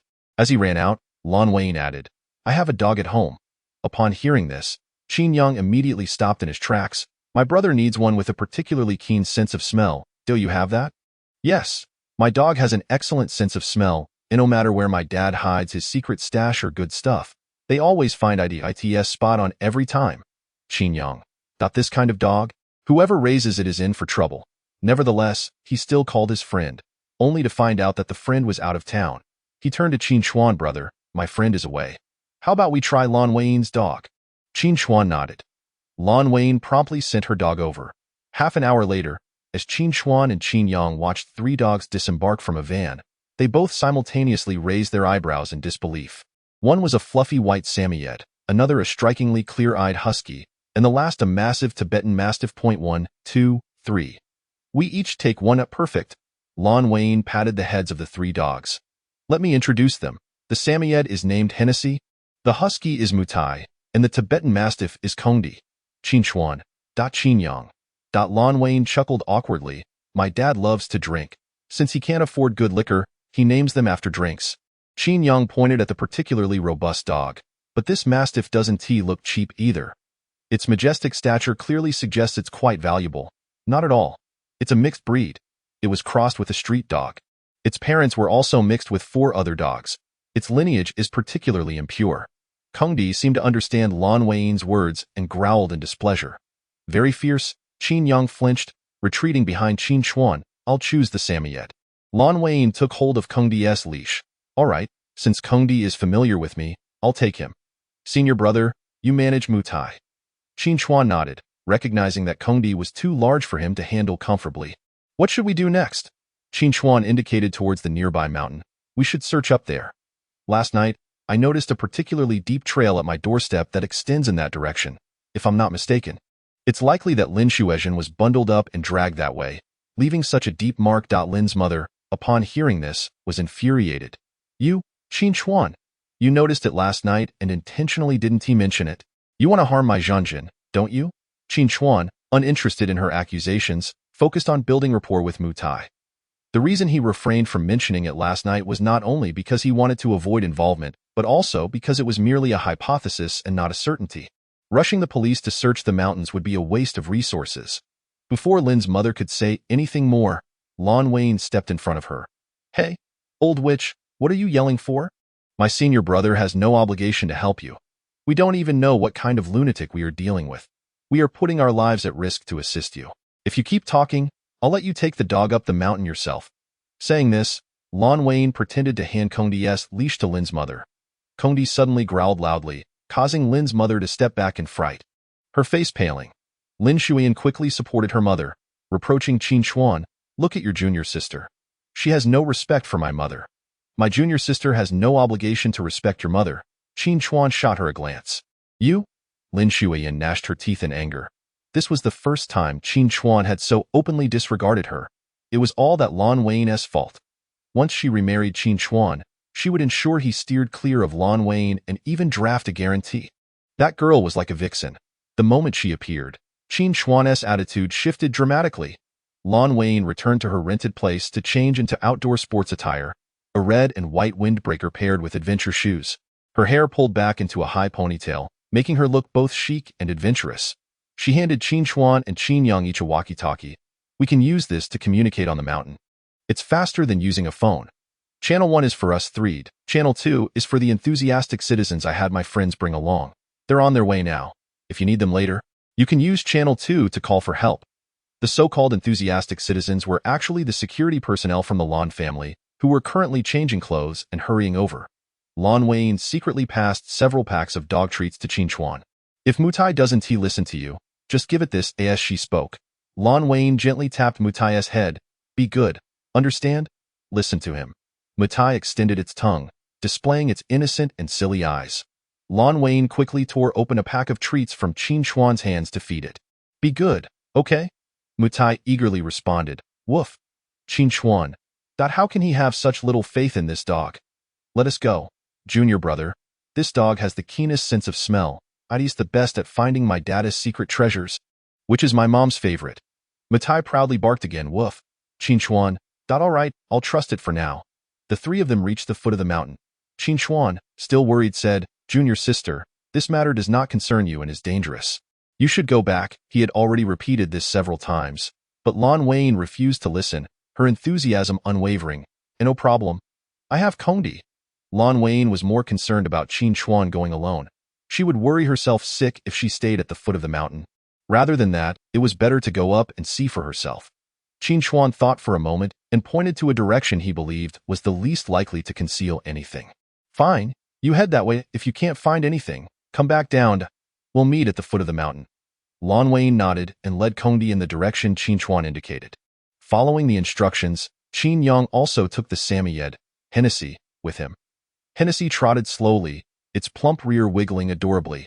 However, after a few steps, it lay down, grinning foolishly at Qin Yang. Qin Yang, what are you doing? Get moving.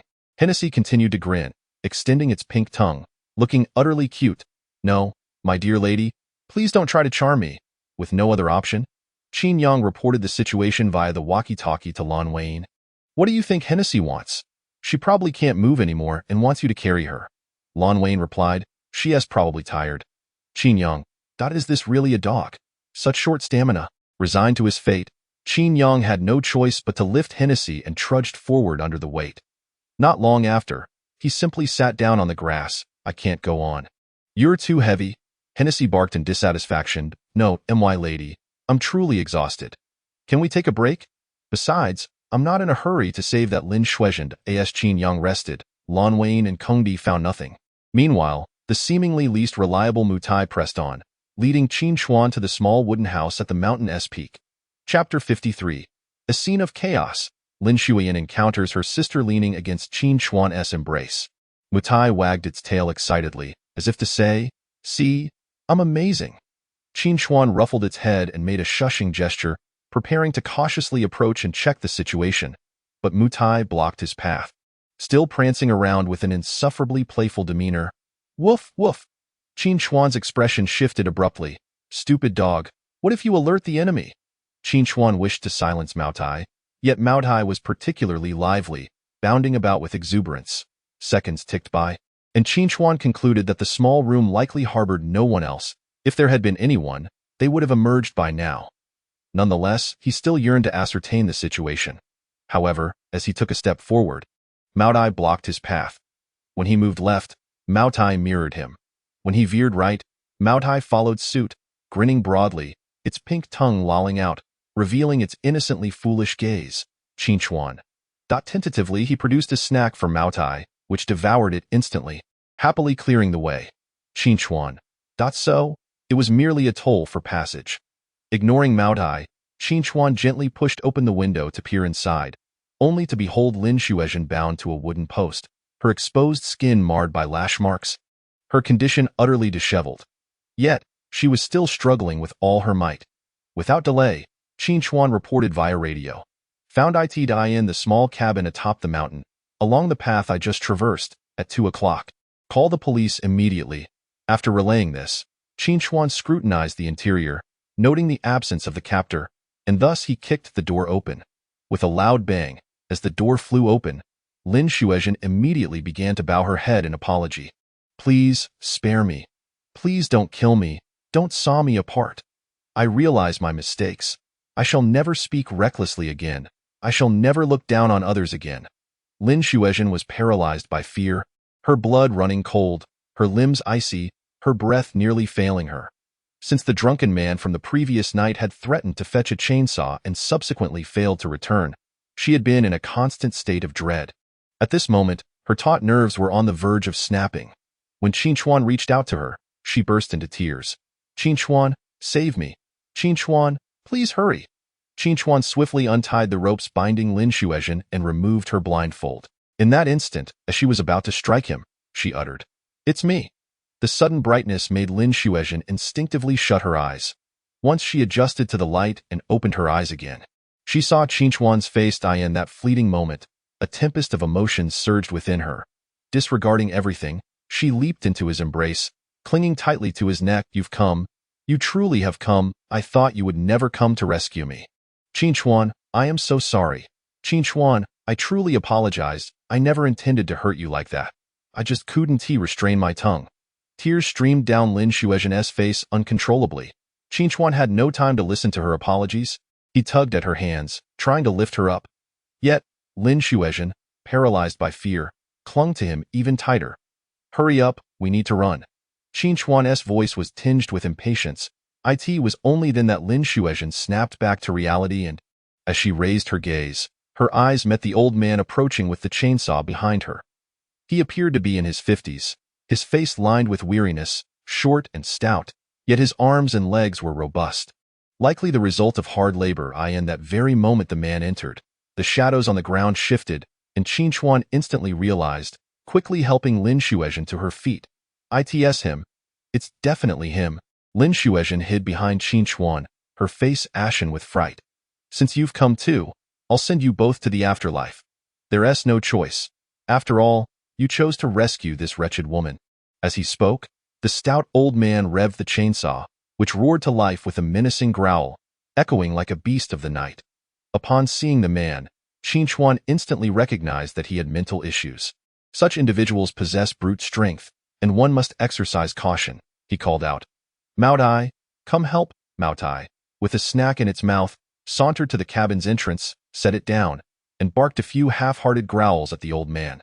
"Oof, oof." Then, lowering its head, it resumed munching on its snack, only to lift its head again to bark a couple more times. "Oof, oof," and then continued feasting. Qin Chuan, "No wonder they say huskies are unreliable." Mao Tai, "Are you here to provide comic relief?" At this moment, the old man also realized that this dog was no threat, dismissing it entirely as he lunged at Qin Chuan with the chainsaw. Qin Chuan dodged to the left, the chainsaw slicing through thin air. As the man lunged again, Qin Chuan seized the opportunity, delivering a kick to his foot. The chainsaw flew from the man's grasp. Qin Chuan immediately engaged him in hand-to-hand combat. They exchanged blows, each landing harsh strikes upon the other. The encounter was intense, with the man exuding raw power. Qin Chuan delivered a kick that sent the man sprawling, but he landed near the chainsaw, seizing it once more and charging forward. Just as Mao Tai finished its snack, it sensed the danger and leapt at the old man, biting his hand. The old man, in pain, flung Mao Tai aside and produced a hunting rifle, aiming it at Qin Chuan. Reacting swiftly, Qin Chuan grabbed a chair from the ground and hurled it at him. Seizing the moment while the man shielded his forehead to escape with Lin Xueyan down the mountain. As they ran, they glanced back. Oof, oof. Mao Tai was sprinting faster than they were. "Block him with the snacks?" Qin Chuan urged. "Oof, oof, oof." Mao Tai charged ahead, as if to say, "Do you think I'm a fool?" While running, Lin Xueyan stumbled over a stone, tumbling forward. With a crack, her bones emitted a sharp sound, causing her to cry out in pain.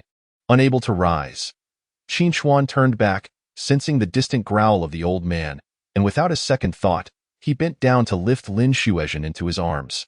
Her warm body pressed against him momentarily stunned her, and she clung tightly to his neck. She gazed at Qin Chuan's profile, observing the sweat beading on his forehead and the way he carried her away, feeling that nothing in the world compared to the beauty of this moment. A gentle breeze brushed their faces. In that instant, Qin Chuan was entirely hers. Thump, thump, thump. Lin Xueyan's heart raced, pounding so fiercely it hurt her eardrums. She earnestly prayed to the heavens. May this moment last just a little longer. Just a bit longer. This was their private hour together. However, it seemed the heavens did not heed her plea in less than a minute. A large group rushed to their aid. The first to arrive were Qin Yang, Lin Xueyan, Lin Xueyan, and Lin's father, all panting heavily. Upon seeing her sister clinging tightly to Qin Chuan, Lin Xueyan felt a surge of unnameable fury ignite within her chest. Her sister appeared to be enjoying it so much. Even in her disheveled state, the way she looked at Qin Chuan was akin to gazing at a lover. Realizing this, Lin Xueyan felt a twinge of jealousy, her expression sour as she approached. All is well. It's over now, Qin Chuan. You can set my sister down. Lin Xueyan attempted to pry Lin Xueyan's hands away, only to find her grip tightened as she shook her head vigorously. No, I don't want to get down. I'm scared. My leg is broken. I can't run at all. As she spoke, Lin Xueyan buried her face in Qin Chuan's neck. This isn't appropriate. Let Qin Yang carry you. Lin Xueyan insisted, trying to pull her sister away. Suddenly, Lin Xueyan looked at her with a pitiful gaze. Yin, do you really expect me to be upset with you when I'm in this condition? Qin Yang and I don't get along. He might drop me. Dad is too old to carry me. Lin Xueyan was momentarily taken aback, feeling a surge of frustration well up within her. She had never seen her sister like this. Yet, at this moment, with her sister claiming she couldn't walk, what could she do? Soon, a throng of concerned citizens rushed in to assist. Lin Xueyan, with a frown, snapped her fingers, pointing at Lin Xueyan. You all are responsible for carrying her down the mountain. As she spoke, she approached Lin Xueyan with an unreadable expression. This is really inappropriate. If you continue like this, when danger arises, my senior brother Qin won't be able to run far. Before she could finish, Lin Xueyan seized Lin Xueyan's hands that were wrapped around Qin Chuan's neck, forcefully pulling her away. Several security personnel from the Lin family quickly stepped in to assist. Before long, they were lifting her up from various angles, some holding her head, some her arms, some her back, some her legs.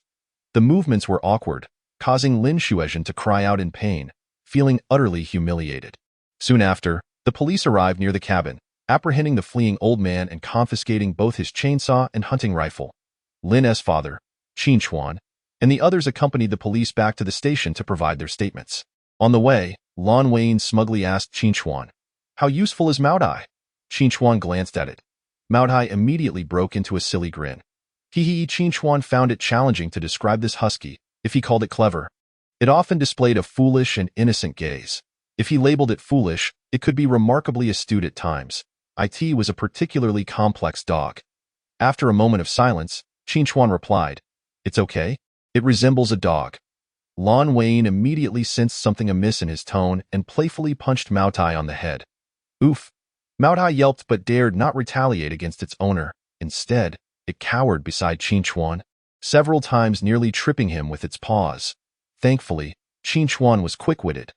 Otherwise, he might have been caught off guard by this mischievous creature. So, a gluttonous dog with an unpredictable IQ that holds grudges. At this moment, Qin Yang complained, "Brother, as for your dog, I'm not sure, but Hennessy is definitely a refined little princess." While speaking, Qin Yang resignedly hoisted it into his arms. I've never seen a dog that can't keep its four paws on the ground. Hennessy grinned, showing off its adorable pink tongue. Qin Yang lamented, his expression one of utter despair. Soon, the group completed their statements and exited the police station. Just as they stepped out the door, Qin Chuan called out to Lin Xueyan. "You said that if I rescued your sister, you would agree to one condition." Lin Xueyan halted, turning to face Qin Chuan. That moment, Lin Xueyan, seated in a wheelchair, urged her parents not to push her any longer and turned her gaze toward Qin Chuan. Lin Xueyan pursed her lips, proudly lifting her chin as she approached Qin Chuan. She took a deep breath and said, "Yes, I will honor my word. I will follow through. Qin Chuan, I agree to cancel the divorce." As she uttered these words, Lin Xueyan felt a palpable sense of relief wash over her. Suddenly, She raised her head, revealing a hint of girlish innocence, poking Qin Chuan's shoulder playfully. But remember, you mustn't act out like this again. If you throw a tantrum next time, I won't come to your rescue. Besides, neither I nor Chengqing will forgive you. You know, I am the proud ballet goddess. This is my first time ever coaxing someone. Qin Chuan, you should be grateful. When I was with Qi Silin, I never had to coax him. Upon hearing this, Lin Xueyan felt an inexplicable bitterness swell within her. She realized she couldn't bear to witness the affection between Qin Chuan and her sister, especially after recognizing her own petty thoughts. At this moment, Qin Yang was also holding back his frustration, wanting to advise his brother not to leap into the fire again, but feeling it was family business. He could only anxiously watch from the sidelines. Meanwhile, Lin Xueyan, in a flurry, tugged at Mao Dai's forehead fur, poking it repeatedly. 1 poke, 2 pokes, 3 pokes. Eventually, her shoulders sagged, as if drained of energy. Seeing the couple about to reconcile, Lin Xueyan felt that her efforts over the past few days were akin to a small, insignificant puff. It was disheartening. There is no greater sorrow than having hope dangled before you, only for it to be cruelly snuffed out. Lin Xueyan sighed in disappointment, when suddenly, she heard Qin Chuan's soothing voice. The condition I seek is for you to accompany me to the Civil Affairs Bureau tomorrow to finalize the divorce. Lin Xueyan, who had been about to poke Qin Chuan's shoulder, froze mid-movement, her entire being seemingly frozen in place by frost. What did you just say? I said we're going to the Civil Affairs Bureau tomorrow to handle the divorce paperwork. Qin Chuan reiterated, his expression calm. There was no hysteria, nor was there any weariness from repeated disappointments. He spoke about this matter in a remarkably composed tone. Lin Xueyan forced a stiff smile. Qin Chuan, are you joking? How could you want to divorce me? I'm not joking. I've fulfilled my promise to you. Please honor your commitment as well. Tomorrow at 9, we'll meet at the Civil Affairs Bureau entrance. With that, Qin Chuan turned to leave. Lin Xueyan, in disbelief, grasped Qin Chuan's hand, her body trembling uncontrollably. Are you really going to divorce me? Yes. Lin Xueyan staggered back, unable to comprehend. How can you do this? I offered you a condition, and you're using it to divorce me. Moreover, have you forgotten? We're still in the cooling-off period for the divorce. How can we get divorced? I've obtained the internal qualification to cancel the divorce cooling-off period. We can handle the divorce procedures tomorrow. Qin Chuan showed Lin Xueyan the text message. As if anticipating her response, he interjected. It's not a scam message. I've confirmed it with the Civil Affairs Bureau. No, this isn't how it should be. It can't be like this. You love me so much. How could you want to divorce me? Lin Xueyan, who had always prided herself as the goddess of ballet, maintained a constant standard for her poise, but at that moment, she could no longer hold it together. Her temples throbbed, and her voice trembled with agitation, her demeanor quite disheveled. No, I can't tomorrow. The dance troupe has important matters to attend to. Before she could finish, Qin Chuan interrupted her. Lin Xueyan, don't forget, you are the self-proclaimed proud ballet goddess. Exactly. Qin Yang chimed in. You are the unwavering ballet prima. How could you, the queen of ballet, back down at such a critical moment? Right? Lin Xueyan's heart raced violently, meeting Qin Yang's mocking grin. Her head throbbed painfully. Yet, the title of ballet goddess was etched into her very being, and upon hearing it, she instinctively raised her chin with pride. Yes, that's right. I, Lin Xueyan, am the proud swan, the ballet goddess. With that, her eyes reddened as she looked at Qin Chuan, speaking each word with determination. Tomorrow at 9, we shall meet at the Civil Affairs Bureau. After saying this, she turned with pride, leaving behind a final remark. Qin Chuan, you better not regret it. Chapter 55, Lin Xueyan. Have I truly fallen in love with Qin Chuan? Upon returning home, Lin Xueyan began to throw things about in a fit of rage. Lin's mother rolled her eyes, muttering, what is the point of getting angry about a divorce with someone like Qin Chuan? If it were me, I would have already burned incense in gratitude. Lin Xueyan, feeling affronted, shot her mother a glare. What's wrong with someone like Qin Chuan? Without him, we wouldn't have a warm meal at home. It's all such a mess. As she spoke, she gestured towards the disheveled living room. Mom, can't you tidy up a bit while you're home? You have no idea how much courage it takes me to come home. And that stair railing is covered in dust.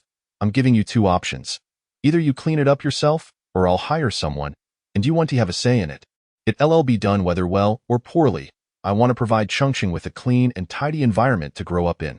After saying this, Lin Xueyan dashed upstairs, slamming the door behind her, then swept an entire table of expensive skincare products onto the floor, creating a cacophony of sound. If that wasn't enough to vent her frustration, Lin Xueyan picked up a family photo and raised it, ready to smash it to the ground, but ultimately, she lowered her hand gently, placing the photo back on the table, and then slumped weakly against the wall, collapsing onto the carpet.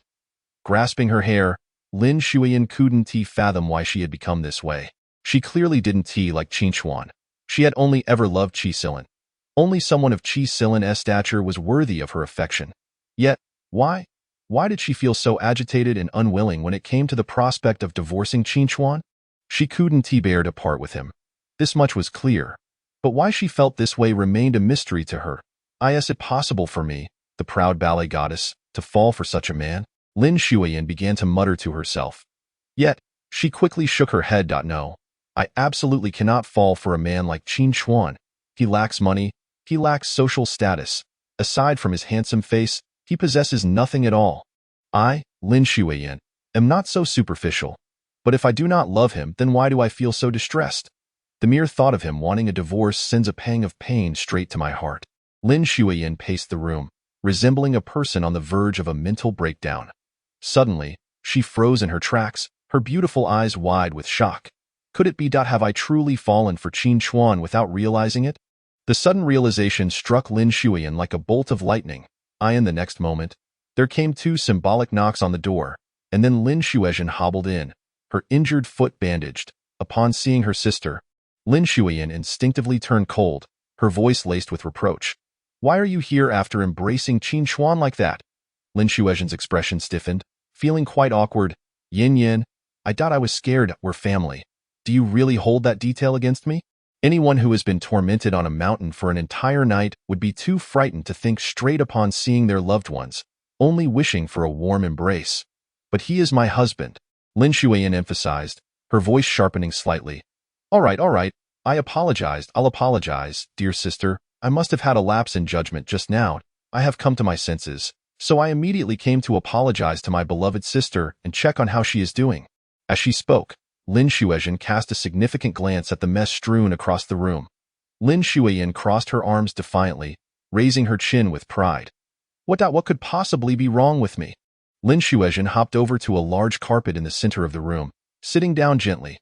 Come now, when we were young, you would share everything with your sister. It's the same now. Let me help you analyze the situation.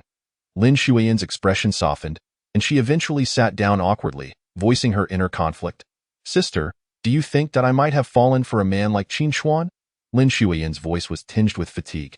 From a young age, her family background was privileged, her beauty striking, and she learned everything swiftly. She had made her mark in the ballet world, thus priding herself on her discerning taste. During her university years, she was the belle of her department, with many suitors vying for her affection. She would instinctively categorize them into tiers, selecting only the finest men to consider. Clearly, she was aware of Qin Chuan's interest back then, but she had deemed him inferior, a man beneath her notice. Consequently, she now struggled to accept that she had become the very person she once despised, falling for a man she once considered second-rate. She felt this was an affront to all her efforts. She had worked hard to become a perfect woman, solely to find a perfect man. Upon hearing Lin Xueyan utter these words, Lin Xueyan's expression changed dramatically. Has my foolish sister finally realized her feelings for Qin Chuan? No, I cannot allow this, Yin. My foolish Yin. Lin Xueyan forced a smile, insisting, what you feel is not love. It is merely a habit. After spending 5 years with someone, especially when you share a child, how could one simply let go of such familiarity? To put it bluntly, after sharing a bed for 5 years, how could you part ways without any emotional residue? Yes, it's merely a habit. Lin Xueyan's eyes suddenly lit up as she slapped her thigh, feeling an overwhelming sense of relief wash over her. I must be right. I have always been reserved, unwilling to engage with Qi Sili. The only man I have ever given myself to is Qin Chuan. We have shared the most intimate moments, so profound, we have truly possessed each other. Now that we are facing a divorce, it is entirely normal for me to feel unsettled and uncomfortable. Lin Xueyan's expression became as stiff as a statue. Upon hearing Lin Xueyan's words, She could no longer muster a smile. Lin Xueyan noticed her sister's expression and quickly composed herself. I didn't mean to say such things in a moment of excitement. Sister, I apologize. As she spoke, Lin Xueyan stood up. But thank you. Sister, I now know what I should do tomorrow. Lin Xueyan quickly asked. What do you plan to do? Lin Xueyan curled her lips into a smile. It's a secret. Meanwhile, Qin Yang had set up a tent in the yard. Today, he would not leave. He was determined to accompany his brother to the divorce tomorrow, personally witnessing the successful completion of this matter. To avoid any unforeseen circumstances, he had even set 10 alarms. Qin Chuan, witnessing this, kicked him. Point 10. Are you not worried it will disturb me and Yaya? No worries. I'll be downstairs, you'll be upstairs, so it won't bother you. The two exchanged playful banter when suddenly, an unexpected guest arrived outside the yard. As Qin Yang opened the door, his expression instantly turned cold. What brings you here? Chapter 56. The Lin family secret. I'm here to see Qin Chuan. Lin's father cheerily brought a gift to the door. What do you want? My brother doesn't welcome you. Qin Yang regretted not borrowing a talisman from the neighbors to ward off unwelcome guests. Qin Chuan. Qin Chuan. Lin's father stretched his neck, calling out from outside. Qin Chuan lowered his eyelids, uttering, Qin Yang. Let him in, brother. He surely has no good intentions. Qin Yang whispered into Qin Chuan's ear, Don't worry, I know how to handle this. Qin Chuan invited Lin's father to sit down. Lin's father was the only one in the Lin family who had ever shown him warmth. Unfortunately, Lin's father held no power within the family, and his ability to help was limited. Nevertheless, he had indeed offered care and spoken up for him. Remembering this kindness, Qin Chuan felt he could not disrespect him. As Lin's father sat down, he pushed the gift towards him, 2 pounds of tea leaves and a bottle of foreign wine. Qin Yang scoffed. How peculiar, I've seen a son-in-law gift his father-in-law. But I've never seen a father-in-law gift his son-in-law. You are not here to plead with my brother not to divorce your daughter, are you? Lin's father's expression faltered, feeling somewhat embarrassed, but he sincerely replied, I'm here to apologize. Qin Chuan remained silent. I apologize for what happened yesterday in a moment of panic. I said those things, and I felt very guilty afterward. I am not one to repay kindness with malice. My only concern at that moment was the safety of my eldest daughter. As he spoke, Lin's father pushed the gift forward again. Qin Chuan, this matter is my fault. Qin Yang found himself at a loss for words, unable to say anything more biting. Indeed, Lin's father was the only one among the Lin family who resembled a decent person. Qin Chuan did not accept the gift nor utter words of forgiveness. Instead, he handed Lin's father 22,000 yuan. This is the money you lent me back then. I am now in a position to repay you. And here's an extra 2,000. You can buy yourself a fishing rod. Hearing the mention of a fishing rod, Lin's father's eyes lit up, pointing towards the large pond outside. Is that good for fishing? Are there any fish in there? It should be good for fishing. I've seen others fishing there. It's not a private pond. No one from the village monitors it. Lin's father nodded, engaging in an animated discussion about fishing until he suddenly hit the brakes at that moment. Qin Yang had been dispatched by Qin Chuan to read a picture book to Qin Yu, leaving only Qin Chuan and Lin's father in the yard. Lin's father hastily patted his thigh, trying to bond like brothers. Qin Chuan, you've handled this splendidly. Whether it's saving Zhenjin or planning to divorce Yin Yin, you've taught these two sisters a lesson. These daughters are a result of my poor upbringing, too spoiled.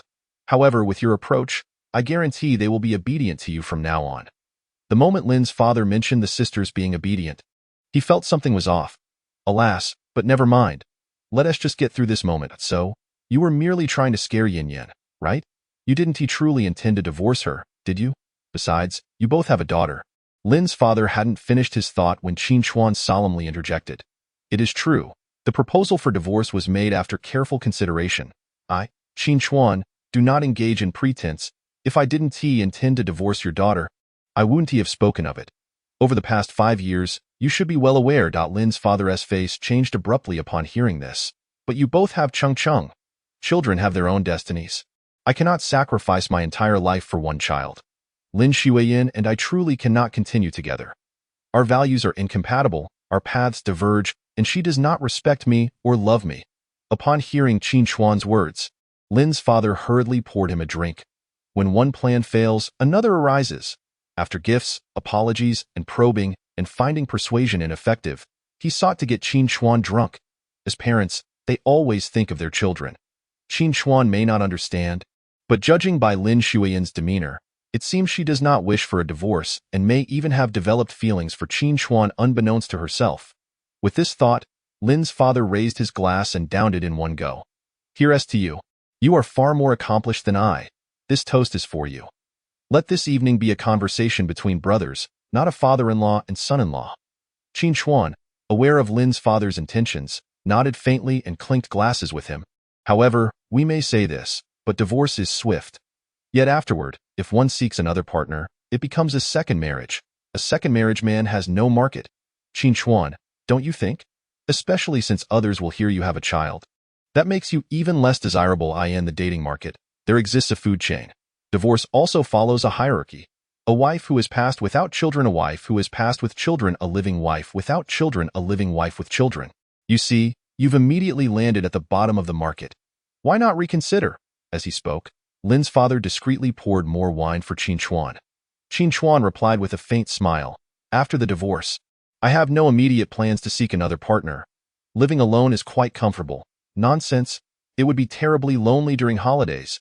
Qin Chuan merely smiled in silence. The two drank a few more glasses. Lin's father exhausted his persuasive efforts, but Qin Chuan remained unmoved. Soon, one bottle of wine was finished. Lin's father inquired, Qin Chuan, do you have any more wine? Yes, wait a moment. I'll get some. Shortly, Qin Chuan returned with a bottle of blended brandy, pouring for Lin's father while casually saying, Uncle Lin, you didn't want a divorce back then. Surely it wasn't just because of this food chain issue. It was for the sake of the two children. That is certainly true. Lin's father downed the entire glass then sighed. My situation is different from yours. Our Lin family used to have some wealth. I, too, have my pride. It's just that I made some mistakes later on, allowing Xueyan's mother to take control. With a sigh, Lin's father finished another glass, reminiscing about the past with reluctance. As he spoke, he pounded on the table a few times, his face reddening. How could I have ended up sleeping with the family maid back then? I truly have no recollection of it. I remember drinking a lot that day. I shouldn't have been able to. Yet I woke up to find Xueyan's mother blocking me in the maid's room. With numerous photographs taken, Lin's father covered his forehead, feeling utterly embarrassed to speak of this. Yet tonight, he desperately wanted to confide. After that incident, Xueyan's mother stirred trouble among my relatives, claiming I was unfaithful, threatening to accuse me of infidelity during our marriage, demanding that I leave with nothing, and no matter how I explained, she wouldn't listen. Eventually, I had no choice but to transfer 80 of my shares to her and the two children, and only then did this matter settle. But because of this incident, she has continued to hold sway over me.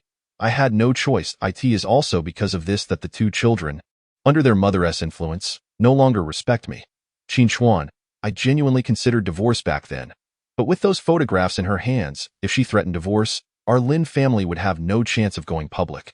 Lin's father's eyes grew misty as he spoke, wiping them and adding, however, as the old saying goes, a wife's loss brings no wealth. I have certainly tasted the bitterness of this. During that time, I was never in the right mindset to run the company. The prospect of going public fell through. Not only that, but the Lin family's business also plummeted. After finishing, Lin's father burped and collapsed onto the table, fast asleep. Qin Chuan remarked to his head, it's not like that. A wife's loss brings no wealth. It depends on what kind of wife one has lost. Losing a devoted, hardship-sharing wife is indeed detrimental to one's fortune. But if one loses an unfaithful wife who treats them poorly, what wrong is there? Should a man simply endure unreasonable demands and beatings from his wife due to gender-based expectations? As his words fell, Qin Yang happened to come downstairs, unable to suppress a laugh upon seeing Lin's father. Did you knock him out? Qin Chuan beckoned Qin Yang to help carry the man into the tent. My former father-in-law cannot handle blended wine. Qin Yang suddenly comprehended, by the way, Qin Yang, could you help me investigate something? I know your family possesses a powerful network for finding people. What is it? Qin Yang nodded. About 10 years ago, during the period when the Lin family was preparing to go public, there was a maid who had a relationship with my former father-in-law. See if you can find this maid. What do you want to investigate this for? Qin Chuan explained the situation briefly. Qin Yang's eyes widened. No way, brother. Do you suspect this is a setup? I'm not sure. Let us investigate privately. Qin Chuan cast a glance at Lin's father, who was still dreaming and crying out that he was sorry to Qin Chuan. Hoping to uncover some answers, he could only hope the truth would not be too cruel. The next day, Qin Chuan and Qin Yang, after an early wash and grooming, set off with Qin Yu for the Civil Affairs Bureau, while Lin's father remained sound asleep. They arrived half an hour early, sitting in the car and munching on McDonald's. Suddenly, there came 2 knocks on the car window. Qin Yang rolled down the window and was met with Lin Xueyan's expressionless face. "Qin Chuan, come out. Before the divorce, I have something to discuss with you." Chapter 57. Officially obtaining the divorce certificate. What is there to say? My brother has nothing to discuss with you. Qin Yang was about to roll the window back up when Lin Xueyan interjected. "If he want to talk to me, then I want to be getting a divorce today." "You?" Qin Yang was so furious he nearly cursed. The end result of the tug-of-war was that Qin Chuan exited the vehicle and followed Lin Xueyan to a nearby tea house. Once seated, Lin Xueyan bluntly stated, "We can divorce, but I have conditions." Qin Yang rolled his eyes dramatically. "That paltry sum you have, my brother doesn't care about. You've said it multiple times, and you've even signed the divorce agreement. What more do you want? Are you going back on your word?" "I'm not talking about that." Lin Xueyan's expression was somewhat unnatural. It was challenging to express this without losing face. "What I mean is, after the divorce, we should not publicly announce it for now, and continue to maintain our previous relationship. Qin Chuan must take care of my daily needs and those of our daughter." Chung. Before she could finish, Qin Chuan stood up. "I do not agree, Lin Xueyan. Divorce means our relationship is over. I have no obligation to fulfill your demands. What do you take me for? Am I just a spineless fool in your eyes? Someone who will cook for you and Chi Silly after our divorce?" Qin Yang also stood up, chuckling. "Well, Lin Xueyan, you're playing a very novel game here. Divorce without separation. So, my brother is still a pawn in your and Chi Silly's play. Is that it?" "It's not like that." Lin Xueyan, seeing Qin Chuan so enraged, felt a wave of panic and hurriedly reached out to pull him back down. "Qin Chuan, please let me explain." This moment, Lin Xueyan knew that if she didn't clarify things soon, the misunderstanding between her and Qin Chuan would only deepen. Qin Chuan shook off her hand and reluctantly sat back down. Only then did Lin Xueyan begin to explain. "Qin Chuan, you don't need to do anything for Chi Silly. The reason I made this request is due to several factors. First, as you know, my sister's situation. She has been doxxed, and soon, your relationship and our situation will be exposed by netizens. At this juncture, the animosity from netizens towards both myself and Chengqing would be immense should we proceed with the divorce. My actions are also aimed at safeguarding both my own well-being and that of Chengqing. Surely, you do not wish for the dissolution of our marriage to inflict harm upon us, do you?" "Qin Chuan, our discord is merely a trifling matter. I have never shared a bed with Chi Silly. Our relationship remains untainted. I am not a remorseless femme fatale. Must our divorce be a cataclysm that leaves me and my daughter in despair?" Upon hearing these words, Qin Chuan's expression softened somewhat. Lin Xueyan, while observing his demeanor, continued her speech. "Secondly, in light of my dance troupe's aspiration to go public, I require your assistance in deceiving the media until that occurs. You are aware that 10 years ago, the Lin family had an opportunity to list, but it fell through due to my parents' divorce. This endeavor has become an obsession of mine. A decade ago, I had the chance to become the princess of a publicly listed conglomerate, yet I lost that opportunity, watching women of lesser merit enjoy advantages I could only dream of. Thus, I cannot resign myself to defeat. I must ensure my dance troupe is listed. Qin Chuan, you yearn for your own career, and I too long for mine. You should be able to comprehend my fervor." Noticing Qin Chuan's lack of rebuttal, Lin Xueyan pressed on. "Of course, I bear some responsibility in this matter as well." After a pause, she fixed her gaze on Qin Chuan. "I am quite unaccustomed to life without you. Qin Chuan, would you grant me some time to adjust?" As she uttered this final plea, a glimmer of desperation shone in her eyes. It seemed she had foreseen Qin Yang's impending response and candidly stated, "Yes, today I am not the proud ballet goddess, but rather an ordinary wife." With that, Lin Xueyan placed her hands upon Qin Chuan's, once more beseeching him. "Is that acceptable? Apologies." Qin Chuan withdrew his hand, stating that our divorce and the fate of your dance troupe would no longer concern me. That is your life, not mine. I am not obliged to bear the burdens of another's existence. I refuse your request, but I can assure you that I will not intentionally disseminate any information regarding our divorce nor respond to any media inquiries about our premarital, marital, or postmarital life. I will not maliciously defame you or disclose any information about you and your daughter. This is the least I can do as a man." Saying this, Qin Chuan prepared to leave with Qin Yu and Qin Yang. "Stop right there," Lin Xueyan exclaimed, rising in agitation. "What if I propose a deal?" "Qin Chuan, Should you decline my request, I will simply refuse to divorce you if I do not proceed with the divorce. What can you do about it? Qin Chuan gazed steadily at Lin Xueyan. I can initiate divorce proceedings. At that point, it would have a far greater impact on your listing. Weigh the consequences as you see fit. Lin Xueyan felt as though she had been stabbed in the heart. The exquisite makeup she wore seemed to crack.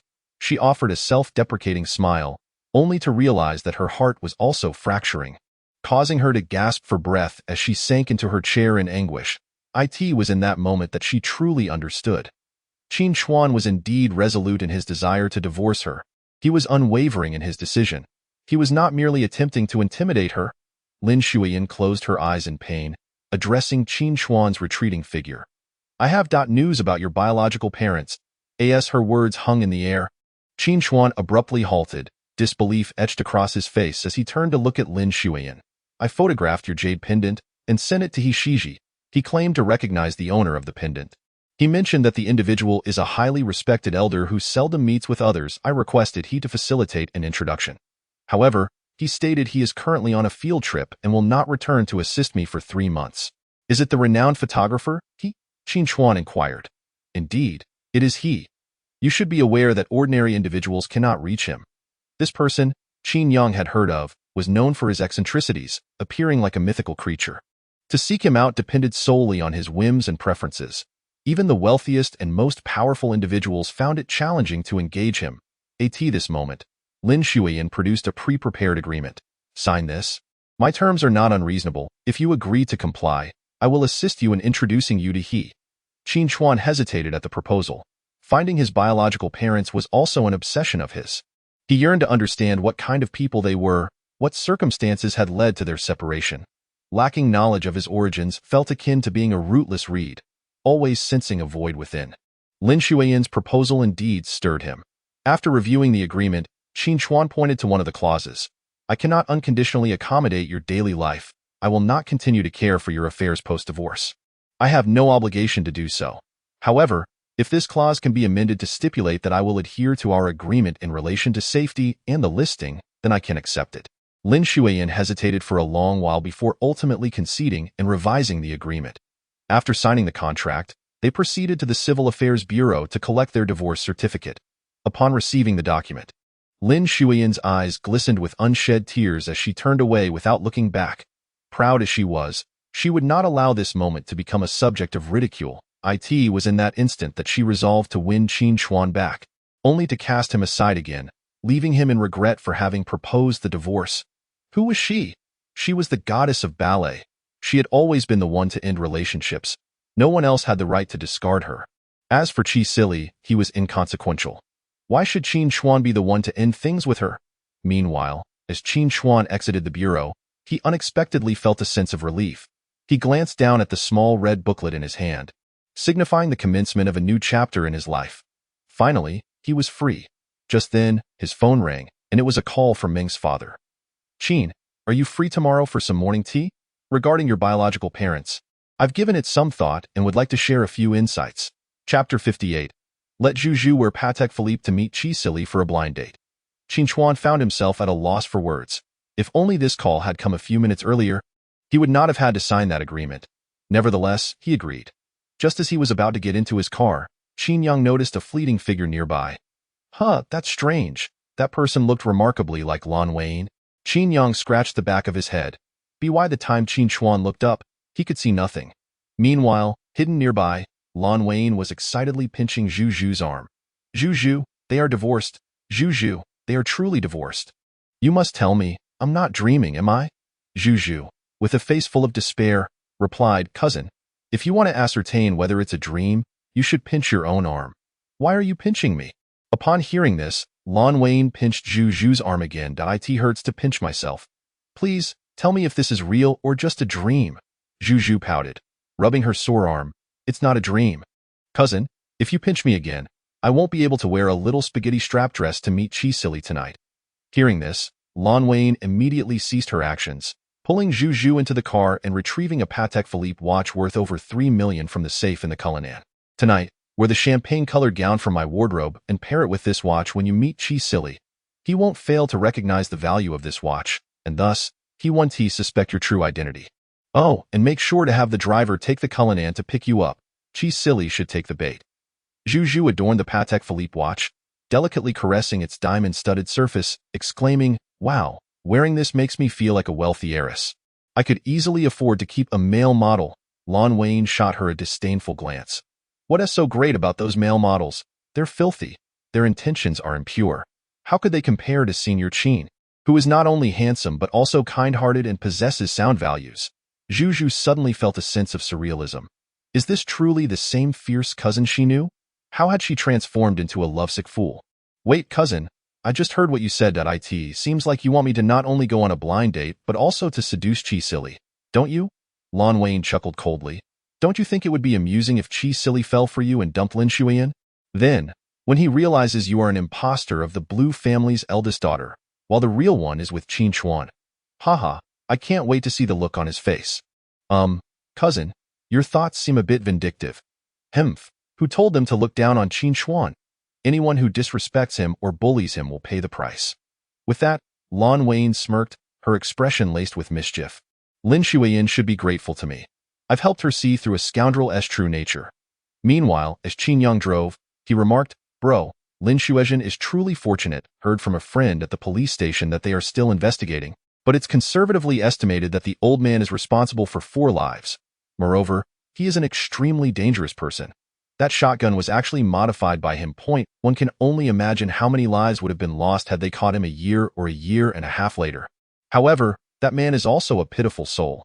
His wife looked down on him for being incompetent and even cheated on him. It said that before running away, she took out loans in his name for tens of thousands. Afterward, he was unable to repay the loan, and his parents' ancestral home was lost, leaving him no choice but to reside in a dilapidated shack on the mountain. From that point onward, his mental state deteriorated, and he began to follow women who looked down on him, seeking opportunities to harm them. Once he is convicted, I doubt he will ever see the light of day again. Qin Chuan replied. He is a pitiful individual, but he has indeed crossed the line of legality. Just then, Qin Chuan's phone rang again. Hello, Mr. Qin, I am the manager of Epine Mall. Following the conclusion of the live broadcast, we have seen a significant uptick in orders, and the advertising response was excellent. Our boss is aware that you are beginning to renovate Qin Yu's room and hopes to collaborate with you by integrating relevant product links in your live stream. We will offer you a commission of 10 to 25 based on different products. Would that be agreeable? Certainly, please send me the product links and the contract for my review. If everything looks good, we can proceed with the collaboration. We are starting the renovation of Qin Yu's room today. Okay, I will send it over immediately. As Qin Chuan hung up, Qin Yang grinned widely. Bro, this is a great start. It indicates that you will have good fortune after leaving the Lin family. With the live broadcast receiving recognition and additional income, Qin Chuan felt a surge of happiness. This external validation gradually helped him reclaim the person he once was, restoring his confidence and piecing together the self that had been repeatedly shattered and suppressed by Meng's mother and the Lin family. Soon, they arrived at Qin Chuan's small courtyard. As the 3 entered, Lin's father abruptly emerged from the tent, his face etched with anxiety. What time is it? Upon seeing Qin Chuan return from outside, his heart sank and his complexion paled. Qin Chuan, have you divorced Yin Yin? Uncle, we have indeed divorced. Qin Chuan replied, presenting the certificate in his hand. Lin's father's shoulders slumped, his entire demeanor deflated as though he had been struck by frost. He sighed, finally placing a hand on Qin Chuan's shoulder. As a father, I cannot offer you words of blessing, but as a man, I admire your courage to let go. Unlike me. Lin's father sighed once more. In truth, my desire for you to return was also selfish. I hoped for someone to keep me company. After all, I am so lonely in that house with you around. I felt as though I had an ally. Lin's father scoffed bitterly at himself, shaking his head in self-mockery before departing with a heavy heart. His once upright back now appeared to be sagging under the weight of despair. As if all hope had been extinguished, he was acutely aware that the more he resisted returning home, the more he dreaded facing a household filled solely with cold accusations. At that moment, he fully realized Qin Chuan's admirable qualities and regretted not treating him better in the past, wishing he had spoken up for him more often. Perhaps they would not have arrived at this point. Qin Chuan, oblivious to his former father-in-law's emotional turmoil, hurried back to his room to check his emails and print the contract. Once he confirmed that all was in order, He signed the contract and faxed it to Qin Mall. After solidifying the collaboration, Qin Chuan began the renovation of Qin Yu's room. The three changed into comfortable, stain-resistant clothing and commenced tidying up. Given Qin Yu's young age, both Qin Chuan and Qin Yang assigned her lighter tasks. However, Qin Yu was quite industrious, eagerly helping to carry trash outside. Before long, Qin Yu's room was freshly painted, and Qin Chuan and Qin Yang began laying the wooden floor. The room was not large, merely 15 square meters, and soon the wooden flooring was complete. Qin Mall's bed was also installed, and other items such as cabinets and desks were gradually moved into the room. The entire space appeared revitalized. Many viewers in the live stream, who were also in the process of renovating new homes or children's rooms, began purchasing Qin Yu's matching items, especially the adorable rabbit-themed children's bed, which sold out immediately. Remaining customers could only reserve through a pre-sale link. Qin Yang surveyed the room and commented, "Bro, we're nearly done, right? Shall we move on to cleaning?" "Not quite. We still have one final step." Qin Chuan opened his laptop and revealed his design plans. "I want to create a wall relief mural for Qin Yu's room." "The wall relief mural?" Qin Yang paused, having heard of wall reliefs and wall paintings, but never the combination of the two. Qin Chuan chuckled. "Let's give it a try." This was his major in college and the direction he had always aspired to pursue. Since no clients sought his services, he decided to create a sample of his own, and Qin Yu's room was undoubtedly the perfect experimental canvas. Soon, Qin Chuan began sketching, outlining, and painting. This phase was his expertise, so Qin Yu and Qin Yang busied themselves with preparing dinner. After an entire afternoon of work, nearly every blank space on the four walls of Qin Yu's room, apart from the desk, bed, and cabinet, was filled.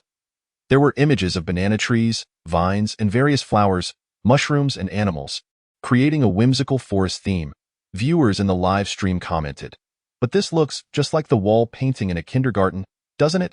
However, in the next moment, Qin Chuan's actions left everyone astonished. Chapter 59. Awesome! Record sales. Qin Chuan adjusted the quartz sand and began to paint the grass at the base of the wall. The grass grew in varying lengths, enhanced by the texture of the quartz sand, giving it depth and dimension. Following this, Qin Chuan used quartz sand and plaster to shape the forms. In no time, the head of a giraffe emerged, soon affixed to the wall. An hour later, the mane of a small lion was also sculpted into relief. The vines and banana leaves, highlighted by the quartz sand, displayed beautiful textures. In an instant, the entire room seemed to come alive. It was no longer a mere flat painting but a vibrant, living artwork. The viewers in the live stream erupted in excitement. "Wow, what am I seeing? Is this the legendary magical forest? Host, please accept my reverence. You are truly remarkable. I wish I could live there." "Excuse me, host, can this room be turned into a guest house? I want to stay there." Haha, this really puts to shame those who claim the host had a script, right? Honestly, even if there is a script, the host is undeniably talented. As a home renovation blogger, I only respect you, as you are the only one who doesn't fast forward. Exactly, from now on, I will only watch Brother Chuan's home renovation streams. At that moment, several viewers purchased the children's bed and desk featured in the live stream. Given that home decor products are substantial items, many similar live streams might not sell even a single piece in one evening. Well, it seems that Qin Chuan managed to sell over 100 children's beds and more than 500 study desks in just one day's live stream, suddenly gaining widespread attention. Within mere minutes, Qin Yang's phone was inundated with business collaboration offers, leaving him somewhat bewildered. He took Qin Yu back to their room, only to be utterly stunned. "Brother, this is incredible." Qin Chuan chuckled. "Quickly help me document this to apply for an image patent." Qin Yang was momentarily taken aback, but soon realized that Qin Chuan was serious and promptly began taking photographs with utmost diligence. Meanwhile, viewers were leaving comments in the live stream. "Excuse me, do you accept orders? I want to make a similar one for my daughter." 1. Politely asking for the price. Also politely asking for the price. Upon seeing the messages, Qin Chuan replied, "Thank you all for your interest. If you wish to customize a painted sculpture wall similar to Qin Yu's room, please send me a private message in the background and add my business WeChat for inquiries." After concluding the live stream, Qin Chuan, along with Qin Yang and Qin Yu, gathered in the small courtyard to enjoy some food. As Qin Chuan ate, he responded to inquiries from viewers. Qin Yang grinned widely. "Brother, this is exhilarating. I estimate that from this live stream alone, you could earn tens of thousands just from commissions. Although it pales in comparison to the streams of major influencers, It is still significantly better than the average worker. If Lin Xueyan and Lin Xueyan found out, they would undoubtedly regret it. The corners of Qin Chuan's mouth curved in satisfaction. After finishing his replies on WeChat, he turned to Qin Yang and said, "In a few days, when I have some free time, I will draft a shareholding agreement for you. You will receive dividends then." Qin Yang hesitated for a moment, dismissing the idea. "Brother, I don't need it. I help you out of my own willingness. You saved my life. It's only right that I do this, in a way," Qin Chuan insisted firmly. "This is a matter of principle. Without some form of profit distribution, this arrangement cannot be sustained. Just trust me on this." Qin Yang pursed his lips. "All right then, I excel in dealing with people, so you can leave the business matters to me. To be honest, I'm not particularly inclined to get involved with the Qin family affairs. The adopted son should leave everything to their biological children. It just feels odd to me. However, I still need to go to Myanmar once a month to purchase raw stones. I can't let my skills in that area slip. I'll ask for leave when the time comes." Qin Chuan nodded. "Sounds good. Over the next few days, I will optimize our business and clarify our division of labor and equity distribution." As he spoke, he ruffled Qin Yu's hair. "Daddy found a great daycare for you online. How about I take you to experience it tomorrow afternoon?" Qin Yu lowered her head, tugging at her clothes. She had never interacted with other children and felt a bit anxious. Qin Chuan gently patted her shoulder. "You don't need to be nervous. Yu is so exceptional, you'll surely get along well with the other children."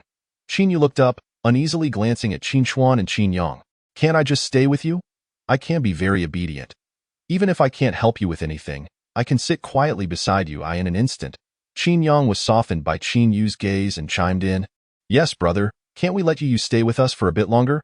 There's no rush regarding school." "No," Qin Chuan firmly rejected. "Her household registration issue won't be resolved that quickly. If we delay further, who knows how long it will take." Qin Yang furrowed his brow. "But without a household registration, how can she attend school? I found a reputable early education institution that offers basic counting, recognition of shapes, and categorization for young children. I intend to send Qin Yu there for a trial class. But we can teach her those things too," Qin Yang protested, holding Qin Yu on his lap, reluctant to let her go to school. Qin Chuan shook his head. "Integrating into a group and learning to interact with other children is something we cannot teach her." Qin Yang sighed and said to Qin Yu, "Unfortunately, even Daddy Yang can't help you here." Qin Yu lowered her eyelids, remaining silent. Qin Chuan, looking directly at her, lowered his voice. "Yu, do you remember what you told me when the shopkeeper hit you?" Qin Yu nodded slightly. Qin Chuan reiterated, "You said you wanted to survive, that you needed to eat, and that when you grew up, you could earn money and become independent. But how does one earn money?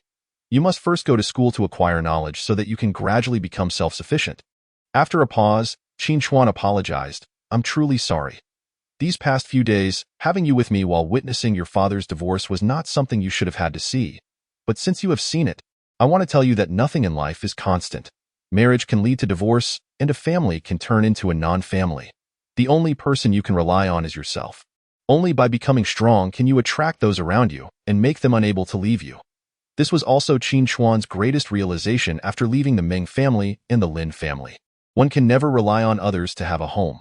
Ming Mu, due to a change in status, took away all her love overnight, leaving only hatred. Lin Xueyan, who once shared joy with him in marriage, eventually turned into a resentful spouse. Rather than placing hope in others to create a so-called home, it is better to rely on oneself to build one. That is the true sense of security. Although it may be too early to say such things to Qin Yu, her experiences are not typical. Qin Chuan believed she would understand.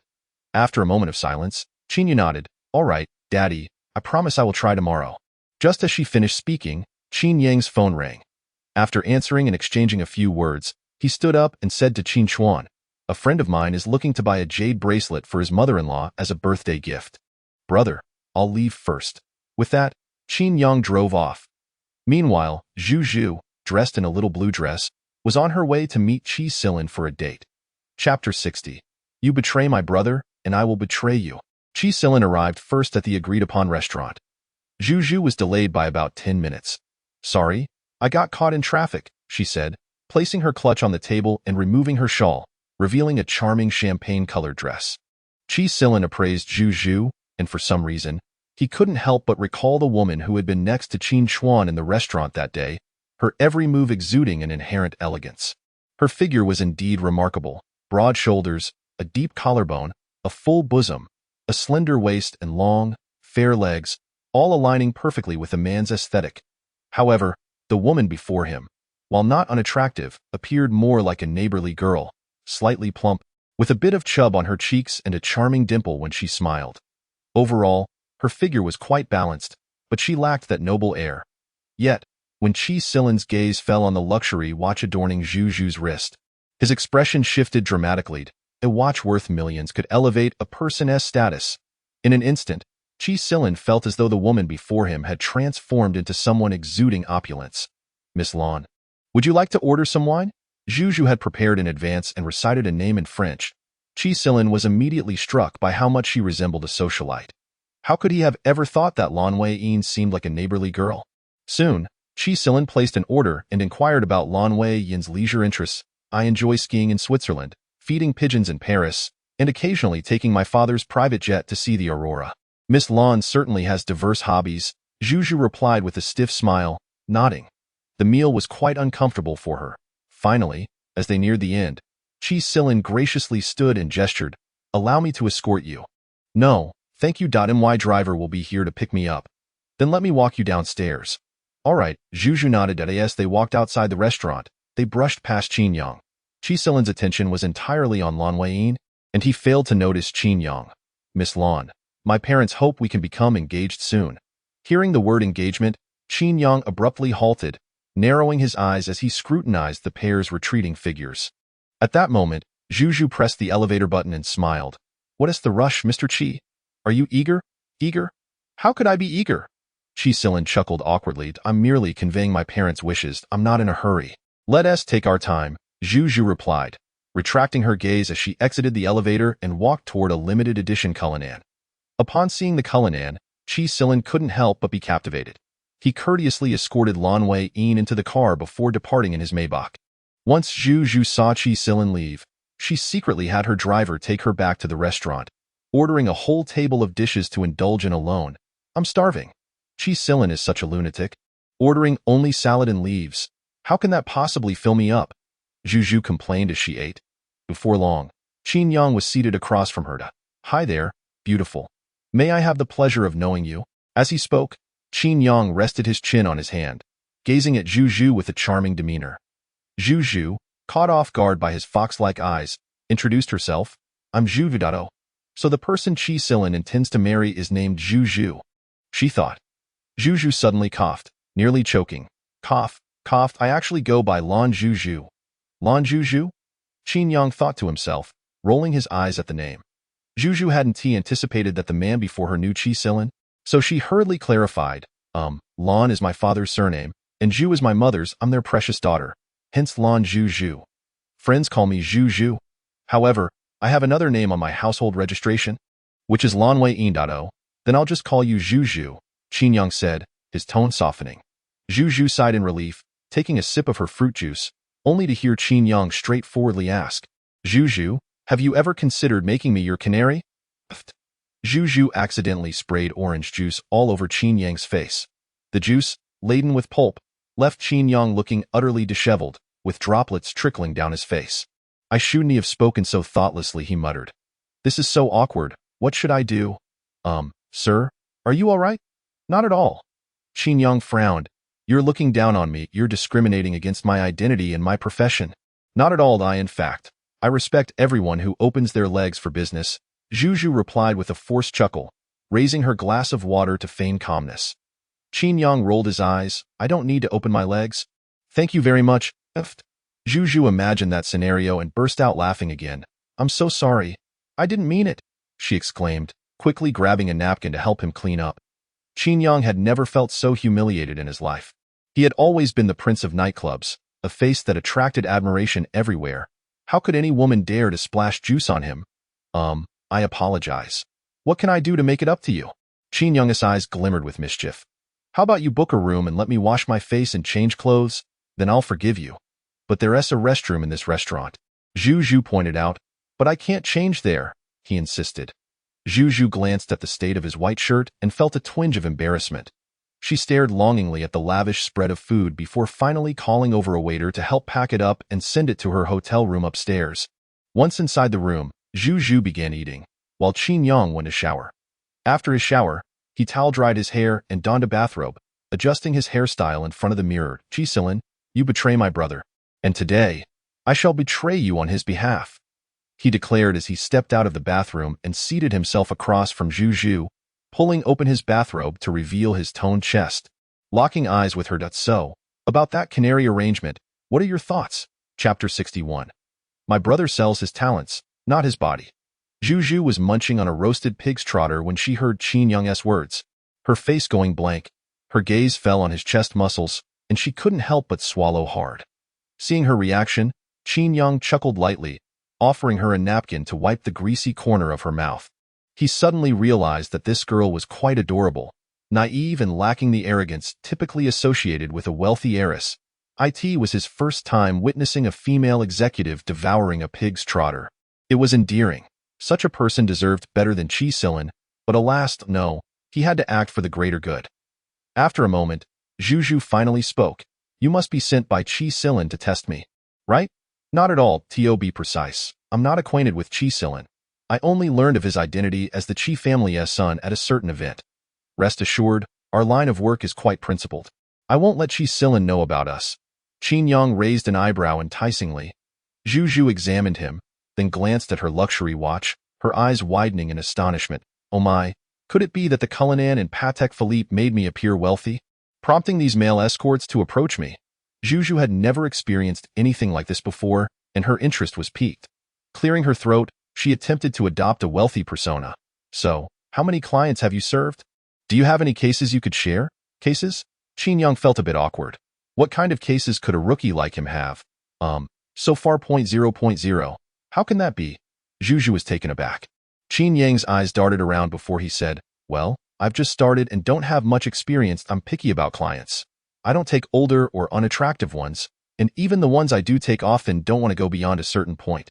So, over time, I've received complaints and my boss gave me an ultimatum today. If I can't find a client soon, I'll be kicked out. So when I heard Qin say that both families wanted you two to get engaged, I figured you must be his potential partner. If you can marry into the Qi family, you must be wealthy enough to support me. So I thought I'd take a chance to, so that's how it is. Does your company provide training? Zhu asked, munching on the roasted pig's trotter, clearly using Qin Yang as a source of entertainment. Qin Yang blinked, casually fabricating a reason. Transitioning from wealth to poverty is easier than the reverse. I used to be a rich man's son, but one day I discovered I was adopted. Why foster parents wanted to kick me out. With no place to go, I took a loan to rent a house. And as the interest piled up, I had no choice but to take this path. I see. You wouldn't happen to owe any money, would you? You know, the kind where you're filmed all over while being completely naked. Qin Yang. He opened his mouth, but Zhu pointed at his nose, convinced, you don't have to say anything. I know you do. Qin Yang. Zhu shook her head, suddenly feeling a surge of sympathy as she looked at him. Another lost soul. Wait a minute, I feel like I've seen you somewhere before, she squinted, licking her fingers. Qin Yang's heart skipped a beat. That is right, Zhu exclaimed, slapping the table. I saw your profile in my cousin's materials. I even saw you at the Civil Affairs Bureau today. You're Qin Chuan's friend, aren't you? Qin Yang was taken aback. You know my brother? Not really. Zhu realized she had misspoken and quickly corrected herself. I've watched Qin Chuan's live stream, and you appeared on it.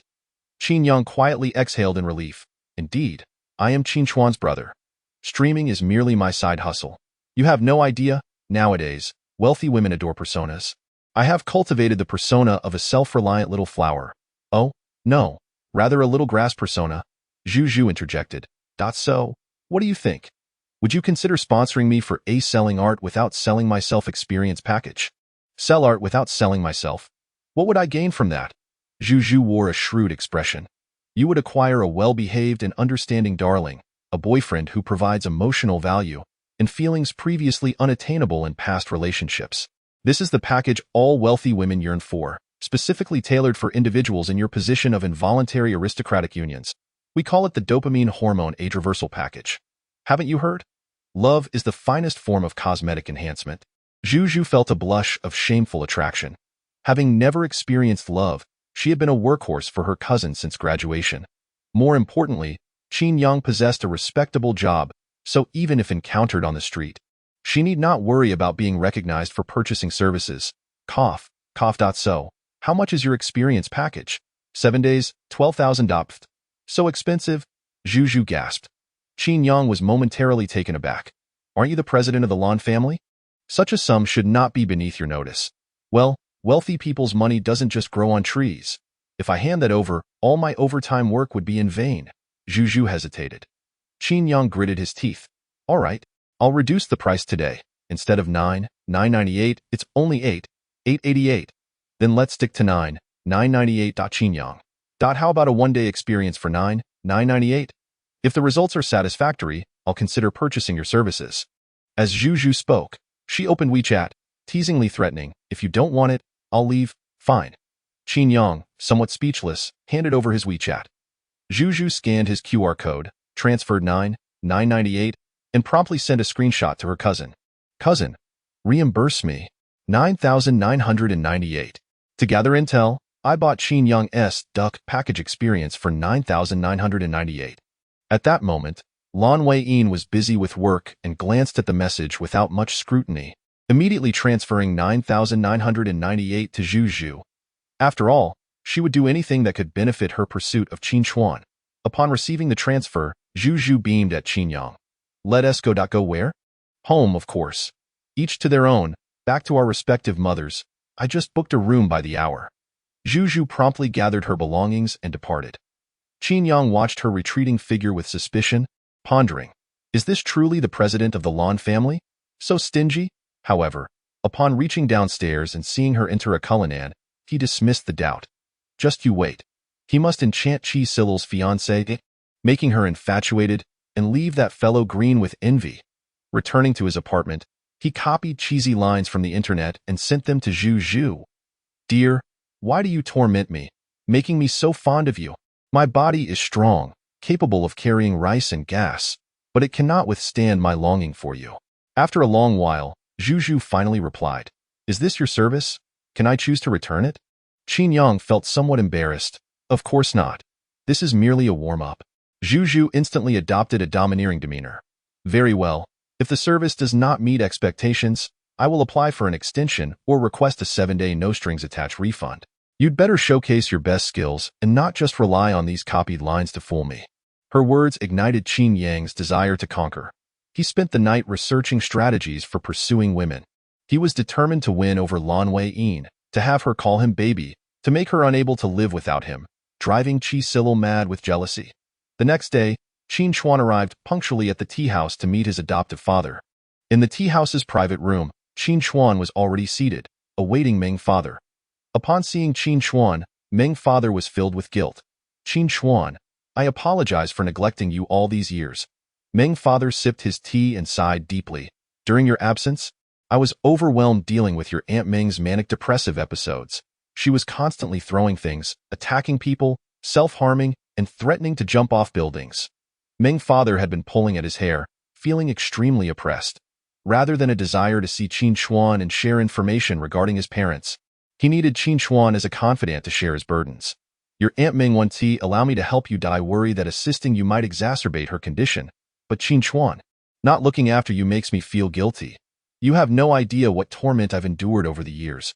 Before the Mid-Autumn Festival, you visited me, saying you wanted a divorce from Xueyan. I thought, if I had been more concerned about you, perhaps you and Xueyan would not have reached this point. It's all in the past. Qin Chuan brushed aside the meaningless nostalgia, directly inquiring about his origins. Yesterday, you mentioned you had information about my background. Can you tell me now? Who are my biological parents? I'm not entirely clear on the specifics. Meng father shook his head. Your Aunt Meng knows my character and has kept it tightly under wraps. The fact that she learned of this 4 years before me says it all. I can only share what I know and the clues I have. The family name is Qin, and they should be acquainted with your Aunt Meng. Related to her maternal side. Qin Chuan smiled ruefully. This clue was far too vague. Aunt Meng's maiden name was Qin, and everyone from her maternal side bore the same surname. The Qin family village had 3 villages in total, with a high population density, and many had left the village for urban development, making investigations exceedingly difficult. Meng father recalled. I remember once when I returned home, I overheard a conversation between my brother-in-law and your Aunt Meng. From their dialogue, I inferred that Aunt Meng likely knew your birth mother, and they may have had a history of mutual disdain. The person who orchestrated the swap between your Aunt Ming and your mother was also a mutual acquaintance. Driven by a sense of revenge, she deliberately exchanged the children of both families. She later succumbed to cancer and revealed this secret before her death. However, your birth mother had discovered early on that the child was not hers and reported it to the police. She hoped to enlist their help in locating her biological parents while searching for her own child. Unfortunately, the police could never uncover the truth, and after a prolonged period, no family came forward to claim you. Eventually, they had no choice but to place you in an orphanage. Thus, your Aunt Ming has never gotten over this. She feels that despite raising you well, your biological parents abandoned you in an orphanage, which is why she intentionally tormented you during your 4 years at university. And it's my fault for learning too late, letting you suffer. After a pause, Ming father added, the reason I arranged to meet you today is to hope you won't continue to harbor misunderstandings about your biological parents. Upon hearing this, Qin Chuan felt a weight lift from his heart. Thank you, uncle. His gratitude was sincere. Anyone would feel discontent upon learning their biological parents were villains. Yet now, hearing the events of the past only solidified his determination to find his biological parents. They had recognized early on that the infant was not theirs and had promptly reported it to the authorities, so it was likely they had not given up searching for him all these years, and he could not afford to give up either. Qin Chuan, lost in thought, remained silent. Ming father slid a business card across the table. This is an old friend of mine. He'll be returning to the country to settle down in half a month. I heard he has been looking for someone to carve a feng shui mural for his home, with a price tag exceeding 3 million. I mentioned you to him. When he returns, you should visit and see if you can secure this project. All right, thank you, uncle. Qin Chuan accepted Ming father's goodwill without pretense. Many high-profile projects require recommendations from the upper echelons of society. Mere effort and streaming alone would not suffice. After taking the business card, Qin Chuan chatted with Ming father for a bit before leaving. As he stepped out of the tea house, his expression darkened, contemplating that with the limited clues from Ming father, finding out the truth of his origins would likely depend on Lin Xueyan's introduction to old he. Just then, as if summoned by his thoughts, his phone buzzed with a WeChat message from Lin Xueyan, accompanied by a picture of the skyline. Qin Chuan, I miss you, in Chungchung by the riverside in Florida. I suddenly realized that we, as a family of 3, have never gone on a trip together. Oh, by the way, during this business trip, I bought you a small gift. I'll bring it back when I return. After reading the message, Qin Chuan did not reply, finding the situation ironic. Previously, Lin Xueyan would fly all over the world without a word.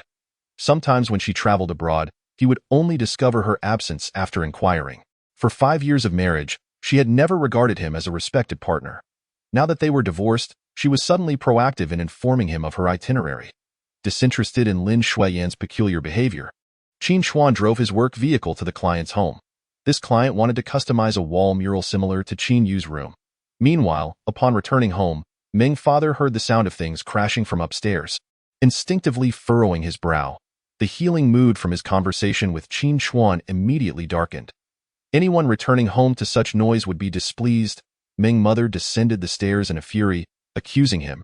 Did you go see that vile child? Don't you have a conscience?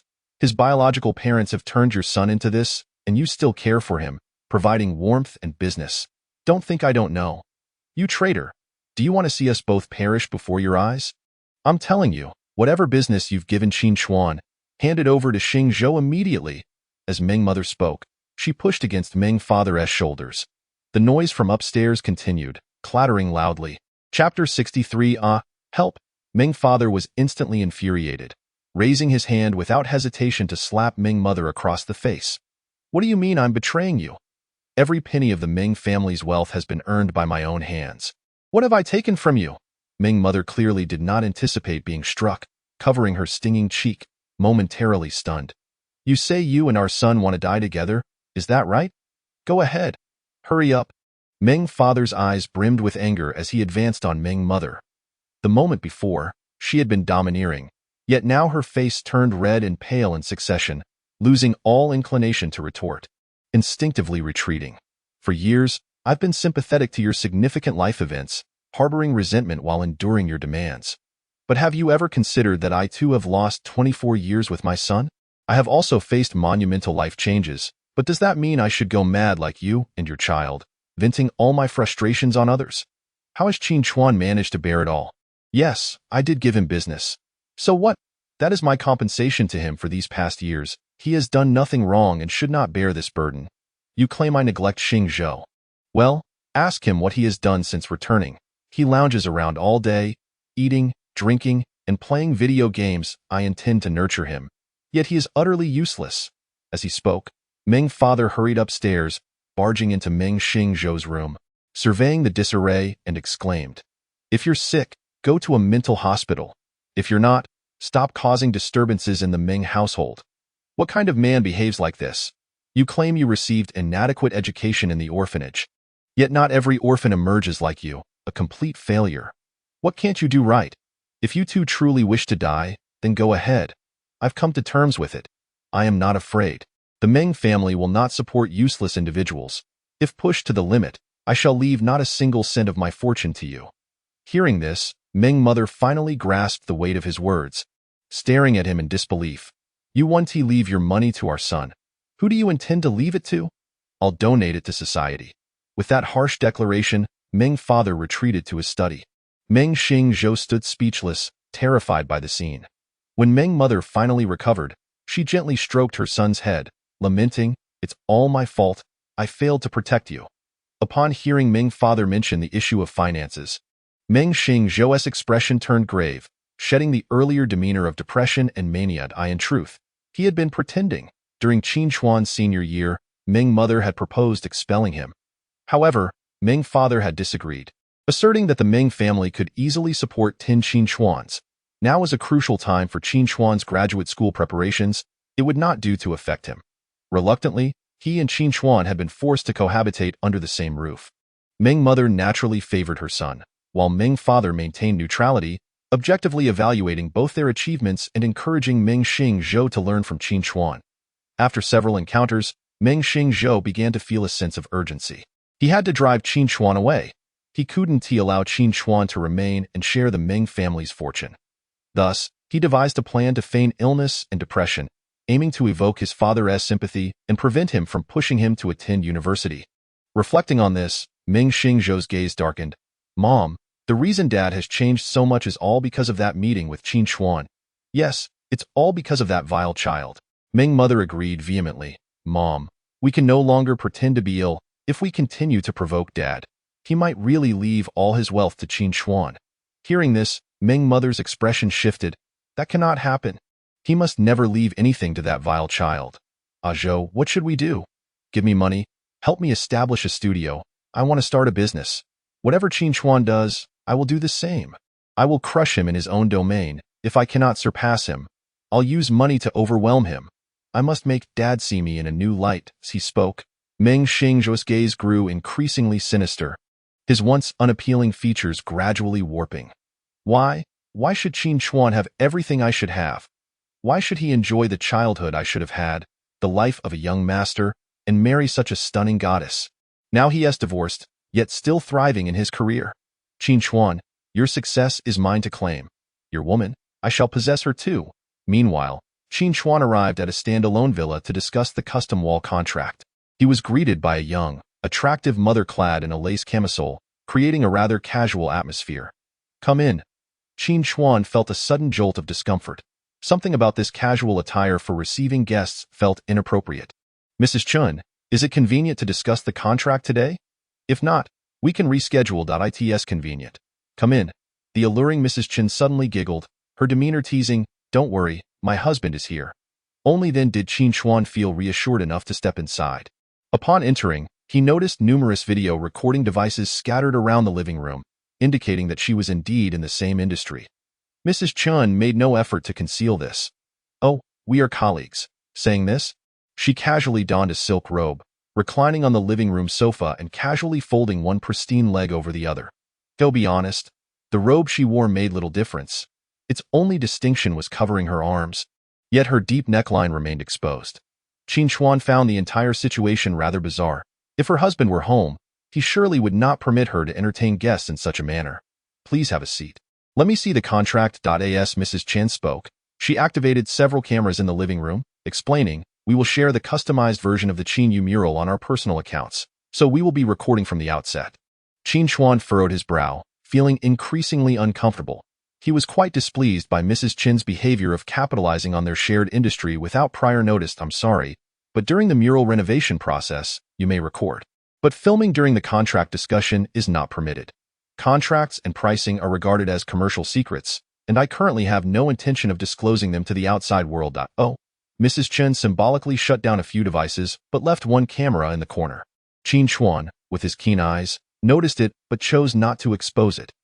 After all, the angle and distance of that camera would not capture the contract. Suppressing his discomfort and adhering to the principle of customer first, Qin Chuan handed over the contract. Could you take a look and see if there are any issues? 4,000 per square meter? Given that we are in the same industry, could you possibly offer a discount? I apologize, Mrs. Qin, but we currently do not have any promotional activities. Everyone is subject to the same pricing. If you find it unsuitable, we can collaborate during our future promotions. As he spoke, Qin Chuan stood up. Mrs. Chun appeared somewhat anxious and stood up as well. 4,000 per square meter it is. Please wait a moment. I will go grab my phone to transfer the deposit. With that, Mrs. Qin turned and walked towards the inner room. Moments later, a scream from Mrs. Chan echoed through the air. Help! Chapter 64. Do it! Right now! Mrs. Chin's piercing screams reverberated repeatedly. Mr. Qin! Mr. Qin! Qin Chuan tentatively called out to the male host, but received no response. His instincts warned him of a trap. It was best not to interfere. However, if Mrs. Chen was truly in danger, he could not absolve himself of responsibility being present at the scene. So he proceeded towards the source of the sound, eventually stopping at the bathroom door. Mrs. Chen? Are you all right? Help! Mrs. Chen continued to scream insistently, each cry more desperate than the last. Mrs. Chen, what is wrong? Do you need assistance? Qin Chuan knocked on the door. You come in quickly. Kick the door. Hurry. I'm going to die. Upon hearing this, Qin Chuan kicked the door open with a swift motion and cautiously entered the bathroom. Mrs. Chen. As the last syllable faded, Mrs. Chen, clutching her chest with a towel, dashed past him, screaming loudly, Help! Husband! As if on cue, a shadowy fist came crashing down. Qin Chuan reacted swiftly, dodging just in time, realizing that he had been deceived. Peeping at my wife while she bathes? You're asking for death. The assailant's punch missed, followed by another swing. He was a few centimeters shorter than Qin Chuan and not a trained fighter. His punches descended weakly and were easily avoided by Qin Chuan. However, the confined space of the bathroom made it difficult to evade entirely, and after dodging twice, Qin Chuan attempted to exit, only to be caught off guard by a punch to his back. Yet, he did not hold back. Seizing the man's clothing at the chest, he executed a shoulder throw. With a resounding thud, the man was sent flying several meters away. Mrs. Chen, horrified, rushed to her husband's side, neglecting her loosely wrapped towel, her eyes filled with concern. Husband, are you all right? Seeing the bruise at the corner of his mouth, Mrs. Chen's anger flared as she pointed at Qin Chuan, scolding, Who do you think you are? Barging in and assaulting my husband. How can this make any sense? Qin Chuan raised an eyebrow disdainfully, setting a trap for me? And if so, what of it? At that moment, Mrs. Chan dropped her pretense, helping her husband to his feet, completely unaware that her chest was partially exposed. What of it? Qin Chuan's scornful gaze swept over the man's disheveled face. Using your wife as bait is truly contemptible, Even at this critical moment, you still dare to act tough. Mr. Chen, in pain from the fall, struggled to rise with his wife's assistance, pointing at the still operating camera in the corner. You've been peeping at my wife bathing and assaulted me. The entire ordeal has been recorded. If I mute the audio and release it, your reputation will be ruined in an instant. You can forget about making money in this line of work. Furthermore, as the victims, we can boldly step forward and gain sympathy from the online community. Are you scared now? As he spoke, the man turned his head slightly to quietly inquire of his wife. Are you certain he wasn't live streaming or recording when he entered? No, Mrs. Chen affirmed with conviction. Mr. Chen's confidence swelled further as he laughed. So, you weren't live streaming or recording, in other words. You currently have no evidence to prove your innocence. Even if you secretly recorded everything with a pinhole camera, it will be inadmissible in court. You have no choice but to comply with our demands. Then tell me, what do you want? Qin Chuan, unflustered and composed, sat down leisurely, crossing one leg over the other as he regarded the couple before him, assuming the demeanor of the true master of the villa. The couple exchanged bewildered glances. In their past extortion endeavors, they had frightened others into submission and hastily received payment. They had never encountered a situation like this. The man feigned bravado, sitting down and addressing Qin Chuan. Cooperate with us to record a video. Promote us live. Help us create a wall mural similar to Qin Yu's room, free of charge. We'll let you go. Qin Chuan scanned the surroundings with a sneer. Much of what's in this villa has likely been acquired through similar extortion tactics. Hasn't he it? That's none of your business. The man, visibly nervous, raised his voice. Regardless, you've fallen into our trap and must obey us. Qin Chuan chuckled lightly, lifting his gaze to scrutinize the man. Aside from the windowsill and wardrobe, the effective wall area of your daughter's room is 20.32 square meters. Calculating at a flat rate of 20 square meters, the total comes to 80,000 yuan. You've already signed the contract. Are you certain you want to proceed? Yes, the couple chorused. However, I do not perform work for free. If I undertake this task, I will certainly expect compensation. The contract clearly states that you are required to pay for my services. Qin Chuan's tone was calm, his elegant visage revealing no hint of distress. While engaging in negotiations with the celebrity couple, he simultaneously accessed a human resources app to search for a female assistant. Time was of the essence. He understood that in the entrepreneurial journey, one would inevitably encounter unsavory characters. When faced with a problem, one must address it. This couple was a timely reminder that he needed a female assistant to aid him in future contract negotiations, thus minimizing the likelihood of encountering similar situations and enhancing his work efficiency. As Mrs. Qin observed Qin Chuan typing away, she hurried over to take a look. Noticing he was not recruiting anyone, she secretly sighed in relief. Yes, we did sign a contract, but this 80,000 yuan is merely your bribe to negotiate with us. Mr. Chen echoed. Exactly. This is your payment for peeping at my wife bathing. Qin Chuan, holding his phone, rose and regarded the couple with a sardonic smile. I did see Mrs. Chen's body, so naturally I will compensate. But as I've said, I expect payment for my work. I do not engage in charity. Are you certain you want me to proceed? With that, Qin Chuan offered a refined smile. It was a faint smile, yet it inexplicably bore an air of intimidation, causing the Chen couple to feel a twinge of apprehension. Mrs. Chen tugged at her husband's sleeve, whispering, Darling, what do you think? Should we proceed or not? The man squinted in thought for a moment before declaring, Let us do it. Start right now.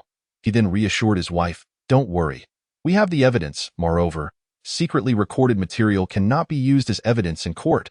Rest assured, he is just trying to intimidate us. Mrs. Chen nodded in agreement, suddenly emboldened. Yes, let us do it. If the quality doesn't meet our expectations, we'll expose you online. Chapter 65. The former sister-in-law brings soup to make amends.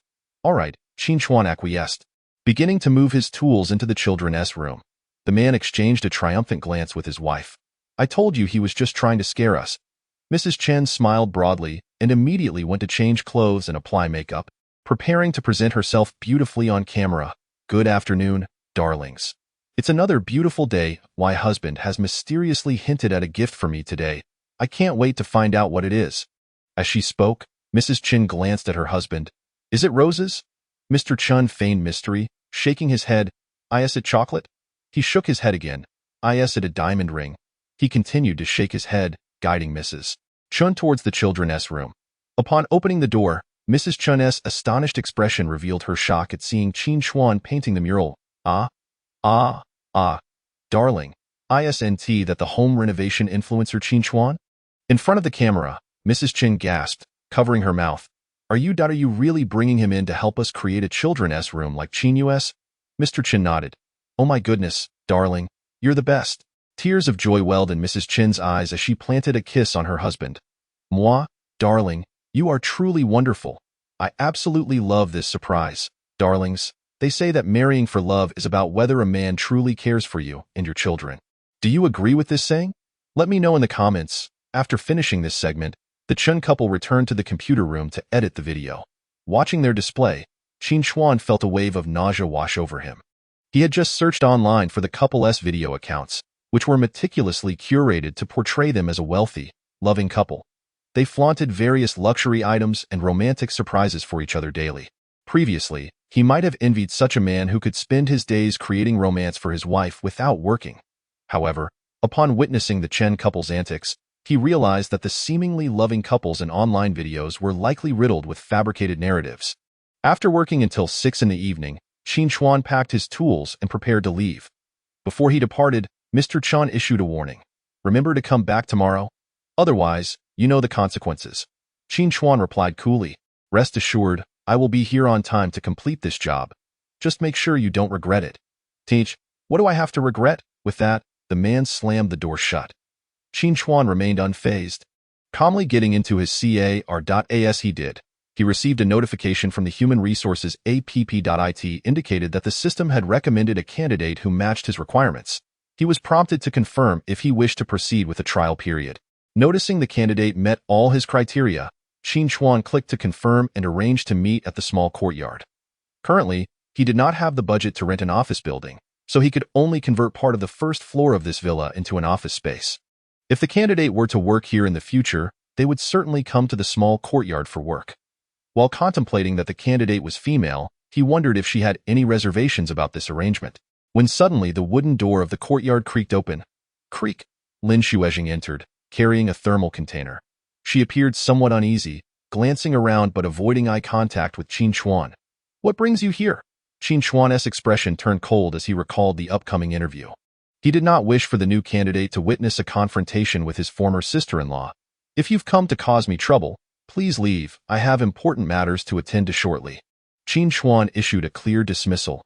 Lin Xueyan opened her mouth to retort, but upon hearing Qin Chuan's words, a surge of unbridled anger flared within her. She was still holding the soup she had painstakingly simmered for 4 hours. Never did she expect Qin Chuan to greet her with such disdain upon their meeting. Overwhelmed with a mix of anger and grievance, tears welled in her eyes as she said, "Qin Chuan, is this how you truly see me? Isn't it?"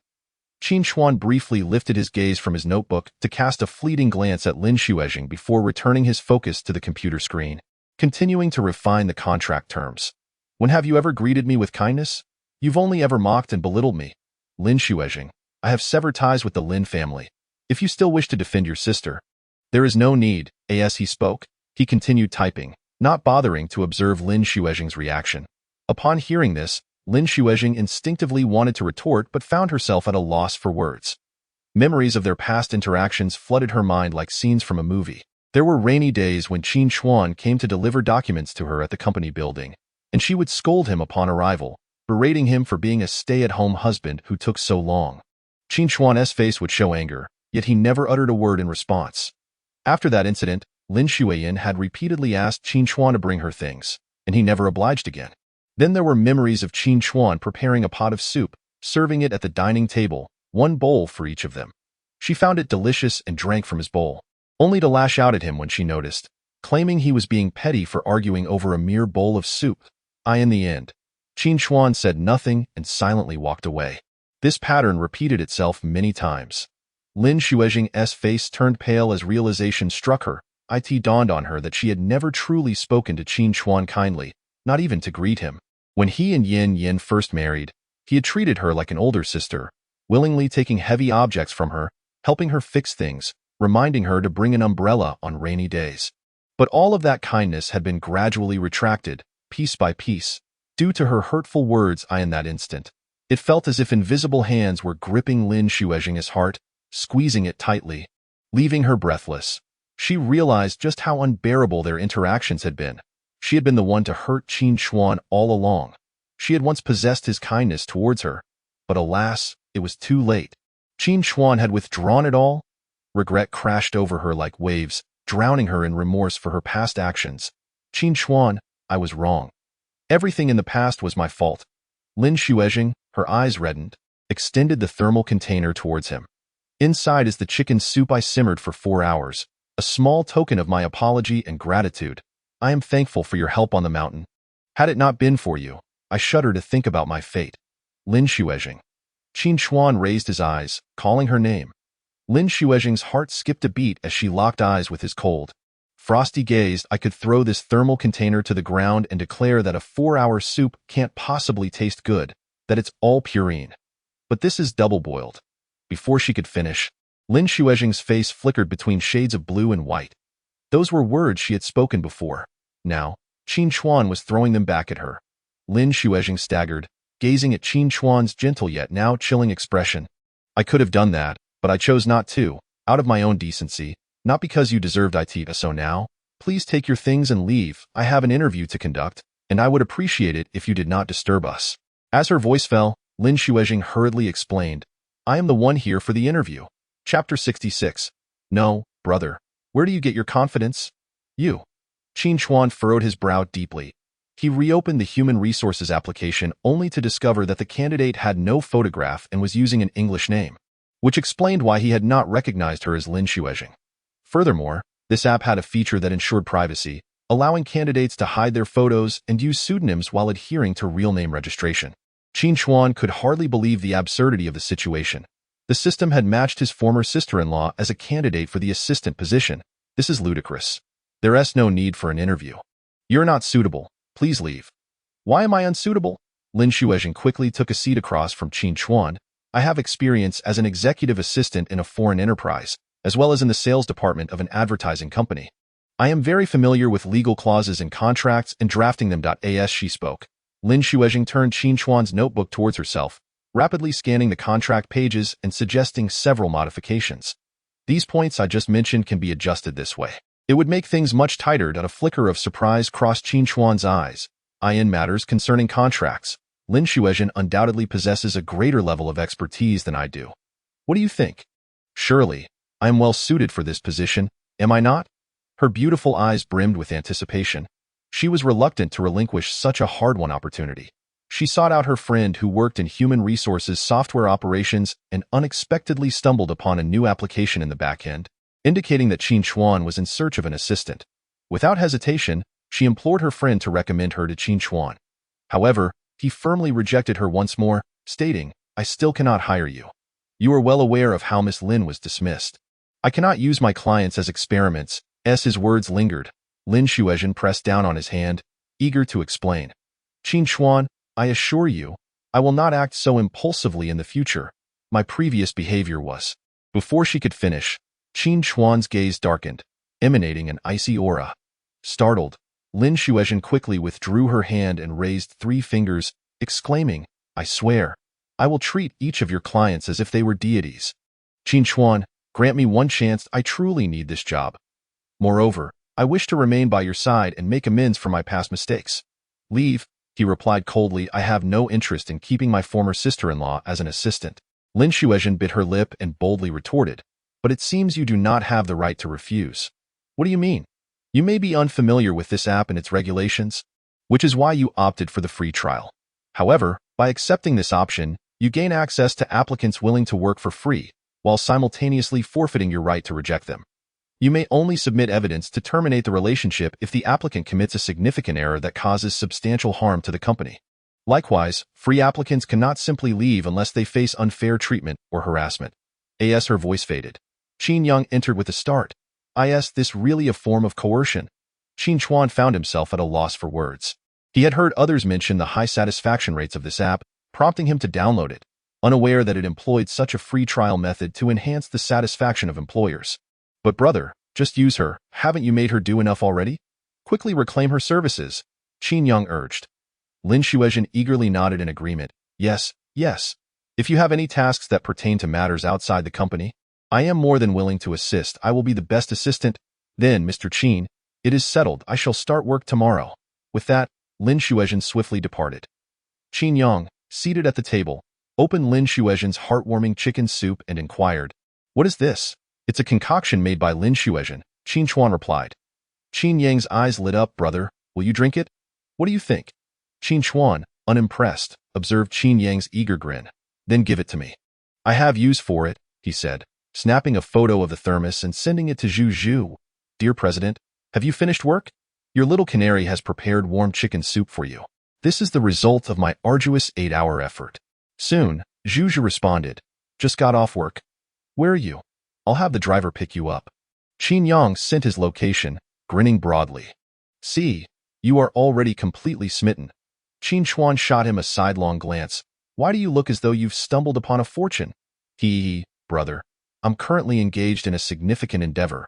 Once it is accomplished, I shall share the details with you. For now, I must take my leave. I'm off to sit in my culinan and meet my little wealthy lady, Qin Yang exclaimed, grabbing the thermos and bolting out. As soon as he left, Lin Xueyan entered the small courtyard with groceries from the supermarket. Senior brother, may I use your gas stove? I forgot to pay the bill, there's no gas over there. Of course, Qin Chuan replied nonchalantly. However, as a form of repayment, I shall prepare dinner for you and Qin Yu tonight. I will showcase my signature dish. All right, Qin Chuan responded with a smile. He had indeed been quite busy lately. Ever since the mural in Qin Yu's room gained popularity, numerous inquiries about pricing had flooded in online. Qin Chuan had taken on the role of customer service, juggling conversations with many while also drafting a customer service protocol to train a suitable assistant. Meanwhile, Qin Yu sat quietly beside her father, engrossed in her drawing. Occasionally glancing at her, Qin Chuan felt a profound sense of tranquility wash over him as he observed his little sister busy in the kitchen. Since divorcing Lin Xueyan, Qin Chuan had developed a new perspective on marital life. It wasn't necessary to marry someone exceptionally beautiful or unattainably admirable. Instead, finding a partner who shared mutual respect and love, and cherishing each ordinary day together, was of paramount importance. After completing her drawing, Qin Yu's stomach grumbled, prompting her to curiously approach the kitchen to peek at Lin Xueyan. After a moment, she rushed back to Qin Chuan, whispering, "Daddy, do you want to check on Enine? It seems she's about to blow up our kitchen." Upon hearing this, Qin Chuan proceeded to the kitchen, only to find a chaotic countertop and a bowl of overcooked fried rice that was both black and yellow. "Little sister, is this urchin fried rice?" Lin Xueyan's expression turned sheepish. "Ahem, actually, it's just egg fried rice." Qin Chuan couldn't help but feel exasperated. "It seems you may not be particularly skilled in cooking. Allow me to take over." He rolled up his sleeves and began tidying the stove. "I know time." The countertop was spotless, and he started to handle the ingredients with an almost magical finesse, slicing them into perfectly uniform pieces, his movements graceful as if he were a master pianist. Lin Xueyan leaned against the doorframe, captivated by Qin Chuan's elegance, the warm yellow light casting delicate shadows beneath his long eyelashes, his soft black hair glistening subtly, accentuating his refined and striking features. Her heart raced uncontrollably. She could hardly comprehend how a man could be so extraordinarily handsome and yet adept in the kitchen. How fortunate would be the woman who could call him her husband. So what if he was divorced? There were men who, despite being unmarried, were hardly admirable, like Chi Silly. Before long, Qin Chuan had prepared shrimp, carrot, and egg fried rice, whipping up a fish soup to accompany it, placing both dishes on the table in the small courtyard. Lin Xueyan and Qin Yu inhaled the aroma of the fried rice in unison, exclaiming, "It smells divine." Qin Chuan beamed with satisfaction. Just then, a series of notification chimes emanated from his laptop. He chose not to respond, instead closing the device. Lin Xueyan paused. "Senior brother, don't you need to reply to your clients?" She then lowered her gaze. Feeling a bit embarrassed, "I'm sorry, I just happened to see that. No worries. Work is never-ending. Nothing is more important than sharing a meal with family and friends. Besides, a blogger cannot be expected to be online 24/7. With that, Qin Chuan began to eat. In the past, he had disliked Lin Xueyan's habit of communicating with clients during meals, often responding to messages or taking calls before even finishing her food. Sometimes, she would even bring her laptop to the dining table, seemingly eager to prove she was a strong, independent woman. Yet, at that time, he hadn't said much, as she was striving for her career. Now, however, he had the choice to not become that person, not to let a burgeoning career cloud his judgment. Lin Xueyan glanced at Qin Chuan again, increasingly convinced that he was the quintessential family man, suitable for marriage. If one day her dream came true and she married him, she would undoubtedly be blissfully happy. Meanwhile, at the Ferris wheel, Qin Yang held a bouquet of flowers and chicken soup as he rode alongside Zhu Zhu. He planned to express romantic sentiments when the wheel reached its apex. Instead, with a soft thud, Zhu Zhu's head rested on his shoulder. Qin Yang's heart raced, his smile broadening as he turned to speak, only to find her fast asleep against him. The Ferris wheel continued to spin, and Zhu Zhu remained oblivious. "Excuse me," Qin Yang told the staff. "My girlfriend has fallen asleep. We'll wait until she wakes up to purchase another ticket." When Zhu Zhu finally awoke, she stumbled out of the Ferris wheel, only to be met with the staff extending the payment amount 900 yuan. Indeed, the staff smiled. "Each ride costs 45 yuan per person, which totals 90 yuan for the two of you. Since you rode an additional 10 times, that comes to 900 yuan.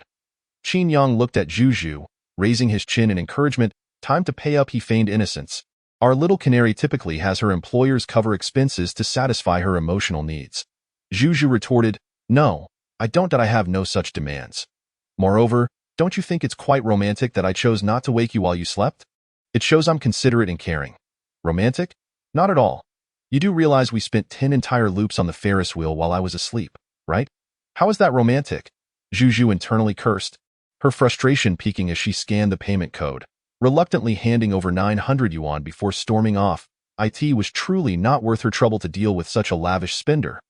Qin Yang noticed that Lin Xueyan seemed a bit upset and hurried after her. Baby, where did I go wrong? Was my approach lacking in finesse?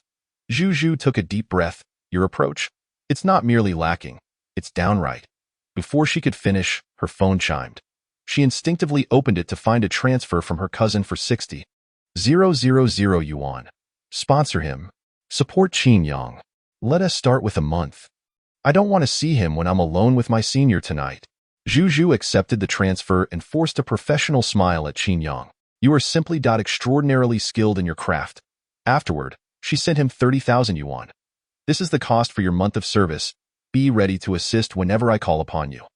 Qin Yang eagerly accepted the transfer, grinning widely. Great. I knew my skills would impress you. How could you possibly be dissatisfied? Zhu sighed. Seriously, where does your confidence stem from? The following day, Lin Xueyan arrived early at Qin Chuan's courtyard to report for duty. Qin Chuan paused momentarily before leading Lin Xueyan and Qin Yang to the villa of Mr. Chen and his wife. On the way, Qin Chuan recounted the events of the previous day. Qin Yang was incredulous. Is there truly such a shameless man in this world? Using his own wife as bait? Lin Xueyan was equally shocked. She quickly opened Douyin and pulled up an account. Qin Chuan, is this the couple you're referring to? Yes, Qin Chuan confirmed with a glance. Lin Xueyan gasped. I used to be their fan and envied Mrs. Chen's good fortune. I never imagined they were such vile people. How disgusting. I must unfollow them immediately. Before she could finish speaking, she had already unfollowed them. Qin Yang found the act trivial and pressed, brother. Why didn't you call the police yesterday? Call the police. That would be too lenient for them. Qin Chuan chuckled lightly. In a moment. I will instruct you on what to do. Follow my commands. Understood? Understood. Qin Yang nodded. Lin Xueyan followed suit, glancing at Qin Chuan's profile, feeling a deep sense of admiration. She was astonished by his composure in light of such a significant situation. In that instant, his image in her mind grew even more formidable. However, it was no secret that Qin Chuan had always been the backbone of the Lin family. During his 5 years of marriage to Lin Xueyan, despite not being able to work and lacking conventional success, his capabilities had consistently garnered recognition. Whenever something arose at home, it was instinctively assumed that Qin Chuan would address it. Just like now. During her disappearance, her parents and Lin Xueyan likely subconsciously believed that Qin Chuan was the one who could resolve the issue. Reflecting on this, and considering her currently strained relationship with Qin Chuan, Lin Xueyan felt an increasing sense of regret for her past actions. She lamented why she had treated him so poorly when he was clearly a capable person with a strong sense of character. Alas, there is no remedy for regret in this world. All she could do was atone through her actions moving forward. Meanwhile, Meng Xingzhou had rented an entire floor of an office building in the city center. Today, he had brought Mrs. Meng along to tour the new office. As they approached the entrance, he proudly gestured to the large sign of Xingzhou Network Technology Company. Mom, what do you think? Isn't it impressive? Mrs. Meng beamed. Indeed, it is quite impressive. Upon entering the spacious office floor, Mrs. Meng was further astonished to see the employees at work. Xingzhou, you've already hired people? The company is really taking shape. Meng Xingzhou grinned with pride. My initiative is commendable. Isn't it? I aim for excellence. I've hired only the best in the industry. This area is for network risk control, that one for sales, and over there is the technical section for new product development. Each area is staffed with elite talent I recruited from elsewhere. Look over there in the risk control area. Those individuals have served major celebrities and possess considerable experience. Excellent. Mrs. Meng's face radiated joy. By the way, Mom, did you know where Qin Chuan's company is located? Out in the suburbs.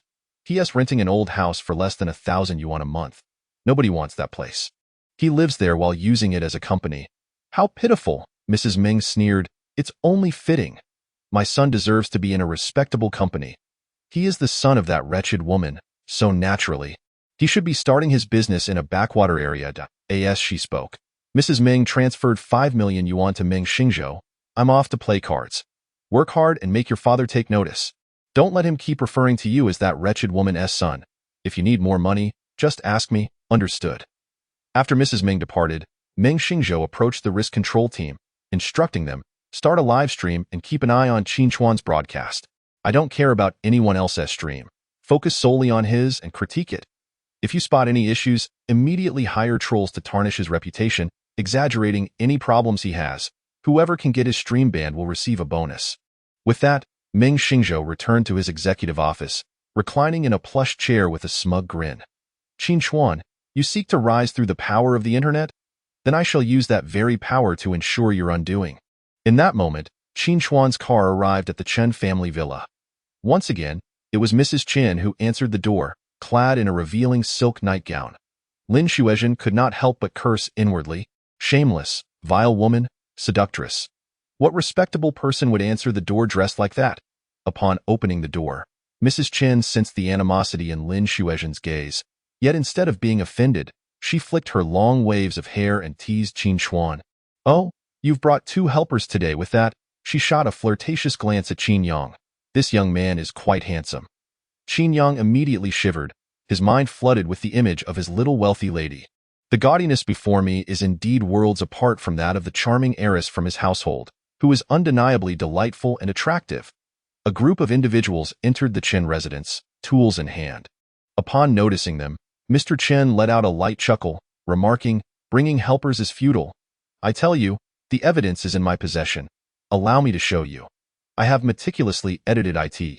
As he spoke, he triumphantly produced his phone and pulled up the video. In it, Qin Chuan barged into the bathroom of his home, and shortly after, Mrs. Chen, wrapped in a towel, emerged, screaming. The video then captured the ensuing altercation between Qin Chuan and Mr. Chen, culminating in Mr. Chen being thrown to the ground. The video abruptly cut off at this point, with all subsequent dialogue deleted, along with Mrs. Chen's screams and pleas for help. Viewing this footage, one could indeed condemn Qin Chuan to the pillar of shame for lewdness. Qin Yang and Lin Xueyan, having watched the video, were incensed, while Qin Chuan remained unfazed, exuding an air of calm indifference. Mr. Chen, mistaking his tranquility for submission, sneered, "You all do your jobs well. Do not attempt any tricks. If I find the quality unsatisfactory, you shall redo it." You, Qin Yang and Lin Xueyan exclaimed in unison, ready to pounce on Mr. Chen. Fortunately, Qin Chuan swiftly restrained one of them, urging, "Let us focus on the task at hand." Upon reaching the children's room, Qin Chuan instructed Lin Xueyan to sit aside and act as customer service, while also enlisting Qin Yang to teach her how to conduct a live stream and adjust the necessary equipment. Once everything was in order, Qin Yang began assisting Qin Chuan. Lin Xueyan sat before the laptop, her gaze occasionally drifting towards Qin Chuan. Clad in a light beige work uniform paired with sleek black boots, he appeared both efficient and composed. Perched upon a metal ladder, he deftly painted banana leaves with sweeping strokes, his movements reminiscent of a calligraphy master, bold yet precise, capturing the intricate veins of the leaves with exceptional clarity. Unbeknownst to her, Lin Xueyan found herself entranced. How could she have ever deemed Qin Chuan inept? Clearly, he was a man of remarkable talent. She realized that she could watch him paint for an entire day, and his technique was thrillingly different from what she had witnessed in the live stream. The live experience was simply breathtaking. She felt that such a gifted individual should not merely be painting walls but should be creating art for exhibitions, deserving of adoration from all. Before long, the Chen couple appeared with their equipment to commence their live stream. Upon seeing Qin Chuan also broadcasting, both wore expressions of displeasure, albeit they restrained their disdain before the camera. They adjusted the beauty filters for the stream and began. "Hello, everyone. It's us, Sweet Chin. Today, we'll be live streaming the colorful painting of my daughter's room. You can see beside me the dashing Qin Chuan, our streaming host. Please keep an eye on him and see if he tries to slack off," Mrs. Chun said with a playful grin, though her tone irked Qin Yang. Shortly thereafter, Mr. Chun entered the frame. "I'd like to ask Qin Chuan a few questions. Since the mural in Qin Yu's room has gained popularity, have your orders increased?" "Yes, they have," Qin Chuan replied, his expression unperturbed as he continued applying color. "I've heard that the number of inquiries about your services has exceeded 1,000.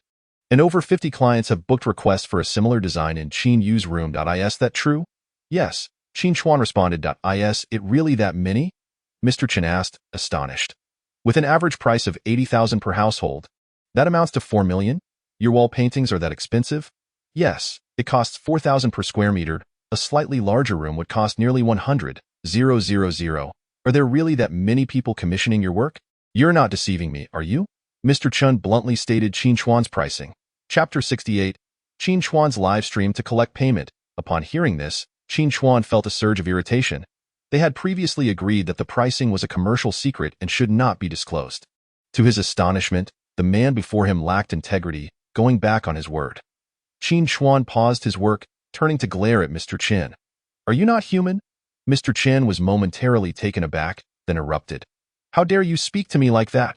You just asked me why my wall paintings are so expensive and if there are really that many clients. Well, I am here, getting my work done by you, aren't I? So I am sincerely asking you, are you not human? Or do you think that by breaking your promise to keep my pricing confidential and disclosing it on camera, you are somehow above being human? Qin Chuan gazed earnestly at the man, his expression as if genuinely inquiring about his humanity. This only served to provoke Mr. Chen further. And did you think it was expensive? Didn't he say that when you approached me, I live in a grand villa? I am not an ordinary person. I certainly don't find it expensive. I can afford it, but most online users are impoverished and cannot. As he finished speaking, Mrs. Chen quickly tugged at his sleeve, signaling him to refrain from being led on by Qin Chuan's words, even mentioning that online users are poor. Mr. Chen, regaining his composure, turned to the camera and apologized to the viewers. I apologize. Everyone, I misspoke earlier. Please forgive me. I was once poor myself, often hunting for discounts in live streams, which is why I said that in truth, many of the viewers here are potential clients, and with a stroke of luck, you could soar to the same heights as us. After pleasing the viewers with a few words, Mr. Chen posed another question to Qin Chuan. As a fellow professional, I have a few questions for you. You mentioned that you've secured so many orders. Can you manage the workload? Will you hire someone to assist you? If you do, how can you justify your pricing and maintain your commitment to your clients? First and foremost, regarding your assertion of high pricing, I must disagree. I believe that art cannot be solely quantified by price. Moreover, I do not engage in coercive sales. There are many wall painting options available, but my design, with its unique blend of three-dimensional and flat creativity, along with its color scheme, is unparalleled. As the creator, I reserve the right to set its price. Secondly, while I may have someone assist in the future, I will offer two different pricing structures, one for when I am the primary artist and another for when I merely supervise. This way, you won't have to worry about it. Mr. Chen's smile faltered, as he found himself unable to gain the upper hand in their exchanges and fell silent. Mrs. Chen remarked a few more words before placing the live streaming equipment down and exiting. At this moment, following the exposure of Qin Chuan's mural pricing, viewers from both streaming rooms began to buzz with excitement. Wow, 4,000 per square meter. That's so expensive. Just for wall painting. A single room costs nearly 100,000. I can't afford it. It's truly out of reach. I heard others inquire about prices saying it was 4,000. I didn't believe it until I caught the price in Mr. Chen's stream. I can't believe the main subject confirmed it. Shocking. My monthly salary wouldn't even cover a single square meter of painting. I truly am impoverished. At this moment, Meng Xingzhou's network risk control department began to intervene. Indeed, it said that only relatively well-known artists can command prices like 4,000 per square meter. What gives this blogger the right? Sigh. He was fine when he was just renovating old houses, very down-earth. But after one successful project, he has changed. Exactly. Why must workers make life difficult for one another? How shady. It's just too shady. As soon as Lin Xueyan and Lin Xueyan saw the negative comments in the live stream, they both jumped in to defend Qin Chuan. I believe Qin Chuan is in the right. How he prices his work is his prerogative. The choice to buy or not is up to us. Compared to Qin Chuan's candidness, I find Mr. Chen, the blogger, to be more contemptible. Pricing is a generally accepted commercial secret in many industries. To suddenly disclose it on live stream after promising confidentiality, how is that humane? Indeed, Qin Chuan has shown remarkable patience and composure. Before long, these comments resonated with many viewers. I can't support someone who calls us impoverished, even if I am. You can't expose me like that. Exactly. I felt insulted. And what is this about not being an ordinary person, living in a grand villa? Of course, he can afford it, my goodness. I feel like my beloved blogger is crashing down. Indeed, it feels as though he looks down on us while still wanting to capitalize on our attention. Disgusting. Honestly, if Qin Chuan has the capability, why shouldn't he set such prices? This is purely manual labor, exhausting work that takes days to complete a single order. Why should there be a moral demand for lower prices? Yes, it's all about voluntary participation. Even LV, Rolls-Royce, and Rolex are expensive. Everything in this world exists for a reason. I don't believe that Qin Chuan's pricing is exploitative. At this point, the tide of public opinion had completely shifted. Meng Xingzhou, witnessing the growing support for Qin Chuan in the live stream, furiously smashed a teacup. Qin Chuan, you won't be this fortunate next time. If I don't bring you down, I won't be surnamed Meng. Soon, a day passed, and Qin Chuan began to request the Chen couple to inspect the completed work. Qin Yang and Lin Xueyan hastily assisted in cleaning up the foam padding scattered across the floor, ensuring the children's room was pristine. The Chen couple scrutinized the wall paintings for quite some time, desperately seeking any flaws, but ultimately found none, and could only conclude the live stream. Alright, dear viewers, today's live stream ends here. I am grateful to my husband for preparing this delightful surprise for me, and I hope our little girl feels happy upon seeing it tonight. That's all for now, bye. Before she could finish, Qin Chuan interjected, wait a moment, Mrs. Chen. You haven't made the payment. As he spoke, he handed over the WeChat payment code. Mrs. Chen, caught in a predicament, felt reluctant to say anything due to the live stream. Awkwardly, she picked up her phone, then suddenly had an idea. My phone doesn't have any funds.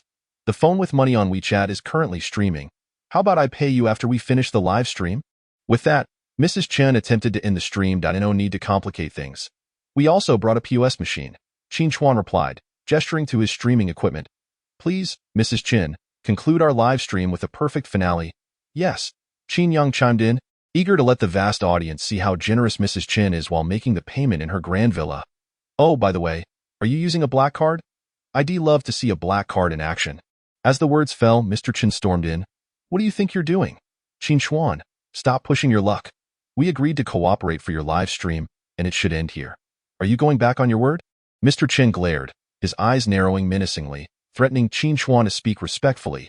Or do you want the public to know about our transaction? Chapter 69. Provocation. Get your seats ready for the show. Transaction? What transaction? I've stated before. If I'm to work, payment is necessary. I want to be doing charity work for someone like you. Qin Chuan smiled. I'll give you one more chance. Will you pay, or will you not? This opportunity is singular. Upon hearing this, Mr. Chen smirked slyly. Oh, so you wish to sever ties, do you? Then I shall not hold back, Mrs. Chen chimed in. Right? We want to hold back. As she spoke, Mr. Chen pointed at Qin Chuan and addressed the camera. I'd like to alert the viewers to beware. Qin Chuan is of questionable character. Do not hire him for wall paintings, especially if you have beautiful wives or daughters at home. It is too dangerous. Before he could finish, Mrs. Chen began to choke up. At this moment, the viewers were once again fully engaged. Wow, this live stream is truly a daily soap opera. It looks like something big is about to unfold. Exciting. Get your seats ready for the show. Front row seats. Front row 1. Seeing this unfold, Meng Xingzhou became invigorated, rushing to his network department. Everyone, work overtime. Find me some internet trolls immediately. Once this story breaks, we'll promote it vigorously. I want to thoroughly discredit Qin Chuan. He shall not show his face in public again. Get ready to hammer away at your keyboards. Also, prepare news articles, posts, and Weibo updates. At that moment, the Chen couple was tantalizingly suspenseful. Mrs. Chen struggled to regain her composure, while Mr. Chen encouraged her before she finally agreed to continue. Originally, I didn't want to discuss this matter because it would hurt my wife. We had initially reached an agreement with Qin Chuan for 80,000 as compensation for emotional distress and medical expenses, offsetting the service fee. However, I never expected him to shamelessly exploit our desire to keep this matter under wraps, pressuring us for payment during the live stream. Now, I must take to the camera to publicly accuse Qin Chuan of using the guise of a work order to enter our villa, peeping at my wife while she bathed, and assaulting her afterward. Upon finishing, Mr. Qin glared at Qin Chuan, much like a truly wronged husband. Naturally, the internet erupted in outrage. What a disgusting act. This isn't just a scandal. It's a mudslide. Report him immediately. Unfollow. Disgusting man. Retreat. At this moment, Meng Xingzhou was in pure ecstasy. Quickly, write a post. Let us completely vilify Qin Chuan. No. Let us expose this incident. Spend money. I want this trending on social media. Qin Chuan, you're about to face the consequences. In less than 10 minutes, sensational posts began to circulate wildly, breaking with evidence. The seemingly upright male blogger has been caught peeping at the beautiful Mrs. Chun while she bathed. Evidence. Outrageous. The seemingly virtuous male blogger has committed such acts. Hurry and click. The Qin Chuan incident has revealed numerous authentic photos, but they will be taken down soon. These posts quickly attracted the attention of many, including those who hadn't watched the live stream, prompting them to click through. Of course, the so-called evidence comprised screenshots from the live stream and some of Mrs. Chin's earlier provocative photos, lacking any actual evidence from the alleged incident. Yet, despite this, many were deceived into clicking. Seeing these posts, Lin Xueyan was infuriated. Senior Qin is absolutely not that kind of person. Juju. Immediately contact the legal and network departments. The legal team will address these individuals from a legal standpoint, while the network team will take care of the defamatory posts and delete them. Get on it. Yes, Juju promptly replied, setting to work. However, even as the Lin family began to intervene, the event had already gained considerable momentum. Meanwhile, in front of the live stream camera, Mr. Chun continued to accuse Qin Chuan. Yet, unexpectedly, Qin Chuan remained unfazed. Appearing as though he were not the one being accused, he stood there, embodying an artist's ethereal grace, exuding a subtle yet distinctive aura, akin to a moonlit tree branch, cool and slightly aloof, making it difficult for anyone to associate him with the lascivious man being described. Are you done? If you are finished, then it is my turn to speak. Chapter 70. So, you charge 80,000 to see Mrs. Chun's body? Upon hearing this, Mr. Chun felt a shiver run down his spine. You say. I'm curious to see how you will wriggle your way out of this, indeed. Qin Chuan nodded slightly. You claim that I spied on your wife while she was bathing. Then you caught me and even struck you. In the end, we reached an understanding, and I promised to compensate you with 80,000 yuan for emotional distress. Is that the essence of it? Yes, that is precisely the case. Mrs. Qin pointed at Qin Chuan, her excitement palpable. Very well. Qin Chuan smiled lightly. But may I inquire why you did not report this to the authorities? Well, if that is because you pleaded with us, weeping and expressing your remorse. Since we are colleagues in the same field, I chose not to involve the police. Moreover, I was concerned that reporting it would tarnish my baby's reputation. Mr. Chen defended himself. Very well, I shall accept your explanation. Qin Chuan maintained his calm demeanor. Could you kindly describe to the online audience what transpired that day? Of course. I can provide evidence. I want need to speak. I will simply share the video from that day directly from my phone. As he spoke, Mr. Chen produced his phone, akin to revealing a token. He grinned. Qin Chuan, I must ask, are you afraid? If you plead for mercy now, I may yet refrain from making this video public. Qin Chuan ignored him, turning instead to Qin Yang. Adjust the live streaming equipment and direct it towards Mr. Chen's phone. Brother! Qin Yang exclaimed nervously. He had seen the video and knew it would likely lead to misunderstandings among viewers. No worries. Everyone will have the opportunity to see it. I command the live stream, so we shall proceed. Qin Yang, ever obedient to Qin Chuan, complied without hesitation. Meanwhile, Lin Xueyan was biting her nails in anxiety, repeatedly glancing at Qin Chuan, praying for his safety.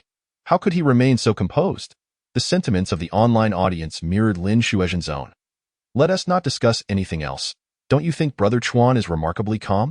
And indeed, typically when someone is accused of such matters, if they are innocent, they would be furious. If guilty, they would certainly feel guilty. Why do I sense that Mr. and Mrs. Chun appear somewhat anxious instead? Ha ha ha, are there hired commenters here? Did Qin Chuan recruit them? Exactly, they claim to have evidence. Surveillance footage is proof, yet they are still trying to cover it up. At this moment, the vast audience in both live streams witnessed the edited video that Qin Chuan had previously viewed.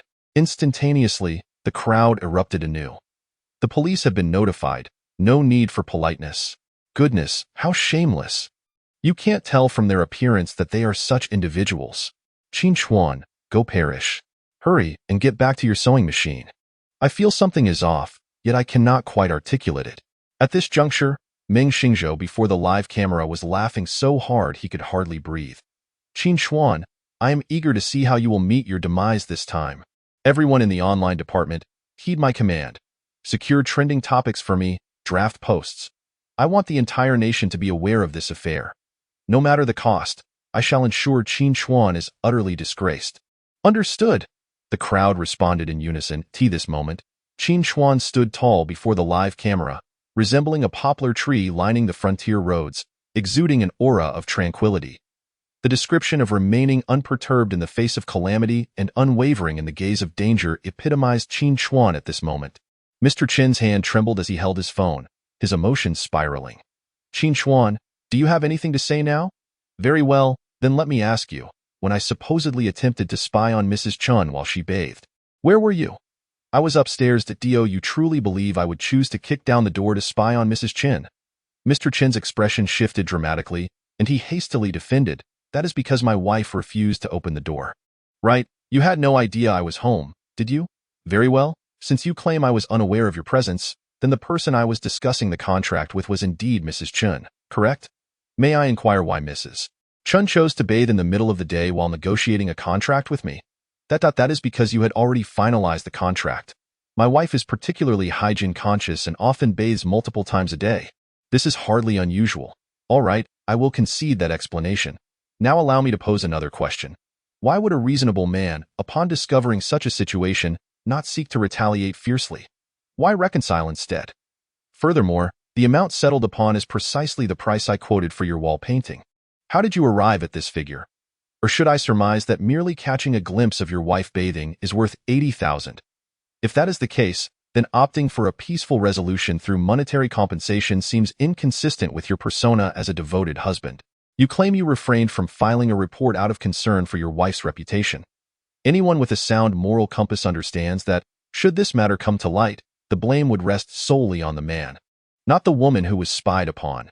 Your narrow-minded reasoning for not reporting it contradicts your daily proclamations of positivity, does it not? As my words settled, Mr. Chin's face twitched violently. You are merely trying to weasel out of this. The surveillance footage I possess serves as irrefutable proof. Indeed, I see that many viewers have already contacted the police. When the authorities arrive, do you dare to present your evidence? Do you really think the police lack a forensic department? Do you believe they cannot discern whether your video has been edited or manipulated? At that moment, Mrs. Chin's meticulously crafted visage began to falter. Qin Chuan leisurely adjusted the stains on his sleeves, his tone unhurried. You are quite clever and aware that illegally recorded material cannot be submitted as evidence. However, what if this footage was not recorded by me at all? What if it was captured by your own surveillance cameras instead?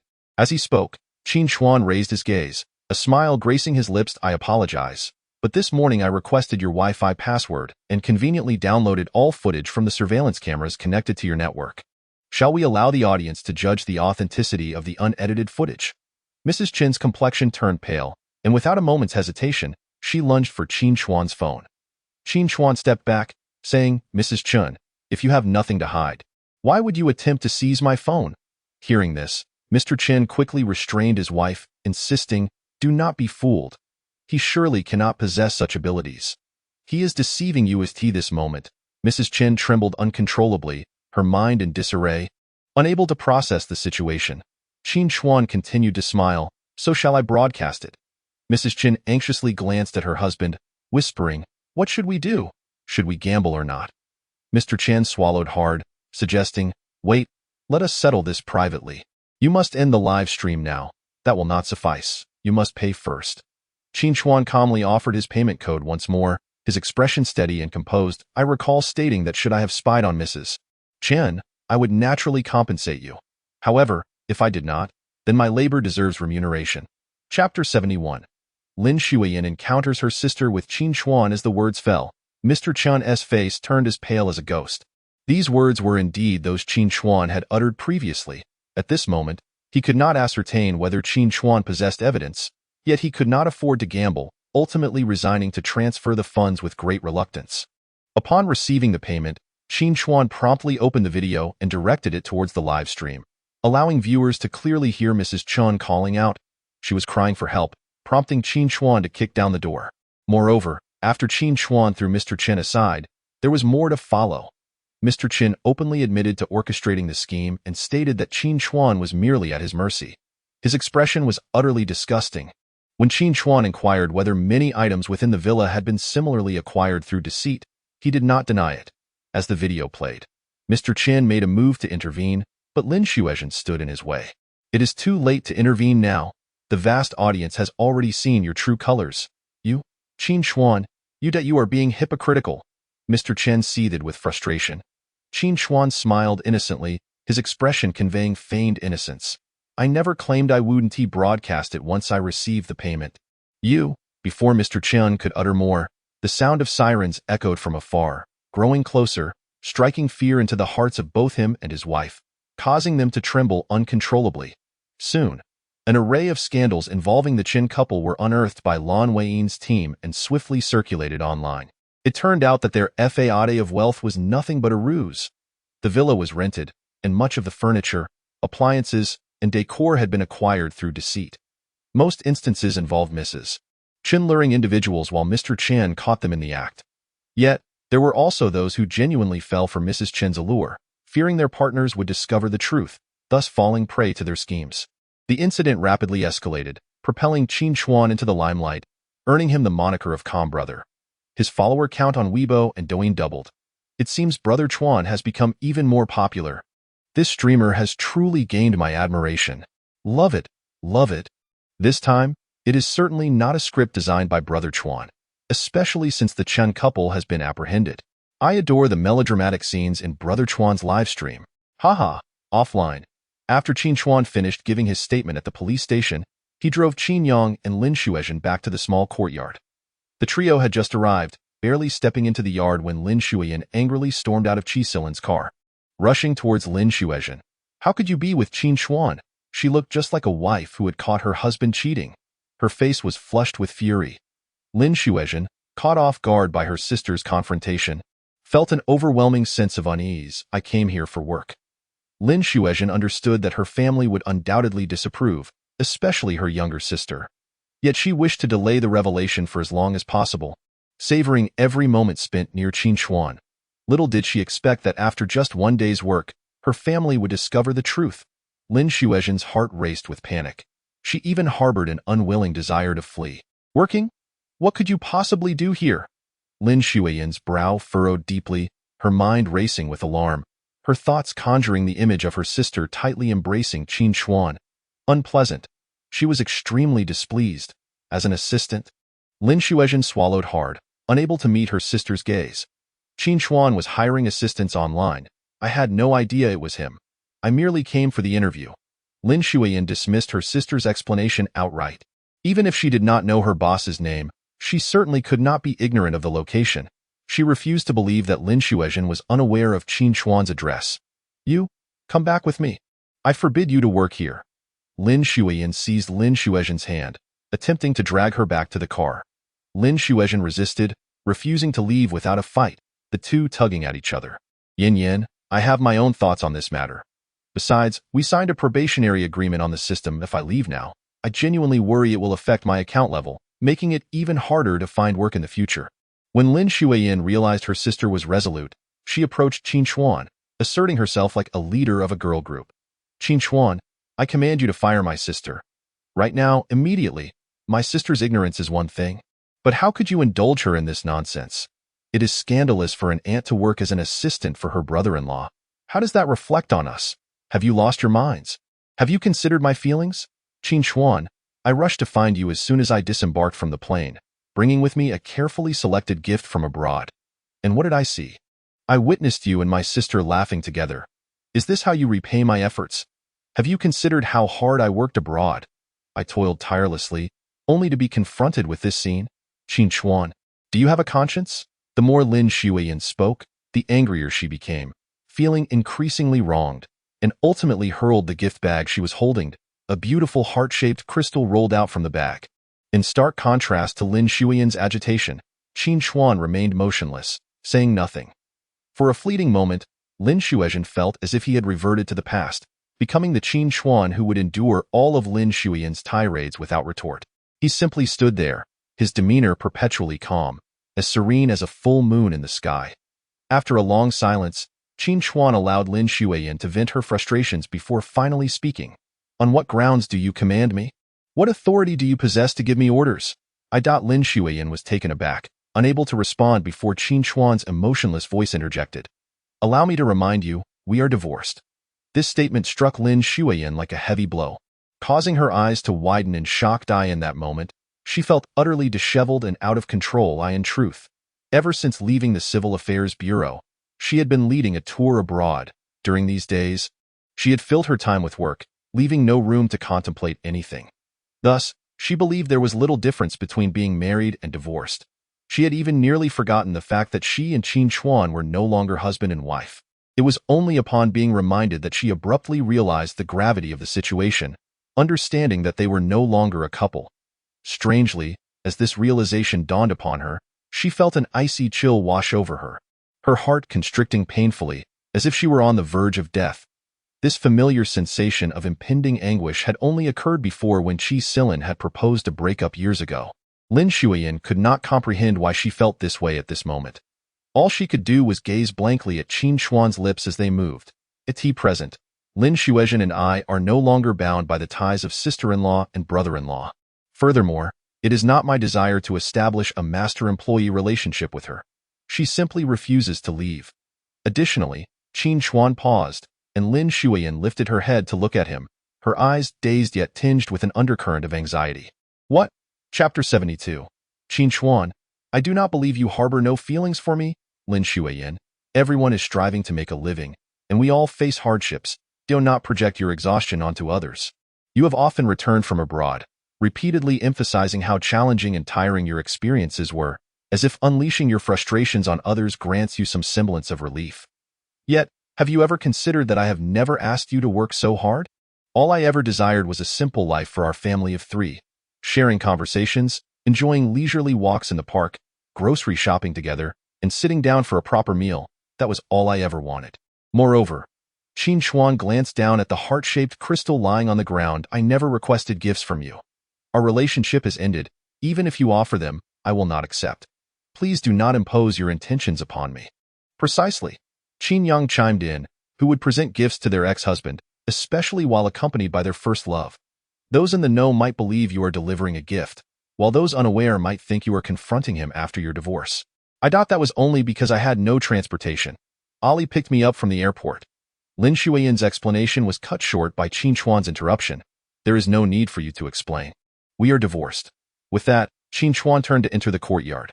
Suddenly, Lin Xueyan laughed, reaching out to grasp Qin Chuan's arm. "You are jealous, aren't you? When I texted you, you were actually pleased, weren't you? But upon seeing me arrive with Qi Silin, you decided to treat me this way on purpose, right?" Noticing Qin Chuan's silence, Lin Xueyan continued her train of thought. "Yes, I admit that Qi Silin holds an irreplaceable position in my heart. He is my first love, my white moonlight, someone who stands on equal footing with me.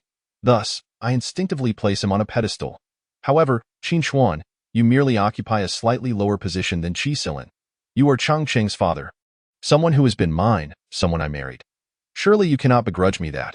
Just because Qi Silin and I cannot be husband and wife does not mean we cannot be friends, right? Qin Chuan, I am not pressuring you to say something sweet today. I am merely reminding you that deep down, you care about me. It is merely your anger and jealousy clouding your judgment. I am extending my sincerity today, expressing these feelings to you, which is my greatest transformation. Have you finished speaking? Once you have, you may leave." Lin Xueyan, considering the fact that you once bore children for me, I wish to refrain from uttering harsh words. Our relationship has come to an end. Please cease these unfounded fantasies. If I still harbored any illusions about you, we would not have reached the point of divorce. With that, Qin Chuan stepped into the small courtyard. Lin Xueyan attempted to rush in, only to be obstructed by Qin Yang. "My brother has made his feelings abundantly clear. He has no interest in you. I kindly request our illustrious ballet goddess to depart swiftly and refrain from further self-degradation." Lin Xueyan shot Qin Yang a furious glare before calling out to Qin Chuan's retreating figure, "Qin Chuan, I refuse to believe you possess no lingering feelings for me. Stop deceiving yourself." Qin Yang could no longer contain his irritation and rolled his eyes dramatically. "I am utterly exasperated with you. What a ridiculous ballet goddess. Have you lost your mind or suffered a head injury? Have you ever seen anyone trying to reconcile while bringing their ideal partner along? And then telling my brother he is merely a second fiddle, beneath Qi Chuan? Do you truly consider yourself an empress, embracing all sides? Go away. Just go. Stop being a nuisance. My brother doesn't need your affection. There are numerous others pursuing him. If you wish to converse with him, please come to me and queue up for a scan. Seeing that Qin Chuan had vanished from sight, Lin Xueyan no longer wished to engage in verbal sparring with Qin Yang. She took Lin Xueyan and directly boarded Qi Chuan's seer. As the doors slammed shut, her gaze fell upon the heart-shaped crystal lying on the ground. That peculiar crystal was exceedingly rare, particularly in its natural heart shape, its price staggering. When she inquired about it previously, she had been taken aback, but thinking of Qin Chuan, she gritted her teeth and purchased it.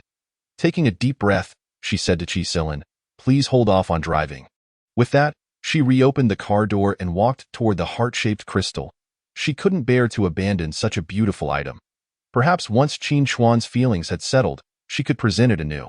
It was her fault for not considering it deeply today and simply taking Qi Chuan's car. Lin Xueyan now realized she had not acted wisely. However, before she could reach the heart-shaped crystal, a shadow darted forward and a husky with gray and blue fur rushed toward her, seemingly intent on biting her heart-shaped crystal. "Hey," Lin Xueyan began, only to see the husky sniff the crystal twice before losing interest and turning away. Just as she exhaled in relief, the husky reversed direction and presented its rear to the crystal eye in an instant. It squatted and produced a large pile of excrement, perfectly covering the heart-shaped crystal. Lin Xueyan's brows furrowed in dismay, while Qin Yang, witnessing the scene, erupted in laughter. "Lin Xueyan, do you see? A late-blooming affection is akin to this pile of dog feces on the crystal. No matter how exquisite its exterior, it becomes utterly repulsive, making one want to vomit." With that, Qin Yang turned and returned to the small courtyard, closing the door behind him. "You?" Lin Xueyan glared at Qin Yang's triumphant expression, infuriated and stamping her foot. Casting one last glance at the soiled crystal, she ultimately turned away. Meanwhile, Qi Chuan felt a complex swirl of emotions. He harbored an unsettling sensation, as if Lin Xueyan, who had always claimed to prioritize him, was drifting further away. In truth, as a man, he relished being Lin Xueyan's ideal partner. He enjoyed the feeling of being placed above her husband, relishing the sense of accomplishment it brought. Thus, after Lin Xueyan's divorce, he had encouraged her to pursue Qin Chuan, embodying the role of a supportive male friend. However, this was contingent upon Lin Xueyan holding him in her heart. At that moment, Lin Xueyan was secretly observing Qi Chuan. She found his behavior increasingly peculiar.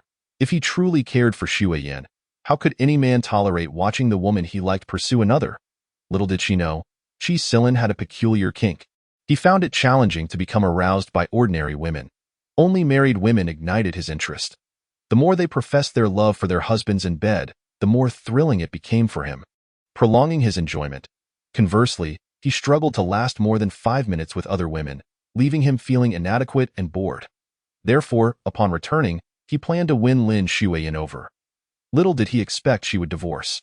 He could only encourage her to chase after Qin Chuan, hoping to experience that thrill again. Of course, if asked whether Qi Chuan liked Lin Xueyan, he would admit to it, as she was his first love, and they had shared a lengthy relationship, with the regret of never having been intimate.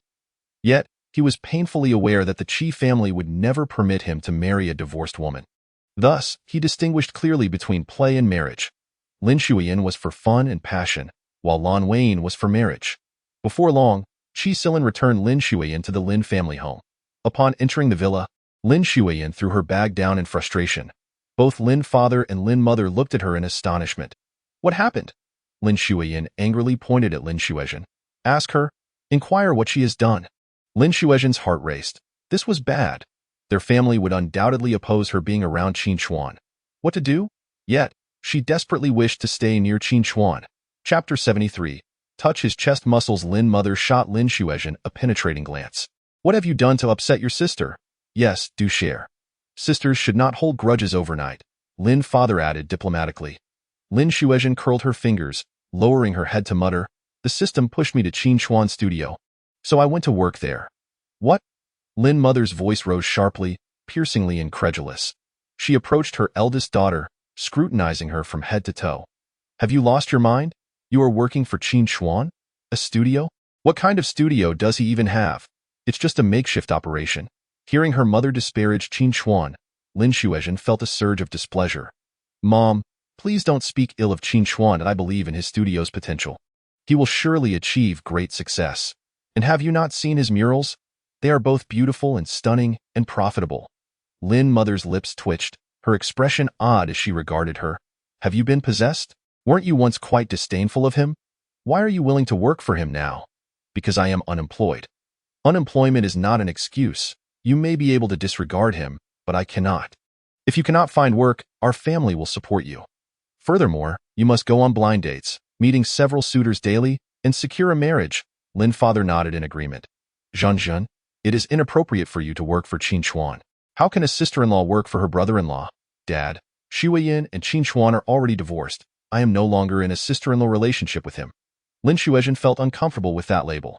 Moreover, she had liked Qin Chuan long before her sister. If not for that chaotic night, things would not have turned out this way. Now that they were divorced, it was time to reclaim Qin Chuan. Lin Xueyan had even envisioned their future together. Fully aware her family would oppose it, but she didn't care. She could move in with him, living in that small house together. She wouldn't mind if he couldn't afford a place as long as she could be by his side. Even if they never officially married, she would be content. In fact, she would gladly care for that child as if it were their own. However, she could never let her family know this before achieving success. Mom, Dad, please do not concern yourselves with me. I have a 3-month internship period. During this time, we cannot terminate our contract. Once it is over, I will leave. I cannot jeopardize my professional reputation. Before she could finish, Lin Xueyan scoffed. Pretend. Keep pretending. Lin Xueyan felt guilty under her sister's scrutinizing gaze, her voice trembling. Xueyan, what are you saying? I don't understand. Do you think I am unaware? You deliberately want to stay close to Qin Chuan. At her words, Lin Xueyan's face drained of color. That app was developed by your friend's husband. You were close with her. It is entirely possible you saw Qin Chuan's job posting and went there on purpose. Even if that is not the case, I refuse to believe you did not recognize the studio's address was Qin Chuan's. You are doing this intentionally? Speak. What is your true intention? As her words fell, both Lin mother and Lin father turned their gaze toward Lin Xueyan, making her feel a prickling sensation at the back of her neck. Yes, I did it on purpose. The moment Lin Xueyan admitted it, Lin father and Lin mother's expressions shifted dramatically. But I did it for you. For me? Lin Xueyan was utterly taken aback. Indeed, Qin Chuan's livestream was gaining immense popularity, likely leading to significant earnings. But shouldn't that money belong to you and Chengqing? I went over to ascertain his financial situation. You think those earnings should benefit other women? Lin mother, upon hearing this, narrowed her eyes and nodded. That is true. Any money Qin Chuan earns must belong to our family. Xueyan and Chengqing, we did not demand a bride price previously, which was a mistake. If he becomes wealthy, he must make amends. Thus, Lin mother was easily swayed. However, Lin father felt something was amiss but couldn't quite articulate it.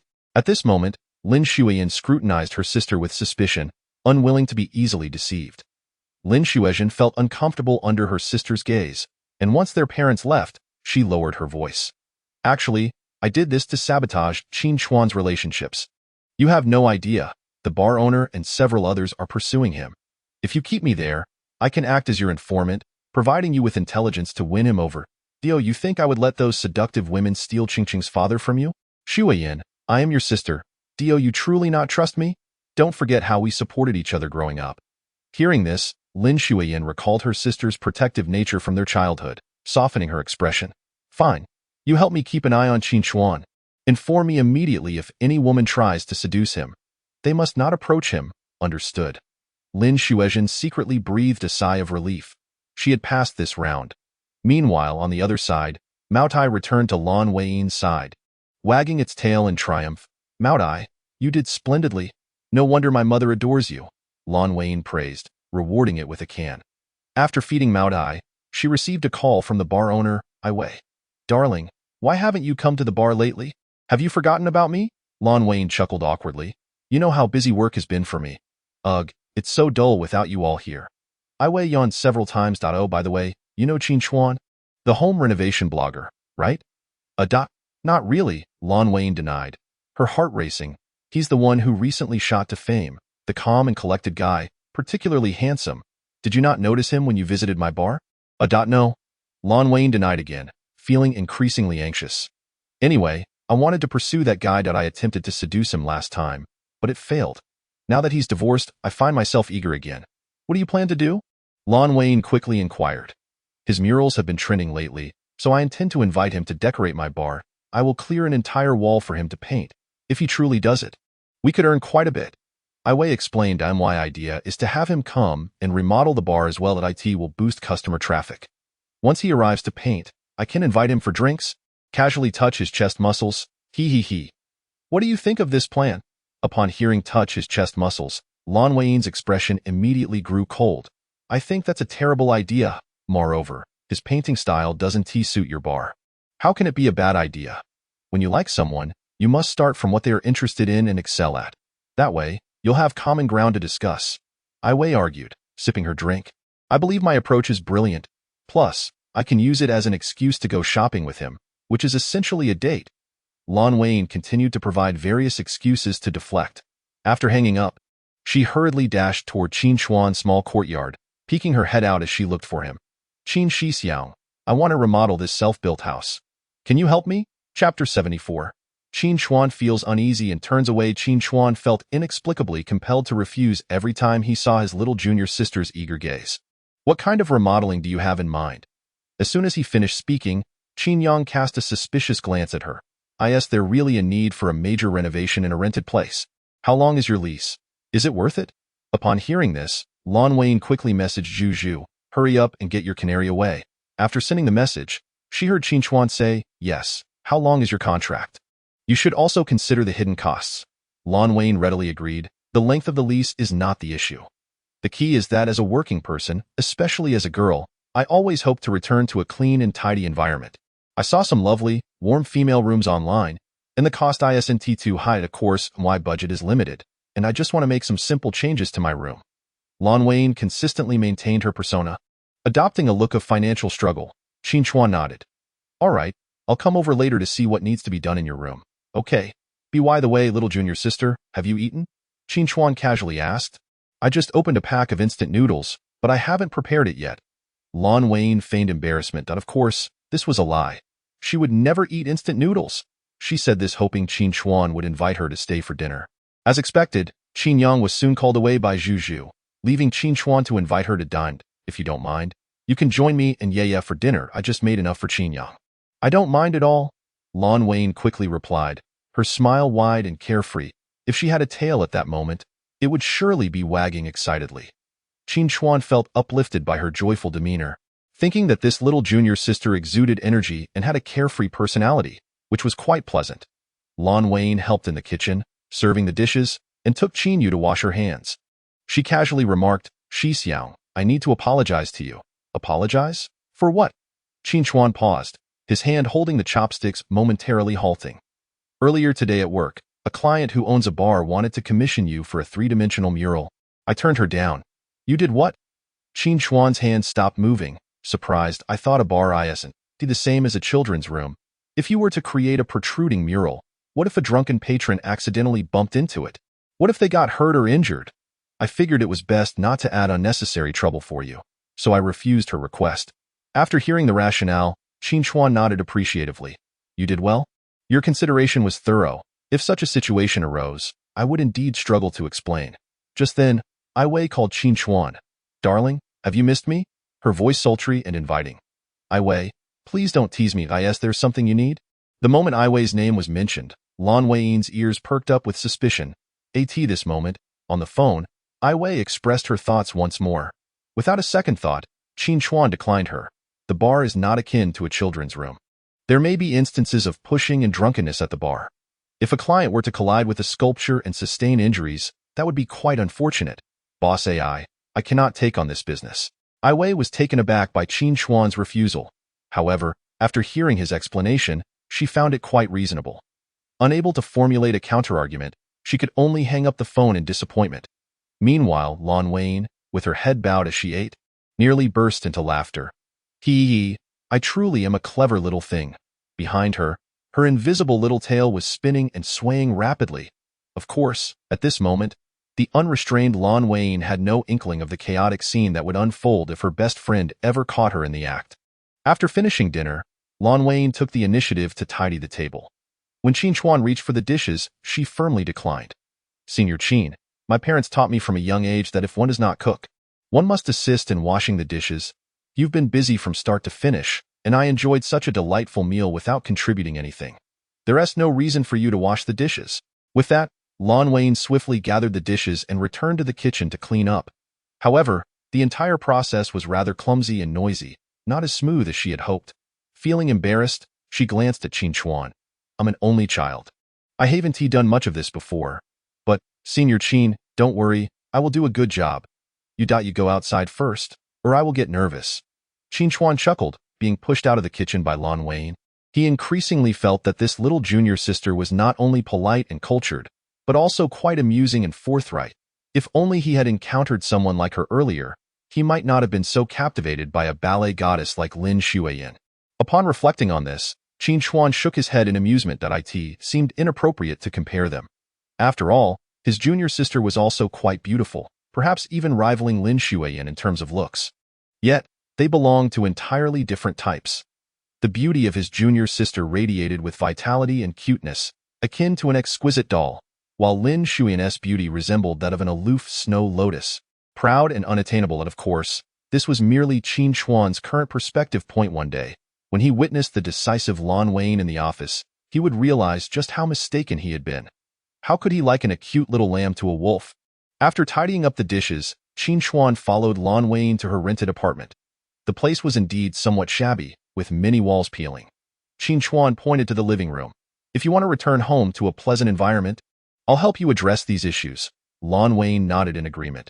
Qin Chuan then proceeded to inspect Lin Xueyan's bedroom. The items in the room were a bit disheveled, with a pink piece of lingerie carelessly placed on a chair. Lin Xueyan instantly felt a wave of embarrassment, her toes digging into the floor. I was so focused on how to get Senior Qin to take the order that I didn't realize he was here for an inspection. How mortifying. And to top it off, it was a sexy piece of lingerie adorned with adorable Disney cartoon patterns. Lin Xueyan chuckled awkwardly, moving about restlessly before swiftly picking up the clothing to cover the lingerie. At that moment, Qin Chuan felt a bit flushed, awkwardly averting his gaze. He had indeed caught a glimpse of that lingerie and felt somewhat embarrassed, given how intimate such items are for a girl. Ahem. Qin Chuan hastily sought a new topic, pointing to the floor and asking, do you sleep in a tent at night? Lin Xueyan nodded, explaining that the bed was left by the landlord. I'm not accustomed to sleeping in someone else's bed. For this room renovation, I plan to replace the bed and remove all the landlord's belongings. This was Lin Xueyan's thought process. After all, someone of her standing could not possibly use items that had been previously owned by others.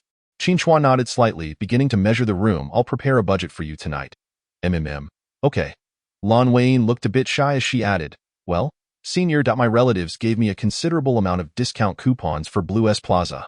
It could save quite a bit. You know my budget is limited. So, tomorrow is the weekend. I wanted to ask if you would accompany me to shop. I'd like your professional eye to help me choose furniture suitable for this room's renovation. Sure, but I need to bring Qin along. Qin doesn't have class tomorrow. All right, no problem. Lin Xueyan quickly agreed. Little did she know, Iway's method was truly effective. Once Qin Chuan finished measuring the room, he took his leave. After he departed, Lin Xueyan made a phone call. She instructed, tomorrow I'll go to Blue S Plaza, and no one is allowed to call me President Lin. Whoever does will have their quarterly bonus deducted. Chapter 75. How sweet it is. After issuing her command, Lin Xueyan lay in her tent and called Juju. Juju, I have a date with Senior Qin tomorrow. As she spoke, she buried her face in the blanket, bursting into pig-like laughter. So soon? Juju was somewhat taken aback. No, cousin, are you sure? If Qin Chuan just got divorced and is going on a one-on-one outing with you, I think that man isn't worth much. You need to be cautious. What do you know? It's not what you think.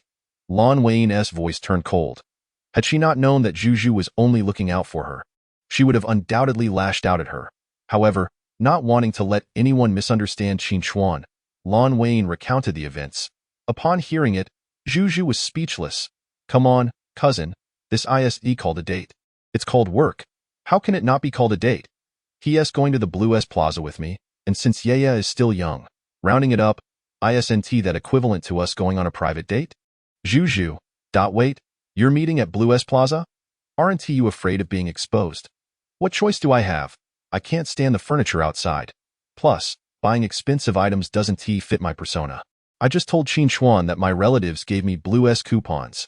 Zhu. That's just absurd. In any case, remember to be on standby at Blue S Plaza tomorrow. You mustn't slip up. Zhu. Seriously? Does no one respect me as a professional executive assistant? I'm always being made to do these things, and I'm treated like a canary. This is just getting ridiculous. Do well, and your quarterly bonus will double. All right, no problem, cousin. I'll definitely be there tomorrow. Lin Xueyan lay on her small air mattress in the tent, gazing at the top of the tent, reflecting, Zhu, Iway's method is truly wonderful. Do you think I'm being excessive? After all, the battlefield of love is merciless. Who has time for sisterly bonds, right? Exactly, money can be given, but a man must never be let go. At most, when I get married, I'll give Iway a generous red envelope.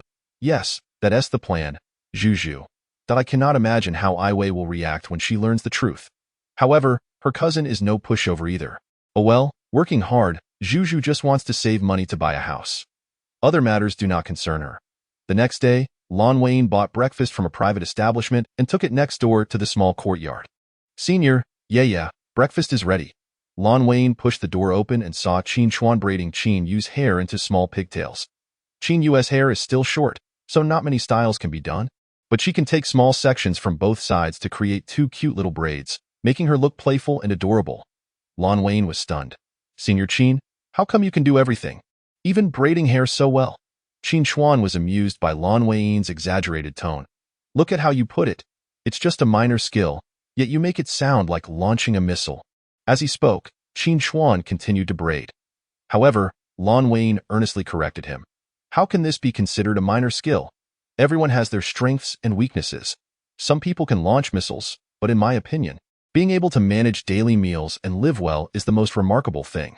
Some men look down on these minor chores, thinking they are tasks for women, only to find that these responsibilities eventually fall entirely on women, causing them to become resentful and weary. Therefore, Senior Qin's willingness to do this makes him an extraordinary man.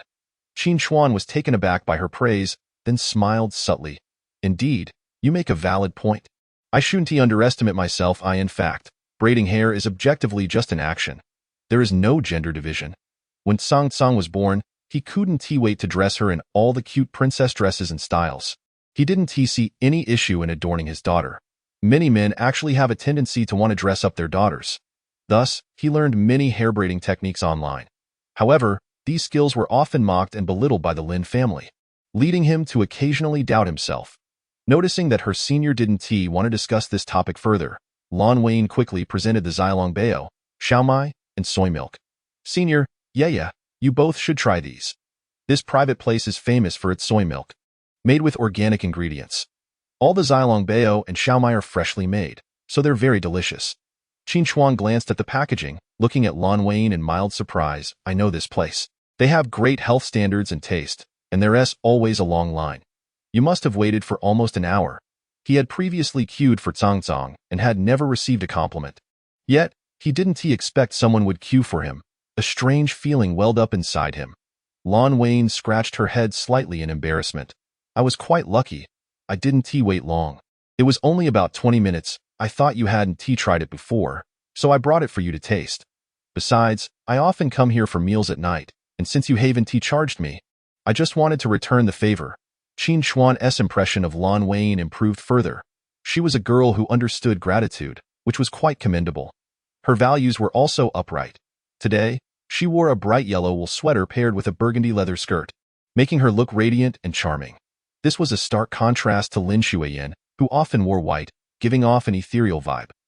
Qin Chuan wondered, had he met his junior sister earlier, would he have been less fixated on someone like Lin Xueyan? After having this thought, Qin Chuan was startled by himself. How could he unconsciously compare his junior sister with Lin Xueyan? Realizing his lapse, Qin Chuan quickly turned to Qin Yu. Yeah, hurry and wash your hands to eat. You're in for a treat today. Come and try the Zilong Bao from this restaurant. After Qin Yu obediently washed her hands, she picked up a Zilong Bao and took a bite. After 2 bites, she politely said to Lin Xueyan, Thank you, Sister Enine, It's really delicious. Qin Chuan looked at Qin Yu with affectionate eyes. He adored this daughter. She was well-behaved, sensible, and, most importantly, polite, never taking things for granted. After the three finished breakfast, they took Qin Chuan's small pickup truck to Blue S Plaza. Upon getting out of the car, Qin Chuan held Qin Yu's left hand, while Qin Yu tugged at Lin Xueyan's hand with her right. The three attractive individuals immediately drew the attention of many in the plaza. Someone couldn't help but exclaim, "What a stunning family!" Lin Xueyan felt her heart swell with sweetness as she basked in the envious glances of those around her. Taking the elevator, the trio arrived at the second floor of the furniture display area. They browsed and touched various items. "I think this one is nice. I believe this suits you very well." I think it's great too. What do you think?" Yeah, it looks good." The three engaged in an endless flow of conversation. Suddenly, Lin Xueyan glanced at Qin Chuan's profile, her cheeks heating up slightly. It felt as though they were a family of three selecting furniture. How sweet. Just then, a staff member approached. "Excuse me, sir and madam, are you here to select furniture?" Qin Chuan was about to refute, but the staff member cheerfully introduced a promotion. "We are currently running a promotion for couples. Any loving couples shopping here have a chance to get their purchases for free." Chapter 76, Trying the Bed? Lin Xueyan. Any hesitation would be a grave disrespect to the professionalism of the Blue S staff. Almost instantly, she moved, wrapping her arm around Qin Chuan's and sweetly declaring, "We are." She subconsciously cast a caring glance at Qin Yu, crafting an image of a harmonious family. Even little Qin Yu played along, promptly nodding. Uncle, my parents are very affectionate." Qin Chuan thought it sounded as though there was some truth to it. "Indeed, women are born deceivers. Oh, little one, then we warmly welcome your family of three to participate in our promotion." The staff member led the way. Once he left, Lin Xueyan looked at Qin Chuan with doe-like eyes. Pleading, "Senior, I'm sorry to borrow you for a moment. If we succeed, it could save me a significant amount of money. Please. What if they want to see our marriage certificate?" Qin Chuan raised his concern. "They surely want tea." Qin Chuan frowned.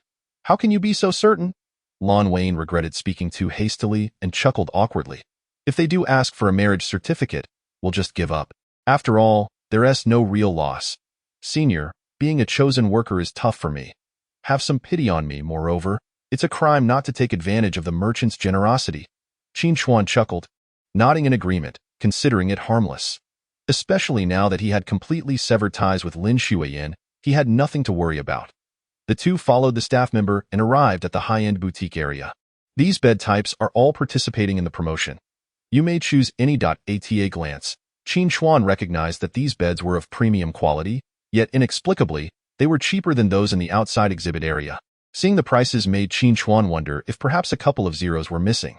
Noticing Qin Chuan's skepticism, the staff member quickly explained, "Because they are part of a free giveaway promotion. The prices are indeed lower." Qin Chuan nodded, finding the explanation plausible. Lin Xueyan pulled Qin Chuan's hand to select a bed. "Senior, what do you think of these options?" Qin Chuan pointed to two younger-looking bed styles. "Do you see any you like among these two? They might match the decor of your room." Lin Xueyan glanced over and immediately fixated on a wooden bed. "I like this one." Qin Chuan's lips unconsciously curved upward. "Actually, this is my favorite as well. The pink one, I thought might appeal to you girls, so. Does this mean we share a telepathic connection?" Lin Xueyan's eyes sparkled with joy as she continued, "I adore wooden furniture. It feels natural and possesses a certain primal vitality. I prefer not to have overly processed items with all sorts of paint. They lack that energy from nature." Qin Chuan looked surprised. He hadn't expected his junior sister's thoughts to align so closely with his own. Children may choose these processed items, but as an adult, he leaned towards things with life and character. Simplifying and returning to the essence was his design philosophy. "Well then, sir and madam, please feel free to test the beds." "Test the beds?" Lin Xueyan felt her tongue twist in confusion. Assuming she was just shy, Qin Chuan took the initiative to sit down beside her, asking, "Is the firmness of this mattress suitable?" It's fine." Lin Xueyan instinctively replied. How could she discern the mattress's firmness? From the moment Qin Chuan took her hand, her mind was a whirlwind, completely muddled. This was Qin Chuan taking the initiative to hold her hand. In that instant, all her senses were focused on the warmth radiating from his palm, enveloping her hand. Oh my, this is too blissful. Thud, thud, thud. Her heart raced like a heavy hammer, pounding painfully against her eardrums. Just then, The accommodating staff member chimed in. Sir, madam, you won't be able to gauge the effect this way. Why not lie down and give it a try? Bedding is, after all, meant for sleep. You must recline to truly gauge the comfort of your spine. Qin Chuan and Lin Xueyan exchanged a glance, both feeling a tad embarrassed before averting their eyes, and slowly lay down. In truth, Qin Chuan harbored some reluctance in his heart. However, having gone this far in the pretense, it seemed a waste not to continue. So he stiffly settled onto the bed at that moment. The corners of Lin Xueyan's mouth involuntarily twitched upwards, nearly breaking into a smile. Goodness, stifling laughter was quite the challenge. She felt both anxious and amused. Once reclined, she instinctively glanced at Qin Chuan's profile, overwhelmed by a wave of happiness. Is this what it feels like to be married to Qin Chuan? To awaken each morning to gaze upon this face. Just then, Qin Chuan seemed to sense her gaze and turned his head to look at her gently. Initially, he intended only to deceive the staff. But upon turning, he found Lin Xueyan with her hair cascading over the bed, her enchanting doe-like eyes fixed upon him, shimmering with admiration and infatuation, making her utterly breathtaking. He felt a momentary daze. After a brief distraction, he quickly averted his gaze. They lay there for a short while, their faces slightly flushed, ultimately rising awkwardly. Qin Chuan addressed the staff, saying, I apologize.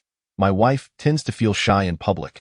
Lin Xueyan's heart skipped a beat, her cheeks seemingly ablaze. My wife. Senior Qin referred to me as his wife. Oh dear, had the circumstances been different, she would have rolled on the ground out of sheer excitement. Eventually, they chose the rustic-style bed. The staff bid them farewell, sir and madam. As long as you refrain from being captured by our surveillance engaging in any quarrels or unloving behavior, you may take the bed home for free. Is it really that simple? Qin Chuan was somewhat taken aback. Indeed, sir, the staff replied, bowing. Lin Xueyan tugged Qin Chuan away, then turned her face to silently signal the staff. Promotion. Immediately, the staff's eyes lit up, promptly bowing at a 90-degree angle. Thank you, Ms. Lin. After taking a few steps, Lin Xueyan noticed that Qin Chuan seemed lost in thought and nervously asked, Senior, what's on your mind? Nothing. I just find it a bit strange. I remember the president of the Lin family wouldn't host such an event, Qin Chuan replied. Lin Xueyan was momentarily taken aback. Why do you say that, Senior? Do you have knowledge of the president of the Lin group? Yes, Qin Chuan nodded. She is a remarkably astute young businesswoman. Over the years, the real estate sector has been on a decline, and many established companies like the Lin Group are struggling.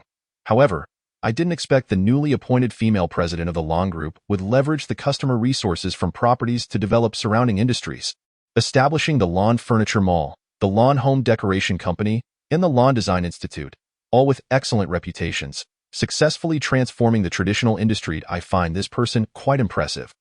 Lin Xueyan couldn't help but smile at his praise. As all these achievements were indeed her doing, it turned out he silently admired and recognized her.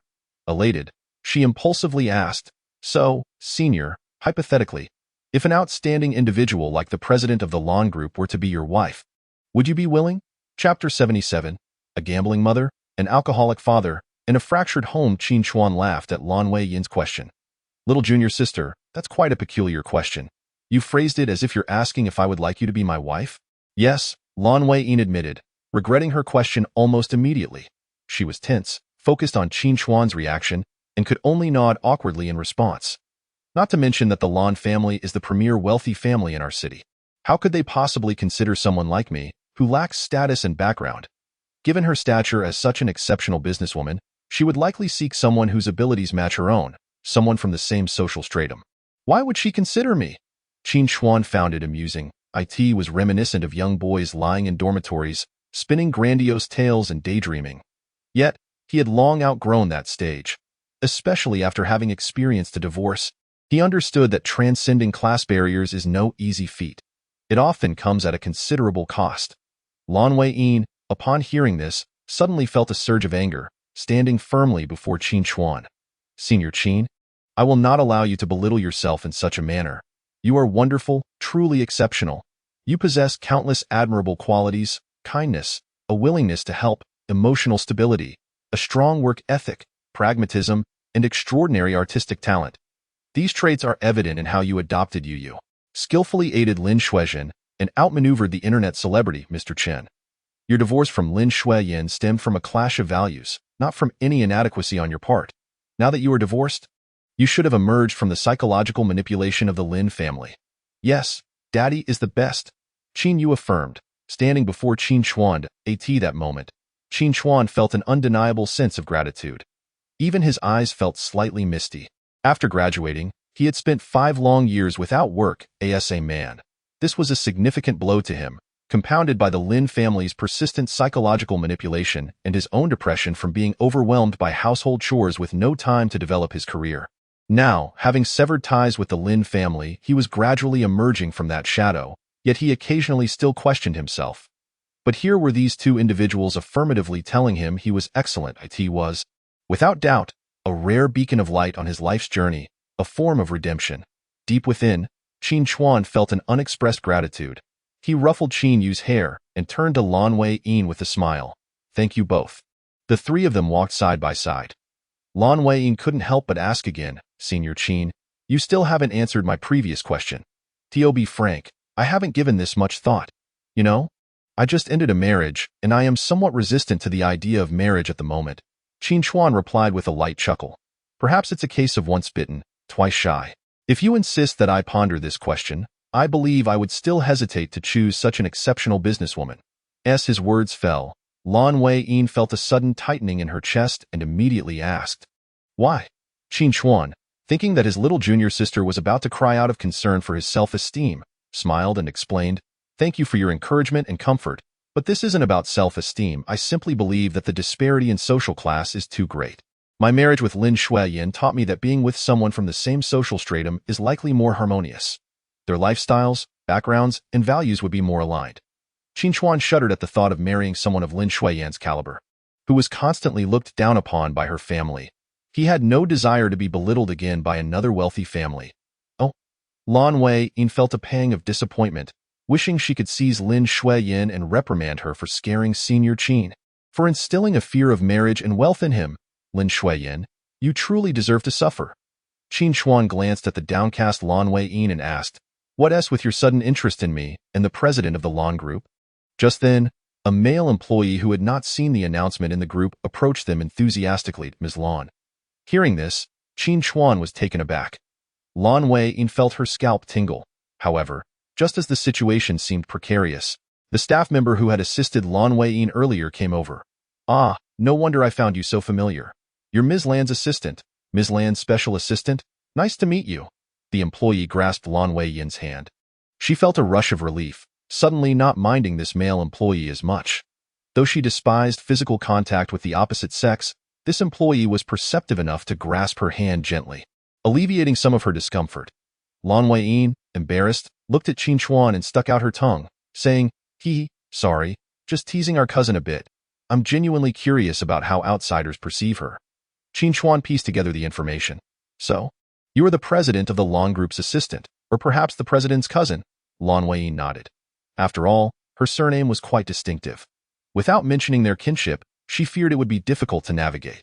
At this moment, the employee who had called her Ms. Lin had been led away. The newly promoted supervisor, adopting a serious demeanor, remarked, since you are Ms. Lan's assistant, may I ask if you can participate in company events? I need to make a call to confirm. Then, he walked aside, pretending to make a phone call, and returned shortly, saying, the higher-ups have indicated that internal employees may also participate. Lin Xueyan silently gave him a thumbs up. This cleverness is commendable. If you don't become a supervisor, who will? This matter was quickly brushed aside. Yet, Qin Chuan couldn't shake the feeling that something was amiss. Little junior sister, I heard that the Lin group offers the highest salaries in the industry. As Ms. Lin's assistant with familial ties, your income should be considerable. You shouldn't have to be so frugal. As a publicly traded company, those in certain positions within the Lin group could generally achieve financial independence, especially the president's assistant. Lin Xueyan sighed.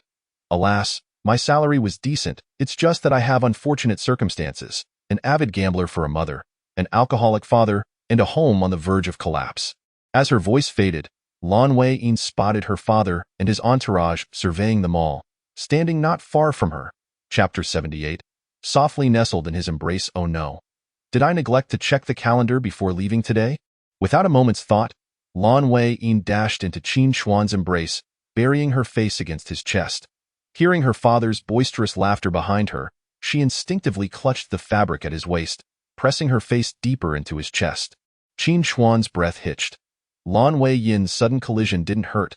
Rather, it felt soft. He gazed down at her, noticing her rapid breathing and the warmth radiating from her, sending shivers through him. What happened? I ran into a creditor, Lin Xueyan whispered, her voice barely above a murmur. Seeing her tremble, Qin Chuan's heart softened, feeling an urge to protect her. It's all right. We'll go another way. Qin Yu, also feeling sympathetic, chimed in, Sister Yin, don't worry. I will protect you. I'll chase away the bad guys. With his trench coat wrapped around her, Qin Chuan led Lin Xueyan in another direction. Lin Xueyan, unable to see the path, instinctively wrapped her arms around his waist. As they stumbled slightly, she felt insecure and instinctively tightened her grip on Qin Chuan's waist. The moment she did, she encountered hard, toned muscles, and her eyes widened. Her cheeks flushed with a mix of embarrassment and unexpected excitement. Qin Chuan, taken aback by this sudden squeeze, couldn't help but emit a low grunt, causing Lin Xueyan's scalp to tingle. Oh my goodness, how she wished to hear Senior Qin make that sound every evening. That voice was deep, sultry, and carried a hint of huskiness. At that moment, the newly promoted supervisor shook his head. Is this really the same cold, decisive Ms. Lin? She seems to have transformed into a love-struck young woman. It appears that no matter how formidable a woman may be, she can turn into a little lamb in the presence of someone she adores. Meanwhile, the man who had called out to him Lin was in tears. Boo-hoo, love and indifference are so glaringly evident. Even before leaving the mall, a notification of a salary deduction had already appeared on his phone. As they exited the area, Zhu promptly notified Lin Xueyan via WeChat. Successfully diverted uncle. Lin Xueyan let out a sigh of relief. The three of them continued to browse the mall, selecting all the bedding, linens, nightstands, and desks at the checkout. After applying numerous internal coupons, they ultimately paid only 500 yuan. Qin Chuan found it rather absurd. Yet, considering Lin Xueyan's connections within the Long Group, it seemed reasonable. After providing the delivery address, they took Qin Yu to the supermarket for a short while, purchasing a plethora of items before heading home. Qin Yu was delighted to receive a pack of jelly candies from Lin Xueyan. As they exited the car, laden with bags, they opened the door to find Qin Yang and Lin Xueyan already present. Qin Chuan paused, his gaze landing on Lin Xueyan. What brings you here? It's the weekend. Since their arrival, Lin Xueyan's attention had been fixed on Lin Xueyan, simmering with unspoken frustration. She knew today was a day off, but she selfishly wished to see Qin Chuan. The thought of seeing him sent her heart racing, conjuring numerous sweet fantasies in her mind. Consequently, she came to the small courtyard to find him, only to discover he was absent. Lacking a key to the courtyard, she had to wait outside. While waiting, she envisioned how moved Qin Chuan would be to see her waiting for him after all her efforts. However, just 10 minutes before Qin Chuan's return, she was joined by Qin Yang. Reluctantly, she followed him into the courtyard, and only upon sitting did she realize how sore her legs had become. But to her dismay, she witnessed the scene unfolding before her. Was Qin Chuan truly worthy of her? Suppressing her dissatisfaction, Lin Xueyan replied, I came to see if you needed any help. After all, you're a man alone with a child. It must be quite inconvenient. Qin Chuan chuckled at her remark. What inconvenience could there be? I have taken care of Cheng before. If you had genuinely cared, you would have helped me back then, allowing me to free up my hands for other matters. Her words struck Lin Xueyan hard. She recalled a time when Cheng suffered a viral infection and had a high fever, causing chaos every night. Qin Chuan had been unable to sleep, eventually succumbing to the same virus. At that time, he had sought help from his family, but no one was willing to assist, all deflecting responsibility, saying, what if we catch the virus too? Since both you and Cheng are infected, you should go stay at a hotel. Lin Xueyan remembered the exhausted expression and resentful eyes Qin Chuan wore during that time. Now, she felt a deep sense of regret. If only she had shown him more concern or recognized her feelings sooner, he wouldn't harbor such animosity towards her now, nor would he have been so easily swayed by another. Lin Xueyan placed the items on the table and turned to Qin Chuan, saying, Senior, I'll go respond to a company email and then help with the vegetables. All right, Qin Chuan replied, fully aware of the challenges faced by workers. No rush, take your time. With a slight smile, Lin Xueyan exited. Lin Xueyan followed closely behind, catching her arm at her doorstep. "Stop right there. What do you want?" Lin Xueyan turned, coldly shaking off her grip, her eyes flashing with intensity, radiating an icy aura. The contrast between her demeanor toward Qin Chuan and now was stark.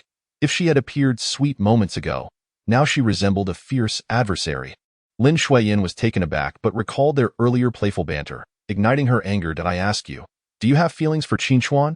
"Yes," Lin Xueyan boldly admitted. Lin Xueyan was momentarily stunned, evidently unprepared for Lin Xueyan's candidness. You shameless girl. I warn you, do not set your sights on Qin Chuan. He belongs to my sister. He has a wife and child. He is already divorced. May I ask, by what right do you warn me? What qualifies you to do so?" Lin Xueyan stepped closer, her gaze growing colder, imbued with a tenacity that indicated she would not back down. Lin Xueyan, intimidated by her assertiveness, retreated step by step. "In any case, I am indeed qualified. I am Chengqing's aunt, and I will not allow you to disrupt their family. As long as I am here, do not even think about seducing Qin Chuan." Lin Xueyan cast a contemptuous glance at Lin Xueyan. "Lin Xueyan, you truly are despicable." "What do you mean by that?" Lin Xueyan felt both embarrassed and furious. Lin Xueyan smirked. "The meaning is quite clear. Are you speaking on behalf of your sister or yourself? You know in your heart better than anyone else. Lin Xueyan, if you boldly admit that you have developed feelings for your former brother-in-law, I might still respect you as a rival, but you haven't, thus I deem you unworthy of my respect." With that, Lin Xueyan turned away with pride. "You and your sister are not fit to be my opponents. Qin Chuan, I will have you." After saying this, Lin Xueyan returned to her own house. Lin Xueyan glared fiercely at Lin Xueyan's figure, a sinister smile creeping onto her lips. "Lin Xueyan, how dare you covet Qin Chuan? Soon, you will come to understand the troubles of being involved with a married man. You are far too naive. You will never grasp how complicated it is to be with a divorced man who has children. Nor will you comprehend that a man often considers whether a stepmother will mistreat his biological daughter. But I am different. I am Chengqing's real aunt. I would never mistreat Chengqing in this regard. I have the upper hand." With this thought, Lin Xueyan dialed her sister. "Hello, Yin Yin. Chengqing has a large garden party in a few days, and both parents need to attend on the other side." When Lin Xueyan returned to her courtyard, Lin Xueyan had already left. Qin Yue looked at Qin Yang with innocent curiosity and asked, "Daddy, what does Dai Ge mean?" "Dai Ge?" Qin Yang frowned at that moment. Qin Chuan, who was serving fried rice, also frowned. "Why do you ask?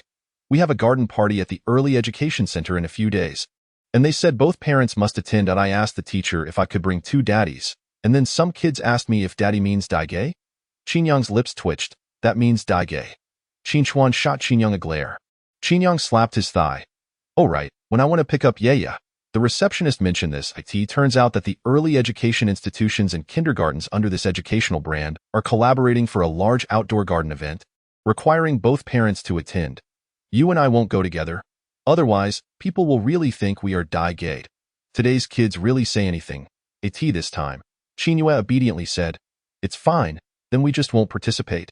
Though she said this, the little one's eyes betrayed her disappointment. Qin Yang then slapped his thigh again. "I have a brilliant idea, brother. You and the little apprentice can take Yaya." Chapter 79. She is finally going to make her move against me. Qin Yang looked at Lin Xueyan. "I am sure the little apprentice won't mind." Qin Chuan parted his lips, wanting to tell Qin Yang to stop joking, but Lin Xueyan quickly interjected, "I don't mind." Qin Chuan was caught off guard, his lips moving, still wanting to say something. Lin Xueyan immediately added, "Senior brother, let me repay you. You just helped me win a free big bed. I want to do something for you and Yaya." Qin Chuan glanced at the eagerly awaiting Qin Yue and finally nodded. Qin Yang was pleased and went to help in the kitchen. Upon entering the kitchen, he bumped Qin Chuan's elbow. "Brother, I think that little apprentice is quite nice. She has no airs about her, and her personality is quite good. You should consider it." Lin Xueyan was contemplating how to help, but upon hearing this, she decisively transferred 10,000 to Zhu. "Reward your little canary. This guy Qin Yang knows how to speak. He is quite clever. Also, we can eat now, so hurry up and send her away." Zhu almost instantly approved the transfer and then sent Qin Yang 520. "Missed you, come over." "I haven't eaten yet." Qin Yang felt a shiver run down his spine as he accepted the transfer. "My goodness. Will this little rich girl follow up with, 'I am hungry and want to eat you'?" Sigh. The money from a rich woman is indeed hard to earn. Qin Yang set down the soup he originally planned to serve and said to Qin Chuan, "Brother, I have something to attend to. I need to go earn some money." Qin Chuan lightly kicked him. "Watch your words. Be careful Yaya hears. Have some decency." Qin Yang grinned, popped a piece of roast goose into his mouth, licked his fingers, and dashed off. On the way, he stopped by the supermarket to buy shrimp, pork balls, and fatty beef for hot pot, then headed to the checkout, the counter. He stole a few glances at condoms, feeling his ears flush, quickly grabbed a box, and placed it in the bag for checkout. After leaving the supermarket, Qin Yang followed Zhuzhu's location to Wangjiang Luxury Garden Community. The houses here are mostly spacious, with excellent views and high prices, once renowned as a sky-high property. Qin Yang sighed, as expected of the heir of the Lan family, residing in such a high-class and stylish residence. In fact, over the past few years, Qin Yang had learned a bit from his adoptive parents, making a living through gambling stones, and had saved quite a bit of money. Yet he always felt like an adopted son, somewhat out of place in the elite circles of a top-tier wealthy family. Entering the elevator, Qin Yang arrived at the luxurious flat Lin Xueyan had prepared for Zhuzhu. Upon stepping inside, he was utterly astonished. The 275 circular floor-to-ceiling windows offered a breathtaking view of the entire nightscape of Jiangcheng. Exceedingly lavish, the living room's sofa was minimalist, and the decor was equally simple, but it exuded an unmistakable air of sophistication. For a fleeting moment, Qin Yang felt as though he was meant to be a canary living in such a house. "Dear, I have arrived." Qin Yang placed the items on the table. Zhuzhu, lounging on the sofa in a loose t-shirt, lazily replied while munching on potato chips. Is there anything delicious?" "Yes, I will showcase my culinary skills right now." Saying this, Qin Yang stripped off all his clothes, leaving only a pair of tight-fitting pants. He donned a pink apron from Zhuzhu's kitchen, glanced at himself in the mirror, and struck a pose. "Handsome, with this physique and face. How could I not captivate you?" He took out the induction cooker, placed the hot pot ingredients in the pan, boiled it, and declared, "Okay, it's ready, dear. You can come eat now." Upon hearing the word eat, Zhuzhu immediately perked up. When she reached the dining table and saw Qin Yang, her eyes widened in shock. "Is this something I can see without paying?" Those strong, muscular arms exposed outside the apron, and the chest that slightly stretched the apron, not to mention those long legs that subtly revealed their muscles as he walked. How can a man have such beautifully sculpted muscles, so alluring? Coupled with that charming face, it's simply perfection. Gulp. Zhuzhu swallowed hard, the heat rising to her cheeks, rendering her speechless. You da. Why are you dressed like this?" Qin Yang winked at her. "I am just cooking, it's too hot, so I'm only wearing an apron." Zhuzhu glanced at the hot pot. "You don't need to go as far as cooking. Besides, it's not even that hot, it's winter." "Shuh." Qin Yang placed a finger on Zhuzhu's lips. "Don't call me brother. It's not time for that yet." Zhuzhu immediately imagined a pixelated scene, unable to resist swallowing hard. So skilled. This is what professional training produces. Have a seat. Zhuzhu, slightly dazed, plopped down onto the supermarket shopping agenda. As she inadvertently bumped the bag, she pulled out its contents. Overwhelmed by shock, she read aloud without thinking. Strawberry-flavored small-sized condoms. Small-sized? Qin Yang's eyes widened in disbelief as he snatched the item from Zhuzhu's hands. How could it be small-sized? Zhuzhu instinctively looked down. Qin Yang jumped up, exclaiming, "I don't use small-sized ones. I definitely can't use small-sized ones. I grabbed the wrong one. I must use the large size. If you don't believe me, I'll show you. No. Zhuzhu quickly waved her hands. "I believe you." Hee hee. After sitting down, Zhuzhu inexplicably felt even thirstier. My goodness, he even prepared condoms, strawberry-flavored ones, with bumps. Does this mean she is going to offer herself for work tonight? Zhuzhu cast another glance at Qin Yang's strong legs peeking out from the apron. It seems that IT might not be a bad idea. After all, once this opportunity passes, who knows when she will eat this well again. Moreover, her cousin even funded her, so why not take advantage? 30,000 a month. Just sent him 520 earlier. With this thought, Zhuzhu took a deep breath and boldly placed her hand on Qin Yang's thigh. "Qin Yang, is she finally going to make her move on me?" Chapter 80. A minor love scene. Is it happening now? Qin Yang's breath quickened. Zhuzhu was actually a bit hungry. Her gaze darted between the hot pot and Qin Yang, her heart racing with nervous anticipation. Before she could make a decision, The doorbell rang. Ding dong. Zhu froze. Who could it be at this time? This place is a property under her cousin's name, arranged specifically to avoid exposure. Currently, aside from Qin and Qi Silin, only her cousin knows about it. Her cousin would certainly not abandon Qin Chuan to come here at this hour. So in an instant, Zhu's eyes widened. So, is it Qi Silin? She hurriedly peered through the peephole, and sure enough, it was Qi Silin. Ah, help! Zhu glanced at the alluring Qin, her heart nearly stopping, and anxiously pushed him toward the bedroom. You must not come out. Promise me you won tea. Before Qin could say anything, Zhu had already pushed him inside. Taking several deep breaths to calm herself, she opened the door with a stiff smile. Mr. Qi, what brings you here? Her demeanor made it clear she had no intention of welcoming him in. Qi Silin tilted his head and raised the bottle of wine in his hand. What's wrong? Not inviting me in? Is there a man hiding inside? Zhu's face turned pale. Qi Silin smiled warmly. Look at how scared you are. I was just joking with you.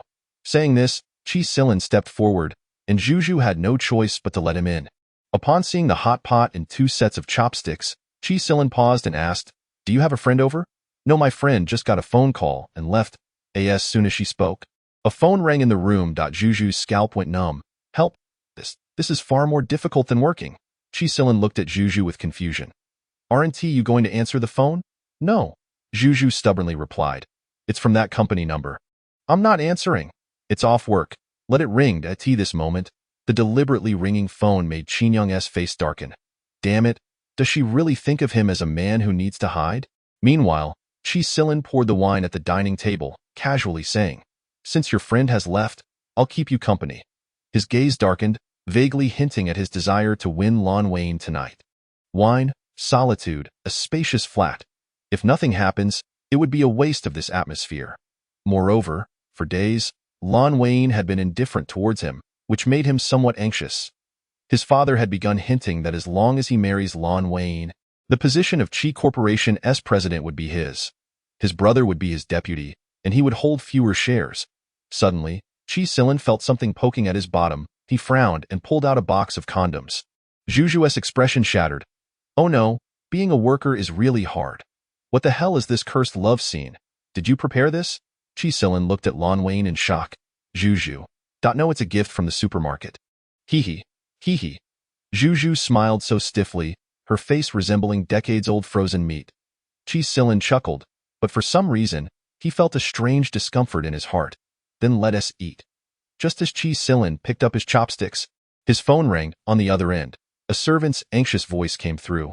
Young master, the sir is having heart problems and has been taken to the hospital. He is currently in the emergency room. You need to hurry over.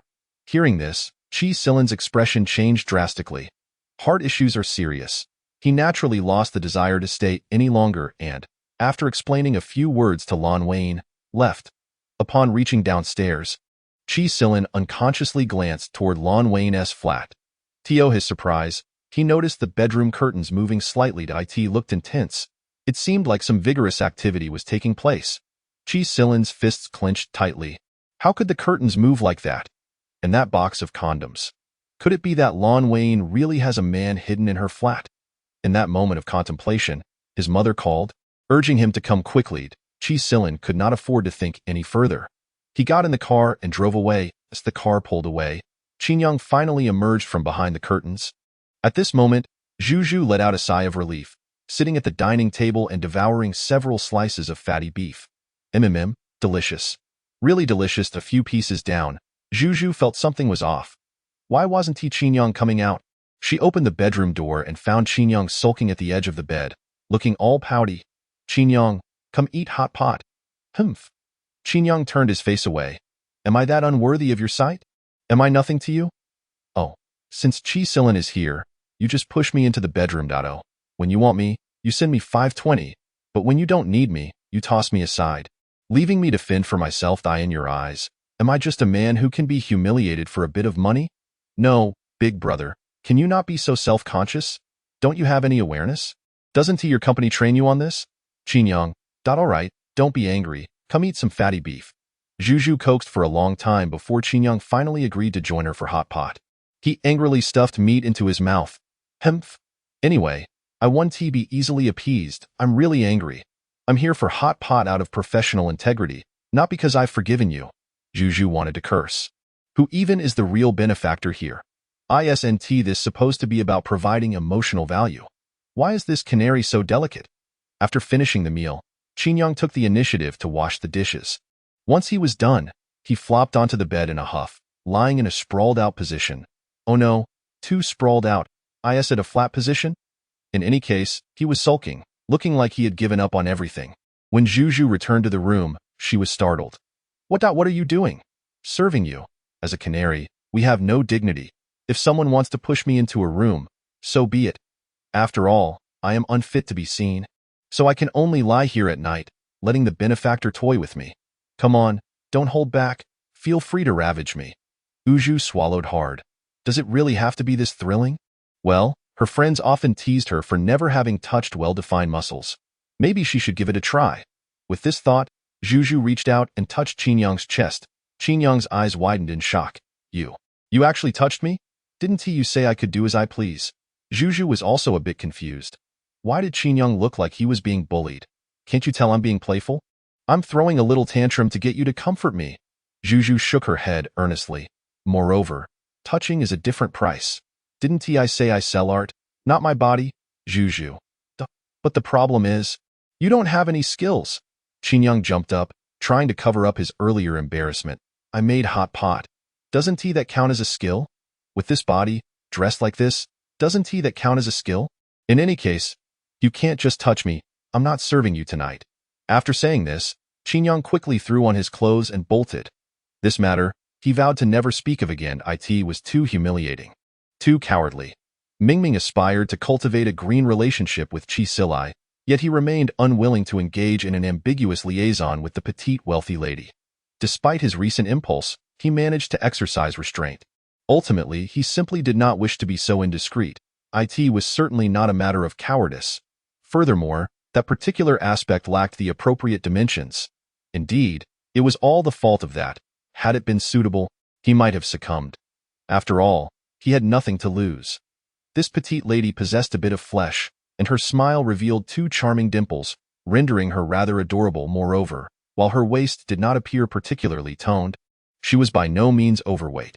Lost in these thoughts, Qin unexpectedly fell asleep on the sofa, dreaming of the petite lady binding his hands and feet and taking him to bed.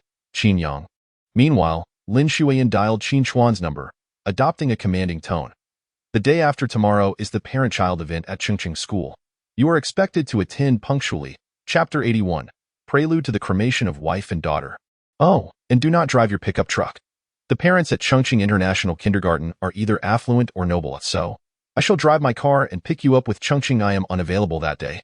Qin Chuan bluntly refused.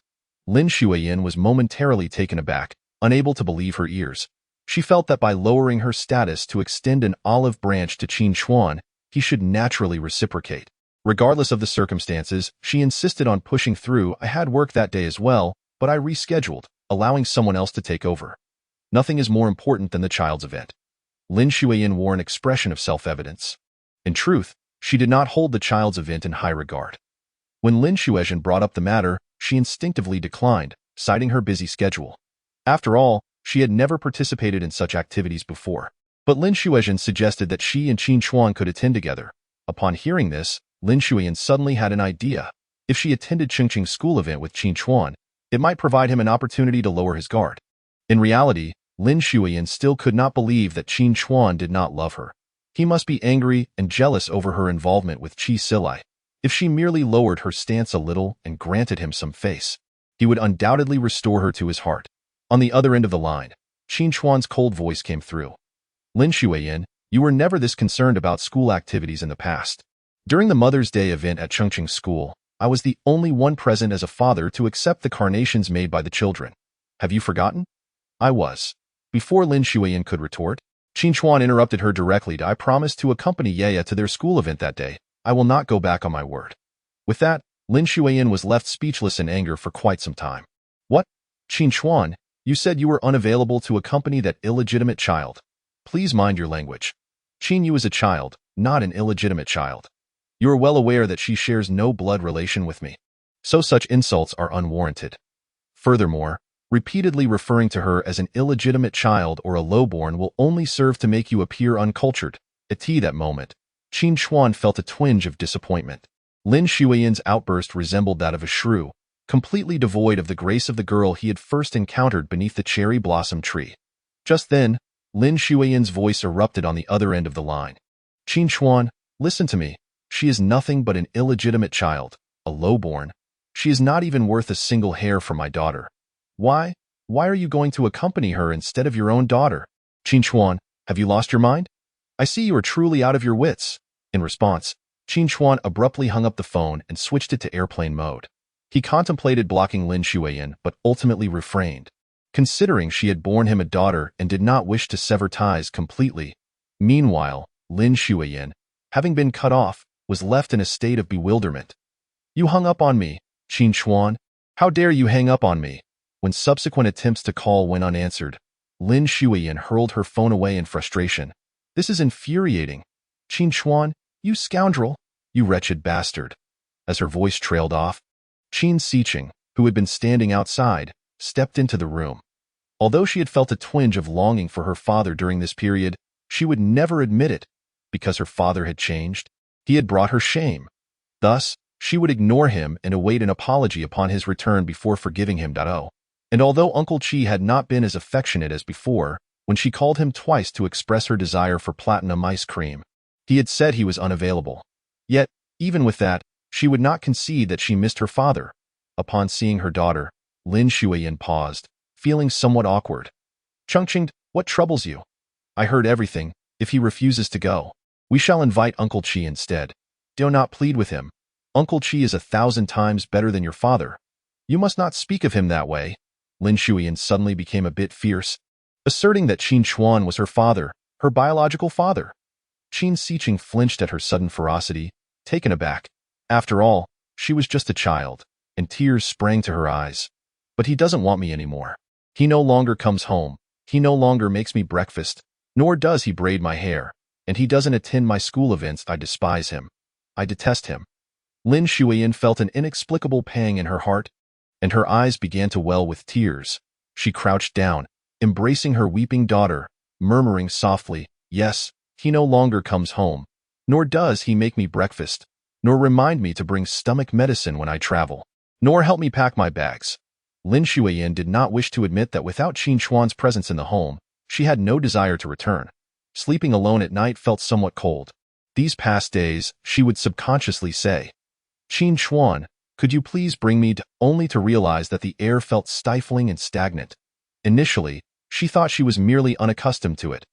But gradually, she recognized that all memories associated with Qin Chuan filled the room, each one capable of dampening her spirits and triggering emotional turmoil. Lin Xueyan held her daughter tightly, feeling a surge of indignation. Very well, if that is how it is. If your father does not attend, I will have Qi Silai attend, and later, I will send him the photos of the three of us at the event. That should infuriate him. Does he not wish to feel jealous? Then let him feast upon that jealousy. Before long, the day of the school's parent-child event arrived. Lin Xueyan had purchased breakfast early and brought along 2 sets of sports attire. Senior brother, I found these online. They weren't expensive, 3 parent-child sports outfits for just over 300. Here, one for you and one for Qinyu. Qinyu accepted the red and white sports outfit, expressed her gratitude, and went to change. Meanwhile, Qin Chuan, feeling somewhat embarrassed, offered, should I transfer the money to you? It is an event for Yeya's school. How could I let you bear the expense? Senior brother, if you continue to treat me so distantly, I might just get angry. The large bed in my room was arranged by you for free, saving me quite a bit. Now, I'm merely repaying the favor. Fine. Qin Chuan changed into the sports attire as well. The red and white ensemble was simple yet stylish, and it radiated vitality when worn. The three of them, already possessing striking looks, became even more captivating in the vibrant parent-child sports outfits. Upon arriving at the event, they instantly drew the attention of everyone present. Coincidentally, Qi Silai, Lin Xueyan, and Qin Xiqing arrived at the venue at that moment. Chapter 82. Qin Chuan's indifference. Lin Xueyan, do not embellish your role. After Qi Silai, Lin Xueyan, and Qin Xiqing exited the vehicle, they were met with the admiration of many parents at the venue. Look at that family of 3. Their looks are astonishingly high. Indeed, they resemble celebrities. They truly are a sight for sore eyes. That man seems somewhat familiar. Perhaps he is a celebrity. Hearing these remarks, Qi Sili, Lin Xueyan, and Qin Xiqing couldn't help but straighten their backs, instinctively lifting their heads. They craved this feeling of being revered. Yet, in the next moment, the chatter among the parents resumed. I recognize that person. He seems to be some internet celebrity. Upon hearing this, Qi Sili, Lin Xueyan, and Qin Xiqing exchanged glances, immediately sensing something amiss as they turned to see a group of ladies whispering and pointing at Qin Chuan in the distance. Instantly, their expressions darkened in unison. The murmuring continued. They truly make a perfect match. A perfect match, my foot. What sort of ridiculous eyes do you have? How could they possibly be a match? Lin Xueyan erupted like a firecracker, igniting with rage. After all, having been covertly discussed, when suddenly confronted, the parents fell silent. One lady among them scrutinized Lin Xueyan with disdain, quietly remarking to another parent, "Who is that person? How utterly unbecoming." Indeed, the parents at this kindergarten should not exhibit such behavior. Yes, she does resemble a shrew. Hearing these remarks, Lin Xueyan's fury reached new heights, and she was about to retort when Qi Sili swiftly intervened, calling her English name and quoting an English proverb. "Yin yin, do not behave in such a manner. It detracts from your dignity." Upon hearing this, Lin Xueyan calmed down somewhat, yet her envious gaze blazed like fire, directed at Lin Xueyan, as if she wished to incinerate her. Qi Sili, noticing Lin Xueyan's expression, furrowed his brow slightly. "Yin yin, are you particularly concerned about that young lady beside Qin Chuan? What nonsense! How could that be possible? I am Lin Xueyan, the proud ballet goddess. I am the only principal in our city. Would I care about her? Yet, you seem to care about her quite a bit. Yin yin, could it be that you have developed feelings for Qin Chuan?" Qi Sili's brow tightened, sensing an ominous premonition. Lin Xueyan was indeed concerned about Qin Chuan. It was not merely a matter of rivalry. She had fallen for him. Enough of this useless talk. Even if I have parted ways with Qin Chuan, he remains Chengqing's father. As long as he is Chengqing's father, I shall not permit him to dally with others. That woman cannot compare to me in any way. Why should she take over my former partner? Having said this, Lin Xueyan grasped Qin Xiqing's hand and strode towards Qin Chuan, determined to see just how well they matched. Qi Sili observed Lin Xueyan approaching Qin Chuan, feeling an increasing heaviness in his heart. This sensation was unsettling. He sensed that his influence in Lin Xueyan's eyes was waning, and he felt as though he might be surpassed by Qin Chuan. At this moment, Lin Xueyan had abandoned him, heading directly towards Qin Chuan. No, this cannot happen. He is the eldest son of the Qi family, raised in privilege. How could he be outshone by someone like Qin Chuan? A mere commoner? Qi Sili tugged at his tie, his agitation mounting. He had been feeling increasingly unlucky lately, failing to secure Lin Xueyan. Now even Lin Xueyan was beginning to overlook him. The ongoing family feud over the inheritance was also a mess that remained unresolved. Truly, his luck had hit rock bottom. Taking a deep breath, Qi Sili followed after Lin Xueyan and her daughter At that moment, Qin Chuan, Lin Xueyan, and Qin Yu were discussing strategies for the amusement park. Lin Xueyan and her daughter intentionally positioned themselves beside the trio. Qin Chuan remained composed, not even glancing in their direction. He neither greeted them nor intentionally avoided them, behaving as though they were mere air, continuing with his own affairs. Lin Xueyan felt a surge of impatience, noticing Qin Chuan leading Lin Xueyan and Qin Yu towards the shooting range. She quickly urged Qin Xiqing to follow. While waiting in line, a classmate spotted Qin Xiqing and inquired, "Where is your father, Qin Xiqing?" Qin Xiqing pointed towards Qi Sili behind her, proudly declaring, "He is right here. How about that? My father is handsome, right? He is both wealthy and drives a luxury car." As she spoke, Qin Xiqing cast a deliberate glance at Qin Chuan. Although she thought Qin Chuan was handsome and had a striking profile, he seemed to have grown more attractive since leaving home. Perhaps even more so than Uncle Qi. Yet, she insisted on saying that, after all, her father was ignoring her. Humph! At this moment, a boy from the kindergarten, who had admired Qin Chuan's wall painting, piped up, pointing at Qi Sili. "But he is not your father. His surname is Qi, while yours is Qin. Then I will just change my name." Qin Xiqing crossed her arms defiantly, declaring, "From now on, I shall be called Qi Xiqing." With her words, Qin Chuan cast a calm yet slightly icy glance at Qin Xiqing. He seemed to be assessing how much more disappointment his daughter could bring him after having raised her with his own hands. Lin Xueyan, catching sight of Qin Chuan's gaze, suddenly mocked him, saying, "How does it feel, Qin Chuan, to see your biological daughter being cherished by someone else, to contemplate your daughter changing her surname?" With that, Lin Xueyan advanced closer, her expression radiating an air of triumph. "Today, I offered you a chance. You refused. You insisted on bringing along that illegitimate child with no blood ties. How does it feel now? Is it not heart-wrenching?" Qin Chuan's demeanor remained indifferent as he withdrew his gaze. "Do not embellish your role. You are not that significant. From the day you had me sign the divorce agreement and sever ties with Qin Xiqing, I have had no connection with her." Having said this, Qin Chuan shielded Qin Yu from behind and stepped forward a few paces. Soon, it was their turn to engage in the shooting game. This round consisted of 10 shots. The father hit the target 4 times, the mother 3 times, and the child 3 times. The total number of rings shot would determine the exchange for medals and gifts, with a passing score of 60 points required to receive a medal for checking in.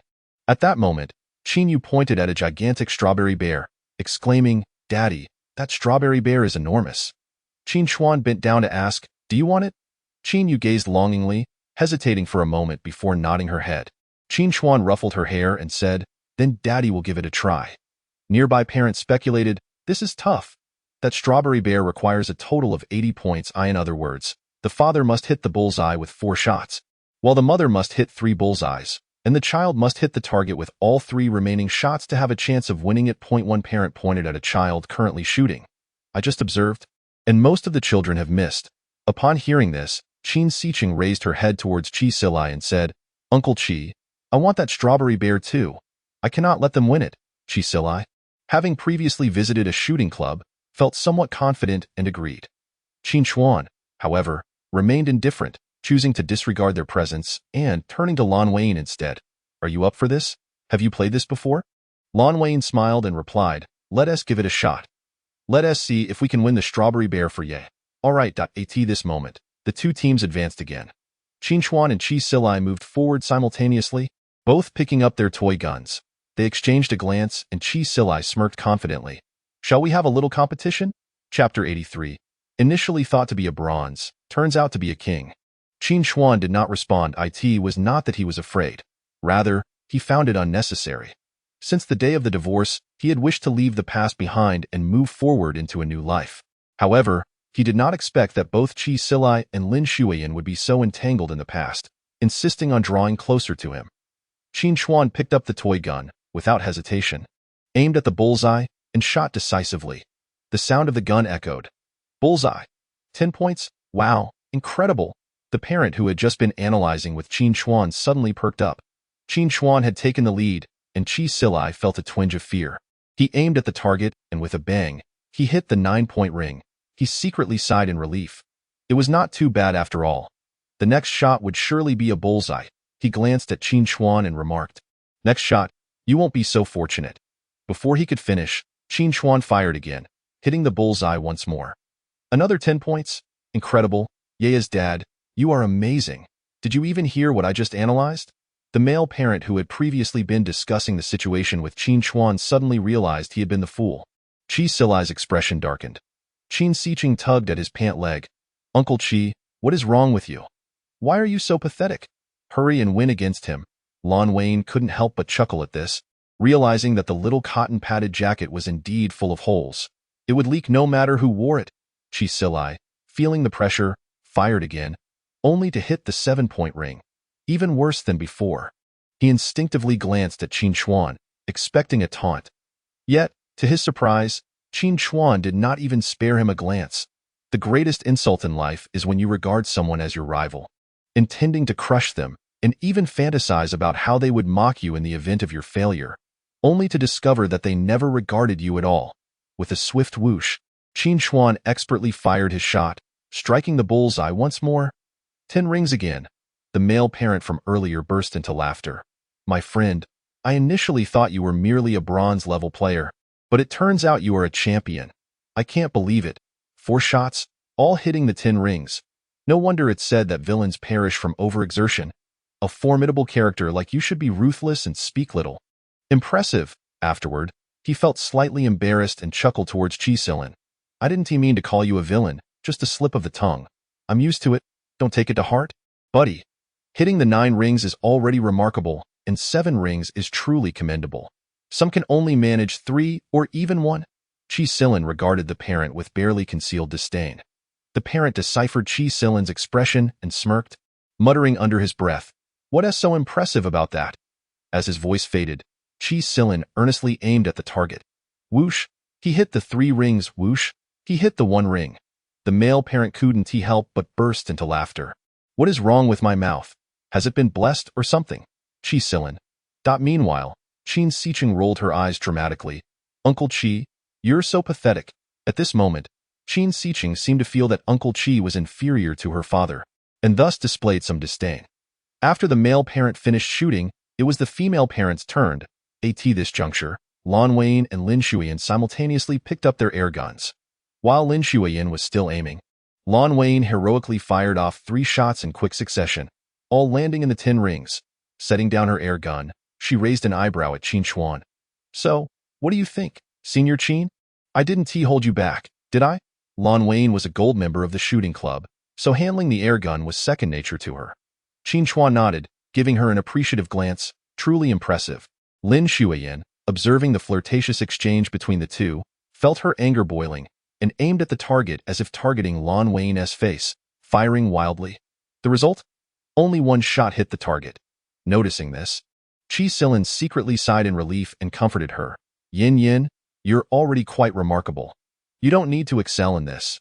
You are a ballet goddess. All you need to do is shine on stage." "That goes without saying."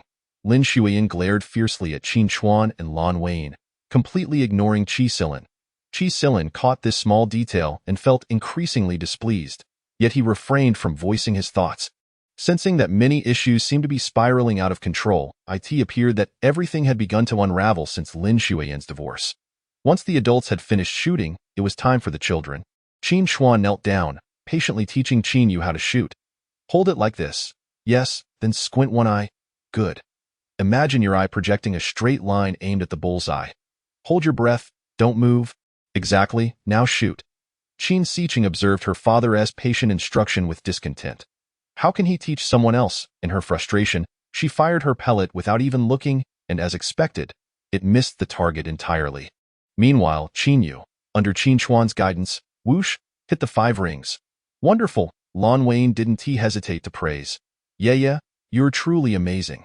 Focus a bit more, and the strawberry bear will be yours in no time." Whoosh, Qin Yu struck the 6 rings. Whoosh, she hit the 3 rings. Total score, 84 points. The staff brought over the strawberry bear and a medal. "Congratulations, young one. You have completed the project and earned a medal." Along with the strawberry bear, as the staff spoke, they turned to Qin Xiqing. "Unfortunately, little one, you did not succeed in your attempt, so you cannot receive a medal. Would you like to try again?" "No," Qi Silin awkwardly declined. The staff smiled. "All right, then you can seek out other sections to earn your medal. Have fun." At this moment, Qin Yu happily cradled a strawberry bear taller than herself. "Daddy, I think I really like kindergarten now." Qin Chuan and Lin Xueyan exchanged smiles. For a brief moment, they genuinely felt as though they had brought their children to enjoy the amusement park. Lin Xueyan felt a sweet warmth in her heart, while Qin Chuan momentarily lost himself in thought. This seemed like the life he had once yearned for, a complete family participating in recreational activities together. Who would have thought he would experience it today through Qin Yu and Lin Xueyan? The connections between people are indeed wondrous. Seeing Qin Yu joyfully hugging the strawberry bear, Qin Xiqing stormed over.